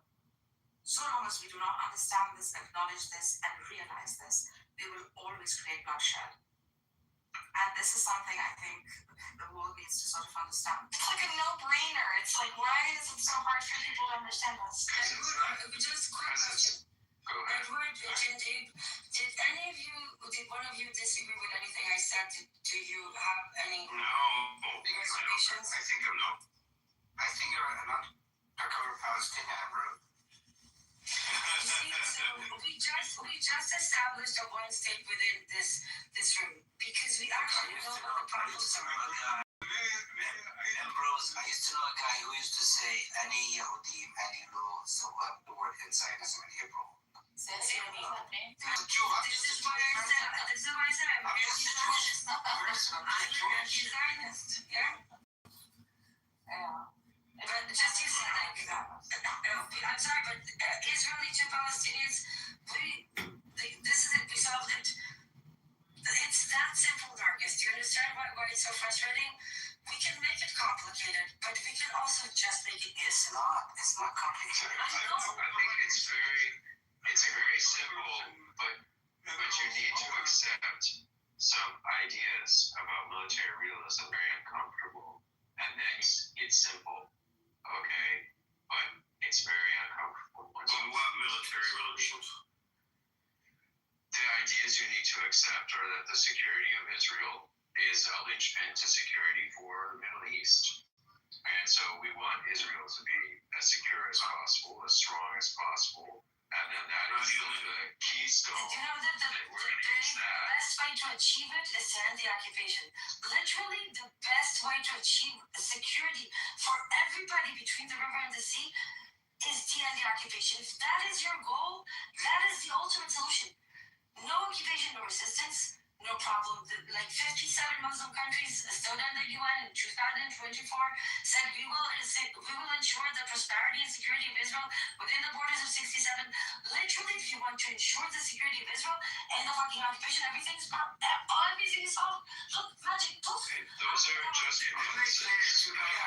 They keep repeating this thing is the linchpin of the whole solution is the linchpin security for the state of the linchpin for the security of the Palestinians. Once you give them security and safety, I think that the issue is solved now. No, it is not solved because they cannot govern themselves and they cannot provide. How do you know? How do you know? Look, I'll finish up here. They need to be. Look, let me finish up. I'll be brief. Okay, please. And the West is not They willing won't. to create more problems. No, I think this is the model government. we understand how to do it. And the best Prime Minister for 18 years.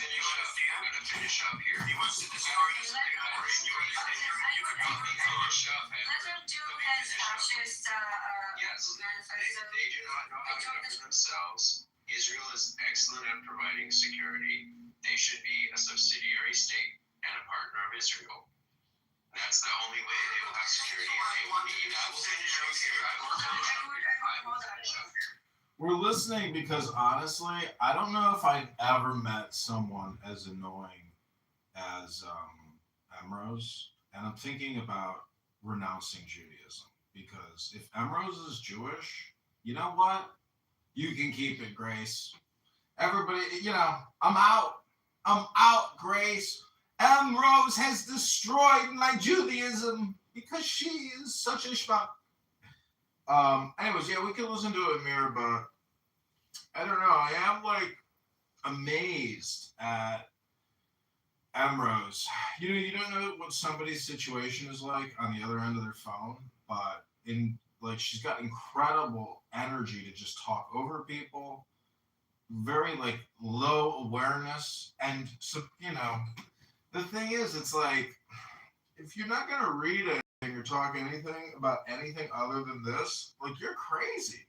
You're a crazy person, in my opinion. Like your mental health is really bad if you think that you have to save these people from dying because they're all dying now. You're crazy. I'm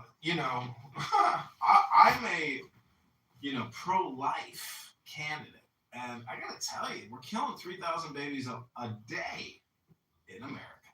So, I believe in priorities of saving. That's what a good martyr does. And in my opinion, enforcing the law and protecting yourself against terrorists. And I've seen these videos from the October 7th attack, and there was a girl on here who claims that she was there. And she was talking about, anyways, I won't go into it. What I'm trying to tell you is it really sucks when you get hit by a hand grenade, by a mortar, by a rifle, by a handgun, by a knife. When somebody burns you, like these are really just the worst. And I've seen the pictures and I've seen the shock on the faces of people who are literally bleeding out and they can't believe what just happened. So it's Valentine's Day, and I just want to say, love now, love intelligence, really. Intelligent love and love intelligence. Those are the two magic words of the day, Grace. Love intelligence and intelligent love.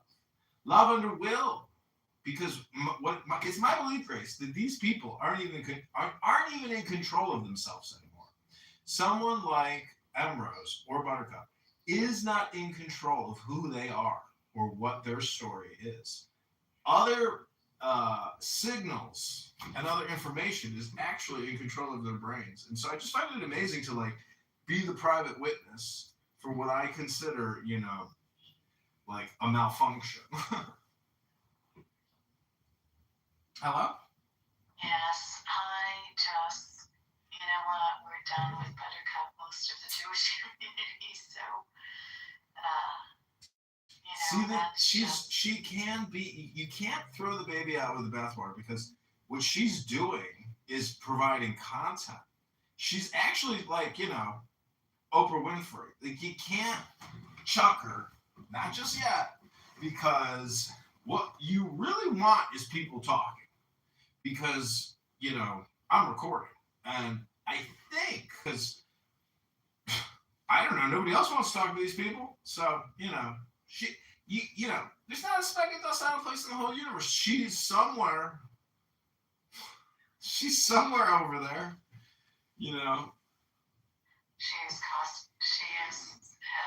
really uprooted the Jewish community on this app, and who knows what she thinks. I don't at all have anything to do with her. I know, but she's got. It's important that we know what she says, though. It's very important to know what she says. She's got a spirit, and I believe that spirit is political. And nobody is throwing a punch on this app. Everything here is a game, and I've got the volume turned down because the truth is, you're in control. Meaning I'm in control. You're in control. Everybody's in control of what they're doing here. Listening or speaking. I call it the 1530 rule. We say 1,500 words a day, and we listen to 3,000 words a day. And you are gonna be insane if you sit there. In the Jewish community, unfortunately. But see, if she's not willing to play with you, then you can't play with her. I mean, if you can't reverse program or condition or suggest or read poetry, they are, in my opinion, not healthy. If you. It's interesting that she really left, the Jewish community on here. A lot of them just, won't tolerate her anymore. But she went right to Amir, and that's where she should be. Well, those are her people.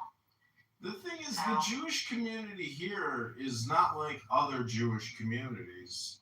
It's very, very childish. It's totally amateur. It's vulgar. It's profane. It's stupid. It's petty. And the thing about the green bean thing is it feeds people's ego. Like like they're a parasite. Moderate everybody. And don't let anybody, just moderate everybody. That way you don't have to moderate. You see what I'm saying? If somebody wants to insult somebody, like, anyways, it's a waste of time, Grace. That's it.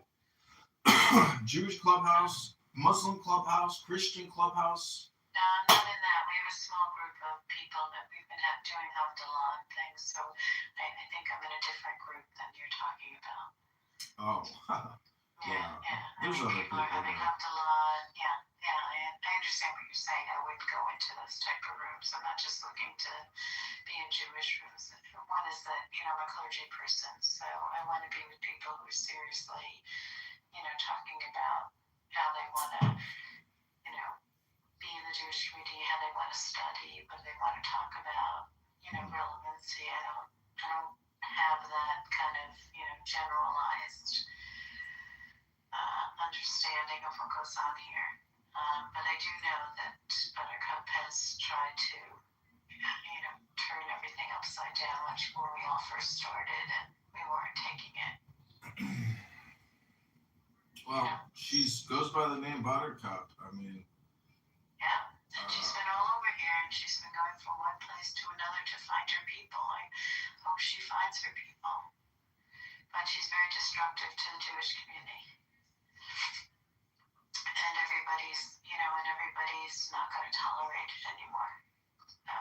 Well, again, it's a question of content. You're not going to tolerate her content because, really, it's stupid.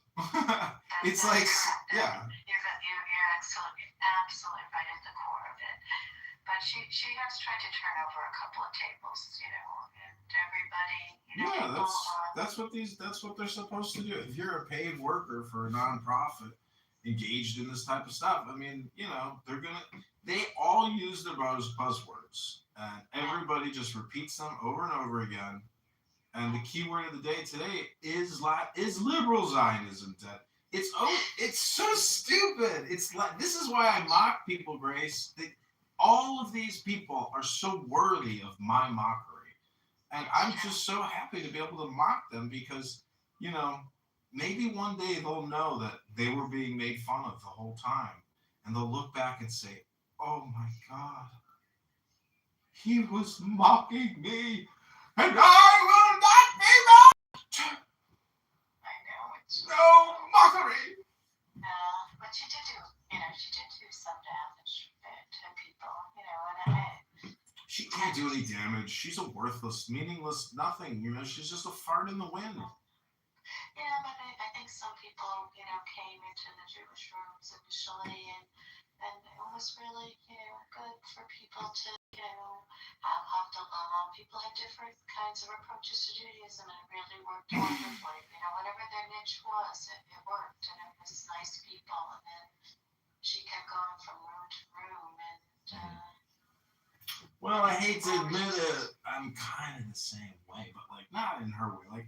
If people are doing something special, I'm not going to interrupt them. But again, when Buttercup and Ambrose have combined their forces, now we've force multiplied the brain rot. So let's just tune back in real quickly and hear what comes out of the genie bottle this Valentine's Day. Now remember, this is Valentine's Day. This is a night for the love between people, man, woman, whatever it is. But this is how these women are spending their Jewish Valentine's Day. Bonding people. I think you were asking what the 200-something Palestinians. I was asking what the F-35s were doing. Are you sure? I thought you were asking about the 25 kids. What are they doing? Also, Grace, I do have a theory that can help mitigate a lot of the annoyance of listening to these people. Is that what you're really listening to is people who are not native English speakers wanting to improve their English language skills. And they're using this conference call as a way to do that. But they're not actually improving their language. But that's actually what they want to do, because what they're talking about is it's all just propaganda projection. So again, I think, people might not understand what's happening within the conference calls that are happening, primarily with people who are not native English speakers. It's just a theory, but it seems to be 100% true, therefore it could be a fact. Was it recent or like early in the war? Like no, probably in the past year, something like that. Something like that. You see, Grace? Now just listen to Emrose and the way she speaks. It's never a complete sentence, a lot of broken English. I'm saying, even when they do, Even then, the thing is that you have to understand. the thing is, No. Okay, I'm not gonna go there. you see, it's not even like coherent thoughts. It's like broken, jarbled. So that's why I say you don't know what somebody's condition is on the other end of the phone. Emrose is a completely ineffective speaker. She's like this huge crybaby. And I hate to say it, Igal is actually kind of the same way too. You see what I'm saying, Grace? This is actually an ESL, simulator. Money to Qatar, is that like the exchange? Like every time they got money with cash backs? I think that's a very good point. What kind of thinking is this about? There's also people here that don't take showers, and they stink bad. I've seen their photos. You shouldn't like. I don't know a lot about Igal. What's Igal's point? You don't have respect for me. Can you tell me if you can understand it? It's not coherent thoughts. And I hear people contradicting themselves 2 to 3 times in their own sentence. I was joking because it's nonsense. We were under attack of missiles from Hamas, from Iran, and Israel developed anti-missile systems, which are also sold. We also sold them. Nobody sold about that. So is it better? What is the claim about? Okay, let me be honest. Igal, you got attacked from my country because you attacked us. Have you ever? No, actually, the first attack was here from Iran. No. Oh my God. Okay. The first attack was from Iran. Oh my God. It is a response. This is the whole issue here of resistance. Is resisting to response, right? It's a cause and effect kind of situation. Narcissus is another one incapable of actually. See, the problem is there's no time, and so people are just very short. It's all just dopamine boosts. That's it. But nothing actually. There's no point.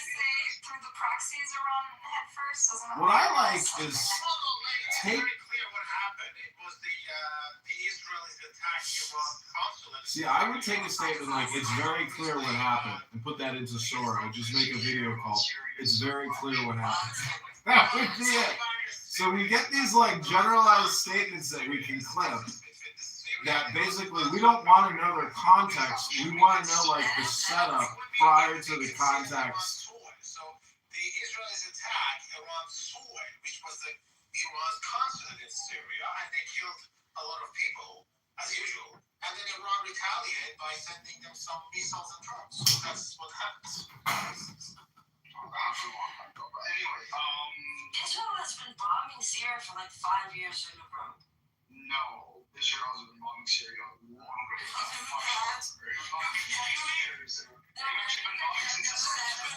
Syria, bro.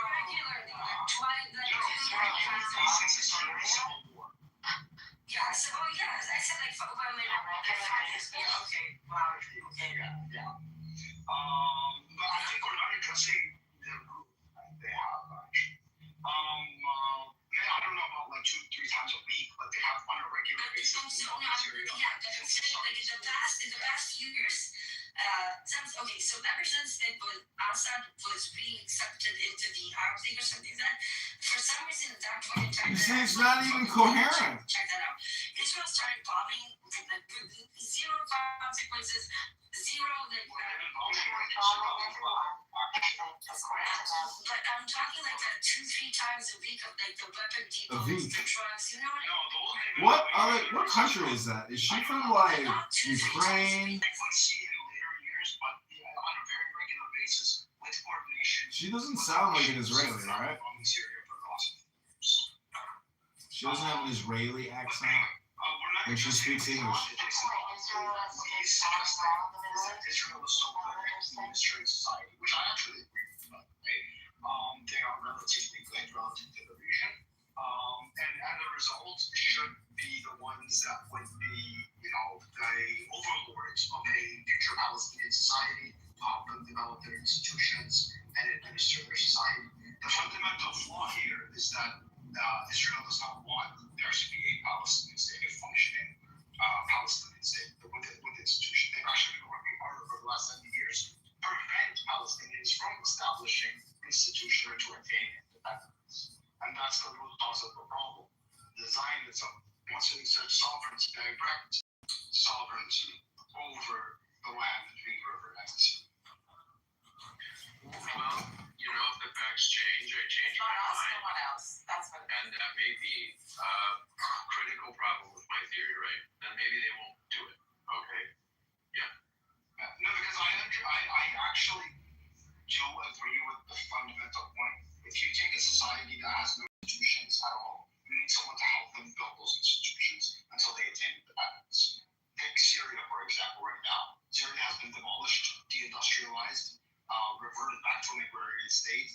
We can't just on our own develop, all these wonderful institutions and transform functioning beautifully. It's kind of funny that you guys will have to build our society for us because we're completely incapable of doing it for ourselves. So we need a bigger brother to build us back up. Would you build us back up? Otherwise, this won't work. Asking somebody how can I help and giving what he's asking for, but still allowing them to determine their own fate. Palestinians are just like all of us. They're more than capable. They're doctors, engineers, lawyers, everything you can ever ask for. Everything. We built the Gulf states. We can build The Palestinians built the Gulf states.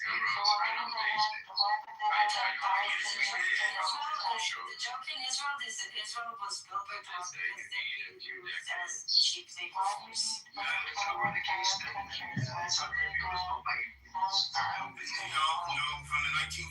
early 1950s until the late 1980s, it was built by Palestinians. Teachers, lawyers, doctors, engineers. Teachers, lawyers, doctors, engineers built the state of Israel, and they were all Palestinians. I wouldn't be surprised, actually. Because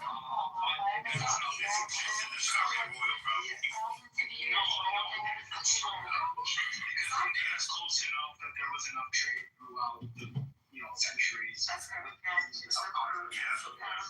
I love how Narja's always adds in. That's correct. So if we were to film these people in their apartments or homes doing what they're doing, it would be a totally different experience than listening to the audio through your phone because it's audio specific and so it hits different. Your brain is calculating all these things and visualizing all these responses to what it's listening to. So it's a different experience as opposed to seeing the real deal, which is somebody who probably hasn't showered in 4 days and is living in an apartment littered with trash and dog poop all over the place. So it's easy to be fooled by fools who just talk endlessly. And that's the point, is, don't let Clownhouse use you. Use Clownhouse. And one of the best ways to use it is to just record it. Because when people have rooms that are not on replay, that's because they are ashamed of what they're doing. And they don't want a permanent record of it. Because they're recording trash. And I'm a trash collector. I collect trash for a living professionally with the Jewish Complaint Department. We will take your trash donation and we will gather up your trash and we will bring it to the wasteland, to the garbage dump of despair of your garbage. And we will grant you access for a fee into our garbage dump so you can carry something out and bring it to a room to exhibit it as evidence for more trash collection. It's a cyclical recycling and trash industrial complex, and I thank you all for being part of it, especially on Valentine's Day. It's unbelievable. For Schmucks the movie? No. Oh my God, you have to see it. It's a collection of schmucks that get to a dinner but don't know that they got invited specifically because they're a schmuck. But the whole thing deals with hypnosis because the lead character believes that all communication is hypnosis. So you have to see this movie. Like, there's a scene where they're like battling, and it's the belief like whoever gets the last word in has the power of the hypnosis. So everybody wants to get the last word in. It's very funny. How are you getting to hear the room even though you're not in the room? Are you an anonymous in the room? Yeah, I have another phone sitting in front of me with an anonymous account. Oh, so you have an anon. They call it, right? Yeah. As long as in there, and they don't care that there's an anon in there. No, they don't care. People want to talk. They will not be stopped. Doesn't matter if they know they're being recorded and put on some bald asshole's YouTube. They want to talk, and they will not stop. Nothing will deter them. Yeah, because I'm always very suspicious when an anon comes into the room. So I don't want that in my room. People can't, be whatever they want. We can't hear their voice, and they're just anons. I would kick them out, but they don't care. That's interesting. Zen, welcome to Amir is a terrorist. Call the FBI. How was your dinner? Yeah. Hey, the movie was great. It was called Solo Mio. Fantastic. Really, really cute rom-com. Rom-com. I'm going out tonight, and I'm bringing a dozen roses with me. You are? Oh, yeah. I'm going to go up to a dozen girls and say, you are the most beautiful rose I have ever seen. You are too funny. Control. I love it. Thank you. What is your name? My name is Dr. Rose. Have you guys ever seen the movie Nightcrawler? I think so. I have. Yeah, I see that. That's a funny movie. Oh, you are, John. You're a Nightcrawler. You're trying to capture the best content. It's doing great. That was a good movie. It's pretty kind of scary, and there are people like that. But they're I don't know. They're making money. They must be. That's right. We're still trying to figure out how, but they are making money. Paparazzi is kind of also like night crawlers, That's basically what the paparazzi are. That's right.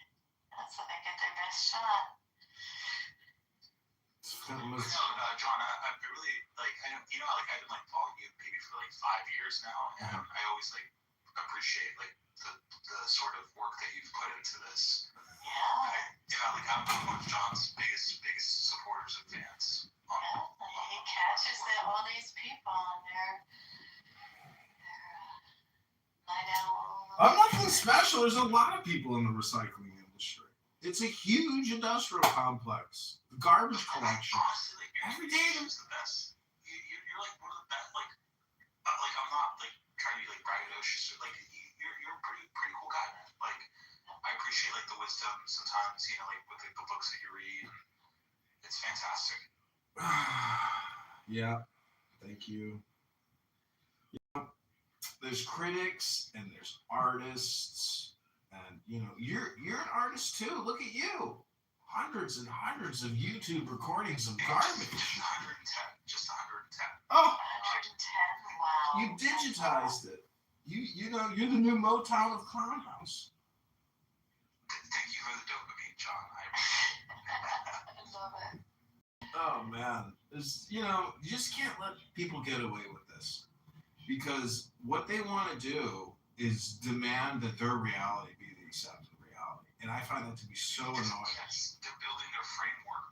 Yeah. We need to build a counter framework that sort of takes up their framework. Yeah, we need to reframe the framer. Yes, exactly. Yep, frame the framer, and I won't be a victim of their frame. I refuse, and they're so annoying and so stupid. They're just worthy of mockery. So, it is essentially the roast. It is the roast show. People have been doing this forever, just reframing, successfully at that. But it's funny. They are Nazi accusers, and they are actually the Nazis, which is I don't That's see. correct. I just don't see why they can't see that they're the fascist when they scream that somebody else is the fascist. They want to be replaced and become the fascists that they accuse people of being, even though they're not actually fascists. It's so crazy. If they were fascists, they wouldn't even be able to complain about the fascists. Right. It's so stupid. It's essentially a show. And, you know, they hate the fact that I record it because it just makes them redundant. And exposes Do they know you them. record it? Yeah, everybody knows my name. The John Kitover sitcom is, you know, pretty popular at this point. No, I know that, but do they know? Yeah, I go into the room and I post a link. I say, you're all on my YouTube. And they don't care? They don't care. They don't care. Because they claim nobody watches me. But then they get paranoid and they say, but fuck, he's gathering up so many of our conversations. Like, they're, you know, they scream at me and say, they live in my head rent free. And then I start laughing. I go, no. Oh, that's the best. That's a projection. I'm living rent free in your head. I don't even want to live in your head rent free, but I am. Like, look at this room title. Look at the house. I'm just cloning them. You know, it's hilarious. And people come in here. Miss Buttercup, she should have her own show. She does. I'm recording her. She's on my YouTube excessive amounts because she's here every day of the week. This is her life now, you know. And I'm sure she's watched my YouTube and said, "Haha, that's me." You know, it gives her like a joy. We all wonder if she has a job, how she makes a living. Well, she's talked about how she was destitute, you know, at some points in her life. Yeah, but she's been on here like day and night. Somebody said she has a kid. Yes. So she's not taking care of the kid? Is the kid like, did she like give the kid up or something? I don't know. We heard the kid. Early on, we heard that like a year ago, we heard the kid. But she hasn't done that since, I don't think. I mean, I don't hear her a lot. I try to, you know, it's very annoying to me. Well, that's the point is, part of this is annoying.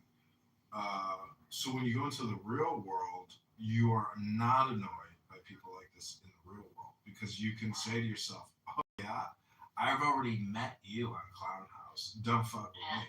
That's basically what happens. Yeah, we just try to, you know, we don't repeat, you know. Yeah, once you're annoying, you're annoying. But she's just, this is her life. That's all we have to say. It's my life, and it's now or never. I'm gonna go to the bar and have a good Valentine's Day. Shabbos is over, shampoo on toe. Shampoo on toe.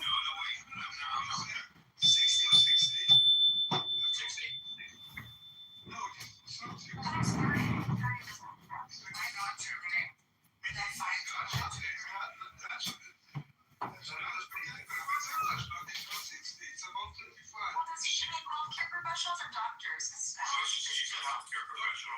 I think it's different. Doctors is 35. You can check the clock, see it. I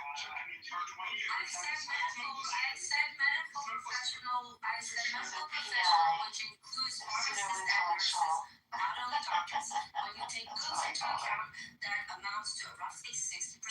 When we talk about doctors, it's about 25%. Fine. Go ahead. Check. Nobody, this is such, because there was just a really big debate about this in Israel like 2 months ago, so we all checked the data, so we know about it. It's just, go ahead, check it. Sure. And Eagle has not checked it. God, that's cool, don't tease that. I wanted to mention, by the way, after Oslo, in the 90s, Israel and the Palestinians worked together to create the Palestinian police force. And Jinder, when you say it was a professional police force before it was sort of. It's a professional police force. It was. I'm saying the civil police force, like yes. the police and so. Well, in the 90s and in the 90s up to the early 2000s. Yeah, what about it? From what I know, they were well trained and it was So professional police force in Palestine. I put down in the nest, in my Where is first Palestine Facebook again? post, but it's Moshe Saada, hold on, Ida. Moshe Saada, who is a Knesset member, I think it's from July 2025, and he has a speech on the Knesset floor where he complains about how horrible it is that 45% of, I don't know how you say it, that the positions for medics are Palestinians. Did you know about the rumors that was passed in the Oh, he also mentions that that's according to the Ministry of Health statistics that Right, and they will talk this features. Hold on, I just disqualified. Hold on, It's nonsense. hold on, should you Okay, 45%. I don't know. Whatever you want. Absolutely not true. Okay. Go ahead. it's usually a Democrat talking point. Okay, we don't care. It was in 6 years. What's the number? What is the truth is scary? Doctors, nurses, 27%. That's why I'm ChatGPT. Okay, fuck it. I'll give you a discount. I'll give you a discount. 20%. Is that okay with you? So if you had all those together, I am kidding, but it's 60%. Okay, I'll discount it for you. Make it 50%.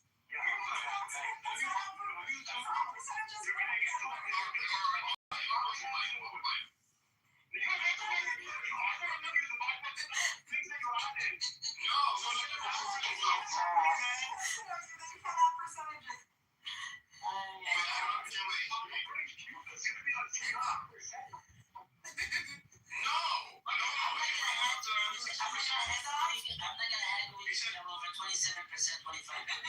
I'm gonna give him a discount, 20%, okay?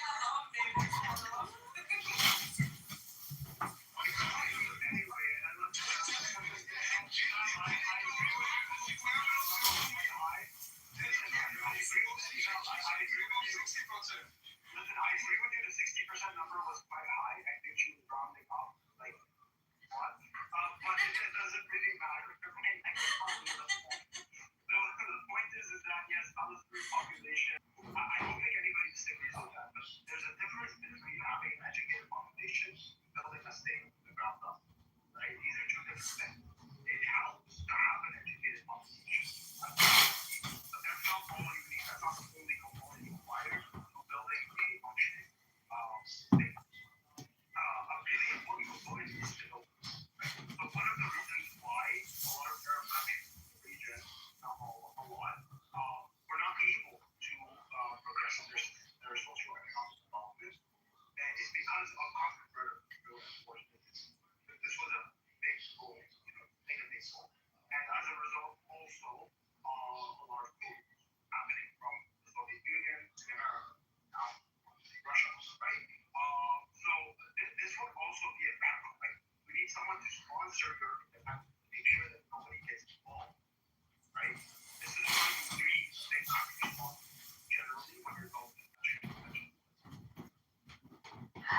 Look, Inga, Arabi, you know what Arabi is, right? I guess Arabi has 24,000. Listen, Arabi has 24,000. Hold on a second. Arabi has 24,000 people living in it. They have an average of 6 doctors. Okay, Grace. We read this book together called Amor et Psyche. I just want to quickly read through the affirmations. I am patient. I am fulfilled. I am love. And manifest love in my life. Proclaiming love. Proclaiming love affirmation. I dream. I visualize. And I manifest what I long for. Life is filled with love. I am beautiful. in every single way. I play the game of life and love with ease. I am light and full of joy.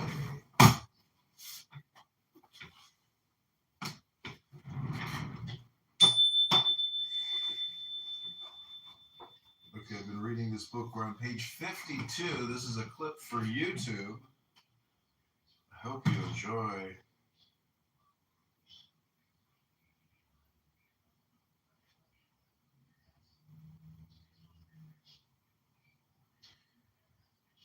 This is called the Equinox. Did Brutus save Roman liberty in place for Claudius and Nero? To protest against violence by violence is to justify it and to force it to reproduce itself. But to triumph over evil by good, over selfishness by self-abnegation, over ferocity by pardon, that is the secret of Christianity, and it is that of eternal victory. I have seen the place where the earth still bled from the murder of Abel, and on that place there ran a brook of tears. Under the guidance of the centuries, myriads of men moved on, letting fall their tears into the brook. And eternity, crouching mournful, gazed upon the tears which fell. She counted them one by one, and there were never enough of them to wash away one stain of blood. But between two multitudes and two ages came the Christ, a pale and radiant figure. And in the earth of blood and tears, he planted the vine of fraternity, and the tears and the blood, sucked up by the roots of the divine tree, became the delicious sap of the grape, which is destined to intoxicate with love the children of the future. Chapter 14, the number 40. This is a Christian Jewish Kabbalah book, by the way. It's called The Key of the Mysteries. 14 is the number of fusion, of association, and of universal unity. And it is in the name of what it represents that we shall here make an appeal to the nations, beginning with the most ancient and the most holy, children of Israel. Why, in the midst of the movement of the nations, do you rest immobile, guardians of the tombs of your fathers? Your fathers are not here. They are risen. For the God of Abraham, of Isaac, and of Jacob is not the God of the dead. Why do you always impress upon your offspring the bloody sigil of the knife? God no longer wishes to separate you from other men. Be our brethren and eat with us the consecrated bread of peace on altars that blood stains never. The law of Moses is accomplished. Read your books and understand that you have been a blind and hard-hearted race, even as all your prophets said to you. You also have been a courageous race, a race that persevered in strife. Children of Israel, become the children of God. Understand and love. God has wiped from your forehead the brand of Cain, and the people seeing you pass will no longer say, "There go the Jews." They will cry, "Room for our brethren, room for our elders in the faith." And we shall go every year to eat the Passover with you in the city of New Jerusalem. And we shall take our rest under your vine and under your fig tree. for you will be once more the friend of the traveler, in memory of Abraham of Tobias and of the angels who visited them, and in memory of him who said, He who receiveth the least of these my little ones receiveth me.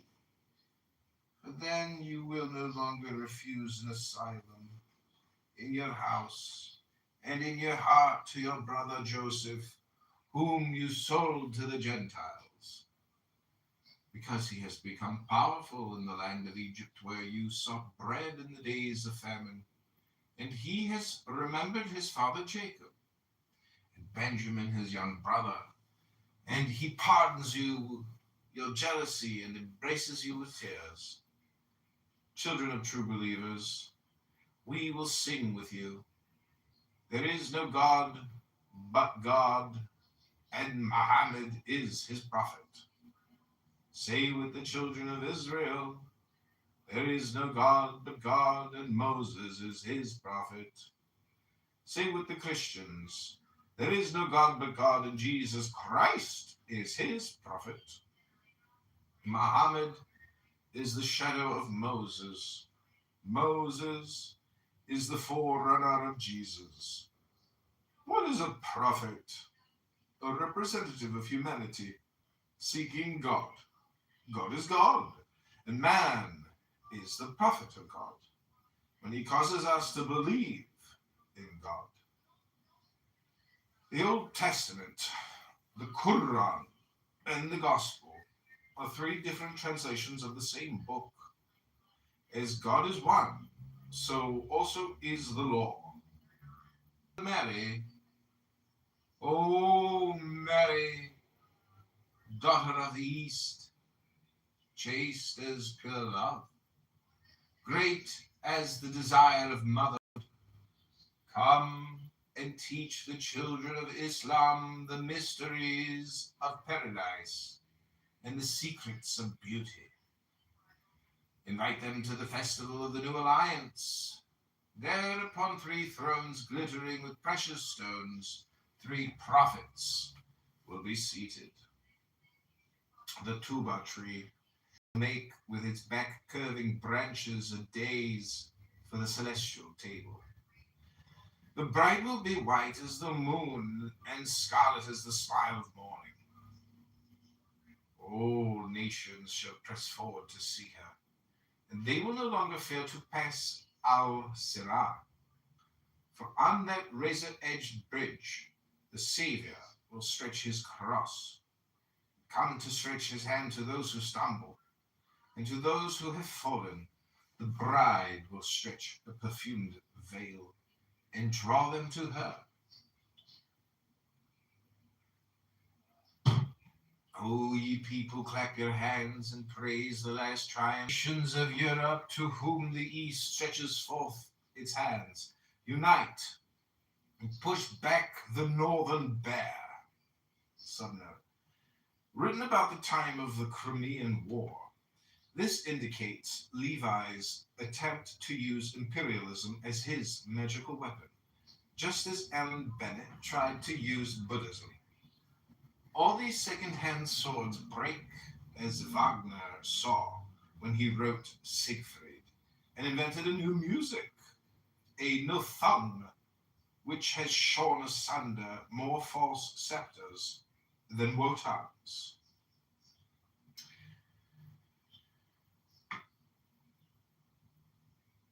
Such will... Where did they leave off? Let the last war bring the triumph of intelligence and love. Let commerce interlace the arms of the world, and a new civilization, sprung from the armed gospel, unite all the flocks of the earth under the crook of the same shepherd. Such will be the conquests of progress. Such is the end towards which the whole movement of the world is pushing us. Progress is movement, and movement is life. To deny progress is to affirm nothingness, and to deify death. Progress is the only reply that reason can give to the objections which the existence of evil raises. All is not well, but all will be well one day. God begins his work, and he will finish it. Without progress, evil would be immutable like God. Progress explains ruins and consoles the weeping of Jeremiah. Nations succeed each other like men, and nothing is stable because everything is marching towards perfection. The great man who dies bequeaths to his country the fruit of his works. The great nation which becomes extinguished upon earth transforms itself into a star to enlighten the obscurities of history. What it has written by its actions remains graven in the eternal book. It has added a page to the Bible of the human race. Do not say that civilization is bad, for it resents, it kills and vilifies. It is like the angel of the judgment who separates the wicked from the good. Civilization transforms men of goodwill into angels of light, and lowers the selfish man beneath the brute. It is the corruption of bodies and the emancipation of souls. The impious world of the giants raised to heaven the soul of Enoch. Above the bacchanals of primitive Greece rises the harmonious spirit of Orpheus. Socrates and Pythagoras, Plato and Aristotle resume in explaining them all the aspirations and all the glories of the ancient world.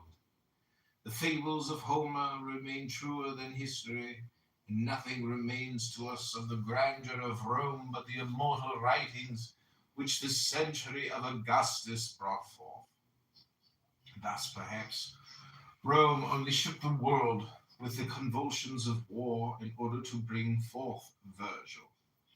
Christianity is the fruit of the meditations of all the sages of the East who live again in Jesus Christ.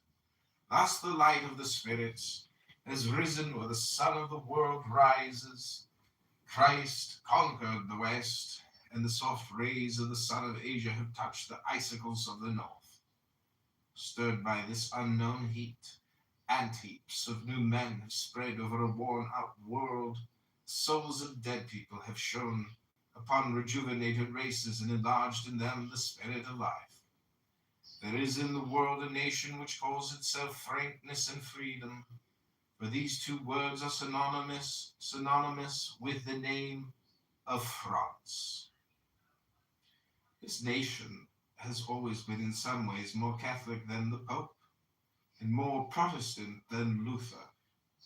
The France of the Crusades, the France of the troubadours, the France of songs, the France of Rabelais and of Voltaire, the France of Bossuet and of Pascal. It is she who is the synthesis of all peoples. It is she who consecrates the alliance of reason and of faith, of revolution and of power, of the most tender belief and the proudest human dignity.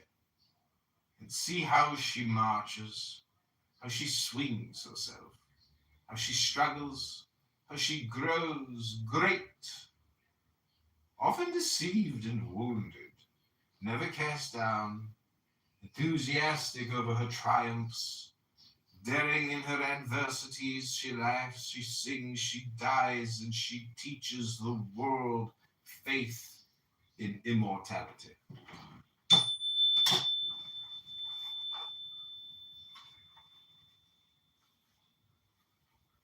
The old God does not stir, but neither does it die. The proof of it is the enthusiasm of our children, who mean one day to be also soldiers of the old guard. Napoleon is no more a man. He is the very genius of France. He is the second savior of the world. And he also gave for a sign the cross to his apostles. St. Helena and Golgotha, the beacons of the new civilization. They are the two piles of an immense bridge made by the rainbow of the final deluge, and which throws a bridge between the two worlds.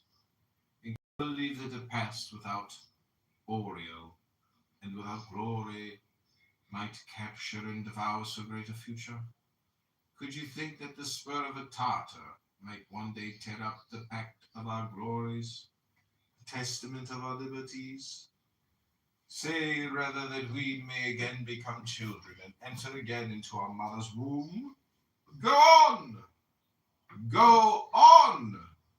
Said the voice of God to the wandering Jew. Advance! Advance!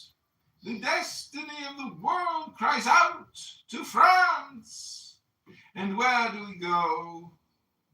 To the unknown, to the abyss perhaps, no matter, but to the past, to the cemeteries of oblivion, to the swaddling cloths which our childhood itself torn in shreds, towards the imbecility and ignorance of the earliest ages.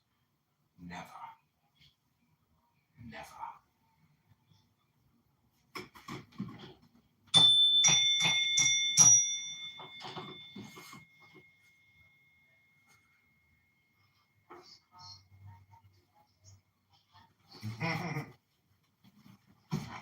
Okay, good night. Happy Valentine's Day.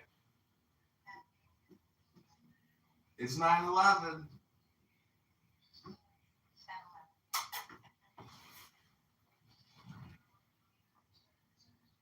Okay, I return you to the world of two heartless women, Buttercup and Emerose. Non-natives, America would never come to being. As a country, the natives have to be either eradicated, co-opted, killed, removed, anything. But just they have to be taken out. And this is what Israel is being doing. Consumption is unfortunate. Okay, I have a question. Hello? Is Hamas I know the answer. Hamas is not in the West Bank. To those who support what Bibi Netanyahu is doing, wasn't people in the West Bank, weren't they cooperating? So it's like the Palestinians, you're damn if you do, you're damn if you don't. If you resist, you get slaughtered. Fast slaughter. If you don't resist, you get a slow slaughter. But either way, you're losing your fucking land through death or through ethnic cleansing. Well, so what? Why are you guys doing this to the West Bank? What's the answer to that? Because they can and they want to, and nobody's stopping them. Go ahead. Anyone else? Any Zionist Jew over here? There's no Zionist on stage. There's no one on stage. You're talking to the choir. What? Just want to understand this. Because in the beginning, it's Hamas. It's Hamas. It's Hamas. Destroy Hamas. We got Hamas. And yes, now what? You saw through it. You see through it. And now what? What did Palestinian in the West Bank do? You guys are disgusting. Looks like we except it became an echo chamber. Exactly. You know what? Being an echo chamber that echoes, but being an echo chamber that echoes the end of atrocities is not a bad thing. Just saying. I can understand Buddhist, I mean, I couldn't understand a Christian Zionist. But a Buddhist Zionist, that's crazy. You ever heard of that on Wednesday? Never heard of Jew booze? Wednesday there's a whole thing. The Jew booze are a thing. Jewish Buddhists. Jew booze. Wow. Yeah. Never heard about the Jew booze? No, I've met a bunch of them. Get the shop. Except Jason's not even a Jew. What was that again, Emerald? Get the shop. I need to forward on some people. Get the what? Shop. Okay. Ship up. Which was it like? Not the wooden ones, the plastic one. The ones that are made in Hebron? Aren't you a Zionist, Daniel? I have a question. How come, like, and this is a little bit, like, biased, right? But why the fuck do people have, like, most of the people here are Palestinians or pro-Palestinian, right? Palestinians are extremely educated. Like, I make fun of them that they are the new Ashkenazi Jews. If you come from a Palestinian family, you have three options: doctor, engineer, or lawyer. That's it. Anything else, and you're outcasted. They're worse than Polish Jewish moms. And like, it's the pathology of the striving immigrant class. You know? Yeah, of course. But the perception is this always amazes me. How they manage to indoctrinate people to such an extent that it's completely detached from reality. It's not even similar to reality. It's so fucking weird. And we live in an age where, like, information is flowing. People are free to watch the truth whenever they want, but the dumb ages. No, man, it's like we in America are so lazy and so stupid. So few people become doctors. We're mostly like nurse practitioners or like PAs. Like, I don't understand how they produce so many like full-blown doctors. Why don't everyone's watching like kids in my kid's school? Oh no, this isn't like the delusion is within just a very few. It's so out there. It's closed. Yeah. This is why it's so weird. Everyone knows. What's that? Sorry. Daddy, come close your mic, you boy. Gay. Gay boy. Come close your mic. Daddy, come close your mic, loser.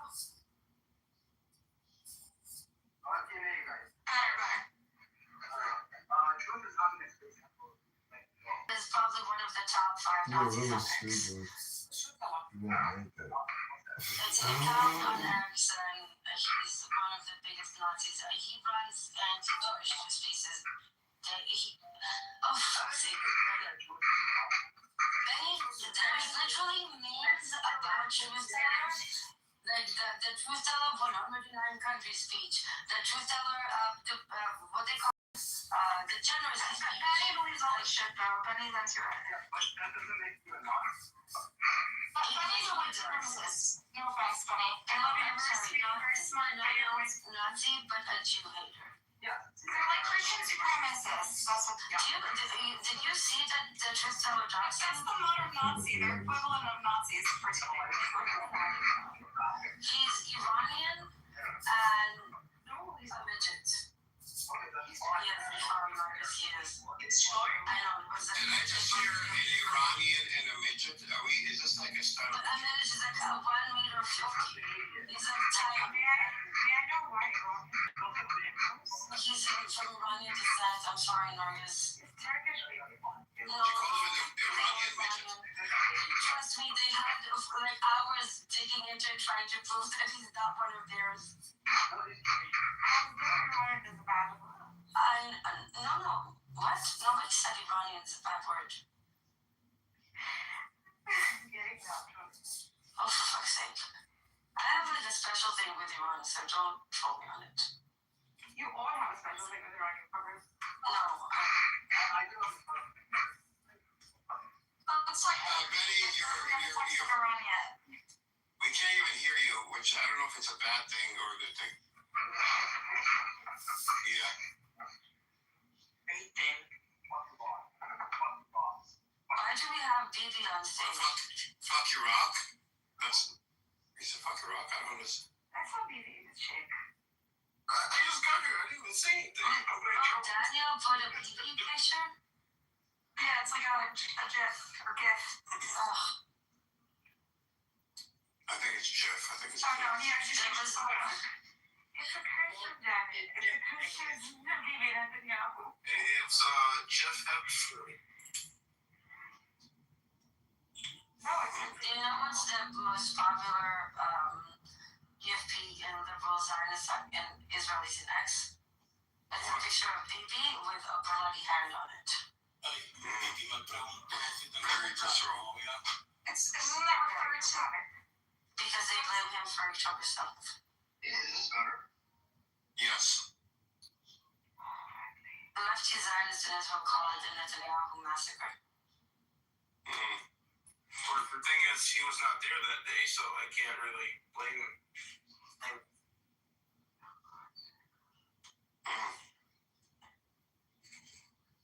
So, Mike. what happened to Eagle? We're so excited. I like Eagle. Me too, I love that. I like him, but he just reads newspapers and drinks tea. Well, but he also gets wound up and he can't stop him. And as soon as he says, it's absolutely not true, and then that's where you know he lost. It's terrifying. I'm scared he's gonna I'm so scared for him. Two-state solution. He's old. He's older. He's really older, and I get so worried for him when he gets worked up. He's actually really colorful. We're friends a little bit off the app. He's like an artist. He's very creative, avant-garde artist. I thought so. Yeah, he did exchange literature. We exchange creative writing sometimes. Very nice. Even when he speaks, it's quite poetic. He's not poetic. What do He's you like a mean? visual artist. Yeah, he's chaotic in the way he speaks. Have you observed? Because it's a language issue, and he gets worked up to where he can't get the words out in English. It's But he's very sincere and earnest. You know, he's like in touch with himself. He's sincere to his Kool-Aid. He's sincere about his intentions and his justifications. No, he did say He was born in Krakow, which like literally was wiped out. You know, he has like a unique perspective. But he does believe in ending the occupation. When it comes to Israel, it's not a perspective, it's half the country. No, but he was actually born there. You know, he's in, like born right after the Holocaust. There's about 100,000 Holocaust survivors still alive in Israel. No, he's not that unique in Israel. Yeah. I don't think he's a survivor, his parents, but if he was born in Krakow, then he is a survivor. But he was born after the war in Krakow. He does say that he's for a two-state solution. He does say that settlements have to go. He does say that the violence is bad. He falls short of calling it a genocide. He does say it is way too much and it should have ended much sooner. He's much better than Arnold Taylor. If I would take everything you just said and I had to put it into like a clip note, that's what you call polite occupation. Yeah. It might be better than full-on genocide and ethical cleansing, but let's not confuse that with something else. I don't think he doesn't have the, I don't know, maybe I'm wrong, but I don't feel like he has the hate. Not at all. Yeah, I don't think it's hate. He laments the occupation, he laments the war crimes, he laments all that shit. But this is a problem. You're right that with people like him, it's not because of hate. It's because of fear. But the problem is that fear is... The majority of that fear is manufactured. They tell you you can't go to Gaza and they did October 7th. You did Gaza. So you see that I understand that the fear is real. The fear is real. But the reasons they base that fear on are manufactured. And the Zionist regime, yes, they push it every day, then that's it. And that's when you get stuck. The most simple everything becomes unified. It's not. You sound serious.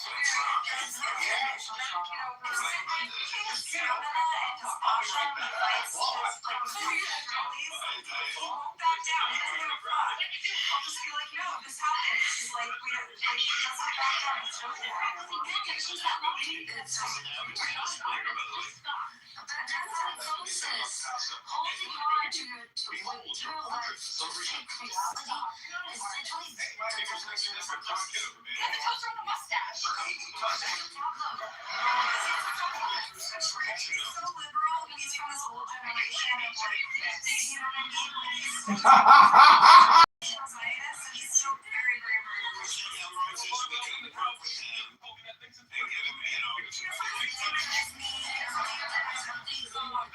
That's what they thought, Edward.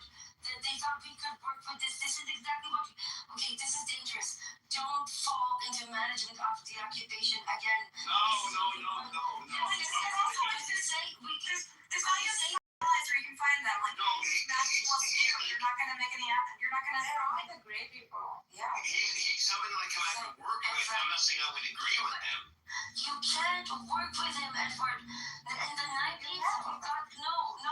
We have passed the point of no return. This is not October 6th. This is not Oslo. This is a society that has committed a Holocaust and still is. There is no one to work with. They need to go to their separate corners. Israel needs to be denazified. Palestinians need to heal and rebuild themselves. But this is not. There is no gray zone. This is a dichotomy. Enough. No more management. No more we can work with it, black or white.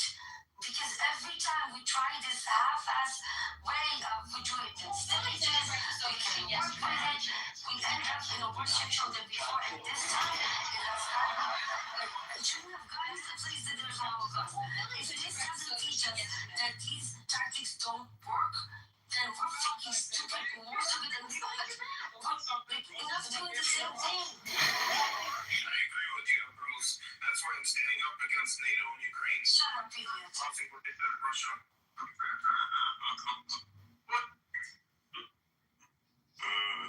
Did you see the position they put Russia in?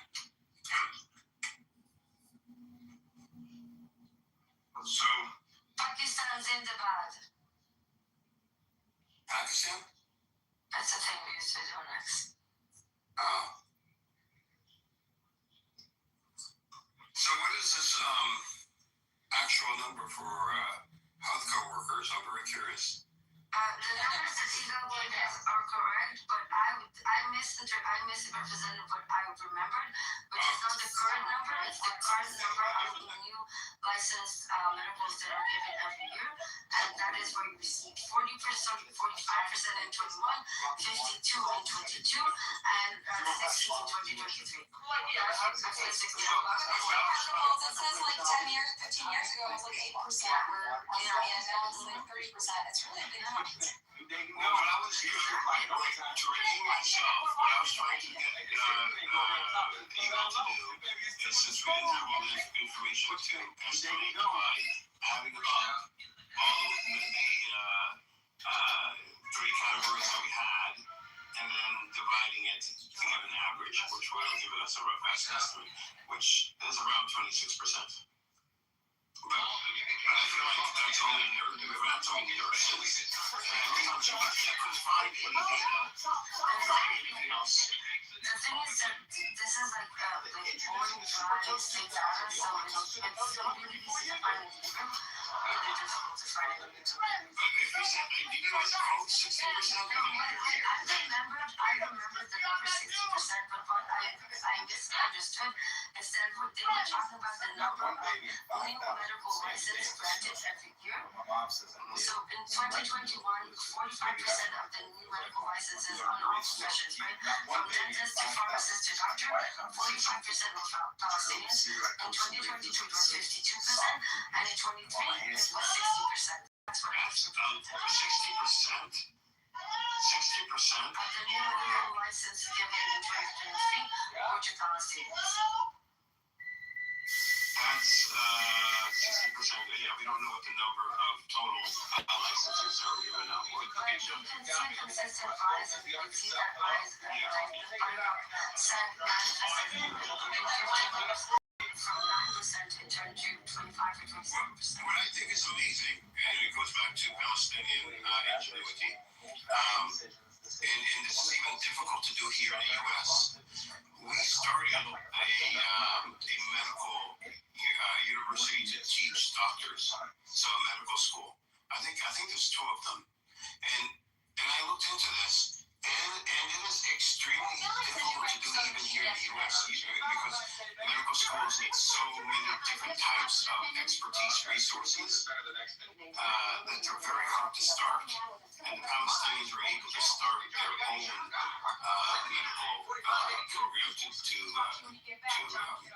have Palestinian doctors, which I think is pretty amazing being done under occupation. That's what they said. But I mean, at the same time, it is not healthy. It's not healthy for people who are third world countries. No, under occupation. We are all people in this world. Some of them under occupation, though. But you have to, we are like any other people in this world. We are sheep.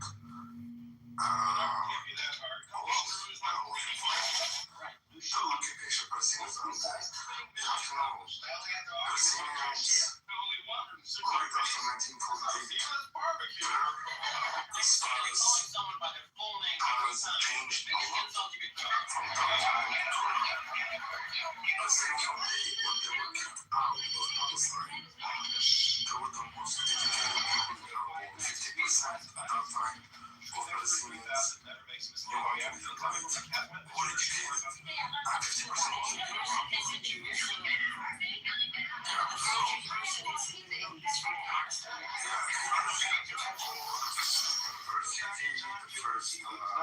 even the first week.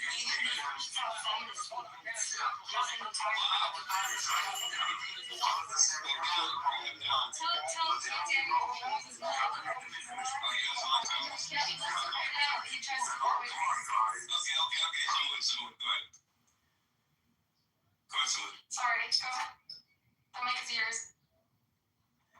Okay, I mean, if it's quarantine is boring, I don't have to.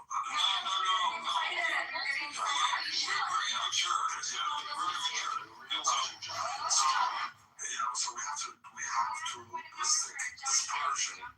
Exile has taken its toll apart against the Palestinian people. And the situation now, the picture is this one. It's not what it used to be. And at the same time, inside Israel, because of the apartheid measures that Israel has exacted upon the Palestinians in there, we see that the inmates, the highest per capita is amongst the Palestinian people. Palestinian people kill themselves at a very high rate inside Israel. Drug infestation and things of this nature. Lebanon also is very similar. Lebanon has administered severe forms of apartheid against the Palestinian people, and as a result, now the camps, Palestinian camps in Lebanon, are not doing on their own. Drug infestation, crime, all of that. We are just like any other people, we are subject, to all environmental factors, and we have to, it is not healthy at all to think of ourselves if we don't, things will never be reformed, things are going to keep getting worse and worse. How do you balance between making sure you don't go down the road of exceptionalism, but at the same time, and not just Palestinians, right, but very unique aspects, unique traumas that are unlike any other. So how do you still give the proper respect and understanding without devolving into exceptionalism? Yeah, so we have to treat the root cause. For instance, Palestinians inside Israel, they are the people who are not wanted. The same way how African Americans, black people in America, they were the people who, right after either they are slaves or segregated, or the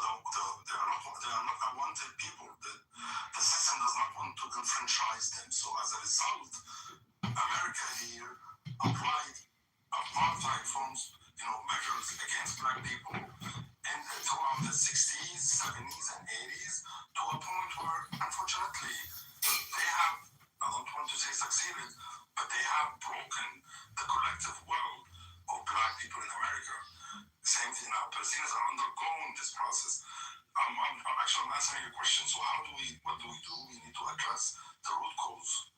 This form of settler colonialism, discrimination, racialization against Palestinian people in Israel has to stop, right? And we have to fight against it, right?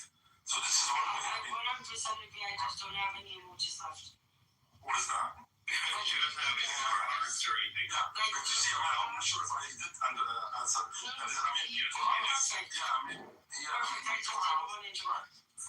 You see, we do have, what is the word? We have the means, as a people, we have the history and all of that. It is being disrupted, but we have to, for us to keep going, we have to address the issues. The same thing in Lebanon, what is taking place in Lebanon. Jordan has a different case also. Jordan is very similar. As for Jordan, actually, with all due respect to Jordanians, it's not easy what is happening in Jordan. Jordan is erasing the identity of the Palestinian people in Jordan. You have 5 million people in Jordan who are going to, I don't want to complicate the matter, but you get my point, right? I do. Can I ask you a quick question? Yeah. Do you have a question you want to go before me? No, I just wanted to say you don't have good emoji discipline. That's all. Go ahead. Thank you. The PLO and the PA announced elections, but can you explain to me a little bit about the rationale behind the PLO elections and how is it going to happen and what do you think about it in general? I don't know much about it, to be honest with you. I haven't followed. They have, I could answer a little bit about the details, I wouldn't actually, I haven't really been following it. So this is a result of the Israeli narrative of, we have nobody to negotiate with, and also the G7 nations, Canada, UK, and Australia, France has not put any conditions, but the conditions were reform of the PA and elections. So what the PA is doing is modernizing.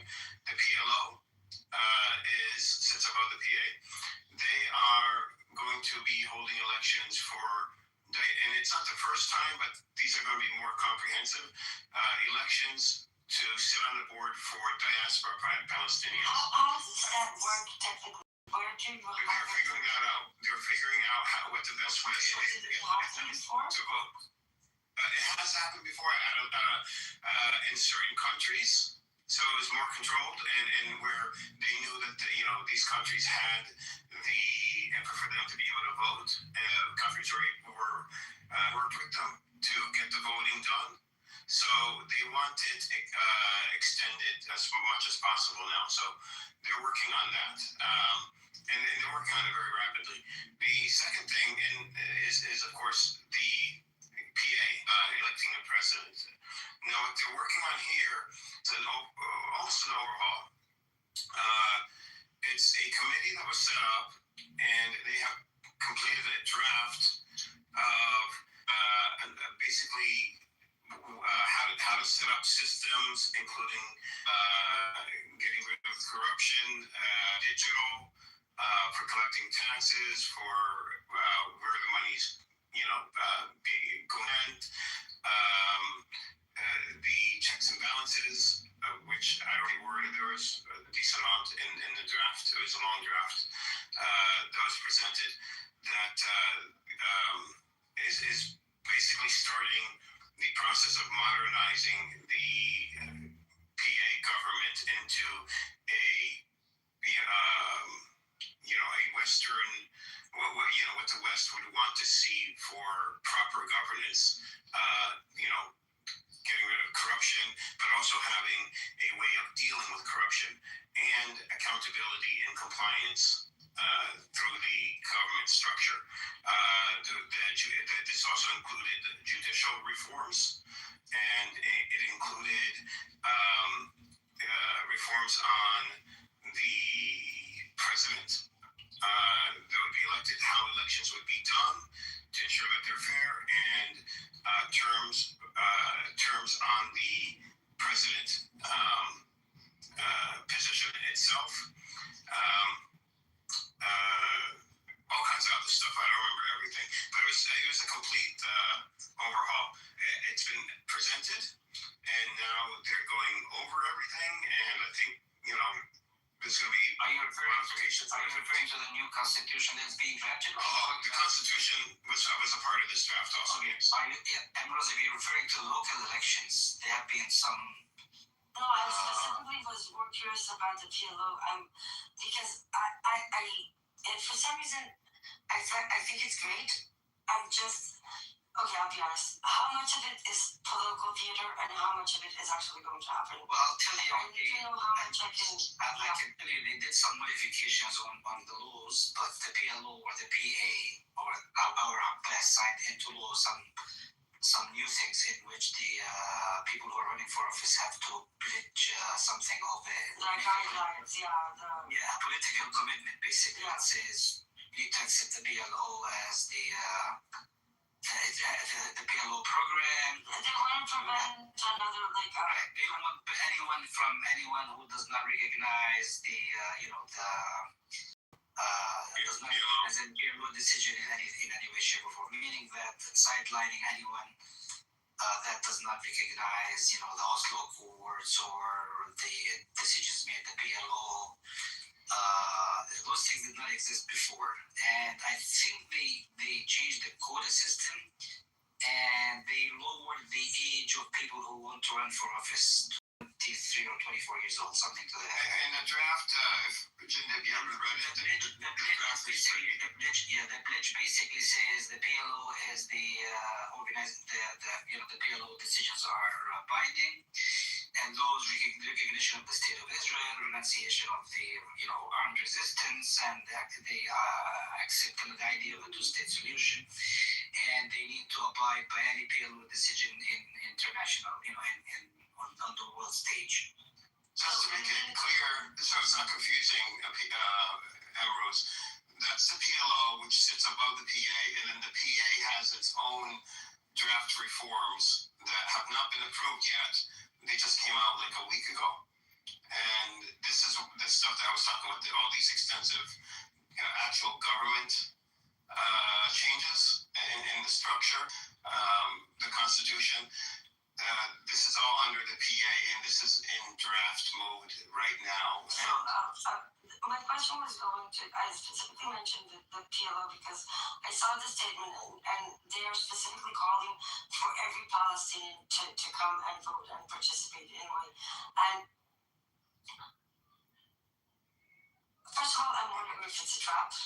And second of all, if it's feasible, because the problem with PA elections is that Israel has and probably will again very easily derail it. But when it comes to PLO, if we're including diaspora and 48ers, the PLO positions are on the board, Ambrose. No, it's not about the positions. It's about I'm trying to figure out the strategy behind the move. Okay, the PLO represents the Palestinian. I know that, but this is a significant move that, if executed, is going to cost a lot of money, right? And it can also cause a lot of internal disagreements. But and don't get me wrong, I love that idea, right? I love the idea of all Palestinians coming together. But I'm wondering what I'm missing here because I can't seem to find a reason that will make such a large-scale operation worthwhile, even not as political theater. Something the positions are up. I believe the positions are up. But what the PLO is the committee that oversees, it's the aspirations of the Palestinian people. So it's the committee above the Palestinian government. But okay, Edward, if you need to have polling stations and data collected from pretty much everywhere across the globe, right? That's a huge operation to execute. And there are so many. In order for them to put this operation in top priority, I'm wondering if I'm missing the strategy and the real. The strategy is we were told if you want recognition on one side from the UK, Australia, Canada, which is important. UK is a veto nation, so is France. And that would only leave the US to veto, so we would be only one nation away from being recognized by the Security Council as a state. Not that it's going to happen tomorrow. I'm not saying anything like that, but we are trying to negate or neutralize the Israeli narrative by doing what the Western countries want us to do. At the same time, it neutralizes the Israeli narrative, the Zionist narrative of, well, we have no one to negotiate with, and also they're all corrupt, and they don't really have a government. So we're addressing those. We are building the government. We are building checks and balances. We have a draft constitution. The PLO sits above everything. So by allowing diaspora Palestinians to be voted in on the committee, that then represents more Palestinians. So not just Palestinians in the West Bank, but for Palestinians from as many parts of the world as possible, where there's a large percentage of Palestinians. So that we can say that we have, the majority. The board would represent the majority of Palestinians. So if the board represents the Palestinians, and then it, orders the PA to make these changes, like a constitution and everything, and the PA is planning after making these changes very rapidly, then going to elections, and that's the tricky part, who would actually run, okay? But having a president that represents all Palestinians, and then declaring, because we have not done so, declaring a Palestinian state with borders.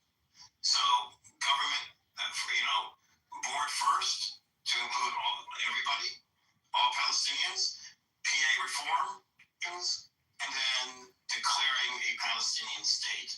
It just strategically would align much, much better with Western, what would it be? Western thought.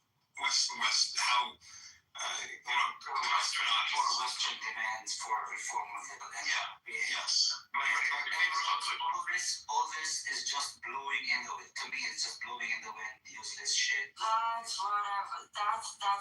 This is why I asked, is it political theater? It does. I don't think so. I think it is more than that. Now, would it accomplish a Palestinian state, at least by itself? No, it wouldn't. But it would give us more leverage and credibility. And that's what they're aiming for, is credibility. That, okay, we have done what you wanted us to do, and now since we've done so, well, what is now the obstacle for a Palestinian state? Is it us? If it's not us, who is it? That's the strategy behind it. So to build credibility, to build leverage through credibility. And would it work? That's the underlying question, But it is a step in the right direction, at the very least. I don't disagree. Jindek was very pessimistic about it actually working out, which I don't blame him, because let's be honest, have things ever worked out for Palestinians? And unfortunately, this is the we have a very important return. Are we talking about the same time as Yeah, his replacement is bottom of the barrel kind of character that's that's coming in. That's I guess you know who it is. And those so-called local elections, I think they're pretty much political theater when they make you pledge, meaning that basically the whole election thing is basically designed to make sure that no Islamist will come to office or be elected. Now keep an eye on the local elections in Israel where the Palestinians or the Israeli Arabs, as everybody calls them, are, I guess you're familiar with their joint list, and they're fighting amongst each other where they have an epidemic of a crime in their community, and they are saying, they'll have a foothold of 15 seats in the Knesset, and they will be able to join some government or 50 seats? Is it? 15. Oh, 15. Yeah, 15 is still decent. It's enough to make a difference. Yeah, so and they get 15 seats. It makes sure they want to make sure that Netanyahu and his cohorts are not back in power. But I don't think that's. I'm very pessimistic. I want to ask you, Jindab. I wanted to ask you and Amrose this question yesterday, but it was too hectic. Would it have been possible, and is it possible, for Palestinians to lobby or go to Israel, and talk to the Knesset, talk to other coalitions, and sort of going like. Did you say Palestinians as Palestinians? In the West Bank, yeah. Go to the Knesset? Well, the Knesset people that are in the Knesset go to like coalition leaders, opposition leaders. I don't know, talk, have. Listen on the meeting with Moshe. No, not him. I'm saying leapfrog. No, like leapfrogging the current administration and talking to those that are more reasonable and getting a foothold in, maybe shaping Israeli policy on the ground. I don't know if it's possible. I don't know. Referring to the lobbying tactics that are used in America and in Congress and so forth. I don't know. Yeah, but that's that's a far-fetched idea here in Palestine. When you go lobby Congress, you're lobbying your representative, the person who represents your Yeah. And here we can hardly get to we can't even get to Jerusalem yet. I mean, setting up meetings and just showing that we are making an effort to these people, and I don't know. I don't know enough about the Israeli political. I know, we're under occupation. I know they don't think of as us as equals, but having Palestinians involved in the dialogue with various stakeholders, coalition leaders, even smaller coalitions. I don't know. Maybe it won't make a difference. I was just thinking out loud. How do you think about a benevolent leadership, of one kind, What do you mean? like a compassionate dictator? Compassionate. What do you mean compassion? Are you high? What are you talking about? I like the idea of compassionate dictators. Don't get me wrong. Listen, I'm not ready to become dictator.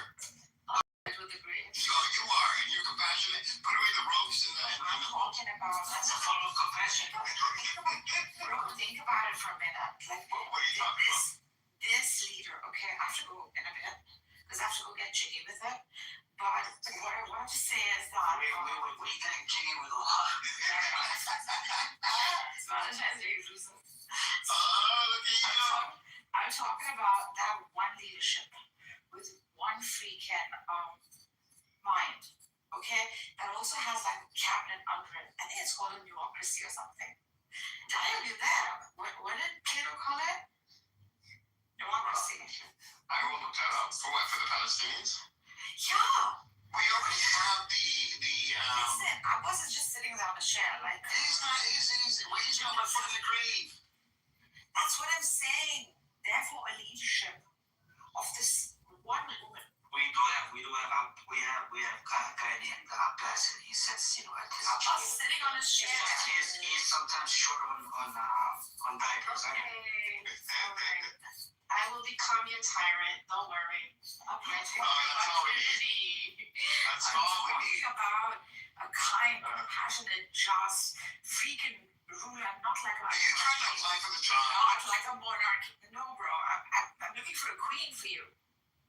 What's I'm tired. I like the whole notion how I become your You guys are not taking my political system seriously. No, But I we're think not. it's the idea.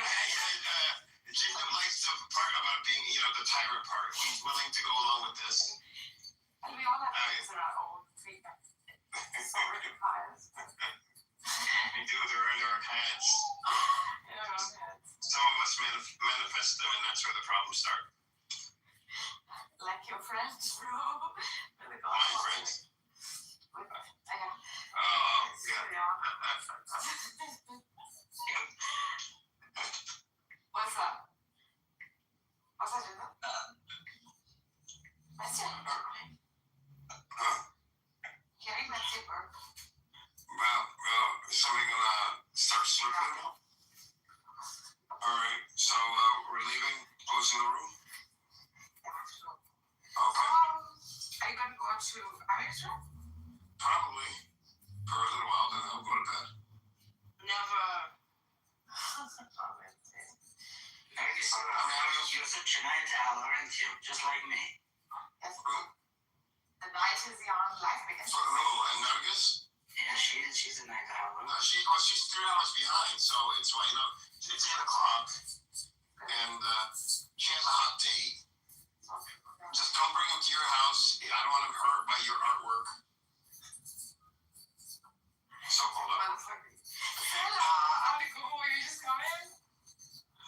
I'll come back in a couple of hours. I'll get to 7 minutes. Oh, there's a man on fire. Come on, I'll come back in 2 hours. Hi, Ginger. Hi, Daniel. Hi, Jason. Hi, Shape. Hi, Sarah. Hey, what up, Sarah? What's up, guys? Sarah, you good? I'm okay. I wasn't feeling very good earlier. What happened? I was gonna ask. No, she came home back. I have to get my Persian dictionary now. Have you guys seen this? You know what? Wallah is wallah. When I said wallah, it's wallah. Yeah, those I understand. This is one of the trips that I have talking about. I don't think you guys can see it. Don't use my name in vain, Sarah. Everyone is so sure that I'm ready for bananas. That's right. I miss talking to you, Ginger. He was talking to you too. Don't say we. I was talking to you. He was talking Royal B. That is the gift of the century, right? I know, I saw. There's another one. You know they did that only because she said that she doesn't want them to bomb her country. That's why they did that. She said she doesn't want I don't know if she said outside interference or war. I think she doesn't want war or something. I don't know. That was a mistake. So their head on exploded. Who are those people? This is from Iran. Well, one of them is the Supreme Pizza of Iran, and the other one is a actress called Gulshifte. Oh my god. You know who looks exactly? She's looking different. I have a friend. She looks exactly like Gulshifte. Her name is Maria. I mean, exactly. She walks onto these Persian stores, just in general places, and they're like, Gulshifte, is that you, Gulshifte? Oh, like that? That's how she looks like her. Guys, I want to lay in the bed, and I want to eat snacks, and watch Bridgerton. Watch Bridgerton season 4? Yeah, I haven't watched it. Yeah, I've watched 2 episodes. I haven't finished it. I haven't watched any of it, and I just maybe I'll come back and watch it. You're not going out tonight? No, I feel like crap. Have you done your cardio today? Is your stomach hurting? I went for a long walk. Let's take a long walk around the park after dark. Something for us to start conversation. You don't know what song that is, Nagus. You're not cool enough. Let's make sure and get mocked. Don't get lost. A little less conversation, a little more action, please. Obviously, you don't know the song. You're not cool then, listen. Yeah, I'm gonna get caught up to. You said you're on episode 2 or episode 3? But I can watch it again. If you want to watch the season again, I can watch it from. I'm gonna watch episode 1 without you, so you don't have to watch it again. So the fatty is doing really well in the whole setup. The one who's the writer. Oh yeah. She's so cute. She's so plump. She's adorable. She is. She's having like the time of her life. But I'm not gonna spoil it for you. Good, she deserves that. In the end, I think she kind of Spoil it. So what she does a lot, like when they go to the party. You're about to spoil it for me, just don't spoil it. Just because I said you weren't going to. I still have. What is that syndrome that you have to do the opposite of what you're told? It's like a syndrome. No, hold on. Syndrome. Opposite. It's almost immediate for me. It's like a reflex reaction. It's like a knee-jerk reaction. You have oppositional defiant disorder.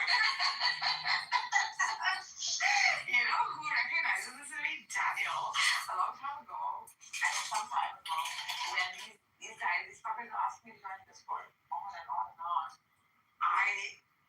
Because they asked me to join Discord, I joined, and so they kept saying, and then Daniel was like, you tell her something, she's not going to do it, she's going to do it the opposite way. It's like a reflex, you can't help it. Are you like that too? I was reading about your disorder and I tuned out. What's it called? Oppositional defiance? Yeah, you have oppositional defiant disorder, ODD. ODD. Oppositional. Oh my god, it's really a disorder. Behaviors are usually directed to parents, teachers, and other authority figures. That's true. Well, amongst the many. I was loving how you guys are laughing, reading that, like you're just discovering that. What the fuck did you know about it? I don't know. But I don't have angry irritable. I don't have angry irritable mood. I don't have argumentative or defiant behavior. In fact, I don't face confrontational well. Vindictiveness, absolutely not. This is not my problem. Whatever. I don't know this. Whatever you're told, you want to do the opposite.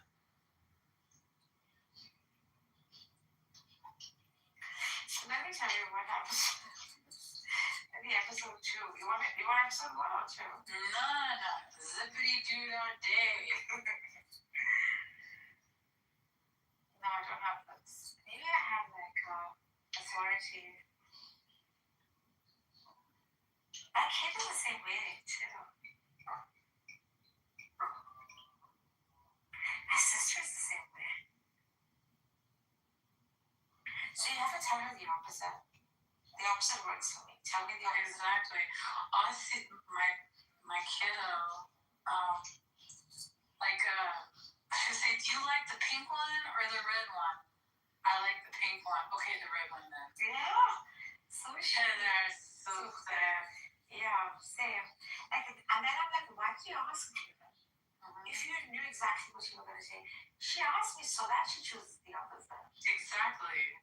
So then I learned that, and I would say the other one so I could get her to wear the other one. Mine is going for a Galentine night.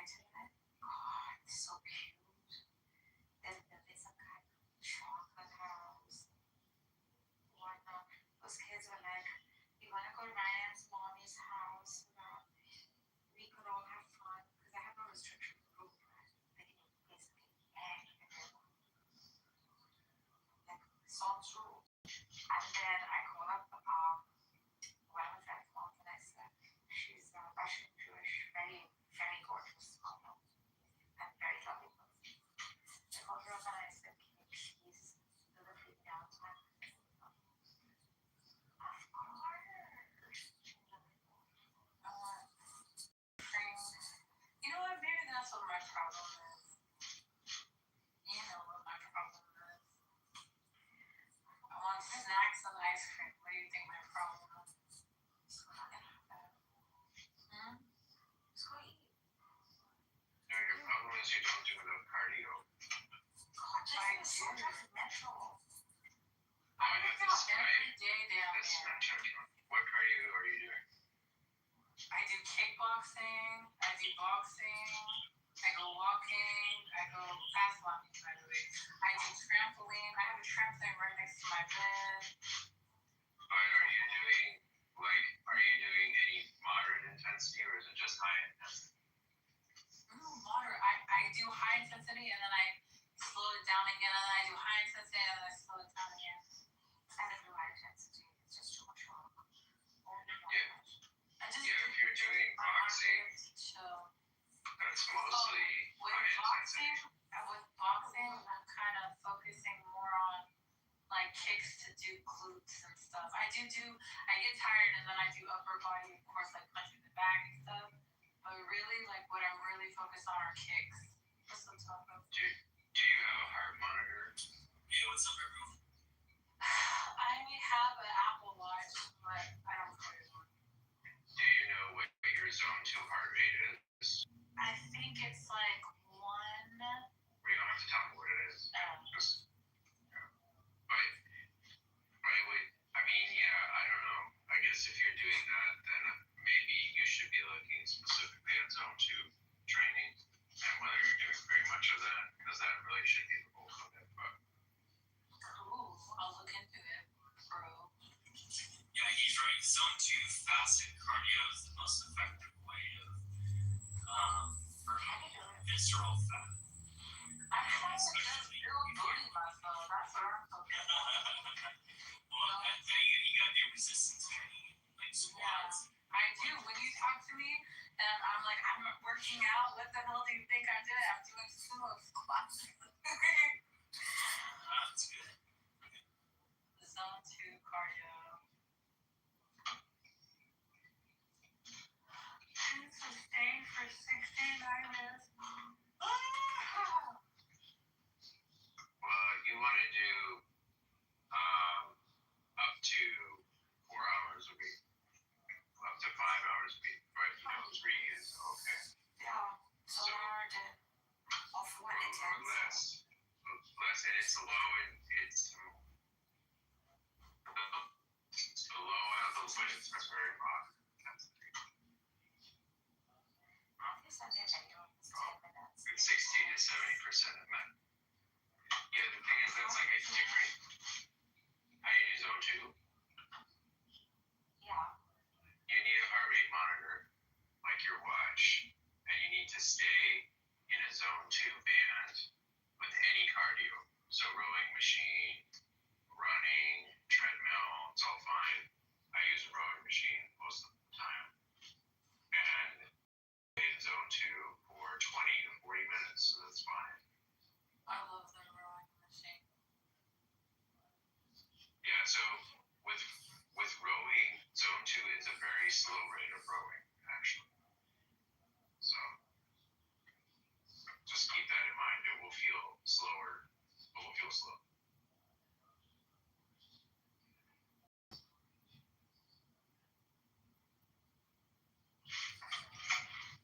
Where are you about to go, Daria? Just waiting for someone to come. It's raining outside. Hope you're gonna go out to this.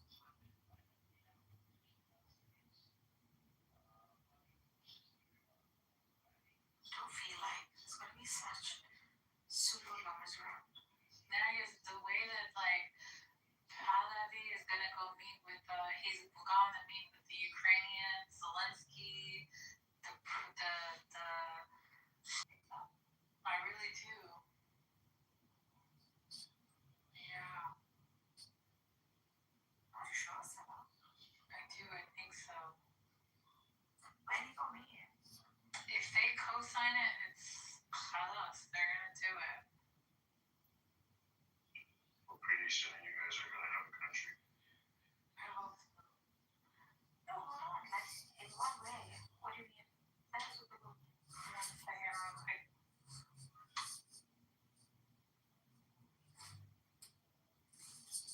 Then I'll be able to say, What?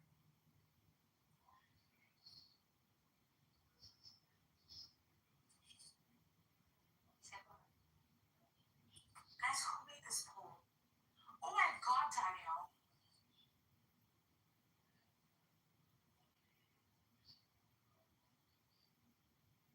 should you?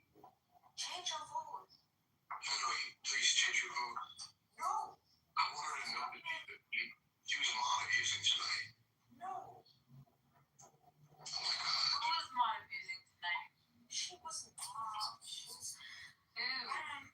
Buttercup. She was not. She needed it 5 times. I'm pretty sure that she probably had good reasons for it. I think so too. There's never a good reason to mute confuse. Daniel was getting pretty much. We know you pretty well, buddy. How come everybody but me is smarter? Is it because I'm white? Is that what's going on? Yes. Because you're was Okay, so that shitty grin on your face. Chris Your race race is really why. Thinking race realism is not even true. Well, Jason, who the fuck told you that race realism is real? I've never talked about that. What are you even talking about? What are you I even put in the talking chat about? and I said race realism is super. And then your response was no, no way, not. Where? I have no history or something. What are you I talking about? have a shoe problem. I wonder where Naga is going with Shut capital E. up. Where are you going? We're not going. He's coming. I told you. And then he's leaving. He's just coming Leaving home. outside. Yeah. Are you gonna order food? Yeah. What are y'all gonna order? What do you want me to order? Thai food. Thai food. I don't order How do you not eat Thai food? I eat. He doesn't. He's a white boy. What does he want? Like a burger? Yeah, like pizza or. Oh my god! You go to Georgia. It's such a beautiful restaurant at the beach. Oh, dumb. He's so white.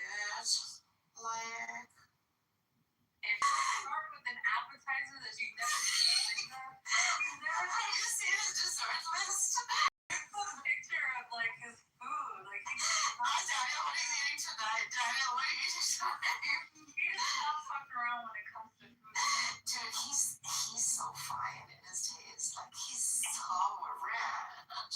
Like, exquisite.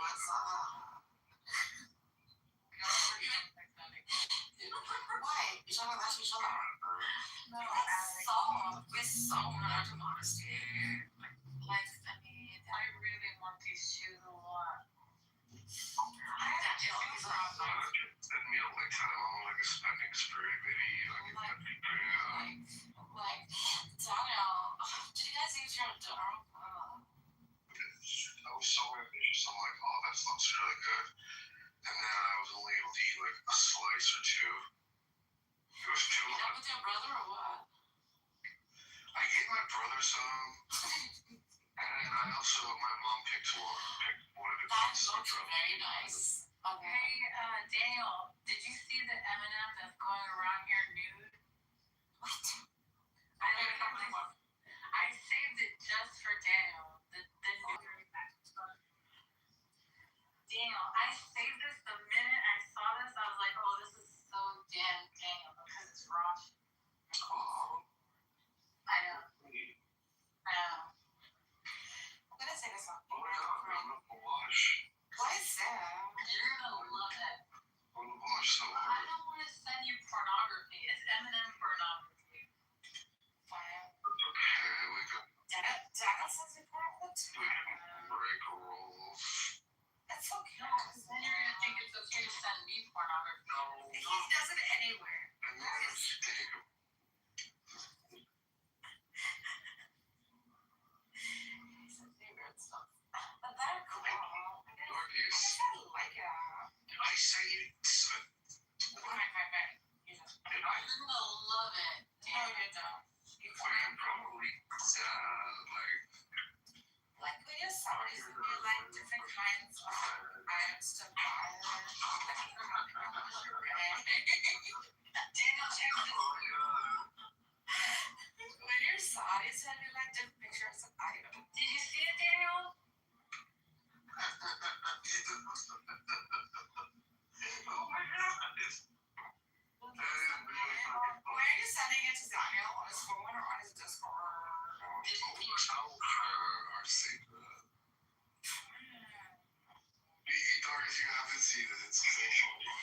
said it to her.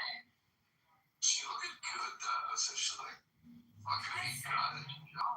Yeah, they got Atlanta. Hold on, I'm gonna go get some ice cream. Oh yeah. I need to have the most horrid. She is what the fuck is wrong with you? Okay. Oh my god, Emerald's live. Because of y'all. Oh, I think I got it. It's my other phone. This is for the butters. Alright, you know you can change your picture. I can tell you how. You're stuck on the 18 plus, not safe for work, aren't you? Oh, she decided to leave. Who's that? Emerald's? I really no, it's like So that's how I get. so that's huge. I wonder what kind of ice cream she's gonna get. It's probably like Like chocolate again? no, it's gonna be coffee. Yeah, coffee. This late at night. Yeah, she's likes to go wherever. Lovers. Friendly. Whatever. Mr. I think Dad can say one thing. Change that to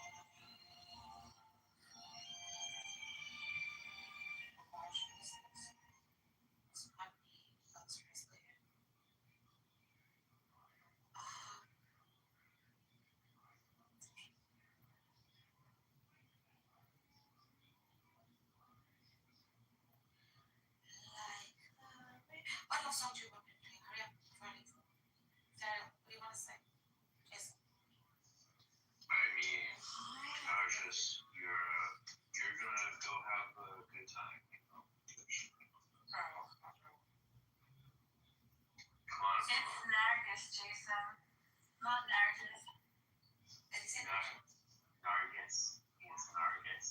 Yeah. Okay, what does this name mean? What is it? It's a flower. Particularly the narcissist form. Oh, very interesting. Nargis refers to the narcissus. It's just a flower. But in which language? It's strange, like how common the name is. Like, you know, and one would think, like, there's a story behind it. But then again, the flower looks pretty like this. So, You know that underlying Tubuchu is judging us galore, right? How much Rosa? Everywhere. Judge Rose. Oh, I didn't. Was she? I just know she was. How do you know? Told me today you missed a lot of drama. This is to all the lovers in the world.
that you guys managed. That's pretty cool. Does that not shock you? I- Like, can you have a discourse? We may be able to, yeah. She's talked with me once in a while. Yeah. Because I mean, maybe she's like has so much information to give you, which is not true. And maybe like there's interjections that are going to make you. Perhaps that is a cultural Jewish thing. No, it's a Jewish thing, talking over people and talking in the midst of what they're saying. And so, yes, let's be honest, Jews are. see what Naftali did. And see, I'm very stern with Jews. I'm like, look, I'm not Jewish. The dominant culture is white, Eurocentric heteropatriarchy.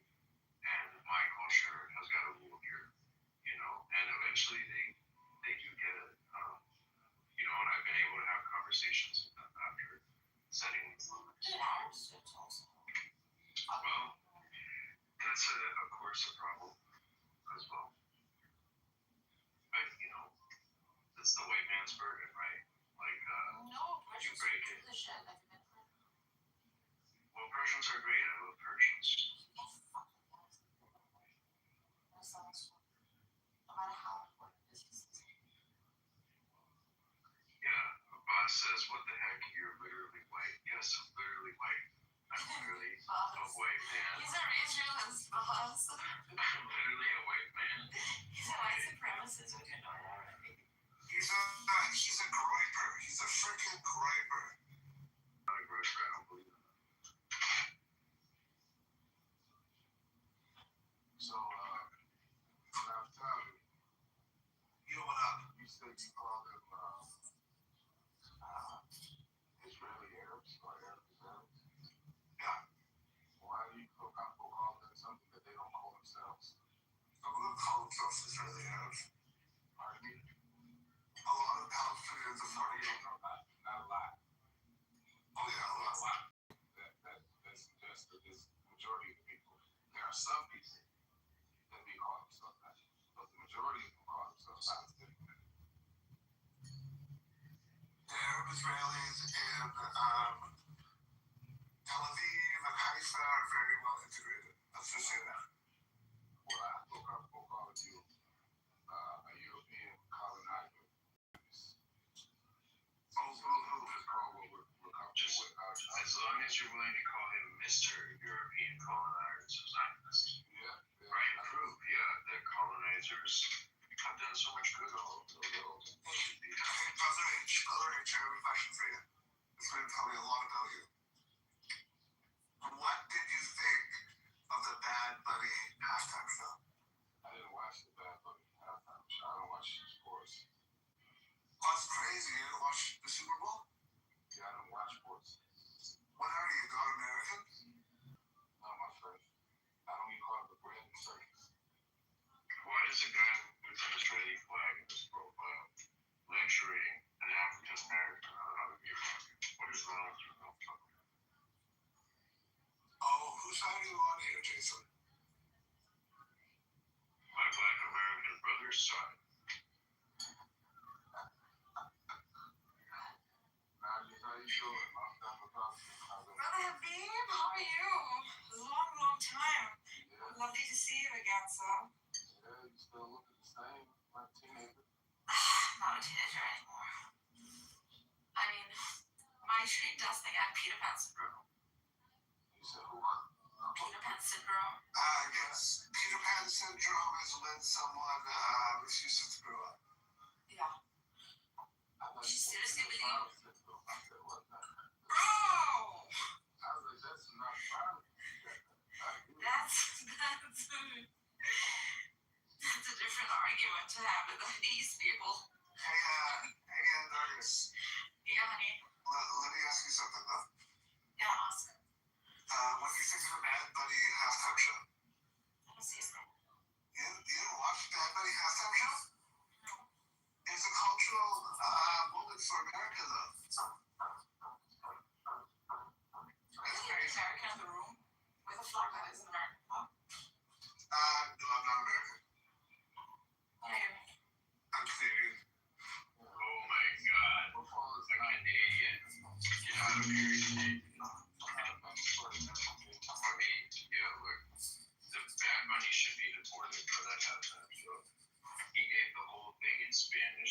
saw that she's saying that was I didn't even watch that. It was despicable. He should leave this country. Go live in a country with the flags that he waved. Yeah, they did that on purpose. Everything is done on purpose. It's not like this is just haphazardly done. Because they want people to talk about bad blood opposed to the extra class.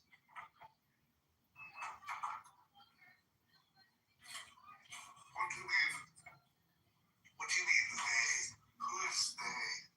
The Jews, dummy. No. This is bigger. Jews. I don't think Jews are anonymous. They all are just sync androids that are just connected to some Wi-Fi. And they all act accordingly. I think whoever is in power, people in power, is the elite billionaire class that are ruling and governing over America. They are the ones who are going to dictate what happens or what doesn't happen. I think they are kind of Margaret. If not, what do you mean? In what sense? In the sense that in New York City, you got Hasidic Jews that are protesting against Israel. That's correct. So as in my city, so as in Los Angeles, right next to me. Right. So if they were all about it, they would be protesting against Israel. And that's it. But it's only large on those ones. Although the ones that organize the protests in my city, here in South California, were Jews themselves. The rainbow Jew community. Listen, they're the Jews that are like, we gotta turn our own people to be accepted by our communities. That's not true. They're like humanitarians. And I know this particular like feeling to want to preserve identity and to survive and stuff like that.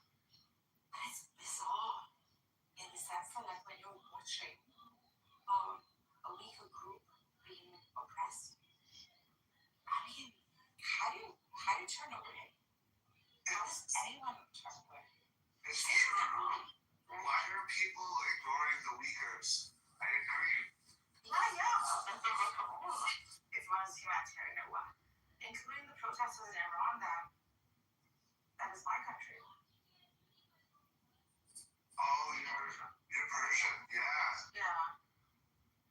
Yeah, I mean, I like what's happening in Iran is messed up. They killed It's messed up.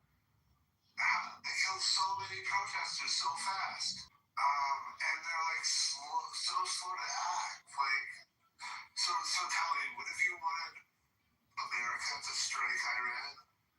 If it No. the revolution, no? No bloodshed. No. Like we've had enough for the past for the 9 years that we had the war, followed by a freaking these little batches of freaking killings. We can't afford that kind of bloodshed anymore. No one in the world should be subject to it. No child should see it. No mother should cry. Like these things should not happen. This is not the world we were given. This is the ones we could create from. Well, how do we, I guess where we differ is when we talk about how do we create that world. How we create that world through the exercise of force in an organized way. Through military organization, domination, and victory. That's the only way the world has gotten better.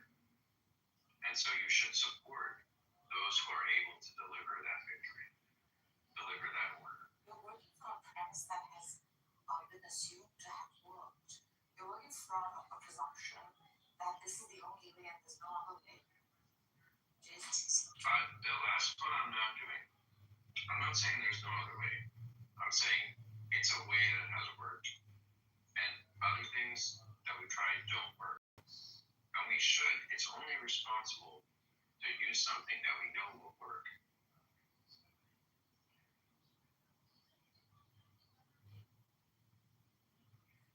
Well, I think that some people would like to see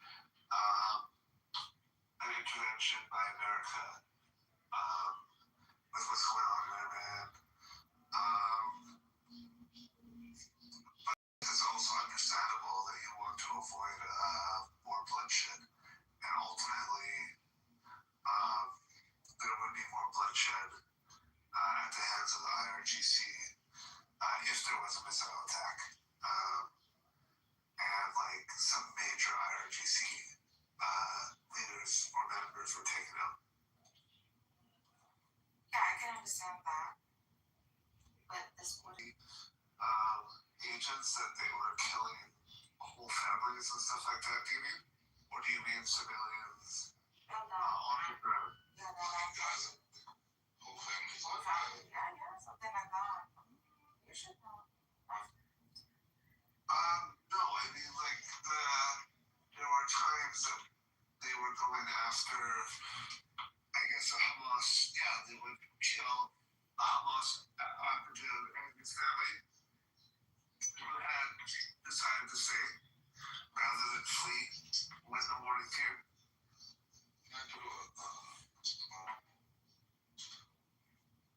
You're in the Matrix, bro. Yeah, yeah. No, I can't hear you. Hey, Big Zed. Can I do a poem? Absolutely, yes. You're on the Matrix, though. Yeah, is he not? No. Yeah, he is on the Matrix.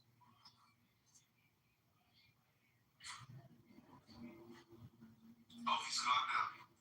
Yeah, so I mean, like, that's just the fact. I'm just saying that matter of factually. Sure, there were whole families that were taken out. Okay, so why children pay for the sins of their fathers? Exactly right. There's no good reason. But I think it's more inconvenient of war. If I'm, yeah, like I don't want to,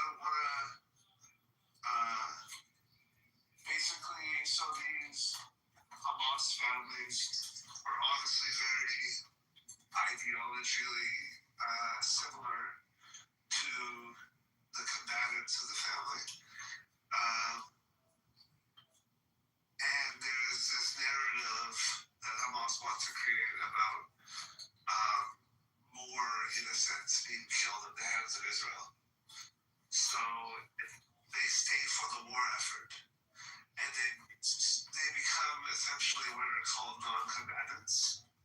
This is, of course, not my big-hearted position, but this is just the kind of like cold hard facts of the war scenario.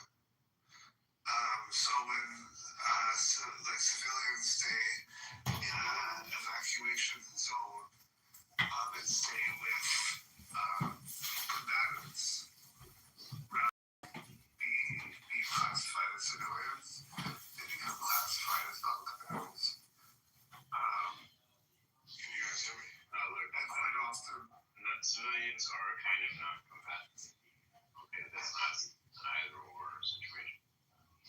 Yeah, okay. Can you hear me, Naftali? Yeah, I can hear you. Okay. I just wanted to do a small poem.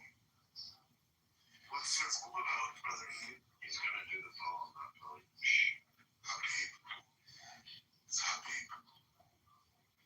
Alright. I don't have a title, so untitled. Mothers, fathers, grandparents, uncles and aunts, cousins and nieces, nephews and neighbors. You see, it takes a village. But I don't mean what's needed to raise a child. It takes a village is how Israel colonizes their towns, dropping bombs that can be heard all over the globe. Even the deaf can hear the sound of Israeli drones. So that's a strong confirmation that there's nothing left of your home except fractured femur bones, the smell of adrenaline and adrenochrome in this blood-soaked war war zone. While most Israeli and Americans are just clueless. And the clues of their cluelessness are found in portraits of vacation trips and dinner pics. Likes and clicks. Castrated consumers consumed with the pitiful excuse of their trivial pursuits that occupy their lives. While Palestinians are preoccupied each night with an occupation of fight or flight. Either choice equates the opposite of life. So it would seem about right when a soldier is working in an occupation with no end in sight. Snipers, focus it in with your end in sight. A verbal fight with settlers within your right to end by the end of the night with the end of your life. And there's no way to change it. Angels can't even explain it as they watch down that act anti-Semitic, labeling the authentic ethnic Arab as anti-Semitic, even when their mothers, fathers, uncles, and aunties are Semitic. So what would you do with the feeling of shrapnel, carry, then see your daughter's dead, emotionless face staring through you, peeking out from under the rubble like some sick game of peekaboo? These are the perverse things that people do to people who are forced to stare down the barrel of your gun as they're seeing you. Fathers telling their sons, look, Simba, everything as far as your eyes can see must submit to the Israeli authority. Stuck in this enormity of trying to normalize this new Normandy, when every day is D-Day of D-Day on replay. Children caught between torment and malnourishment, smothered beneath blankets of death and discontent, only to awaken to the smell of your family's dead body stench. No flowers or roses sent. No cards that read, my condolences for putting holes this big alongside of your open reds. Who needs sympathy cards and kind words from their colonizers? Especially when your optics can see the stark reminders that your ops is Oppenheimer. Over the channels. My op is Oppenheimer.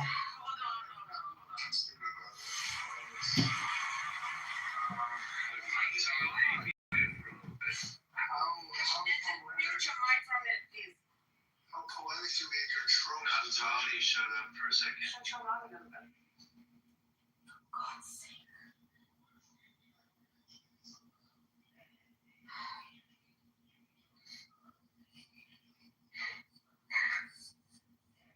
Yeah.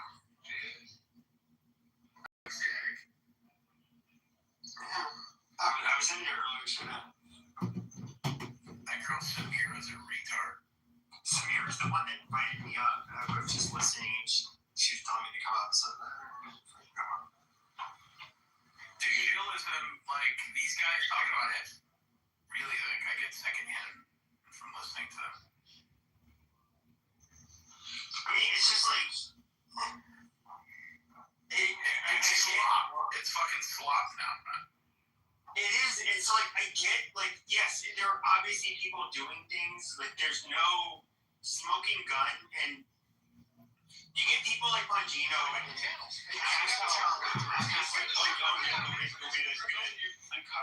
the truth. It's just like oh my god, they don't have like enough information to prosecute people. Okay, and so for any of these files, you think they're like covering these files, which in all reality, people are fucking stupid. Like these are not like Jeffrey Epstein, even the people that he was basically the most successful people in the fucking world, not just this country. They were in circles with them. They were capable of covering their asses. I don't know. Somehow get a smoking gun. Did you see the latest release?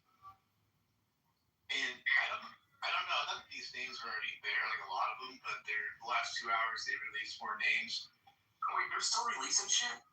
Yeah, you didn't catch it? Pam Bondi. So the headline didn't really mean anything? Pam Bondi's on the list. Just about everybody's on the list. I don't know if you guys saw that. Yeah, so the Obamas, the Clintons, the Trumps, the everybody, and this is where it becomes fucking retardation, is because anybody who is anybody bumped almost with fucking Jeffrey Epstein. All it took is like one interaction and you're on the list, basically. I mean, you think about it, because like for everybody to be on the list, all it took is one email, one phone call, one little meeting with him. You're gonna be put on the list if you're associated with Epstein, right? That's kind of what you're getting at, Pepe, right? I mean, yeah, because anybody who's somebody, like they have at least been to events with him, and of course they did deals with him, and I don't know. It does seem to be. I don't know. I almost think it's like a mistake to even release this fucking shit, because you get all of these retards that want to, and it's just like, okay, you faggots you don't deserve to have information disseminated to you, because you're too fucking stupid. I mean, real. I just. I agree. It's just like stupid people, right? Like, let's just like fire hose a bunch of stuff that they can just like drool and be idiots over. You know what I mean? And then think don't believe anything, you know? Yeah, I agree. It goes on both sides. I'm not saying like even like the Republicans are dummies for I think Pam Bonnie's a dummy for even bringing any of this shit up. She was the one that pushed all this Trump to even do this, really, So, I mean, it goes both ways, I think.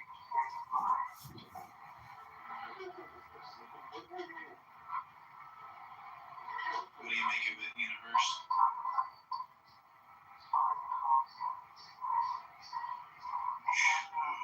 Wouldn't that be awesome if we like talk to the universe and the universe talk back? I mean, Donald Trump is the best voice of the artist. I mean, I think he did tell, the American, he did tell him, like, how to respond. And like, oh, look at the Dow. He's a self-aggrandizing piece of shit. Like, I don't know how else to put it to you guys. Like, I know a lot of you guys love Trump. That's fine. He's way better than the alternative. But he's a goddamn bombastic buffoon. Like, most people would not have respect for him. I don't think anybody in America, generations ago would ever have respect for him, because he doesn't deserve it. Oh, you guys look like sperm cells. What the hell are you imaging people?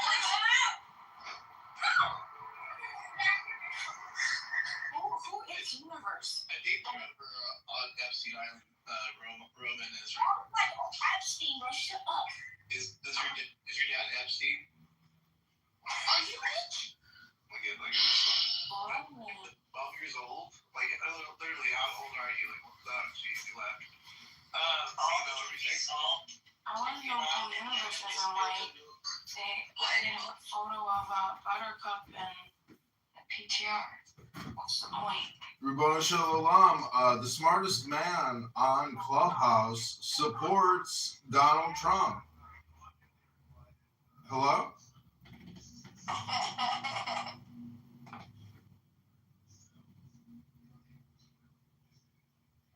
Evening, Coco.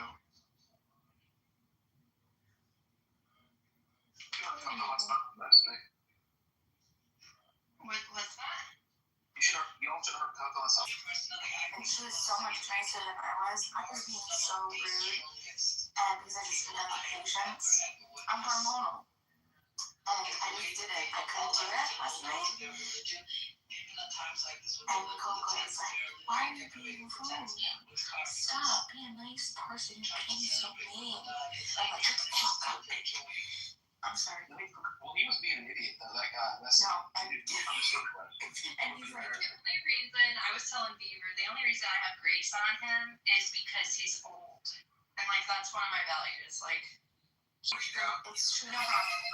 But when you're on your way out of here, no, I gotta, even if you're a stupid fucking piece of shit, I'm still gonna give you grace. But I think that's what he was here for. I think he wanted the abuse. Do you know, he back channeled me and he's like, call me. And he like gave me his cell phone number and all that. After I heard him. He called Native Americans savages, and I was like, oh shit, Coco's gonna blow up. But she didn't. She handled it gracefully. Wait, I missed who it was. She did it very gracefully. Who's Wesley? Who? His name's Wesley. He comes around. He's old. He's kind of like Uncle Steve's retarded little brother. He's got that slow. Like your mom? Yeah. Coco. I feel bad about it, Coco. I really do. Like that kind of voice, you know. That was actually pretty good. And the Comanches, Hello? I just want to bring up a quick fact that BMA has actually engaged in criminal behavior by driving around somebody who abducted her to do drug deliveries. And then she got exhausted. She's like, I gotta go to sleep. And the piece of shit who abducted her was like, okay, bye. And that was the end of it. Like, that's the whole story. You're one of like a few people on this app that I absolutely like. I adore you and I hate you so much. I love you and I hate you and I love you. And you're so much fun and you're also so annoying. And there's so much, it's just a lot of conflict. You know, because I never know what words are gonna come out when I'm talking to you because I just love you and hate you. I was gonna say this, but not to be annoying. Well, if you've ever been in love before, you know. Oh, you were a kid? I'm just making fun of you because on so many levels that speaks to your problem, where you literally helped somebody engage. I mean, it's just such a crazy story. Maybe you could share it with people here because it's really that fucked up. Towards white people, and he said, wow, this white lady she doesn't think I'm a demon, she doesn't think I'm the problem, she's giving me, and he loves white people, and he grew up, and he owns a small business, he has a small mom and pop shop, and he does wonderful things in the community now. See? Oh, there's a happy ending to the kidnapping and the drug dealing. Cool. But the fact of the matter is, the smartest man on Clubhouse obviously supports Donald Trump. If you have Trump derangement syndrome, and I don't know if you saw this, but Trump derangement syndrome has actually been added to the DSM-16. I really don't. The DSM-16. What the fuck? No, that is real. It's actually been out there for a while, I think. Unless they took it off, I don't know. I think it's an actual diagnosed disease. You can't even look it up right now. There's also moral injury that was just recently added, like last year. And it's like this, it came from Israeli soldiers murdering so many Palestinian children and Palestinians. No, I'm dead serious, Matt. Look, I'm Wait, point of order, moderator. When an Israeli soldier dies at the hands of a Palestinian terrorist, is that Israeli soldier a martyr? Hello? well, obviously they're, I don't know, but Good afternoon. I don't know. Well, you don't know because you don't. Nice evening with They calling someone how's by your their man? full name 3 No, I'm times. just kidding. The biggest insult you can I do. already did all that stuff, so I am gonna talk to y'all for a little bit. So I was gonna ask you the title. You made it for me. I've got to work for white people, so you might look down there. We have the black category. I gotta get You can give me the head of that one. I need the DEI award. Well, we have Hood Black, and then we have Academia Suburb Black. I'm gonna mix them both. So Okay, well, you might qualify. either way, I'm both of those. We have schizophrenia for Kitover. He leads that category. Oh my gosh, he's got some other stuff going on the other side of the airport. He's here right now. I'll give you a heads up.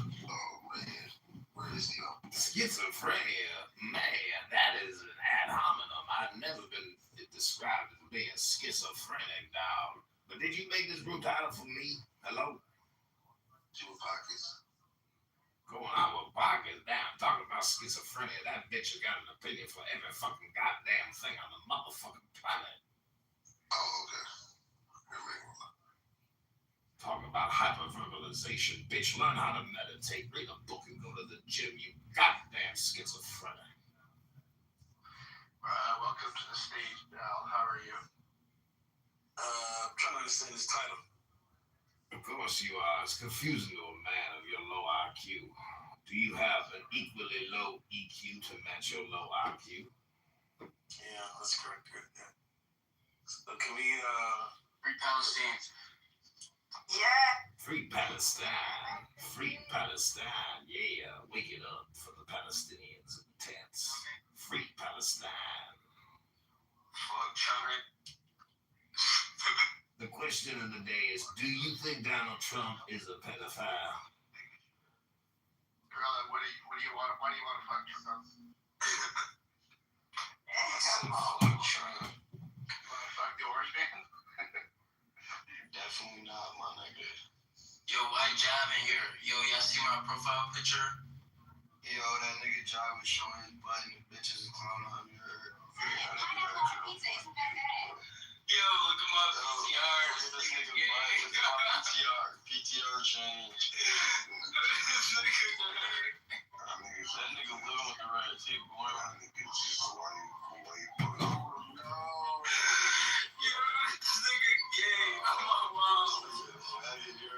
Wait, I don't know. What am I supposed to do? Yeah, we're doing this. Oh, I want to see too. This nigga moved down from the boy. He's okay. Oh my God. I'm reporting you. This is disgusting. I don't want to look at no booty crack. If I want to look at the African channel, I can just look at a monkey eating a monkey. Monkey. You can't see it? Oh my God. No, you might be happy. That little black boy don't even use baby wipes. I saw shit all over his ass.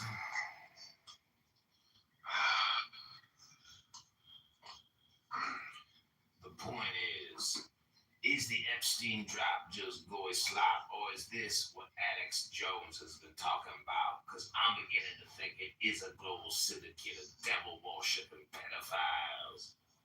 John, are you a guy who's playing the guy who's playing the guy? I just made this to you, but I'm deleting it from my phone. Hello?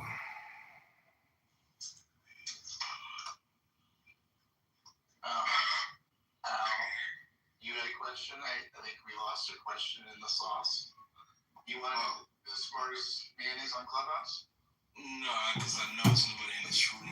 If it is, it's definitely me. But I'm still curious. Who is this in reference to, and why do you support Trump? What's the situation?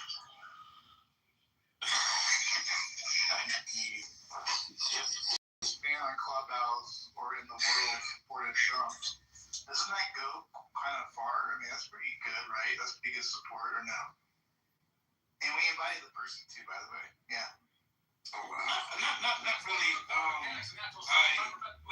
I think the proposition, determinative claim about your IQ, let's just say, not even yours, but anybody's.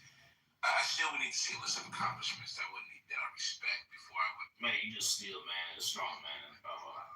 It ain't about that. Can you say one goddamn smart sentence? Promise you can. Hello? I thought it resonated with the title president on it. Does that make you a smart person or no? No. Really?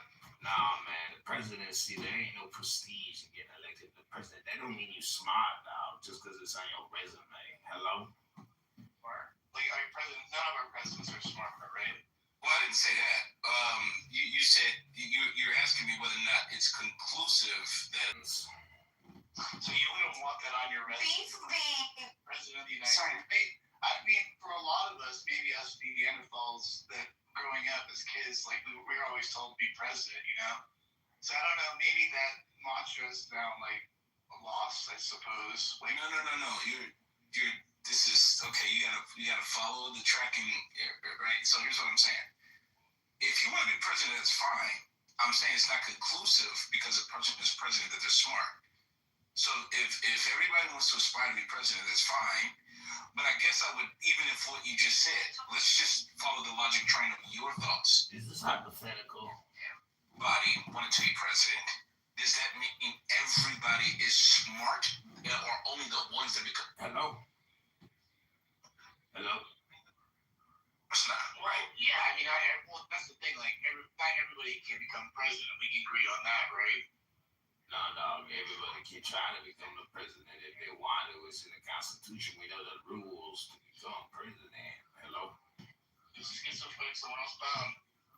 I ain't been no schizophrenic, man. I'm talking about the smartest man on Clubhouse, supposed Donald Trump. I'm saying it's obviously been narrowed down to someone who's like some capabilities of being the president, right? And it has to think on some level of, I don't know, IQ. We can agree on that. I would agree that they can have like 75, sure. I mean, I wonder what the average is. Do you know happen to have offhand, like, I think it's like 90 to 100. I mean, I was for president in general. Like, for president, I don't know. Yeah.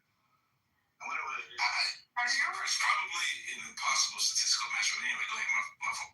No, that's okay. Have you ever heard of this like statistic about the presidents being left-handed and what that means for like the mind? Because have you heard about this? Some extra. What is it? I'm too dumb to repeat it. I wish I could, but it's something along the lines of if you're left-handed, you've been. I believe this is what the claim was that you have to have like some sort of gene, and this particular gene allows you to be able to be ambidextrous, and then like to be able to, and then because you're still using the same sphere of your mind. I think it was like the left side of the brain when you're using your left hand. And so, anyway, there was just like some claim that the presidents, that there's been. Do we know if they're right brain or left brain? Does anybody know? I don't know how creative our presidents have been. I mean, Bush, I guess, is painting. He's doing paintings and stuff. I have to look up the rest of them. I don't know what they're doing. Like, if they're more left brain versus right brain. I suspect right brain because it's just a little bit more logical. I don't know. Who do you think the dumbest president is? I think it has to be Biden. Without knowing pre-World War II, all that, I'd say it's Biden. I mean, I'll be fair to Biden. Like, he seemed like a typical politician, just spouting out, like in the Senate hearings or whatever, But I don't think he's a stupid person. But I don't know. I mean, you're saying low IQ for him or no? Well, just for a president, he was nothing special. He got started, so. I know a weird fact that Bush did better on the SATs than Kerry, which is people expect Bush to be the dummy and Kerry to be smarter. I remember that. That was brought up in the campaign time. I didn't know if that was ever true. So that was like verified true. I don't remember, but yeah. Yeah, I think I'm pretty sure it's been verified. I put $5 on it at least. Even though we know SAT is there's a correlation to that in IQ, but it's not determinative. So.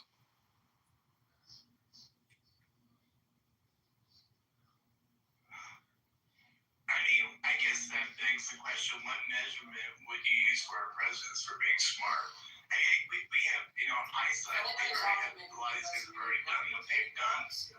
But like, what can we use to actually determine that going forward? I wonder. Do you have any idea how, how would you determine your next president as someone that's somewhat like functioning up there?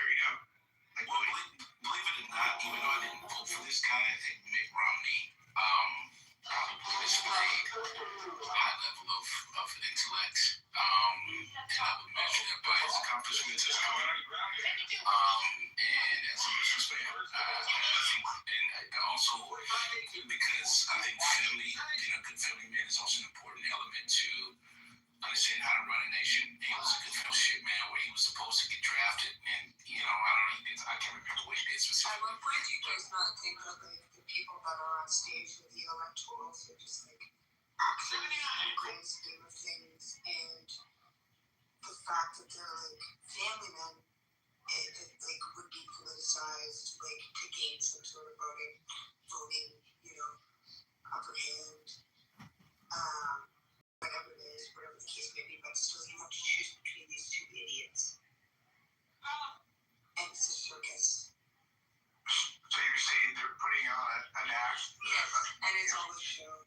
And it's even if it's true, more or less to like politicize and cause more divide than anything else, like whether it be race, whether it be whatever, whitewashing, and a lot of politicizing on who's the better family man, what color of their skin is. I think it's just a farce. That could be 100% accurate, but at the end of the day, we still want an intelligent president. Like, all of that could be 100% true, but we still want an intelligent president. Yeah, but what is snake oil? Like snake oil says. I mean, I'd argue that probably is in terms of snake oil assessment, of course. Like, I mean, they do statistics all the time in reference to how often a president lies. So, snake oil assessment is probably pretty apt. But again, you still want an intelligent president because you want them on your side. And not all states, what do we call it, states oil salesmen, don't you agree or no? I think, Trump is snake oil salesman. I do think that no matter who you choose in the race of who's going to govern the country, I think that the two people that you're going to be choosing from are clowns or actors on a grand scheme, like a highly scripted, politicized means for like the World Economic Forum or something that's going to be played out to gain, I don't know, like even if an assassination gains some sort of popularity, that's how sickening it came down. I just don't have any credence into voting to anyone who's not on that stage. You think Trump is smart? I think he's manipulative. It means in terms of like political power and money, or knowing the right people to do things for him. And I think that's the case for like any sort of person in that power. They look towards other people to be able to find the answers for them to get out of certain situations or conversations. Well, that's true with any fucking president. Jesus Christ. So I was like, I have no faith. No faith in either. I think, but you would want them to be at least coherent. I think that is still. Well, it's the same thing with like a CEO or like a leader of a company. Of course, they're gonna go to their lawyers to find out, hey, how do I get the fuck out of this? Because lawyers, what they do is they lie for a living, so they know exactly how to get out of shit and how to talk and all that stuff, how to communicate. But I'm still stuck on who the fuck is the smartest man on Clubhouse? Who the fuck is this? Jesus.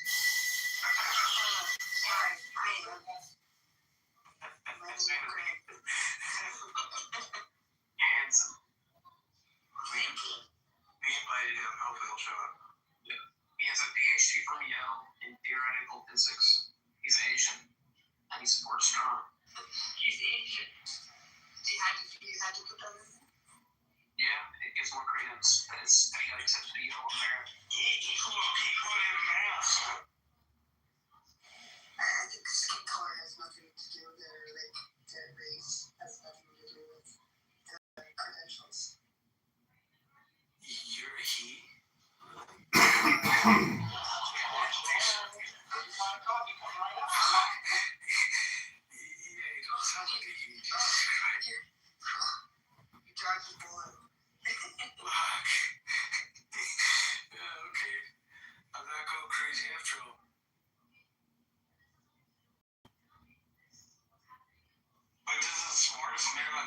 Really support anybody, because if he's the smartest man on Clubhouse, he's smarter than all the politicians. Wait, you think Trump's smarter than every saying it's not necessarily true that he's just smart on Clubhouse, that he's going to be necessarily smarter than the person that's leading the country. And not to say that Trump is smart, I'm just saying it's necessarily the case you can make that assumption. Where were you? I haven't seen you in a while. December 31st, 25, my New Year's resolution, I was going to take a month off of Clubhouse.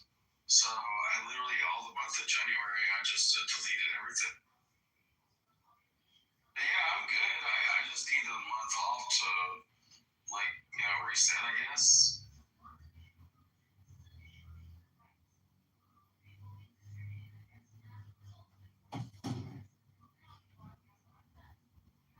Oh, man, it's cool. I mean, what's up, Matt? What's up, baby? What's up, Beaver, Coco, Bima? Hey, Al. Pro, I know father. How's everybody doing? I ain't seen y'all in a long half a minute. Good to hear from you, Doc. Glad you're doing well. Have you been following any of the politics or any of the Epstein stuff, or where are you at? Oh, dude, I've been all over all of it.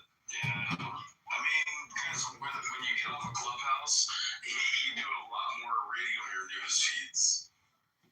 Hey, Doc, good to see you. Yeah, I was just reading one of the posts on Facebook, and what one of the comments was like they trust TMZ, Harvey Levin, but because he's in the Epstein files, she doesn't believe him anymore. It's just total fucking crazy shit, dude. Wait, who doesn't believe who again? I missed that. It's just some random comment that she believes TMZ and Harvey Levin, but because Harvey is in the Epstein files, she doesn't believe him anymore. That's how fucked up these fucking Epstein files can be. Well, the thing that I have a problem with when it comes to the Epstein files is there are a lot of emails that were done through a hotline and a tell-all, and then there was investigations on those emails and they were found out to be not true, but they released them. But because people see the emails and they didn't look at the fact that they were proven not to be true, they're still accepting it as truth. That's the problem I have. Yeah, what's up? Is the Times Square shark? Let me know when I can say something on this. Times Square. Yeah. What's up, man? I think we're dealing with more of a blackmail issue than anything else. A CIA Mossad blackmail operation, and Epstein was spotted. The dude is completely a part of the public, and the one you see him walking through a crosswalk going from one side of the street to the other, where Epstein's alive. Dude, there's 50,000 more photos of the dude, and everybody knows who he is, and they're like, yeah, he's not Epstein. But it's there's a photo that looks like him. Let's talk about it. Yeah, okay, well, I just believe what I believe about that, and that's about it, man. So, you guys can believe as you wish, but I think the whole point was to, people can be tempted by various things. So if you draw them into temptation that you can blackmail them, then maybe you can control the world through Israel. You never know.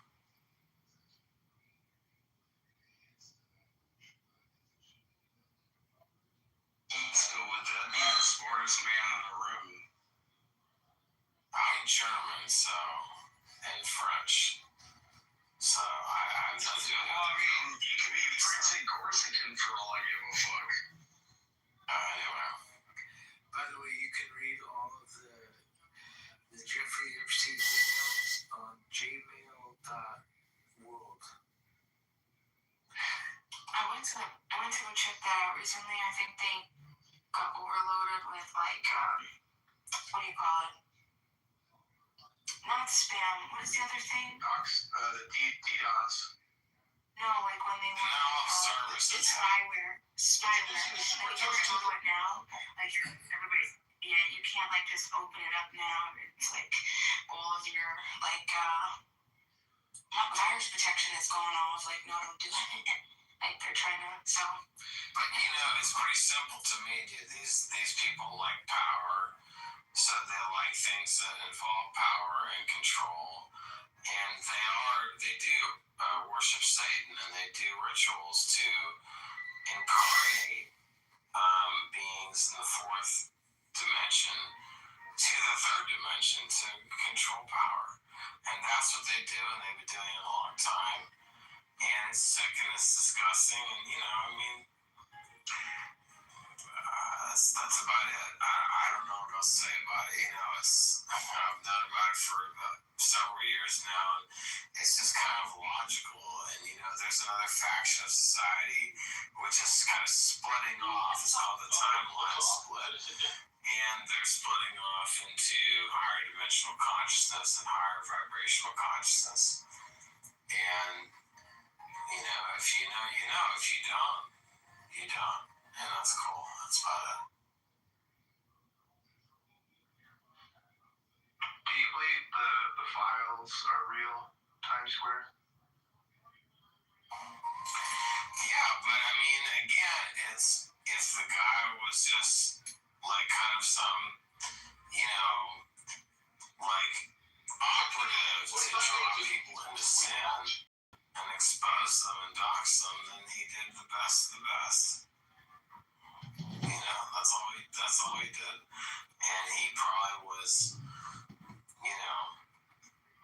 moved along through, his journey to do that. And I do think the guy is still around. I think it's full of shit, Let alone, I don't know, let's not talk about cloning. Britney Spears is a clone, all this cloning shit. The cloning, you want this guy's Facebook icon that has this cloning shit? There's a lot of stuff that controls reality that you have no idea. How about the ice wall? You won't go there? Someone just posted a video of the fucking ice wall. Hey, let me ask you a question. If there's an ice wall, then how can you circumnavigate all of Antarctica by taking a left? If it was an ice wall, you'd be going with the wall on your left, but you'd have to be steering right, because the wall would make you steer right? But see, anytime there's lots of stories that are consistent about a particular thing, it means it's true. Why are you running away from the question, though? Well, because I don't know that specific, left around something, it's an island, right? If you're going left and you're going around it, and the thing is always on your left, it's an island. It's an ice wall. Well, okay, but my response is that there are multiple narratives of people that have exposed this and documented it, and they're consistent. So, they're consistent. There's one truth. How is there an ice wall? You don't want to deal with me, dude. No one wants to deal with me. I don't literally you tell me how an ice wall happens. Not too much. The fact is that you're so much of a liar. I get it. Well, too much for someone who can't handle me. And if you can handle me, you can. If you can't, you can't. But there's one truth. What a gay fucker you on?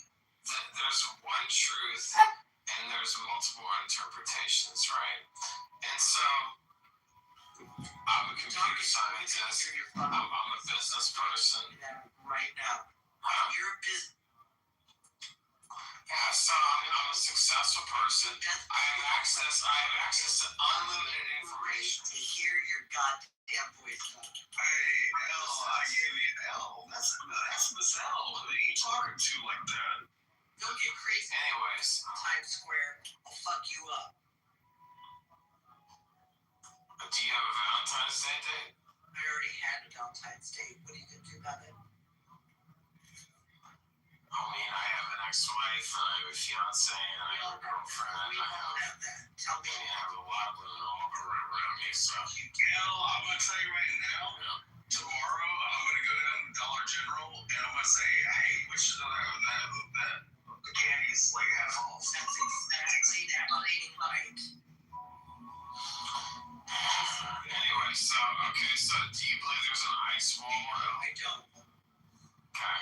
What is the ice wall? Fuck off. It's an idea from a motherfucker that doesn't understand physics or fucking mathematics. Okay, so then you can believe whatever you want, and I'll believe what I want. There was one in Minnesota at one point. The ice wall kid. I know. Well, I mean, we had a glacier all across North America, all of the United States, and then when it receded, like climate change, like we ended up with the Great Lakes. Hello. But you know, I want to tell you something. It is Valentine's Day, and so I'm a little bit emotional myself. But the whole thing is like, again, you look up at all the stars, and there's billions of stars, and you don't think there's anything else beyond like planets of Earth, and there's all that. You're grown ass emotional. Times Square, did you have to get Valentine's gifts for all of your girlfriend and your fiance and your ex-wife? I'm just curious. Yeah, and my mom too. Okay, wait a second. I know, dude. I'm so curious. I spent like probably $1,000 on Valentine's Day. Okay, so hold on. Now, we all spent $1,000 on Valentine's Day. Are you emotional? What happened? no, what did you get them? Hold on. Did they get equally yoked gifts, like the same cost?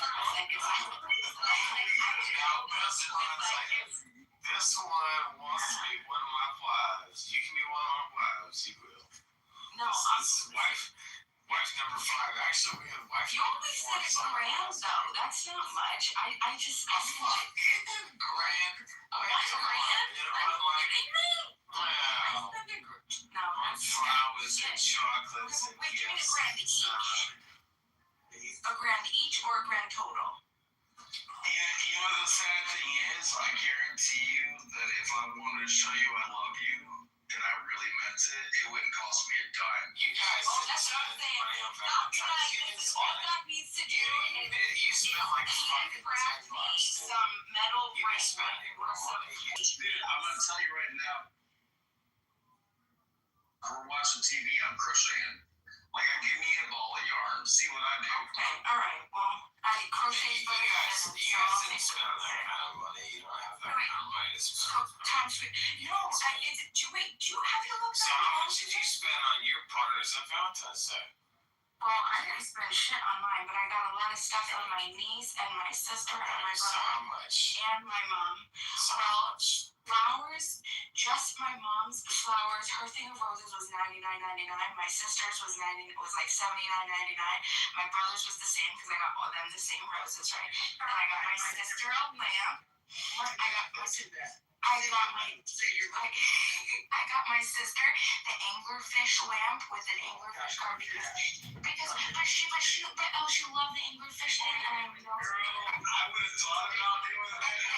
And then I got my niece all of her favorite candies with Farm Body. And I got go buy yourself a kayak for all the money you spent on it. This is just for my niece. And I got her a surprise plushie, the surprise Valentine plushie. I'm an executive, so just give me the number. I would have to listen. I don't calculate my money like that. I just spend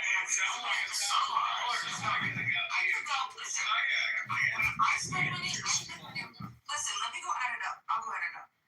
It's probably like $500, so she spent $500 somewhere. No, because the DoorDash, because I got DoorDash because my just give a number. Whatever. That alone was like $150. Hold on. Okay, so maybe you spent. That's fine. Again, it wouldn't cost me a dime if I want to tell the woman that I love her. I could show it in so many ways that it really. Well, you should spend money on her. So otherwise, what if I build her a garden? Or like, what if I smoke her a joint? You know. I mean, what if I put weed in the garden? Yeah, I love that for us. But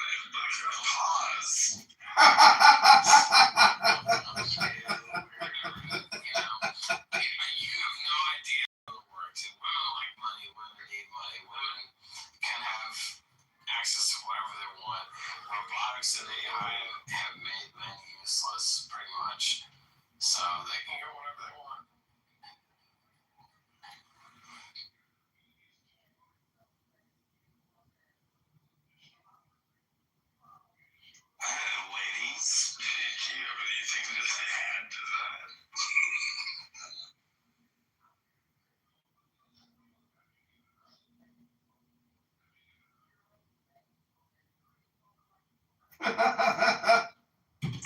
Hey, Times Square, do you wear dresses? I gotta know. I mean,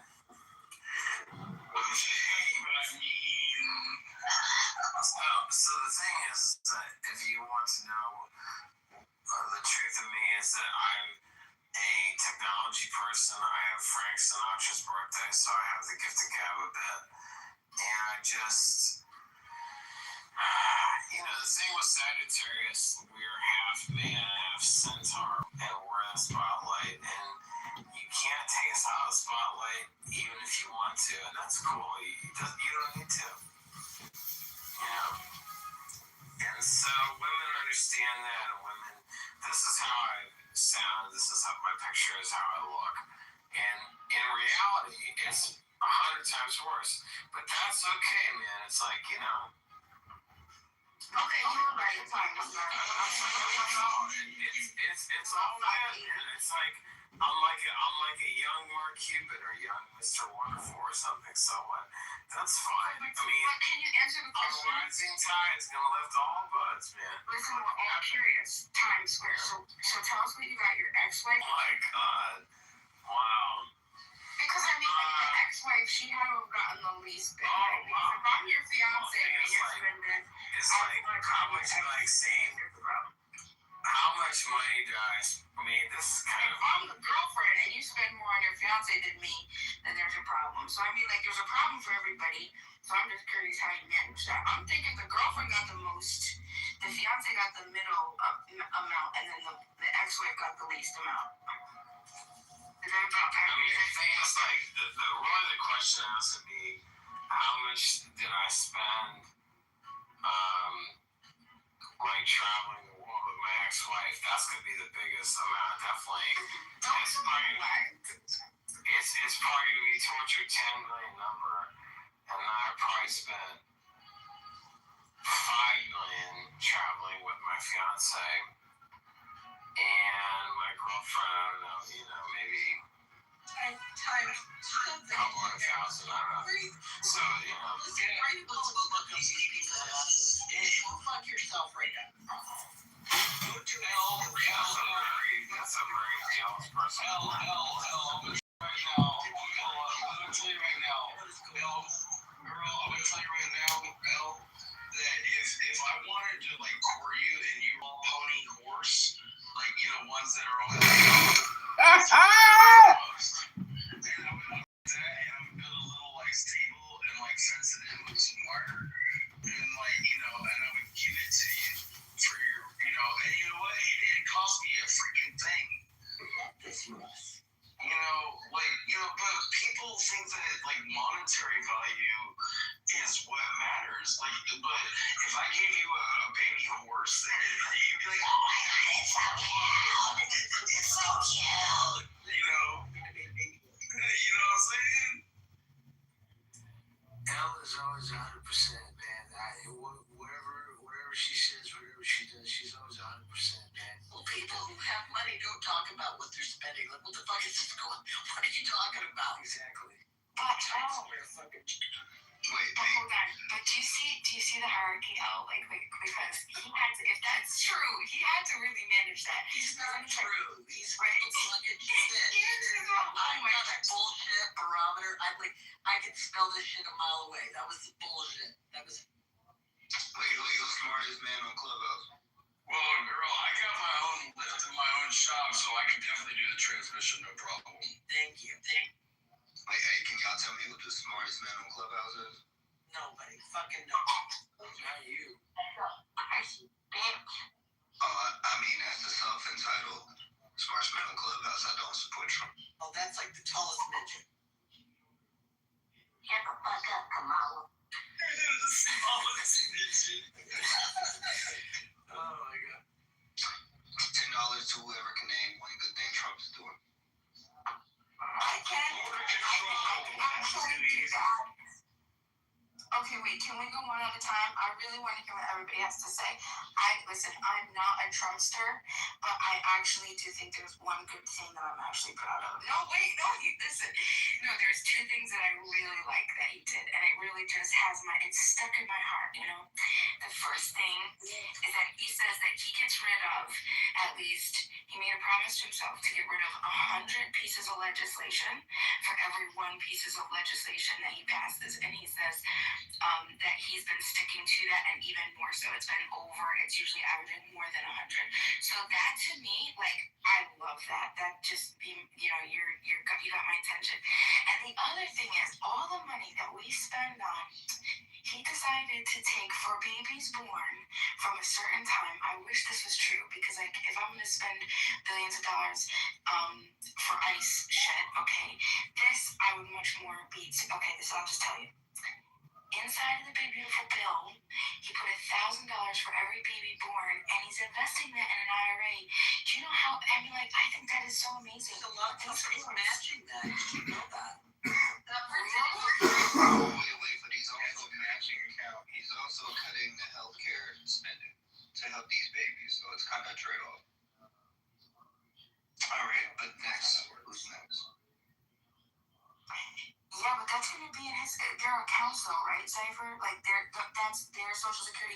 They're going to be able to cash that out. And that's true. I'm seeing what you're saying, but If you add to that, and you have companies that are also matching, you are going to be so far ahead of the game if you actually invest and then add to that money, even in a modest amount.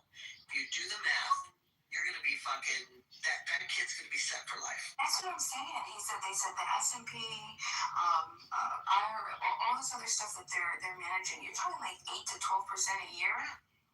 That's crazy. Dude, even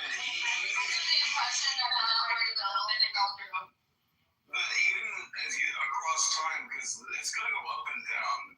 But if you average like 6 to 7% on your money and on $1,000 from the day you're born, and then you look at like the amount of money that we put into like 1991, I turned 16. Like I worked at McDonald's, so I started paying for all this stuff.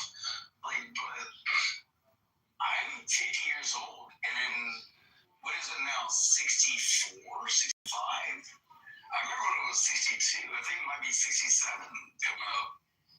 Like, you know, at what point do you think I'm ever going to reclaim any of that money that I put in? And what am I going to end up by the time I'm that age, and then to the end of it, I'll get like $300,000. But if you take that $1,000, you put it in, and by the time I'm 62, we're looking at over $1 million. It's a great age to be, Doc, right now. This is a great age. How old are you, Doc? Oh, I'm 50. See, I'm a couple years older than you. I'm at a great age. I could fuck, Hey, I can fuck too. I can fuck you, and I can fuck your son. You know what I'm saying? I'm at a great age. Come on,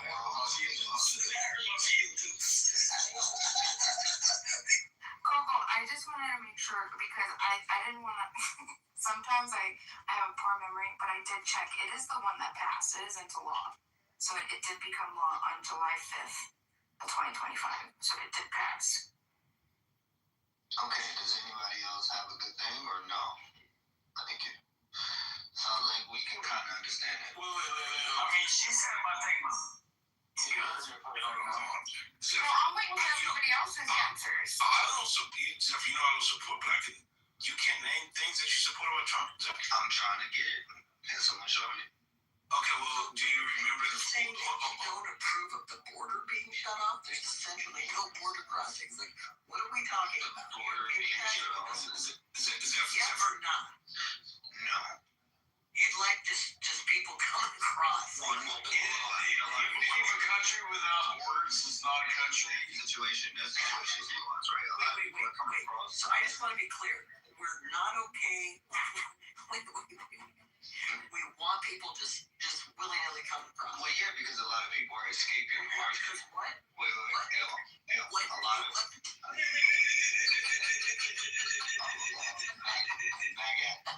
Oh, God.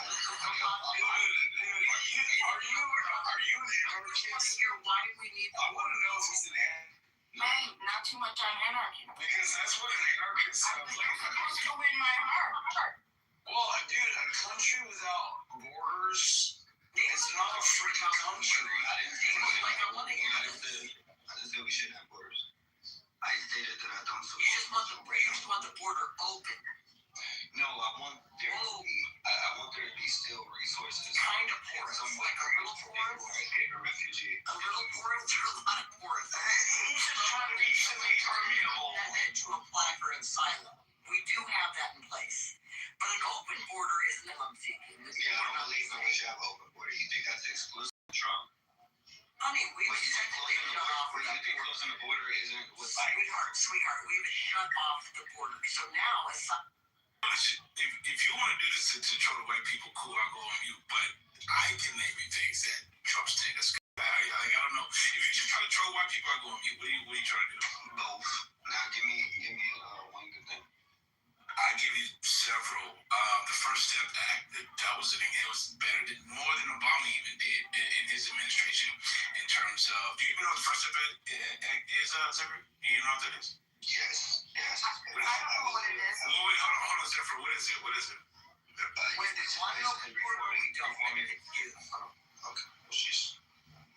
Go ahead, Zephyr. No, we're on the First Step Act, L. Go ahead, Zephyr. I want to hear you describe the First Act. It's just a law aiming to reform prisons. Well, it's more than that. It actually reversed policies that Biden put in place in the 80s that actually criminalized black folks. So that would be number one. Number two, you do remember when. Are you saying, I'm just trying to be clear on that. You're saying Trump is basically his federal reform as far as prisons is going to help black folks? What do you mean going to help? It did help. What are you talking about? I know people personally that got released.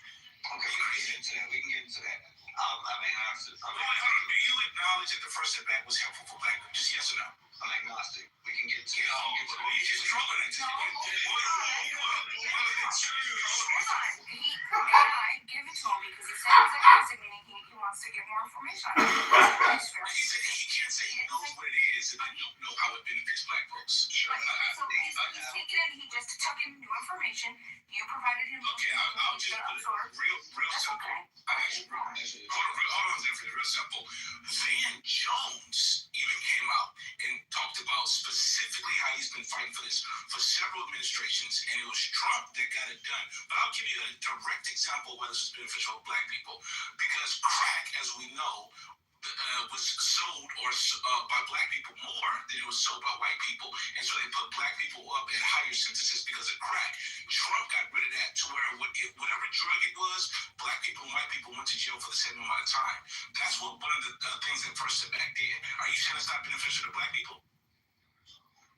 Well, the way you described it, but one second, I'm still looking into it, and I'm trying to see what the specific. I just told you. Well, yeah, I would suggest you watch Jesse Lee Peters because he had, and like she named off like 250 people. Angela King. He's talking about Angela King. Yeah, on the interview with Jesse Lee. Yeah. Yeah. So another thing, Zephyr. So hold on, I'll give you another thing, Zephyr. Hold on. Real quick, I'm just trying to get clarity. This isn't something he pushed during his current term, though. So I'm just in his current term. Okay, so you don't care about it. So you just only want this term? Yeah. Okay. We didn't say that. I thought that was just a given, but I made it clear now. So what you're saying is you want to live in the past and not in reality. Wait, the past isn't reality. What's going on? No, the past is what you learn from because it's hindsight and it's 2020. It's easy to think about things that have already happened. The problem is you got to be able to deal with it as it comes right here, right now. Okay. Now, do you have one right now? Well, I'm pro-life, so you're not gonna agree with that anyway. So, but let me just say this. Let the white folks make their case. You know what I mean? All right, that's why I was asking you. Go ahead, bro. You should have said that. That's what I was telling you. That's what I'm saying. You should let all the Trumpsters like that out of them. Well, I mean, I'm a Democrat since '93. When I was 18, when I signed up for selective service, and I believe in head taker programs. that they didn't have a lot of food, but we had where you could show up to school like 45 minutes early, and they always had breakfast for us in the cafeteria for free. You know, I believe in that. I believe in the fire department. I believe in the police department. Not necessarily how they are able to like enact their justice, but like we still need law and order. You know. Okay. I get that. You know, so like, limbo. I asked you about one good thing he's doing currently, and now we're talking about. We talked about the border, but you didn't want to acknowledge the border because you think a border doesn't like involve a country. It's okay, limbo. Anybody else got something? Wait, well, I mean, do you think that tax breaks are good? No. What do you think about the terror? I didn't vote for, Democrat or Republican because I didn't think anybody represented me. By not voting, I'm MAGA, and I'm a Democrat from 93. By your lead. How am I a Democrat from 93 and now I'm MAGA? Because you're lead. And I've never voted for anybody. Limbo, I remember last summer you took your gun in your backyard and you were yelling, Trump 2024! No! 2024! And you let off several. Because I was probably thinking about, the fact that the president is the commander-in-chief. They control all the military and the Department of Justice. And, the idea of putting Harris in there scared the front door out of me.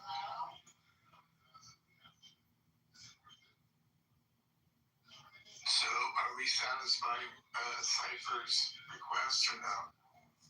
Yeah, so far still on the table. Nobody has actually. So not one of those things? Hypothetically, what would do it for you? What are you looking for? I'm asking for one good thing that society is benefiting. When I say society, I'm talking about the whole of the human. The American experience. And like mine, I need you too. I like BMAs. He's getting rid of over 100 pieces of legislation. That means he's getting rid of 100 crimes for every one pass, for every one piece of legislation that he passes. I'm sorry. Health organization leaving that fucking bullshit. There's so many. Al, you are such a spicy buttercup, girl. I'm always crazy. I'm always 100%. But Zephyr, can I get my $10 up? Cash out. Hey, Zephyr, you bought in 5 hot wheels, and I'll take it as $10. I have a really good collection of one. If you look at my picture.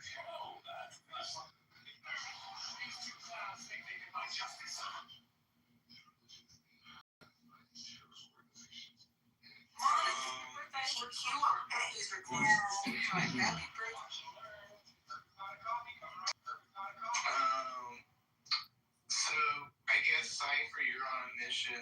By the way, Cypher, you I just trying to figure out. Do you vote Democrat all the time or no? Yes, I vote blue no matter who. Yeah. Okay. See, that's the kind of politics I have a problem with. I voted for Michael Dukakis. How about you? He was a tank commander in the army, but he was a Democrat. And, he went against Clinton, lost. Okay, well, it's too late. Where are y'all at in this? I grew up through Reagan and George Bush Sr. and Clinton playing saxophone on Saturday Night Live. What are we expecting from these politicians that has not already been shown over and over again? And they're all lies. It's all lies. Wait, Limbo, so you went from voting for Democrats to third party to now saying you're pro-Trump? The last person I for was Obama. When I was in Iraq in 08, I sent in an absentee ballot from Iraq, and I voted for President Obama. You voted for Obama? Yeah, he brought.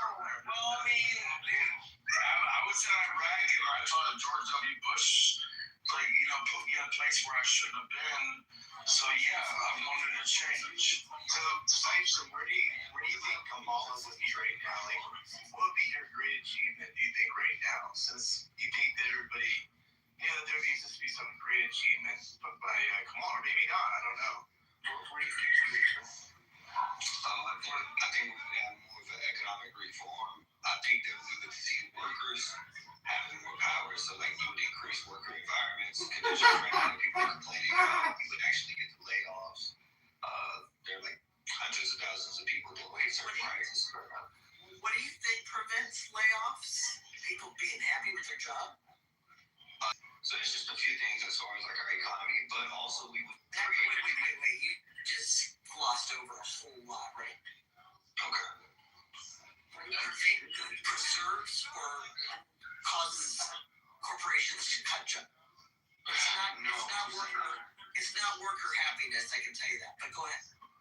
Well, that's what I'm saying. It's not just one thing; it's a few things. But also, we'd probably be talking about federal jobs right now. Everything, like you just said, anything.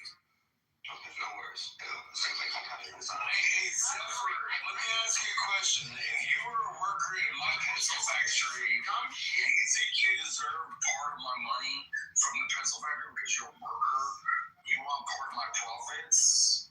Or do you think that you're just happy to have a job? I'm not a socialist. Yeah, just like the company there. Yes, you are. Okay. Well, I'm a socialist. You've owned businesses before, right? Do you know hunting? Are you one of those type of ones? Because you just yell out shit. Honey, I will. How fishes clean. Dude, I hunt better than she does, and she fishes better than I do. I will actually. No, she's not gonna give it to you. Actually harvest your buck, and I will field dress your buck for you. Yes, yeah. Well, we gotta use the kid's swing set and pull the swings to the side. What do you need? Do you need to eat? I'll bring the come along. The come?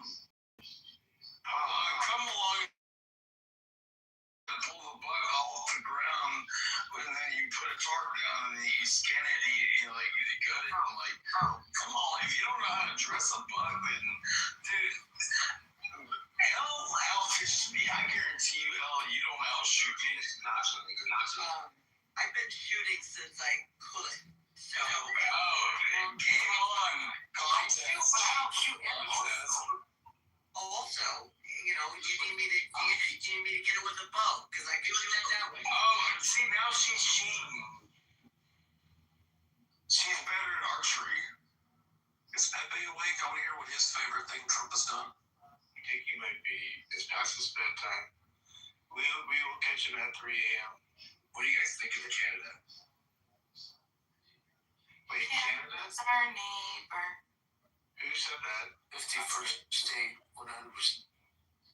Greenland. Let's go. 51st state. Yeah. What's you guys' take on South Dakota, right?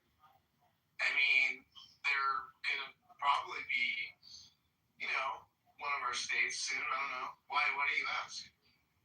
Well, Canada sucks without the United States. Wait, why do you think Canada would be part of the United States at some point? Because there's a phrase that Trump doesn't want to end up happening unless he gets his deal. No. What's that bridge that's not going to be completed? It's called the Trump Bridge. It's Well, I mean, it's 90% done, and Canada's put $4 billion into it, and Trump's you can't make it happen. How does that work? I've been paying subjects. That's not too far from my hometown. Yeah, basically the city just Trump to fuck off, and they're just he has no jurisdiction, and they're just gonna continue to do what they're doing. Let's go see if that was very. What was that called? And you know what? I'm on Canada on that agreement. On that conflict, though, girl. I literally am on Canada's side because y'all put $4 billion into this thing. It's 90% done, and now Trump's trying to renegotiate after you've already put everything into it. And y'all said, like, hey, we're going to put tolls on it, and then as soon as we get our $4 billion back, we'll share everything else 50-50 until the end of time. And for me, that seems like a great deal for America, because we didn't put the money into this thing. That's right. Honestly, dude, that makes me obviously not MAGA. Hold on. You heard like Trump can come through and tell them bullshit. You heard the president, how they were threatening to close up the bridge. Which bridge? The bridge that was recently built in Canada. Yeah, and that's what I'm talking about. It's only 90% done. And he's saying you can't finish the extra 10% unless it's our deal. And I'm not down with that. I like what Canada gave as a terms. Yes, but the United States gives Canada $200 billion a year. Okay, that doesn't matter. What you guys don't understand about Michigan is economy is completely tied in with Canada's economy. So this is crucial to the money flow, jobs, trades, business, and just the economy in general in Michigan. So yeah, basically. It's definitely a microeconomical environment that is very important. It's like opposing it would be very, very detrimental to the economy here and in Canada. It's like in Ontario, there's we supply power to a lot of the states across the border, and without Ontario's power, like the exports, a lot of the people they would be without power. And it's just like, it just shows you how the states and the provinces are so tied together, like economy and like trade and stuff. And so it's just very important to keep those ties. James, are you from Canada? Yes, that's right. I have a question. Do you know, or anybody from Canada, do you know what Trump was talking about when he did the tariffs, right? He said that there were a lot of countries that were effing the United States, and I'm just wondering, the tariffs for Canada, was there something specific that you guys are aware of that he was referencing in that case? Like, I think that Trump is making a fair point because, look, honestly, I can't say I entirely agree with Trump, but he's making a fair point in saying that some countries have been sort of ripping off the United States. Like I know for Canada for a fact had some pretty high tariffs on the United States for like dairy exports and stuff. So whenever we export stuff, it ended up costing them some more money. And so I think there's a point there for the United States. But whenever he refers to things that Canada's done, I think it's just those sort of like things that they took advantage of in the past. Thank you. Yeah, of course. You also have to remember the steel and like metals industry, because like extruded aluminum and like cold rolled steel and like ore being processed to come to us didn't, and that was what he was referring to when it came to like people being taken advantage of. Because if you're charging us, then why are we not charging you? And it was like, Canada has had it easy through commerce, especially after NAFTA, like the North American Free Trade Agreement. What was it, 94? When I was like 19? Like, holy crap. Can you expand on that? Well, I mean, it destroyed Detroit. No, specifically with tariffs.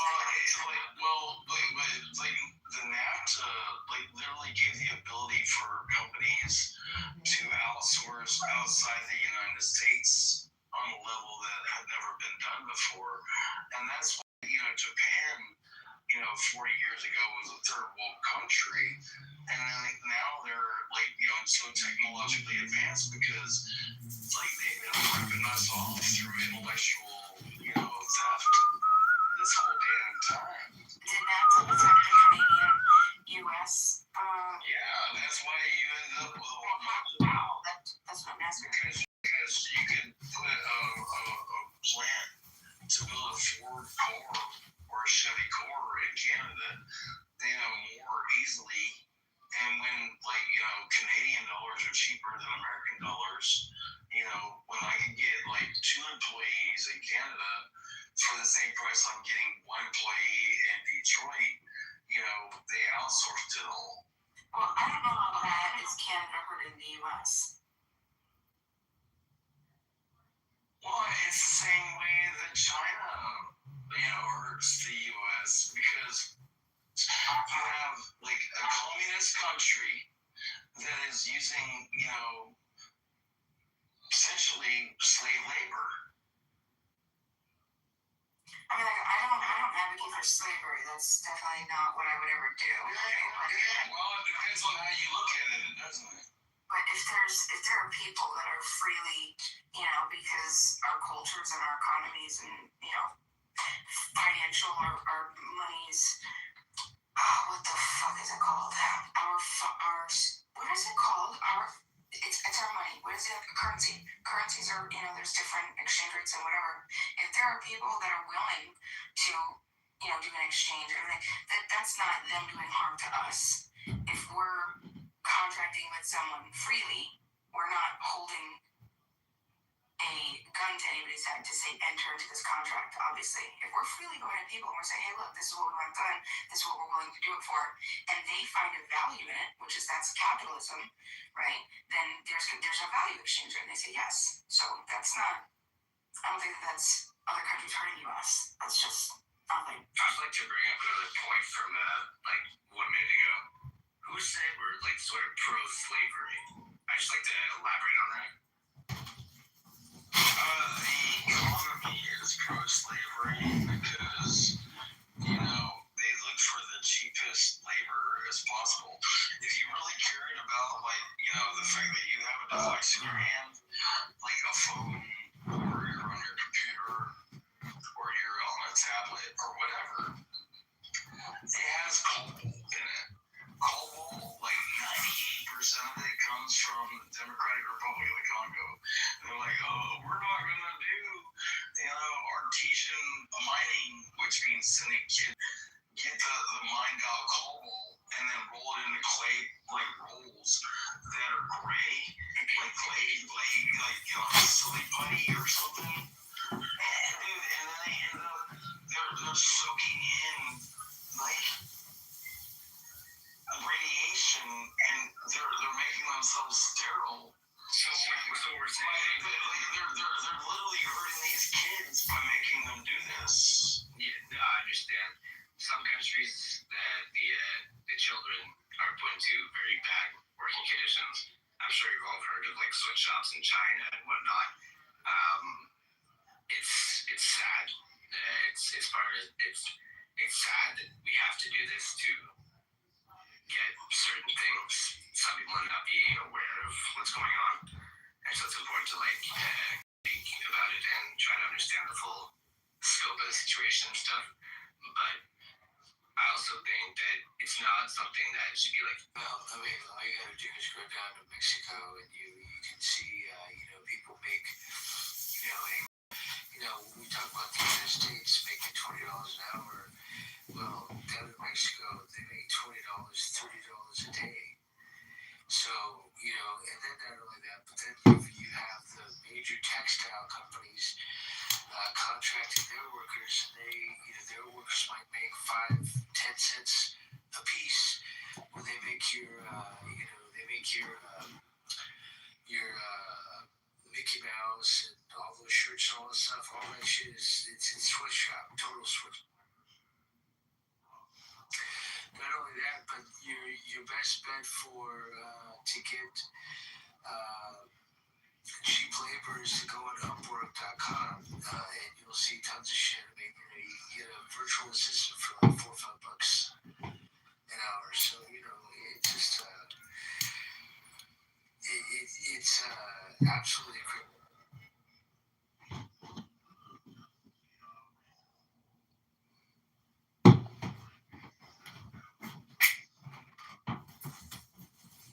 I'll fill in the awkward silence here. How about a follow-up question? What do you guys think about the current administration in the United States? Well, what do you guys take on that? How it's performing in general and stuff? Well, compared to Kamala, I mean, I think it's doing better than it had she been in charge. As an ex-military guy, like the commander-in-chief is the president. I mean, I served under George W. and Obama. And, Trump's definitely the better pick over Harris. What about all the immigration issues and stuff? What do you guys say about that? Denigration? Like, what is being denigrated? Immigration. Oh, I heard it. We did great with the policy to, shut down the borders. Mm-hmm. Well, what about the mass deportations and stuff? I'm down with it. Needs to happen. Unfortunately, we asked these same questions when Obama was doing people. He still deported the most people, right? Well,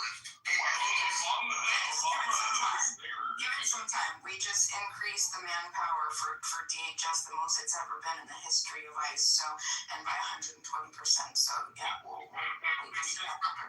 But that doesn't because it's not mathematically possible, Lima. I know you're not good at it, but. Well, what do you mean?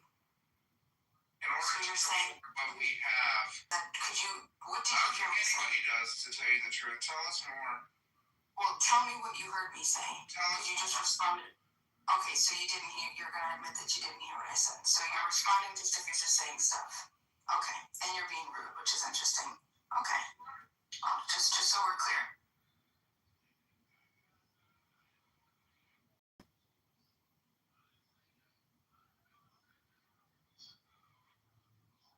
Well, and now that the government is in a shutdown, it just kind of delays things. What do you think this shutdown is going to actually do?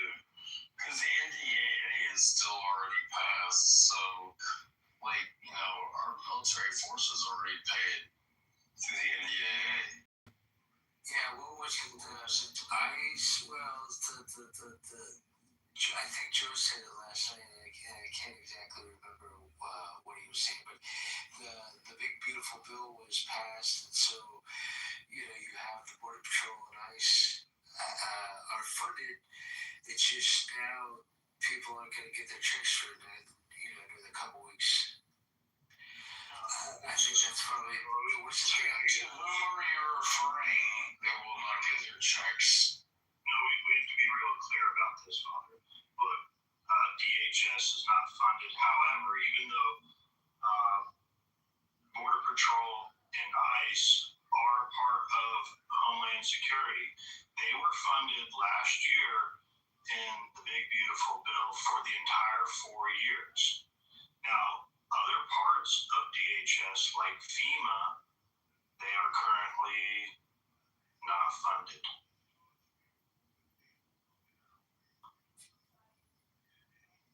But I mean, if we all face the reality of it, Republicans aren't going to win the midterms. This whole baby daycare bust in and get rid of all the Somalis, it's over. It's over. As soon as they can't agree on shit now, and they have all three branches of government, as soon as they lose in these midterms, what is Trump going to do? He can't pass shit. Obama was getting people out of here. I think the play, everyone's got to have a strong stomach for this, but the play will be putting ICE agents at vote polls come the midterms. Because I don't see California actually enforcing the coming law, the SAVE Act that they're going to put through. But I do see Trump using that as a reason why to put ICE agents at polling station.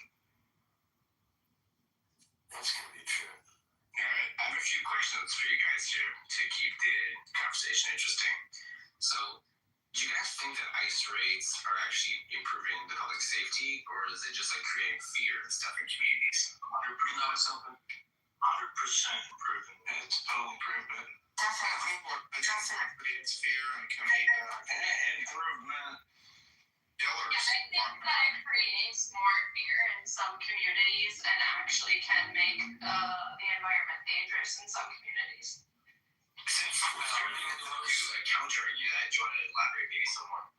Well, in those communities where ICE is on the street, those are Democrat communities. So, you can thank your local Democrat for that. It's not Democrat. Like, It is.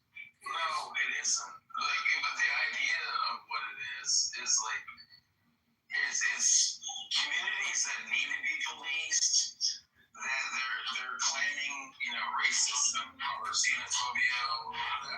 Like, why are you you don't even let me finish. You don't even let me finish my fucking sentence, bro. You go ahead and tell me. No. So all I'm saying is that if the sanctuary states are not agreeing or not letting ICE into the jails, or to be to let them take the people when they get out of jail to the deportation, then let me ask you a question. What happens when ICE goes into Dearborn, Michigan? ICE has already went into Dearborn, Michigan. We're there. They're building. Right now, they're working on trying to build a facility all over the state. One about an hour away from me. One in the Dearborn area. I think it's Southfield, and then another one. I think it's West Branch Township. Downtown in Dearborn. Sure. And I got attacked by people I used to know. I used to know them in Iraq, and I got attacked by them. Like, that shit's starting to fly. Yeah, but that's what's happening. That's the problem with this shit, is that, everything has changed, since, everything has changed in the last, 4 years, 8 years, geez, even 6 years, shit. And that's where we're at. This fucking country is so fucking divided now. People are doing some crazy ass shit that they would never even think of doing fucking 10 years ago. It's fucking stupid. It's really fucking stupid.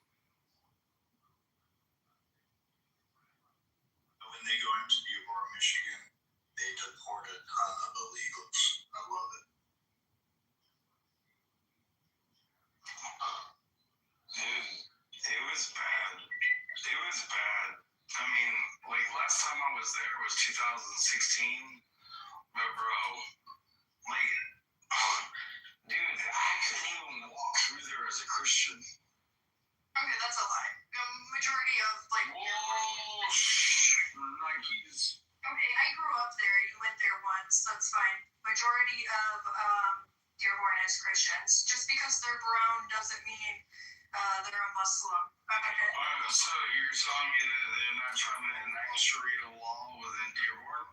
What's wrong with Sharia law? It violates the Constitution of the United States. What's wrong with Sharia law? I think you know what, we can afford to have a little bit of Sharia law in Congress, so when they steal money, they get their hand chopped off. Dude, I would love to go back to the Red Square when I was in Iraq and Baghdad, and I would love to cut your fucking head off too.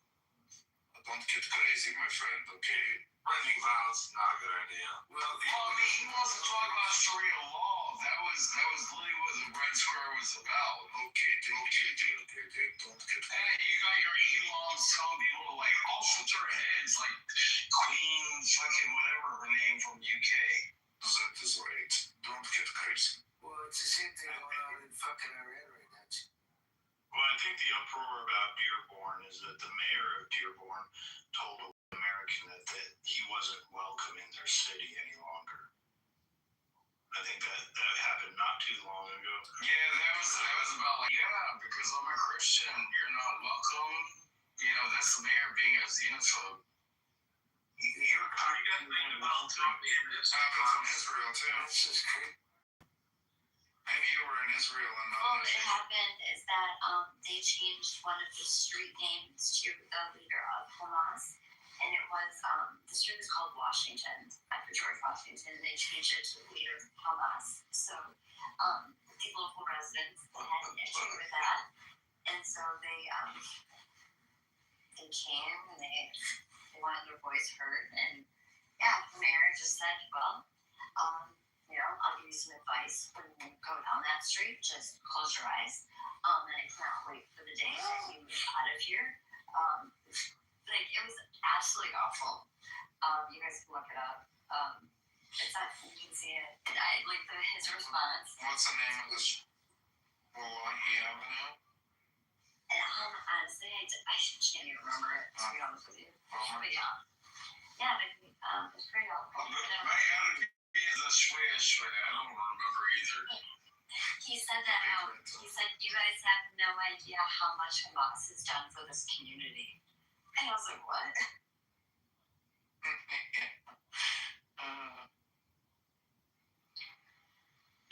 Beaver, you were asking something? I was shy in the audience asked about what we thought about Trump being in the Epstein files. Because every time you're listed in the file, that means you've done something wrong, even if you're just being listed as a crime. And he's been listed a zillion times. Well, let me ask you a question, Beaver. Like, there was a hotline and an email, like, set up for, like, people they put in anything, right? And, like, email and like, make a claim. And then every time that there was a claim, obviously the FBI was involved and they would chase down everything with the NSA and whatnot. But for all the times that these people are named and the FBI and the NSA have already cleared it as like bullshit reporting, are you saying that because their name is there and it's already been called bullshit? Like, because so what you're saying is you can just talk shit against me. That's right. Because you said it. Like, now it's. Yes, if I call a hotline and say that you fucked a little kid, that means you're guilty. Limbo. And you will be in limbo. Yes. It doesn't matter. You go to prison. Trump been listed so many times, so he's guilty. Yes. He's the most famous person on the planet. He's guilty immediately. He should be sent to prison, and then he's mentioned in anything. Don't worry. Bro, I guarantee you, if you were told me that, like, I hurt a kid, I would come find you and remove you from the planet. Start with your local area first. Usually that's best. We have John Ford. Who's John Pork? It's a really ugly looking PTR. Can you Is it April? I think it's April. April's burner. So what I was gonna mention, by the way, that little hotline tip thing was like smack dab in the heat of like election season. You can imagine all the white liberal women going crazy and calling that tip line saying, "Oh, he raped me. He's like pull up my ass. The usual stuff." So they probably 25 years ago, he arrested me, but he got me in the shopping mall. He got me. Dog, I was kidding, by the way. I was being sarcastic. Just FYI.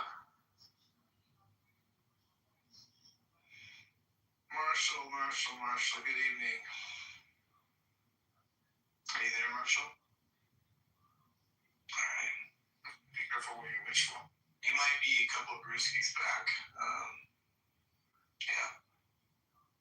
I want to know if Marshall regrets his vote for Trump.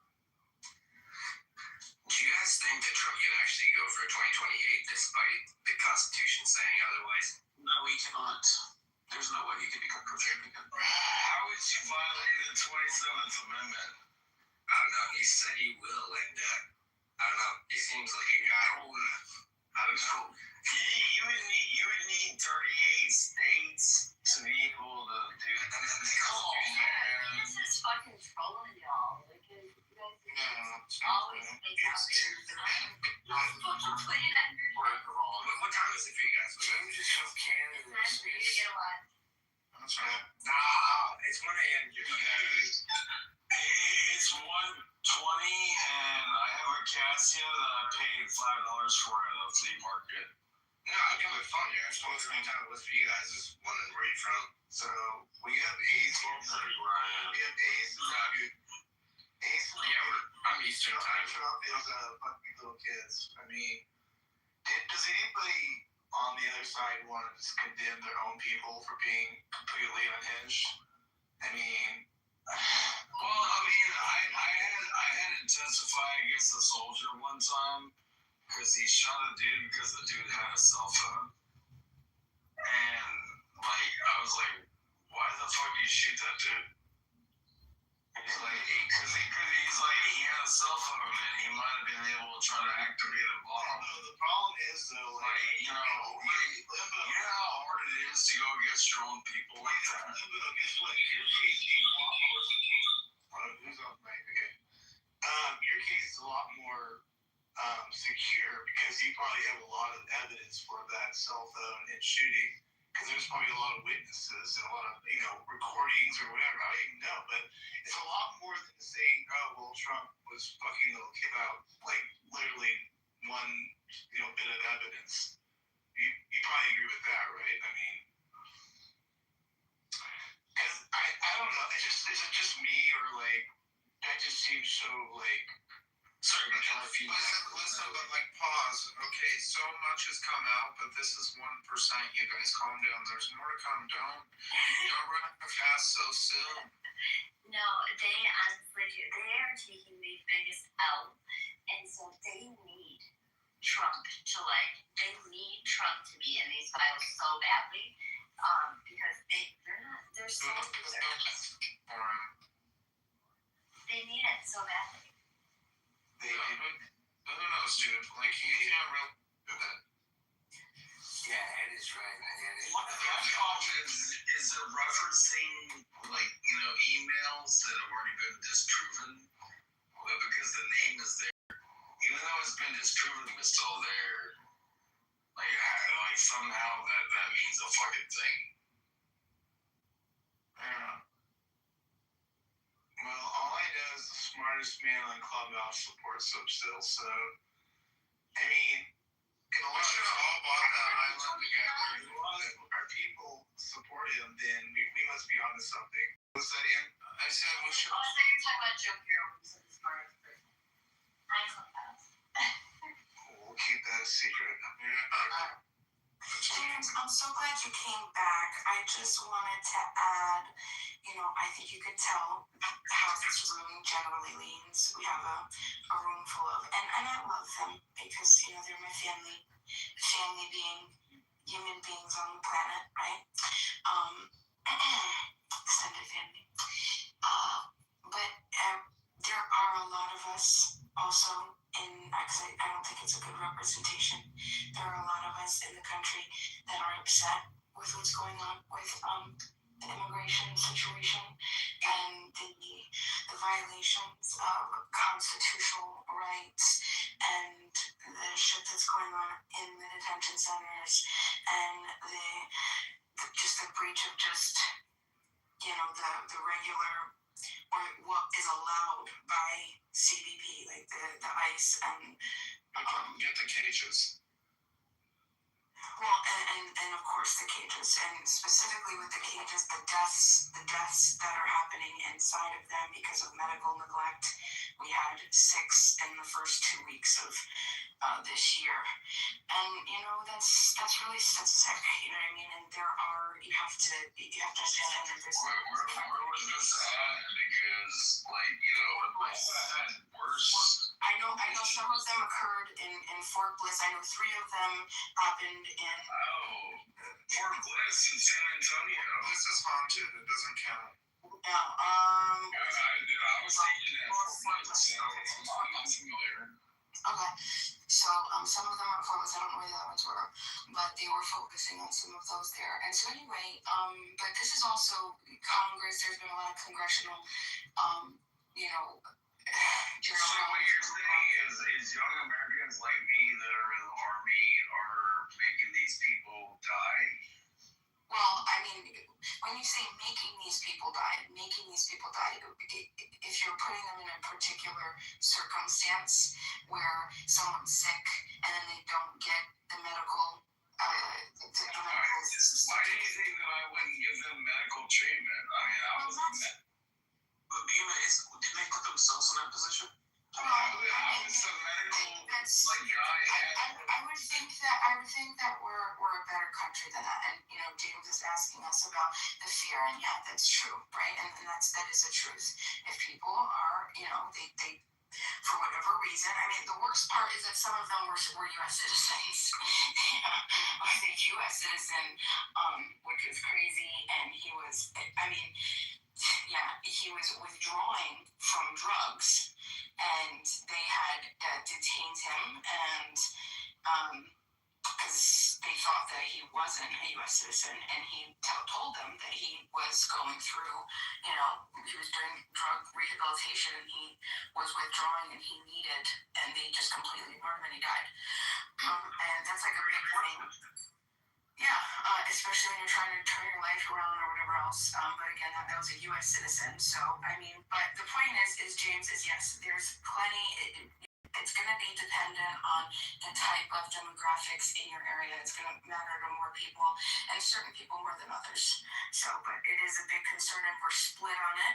You see that the country is split on it. If you look at all of our recent polls, and I'm not going to name any because when I do it, people like to discredit it. You could find whatever polls you deem to be credible, but look at the political party and also whether what's happening with ICE, whether it's favorable or unfavorable.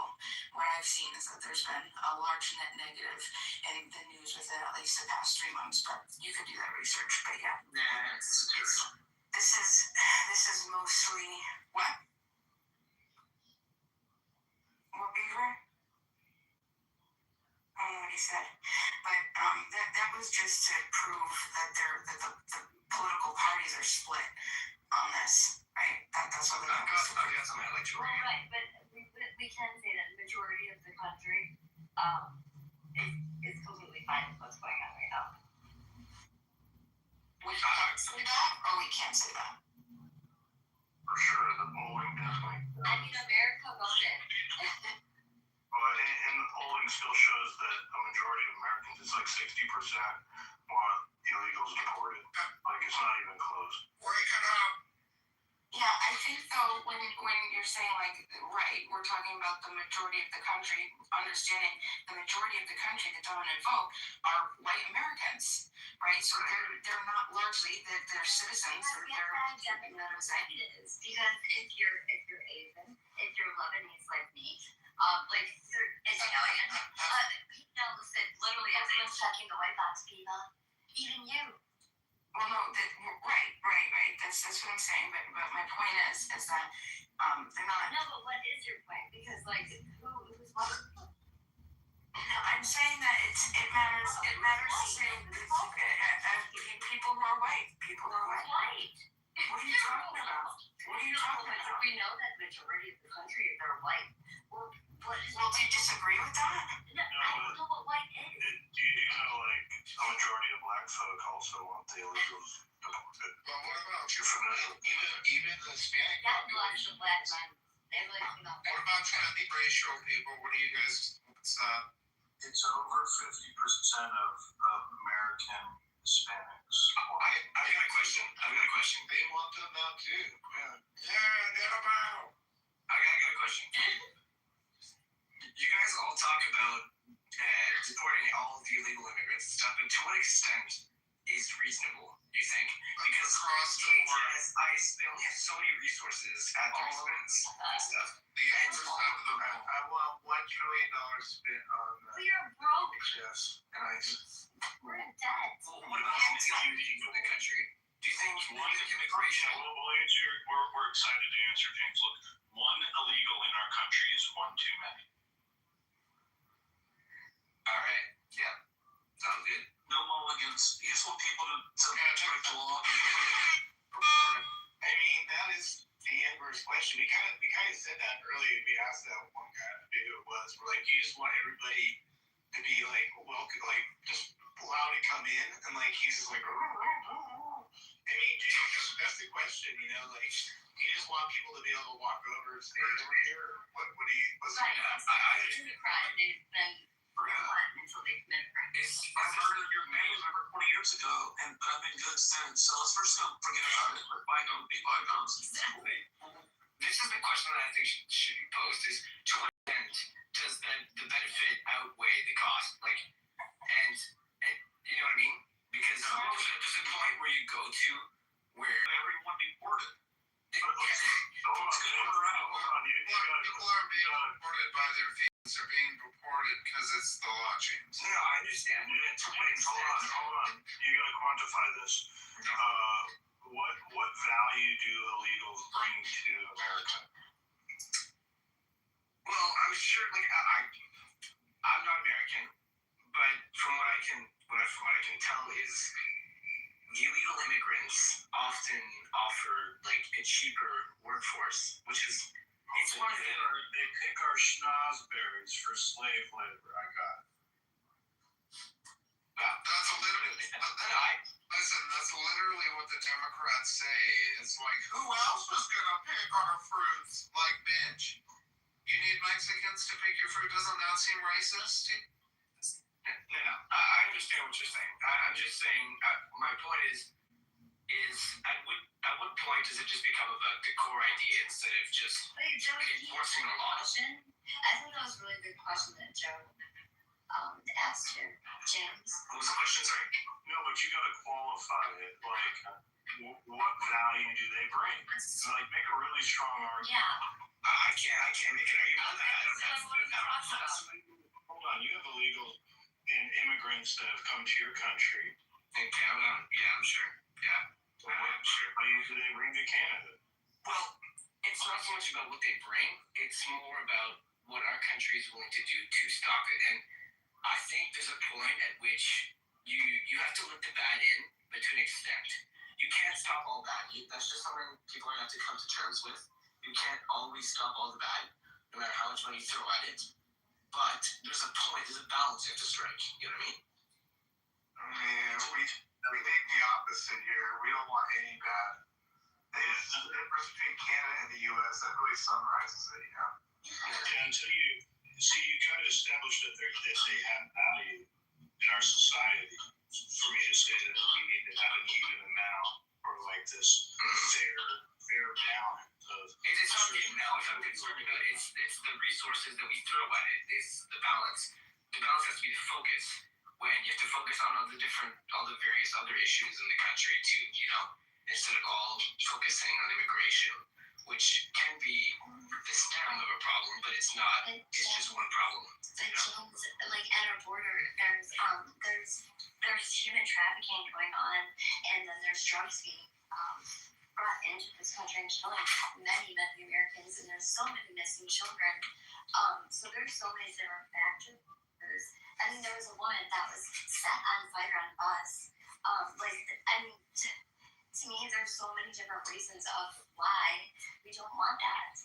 And we know the talking points that, like, well, you know, there's some people that are leaving a really awful place. But, like, who is to decide when, like, who's who, right? It's not the Americans' problem. Is what you're saying? Well, no, that's not. Like the everything was born. Sorry, no, I mean to house immigrants. It's not really. No, and It's to not be honest, Biden's administration, not that we weren't already in debt, but like we are struggling in America compared to I think we're doing okay at the end of Donald Trump's presidency. And 2020 interest rates were fine and great, but James, America, we are broke. Okay, I understand. we're broke. So to house an illegal when people here are homeless, absolutely not. Yeah, that's the trade-off right there. That's the question you want the answer to it. We want to support our veterans, our homeless. We want the money going to those folks as sole sources, not the illegals. That's the trade-off. And by the way, James, hold on one second. There's also this misthinking that we don't want immigrants, right? So we want them to do it the proper way. I mean, I don't know if that's his loss and everything, but does that make sense, James? It's not like we don't want. No, I understand. Immigration is a core part of what James. I was going to say was when it comes to homeless stuff, that's not a national issue. When it comes to homeless veterans, that's a national issue. It's handled under the VA. But homelessness, just as the way it functions, is a municipal responsibility. It's not a federal responsibility. This always gets lost in front of you. I understand that, Marshall, but there's no reason why we can't change things so we can support the homeless. Figure out the solution issue. I mean, I don't know. I'm just trying to figure out better use our money and resources. I don't think they should go to illegals. That was my point. Go ahead, Joe. I want to give some. We've only been 1 year under Donald Trump's border security policy and him deporting illegals. Overdose deaths are down 21%. Robberies across the country are down 19%. I want him to keep going. We're getting positive results from this. We're getting safer less drugs on the street. And all this is tied into, prior to Donald Trump, we had a wide open border that literally on this stage, Democrats lied and said the border wasn't open. Clearly it was. And they don't deserve to be here. Just like Dean always says, they don't deserve to be here if they're illegal. You can't cheat cut blind. It's just not fair or right. So I don't get even if they do this, they do that, or less like he did this. Who gives a shit? They're illegal.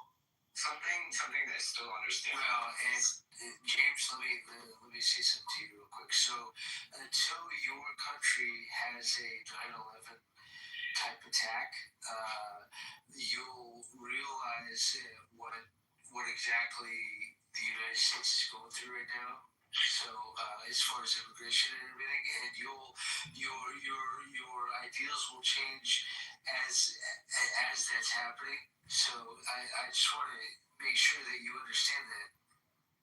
Yeah, no, I understand the 9/11 attacks caused a major shift in political whatnot, and it's just changed major concentration on what's important and the things that to keep the country safer and stuff, right?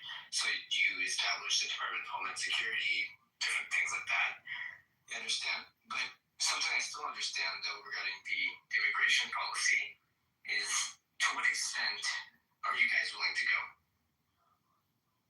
Do you mean reform in immigration policy, or do you mean just No. I mean how far? How much money? How many resources are you prepared to throw at the immigration problem? Well, billions. James, we've put a few billion. We've allocated a few billion towards ICE and billions, right? And then that was just recently, and the most recent breakdown. But we're also willing to violate constitutional rights. We're also willing to violate law by claiming to uphold the law, right? So there's a lot of things that are going on here. We had since October of last year almost 5,000 federal claims that have been proven by over 400 federal judges that people have been held detained illegally, right? And we have tens of thousands of current lawsuits against. But as you see, the rest of Americans in the room, they're willing to go to these extents. They're willing to shit on the Constitution and to break law in order to uphold it. Joe Biden flying illegals all into the United States, all this stuff, at 2 o'clock, 3 o'clock in the morning. Yeah, because pointing at Joe Biden in the middle of Donald Trump makes tons of fucking sense. The whole reason why we're in this mess is because Joe Biden let in literally 20 million illegals. This is why we're having to do this. And I didn't hear a lot of the Democrats crying about it when it was going on. Oh, that wasn't. My point was, I get frequently tired of one administration to the party. Like, just fulfill a mandate. It's not really that difficult. I agree with the fact that you shouldn't be just pointing fingers. I blame the Democrats till the day I die. They are the worst thing that has ever happened to this country is the Democrat Party. Well, listen, Joe. Jellyfish have been around for 500 million years without a brain, so at least the Democrats have some chance. Well, so we can.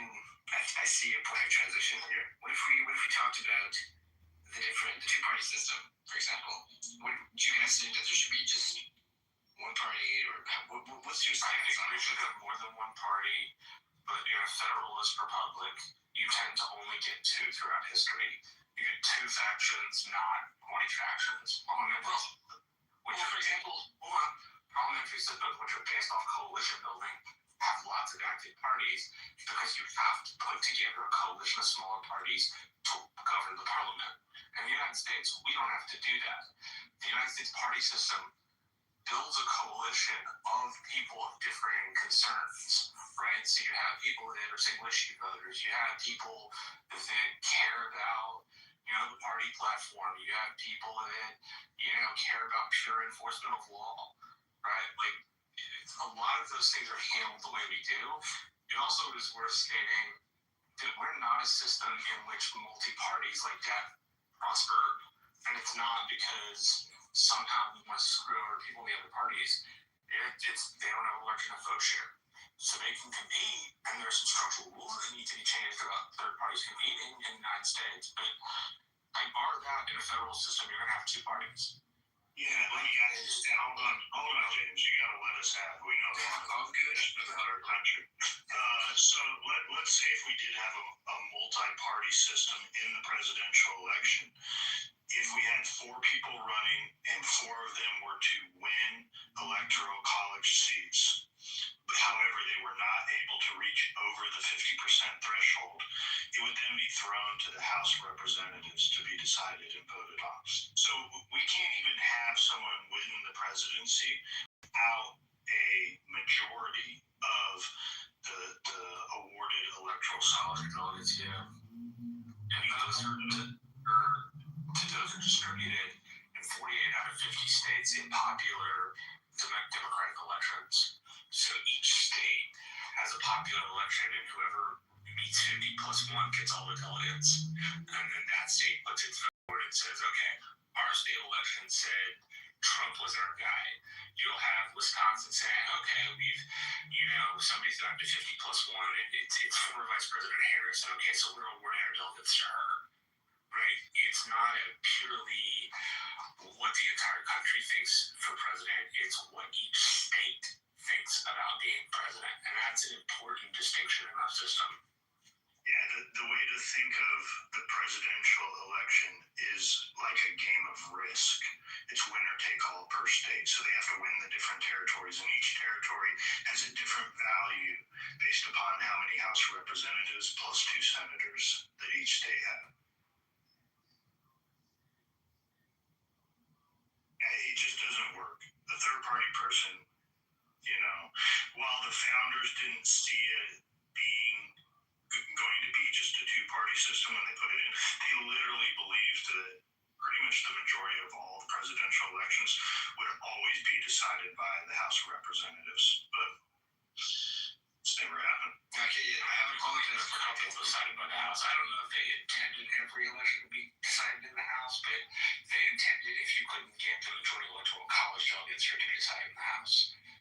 If you read some of their early writings, they talk about how they really assumed that it would be decided in the House early on. Because at the time back then, you have to know, before mass media, politicians came up through popularity regionally. And as late as, back in the 60s, they still had regional candidates. I apologize for my earlier point. I don't think I quite understood the American situation. It's just where I'm from, we've got kind of few parties. It's still divided basically in two. You got the liberal and the conservative, but we have quite a few other parties that are also pretty notable. But I just didn't see the same situation in the United States. That's all. Yeah, it's mostly because you guys have a parliamentary system and we have a presidential system. Yeah, no, I understand. We have hundreds of other parties. However, none of them are really that serious. If they were serious, they would try and win a House seat. The Republican Party was the first successful third party, and it pushed out the Whig Party. And the way they did it was they captured the House of Representatives before they captured the presidency. And that's what you have to see for a third party to be successful in America. It's funny, in Canada it's so easy to start up, just the way the government is formed, it's so easy to start another party. We have a party called the Marijuana Party. Imagine that. We have lots of parties here too. We have like hundreds of them, but they're just rather insignificant.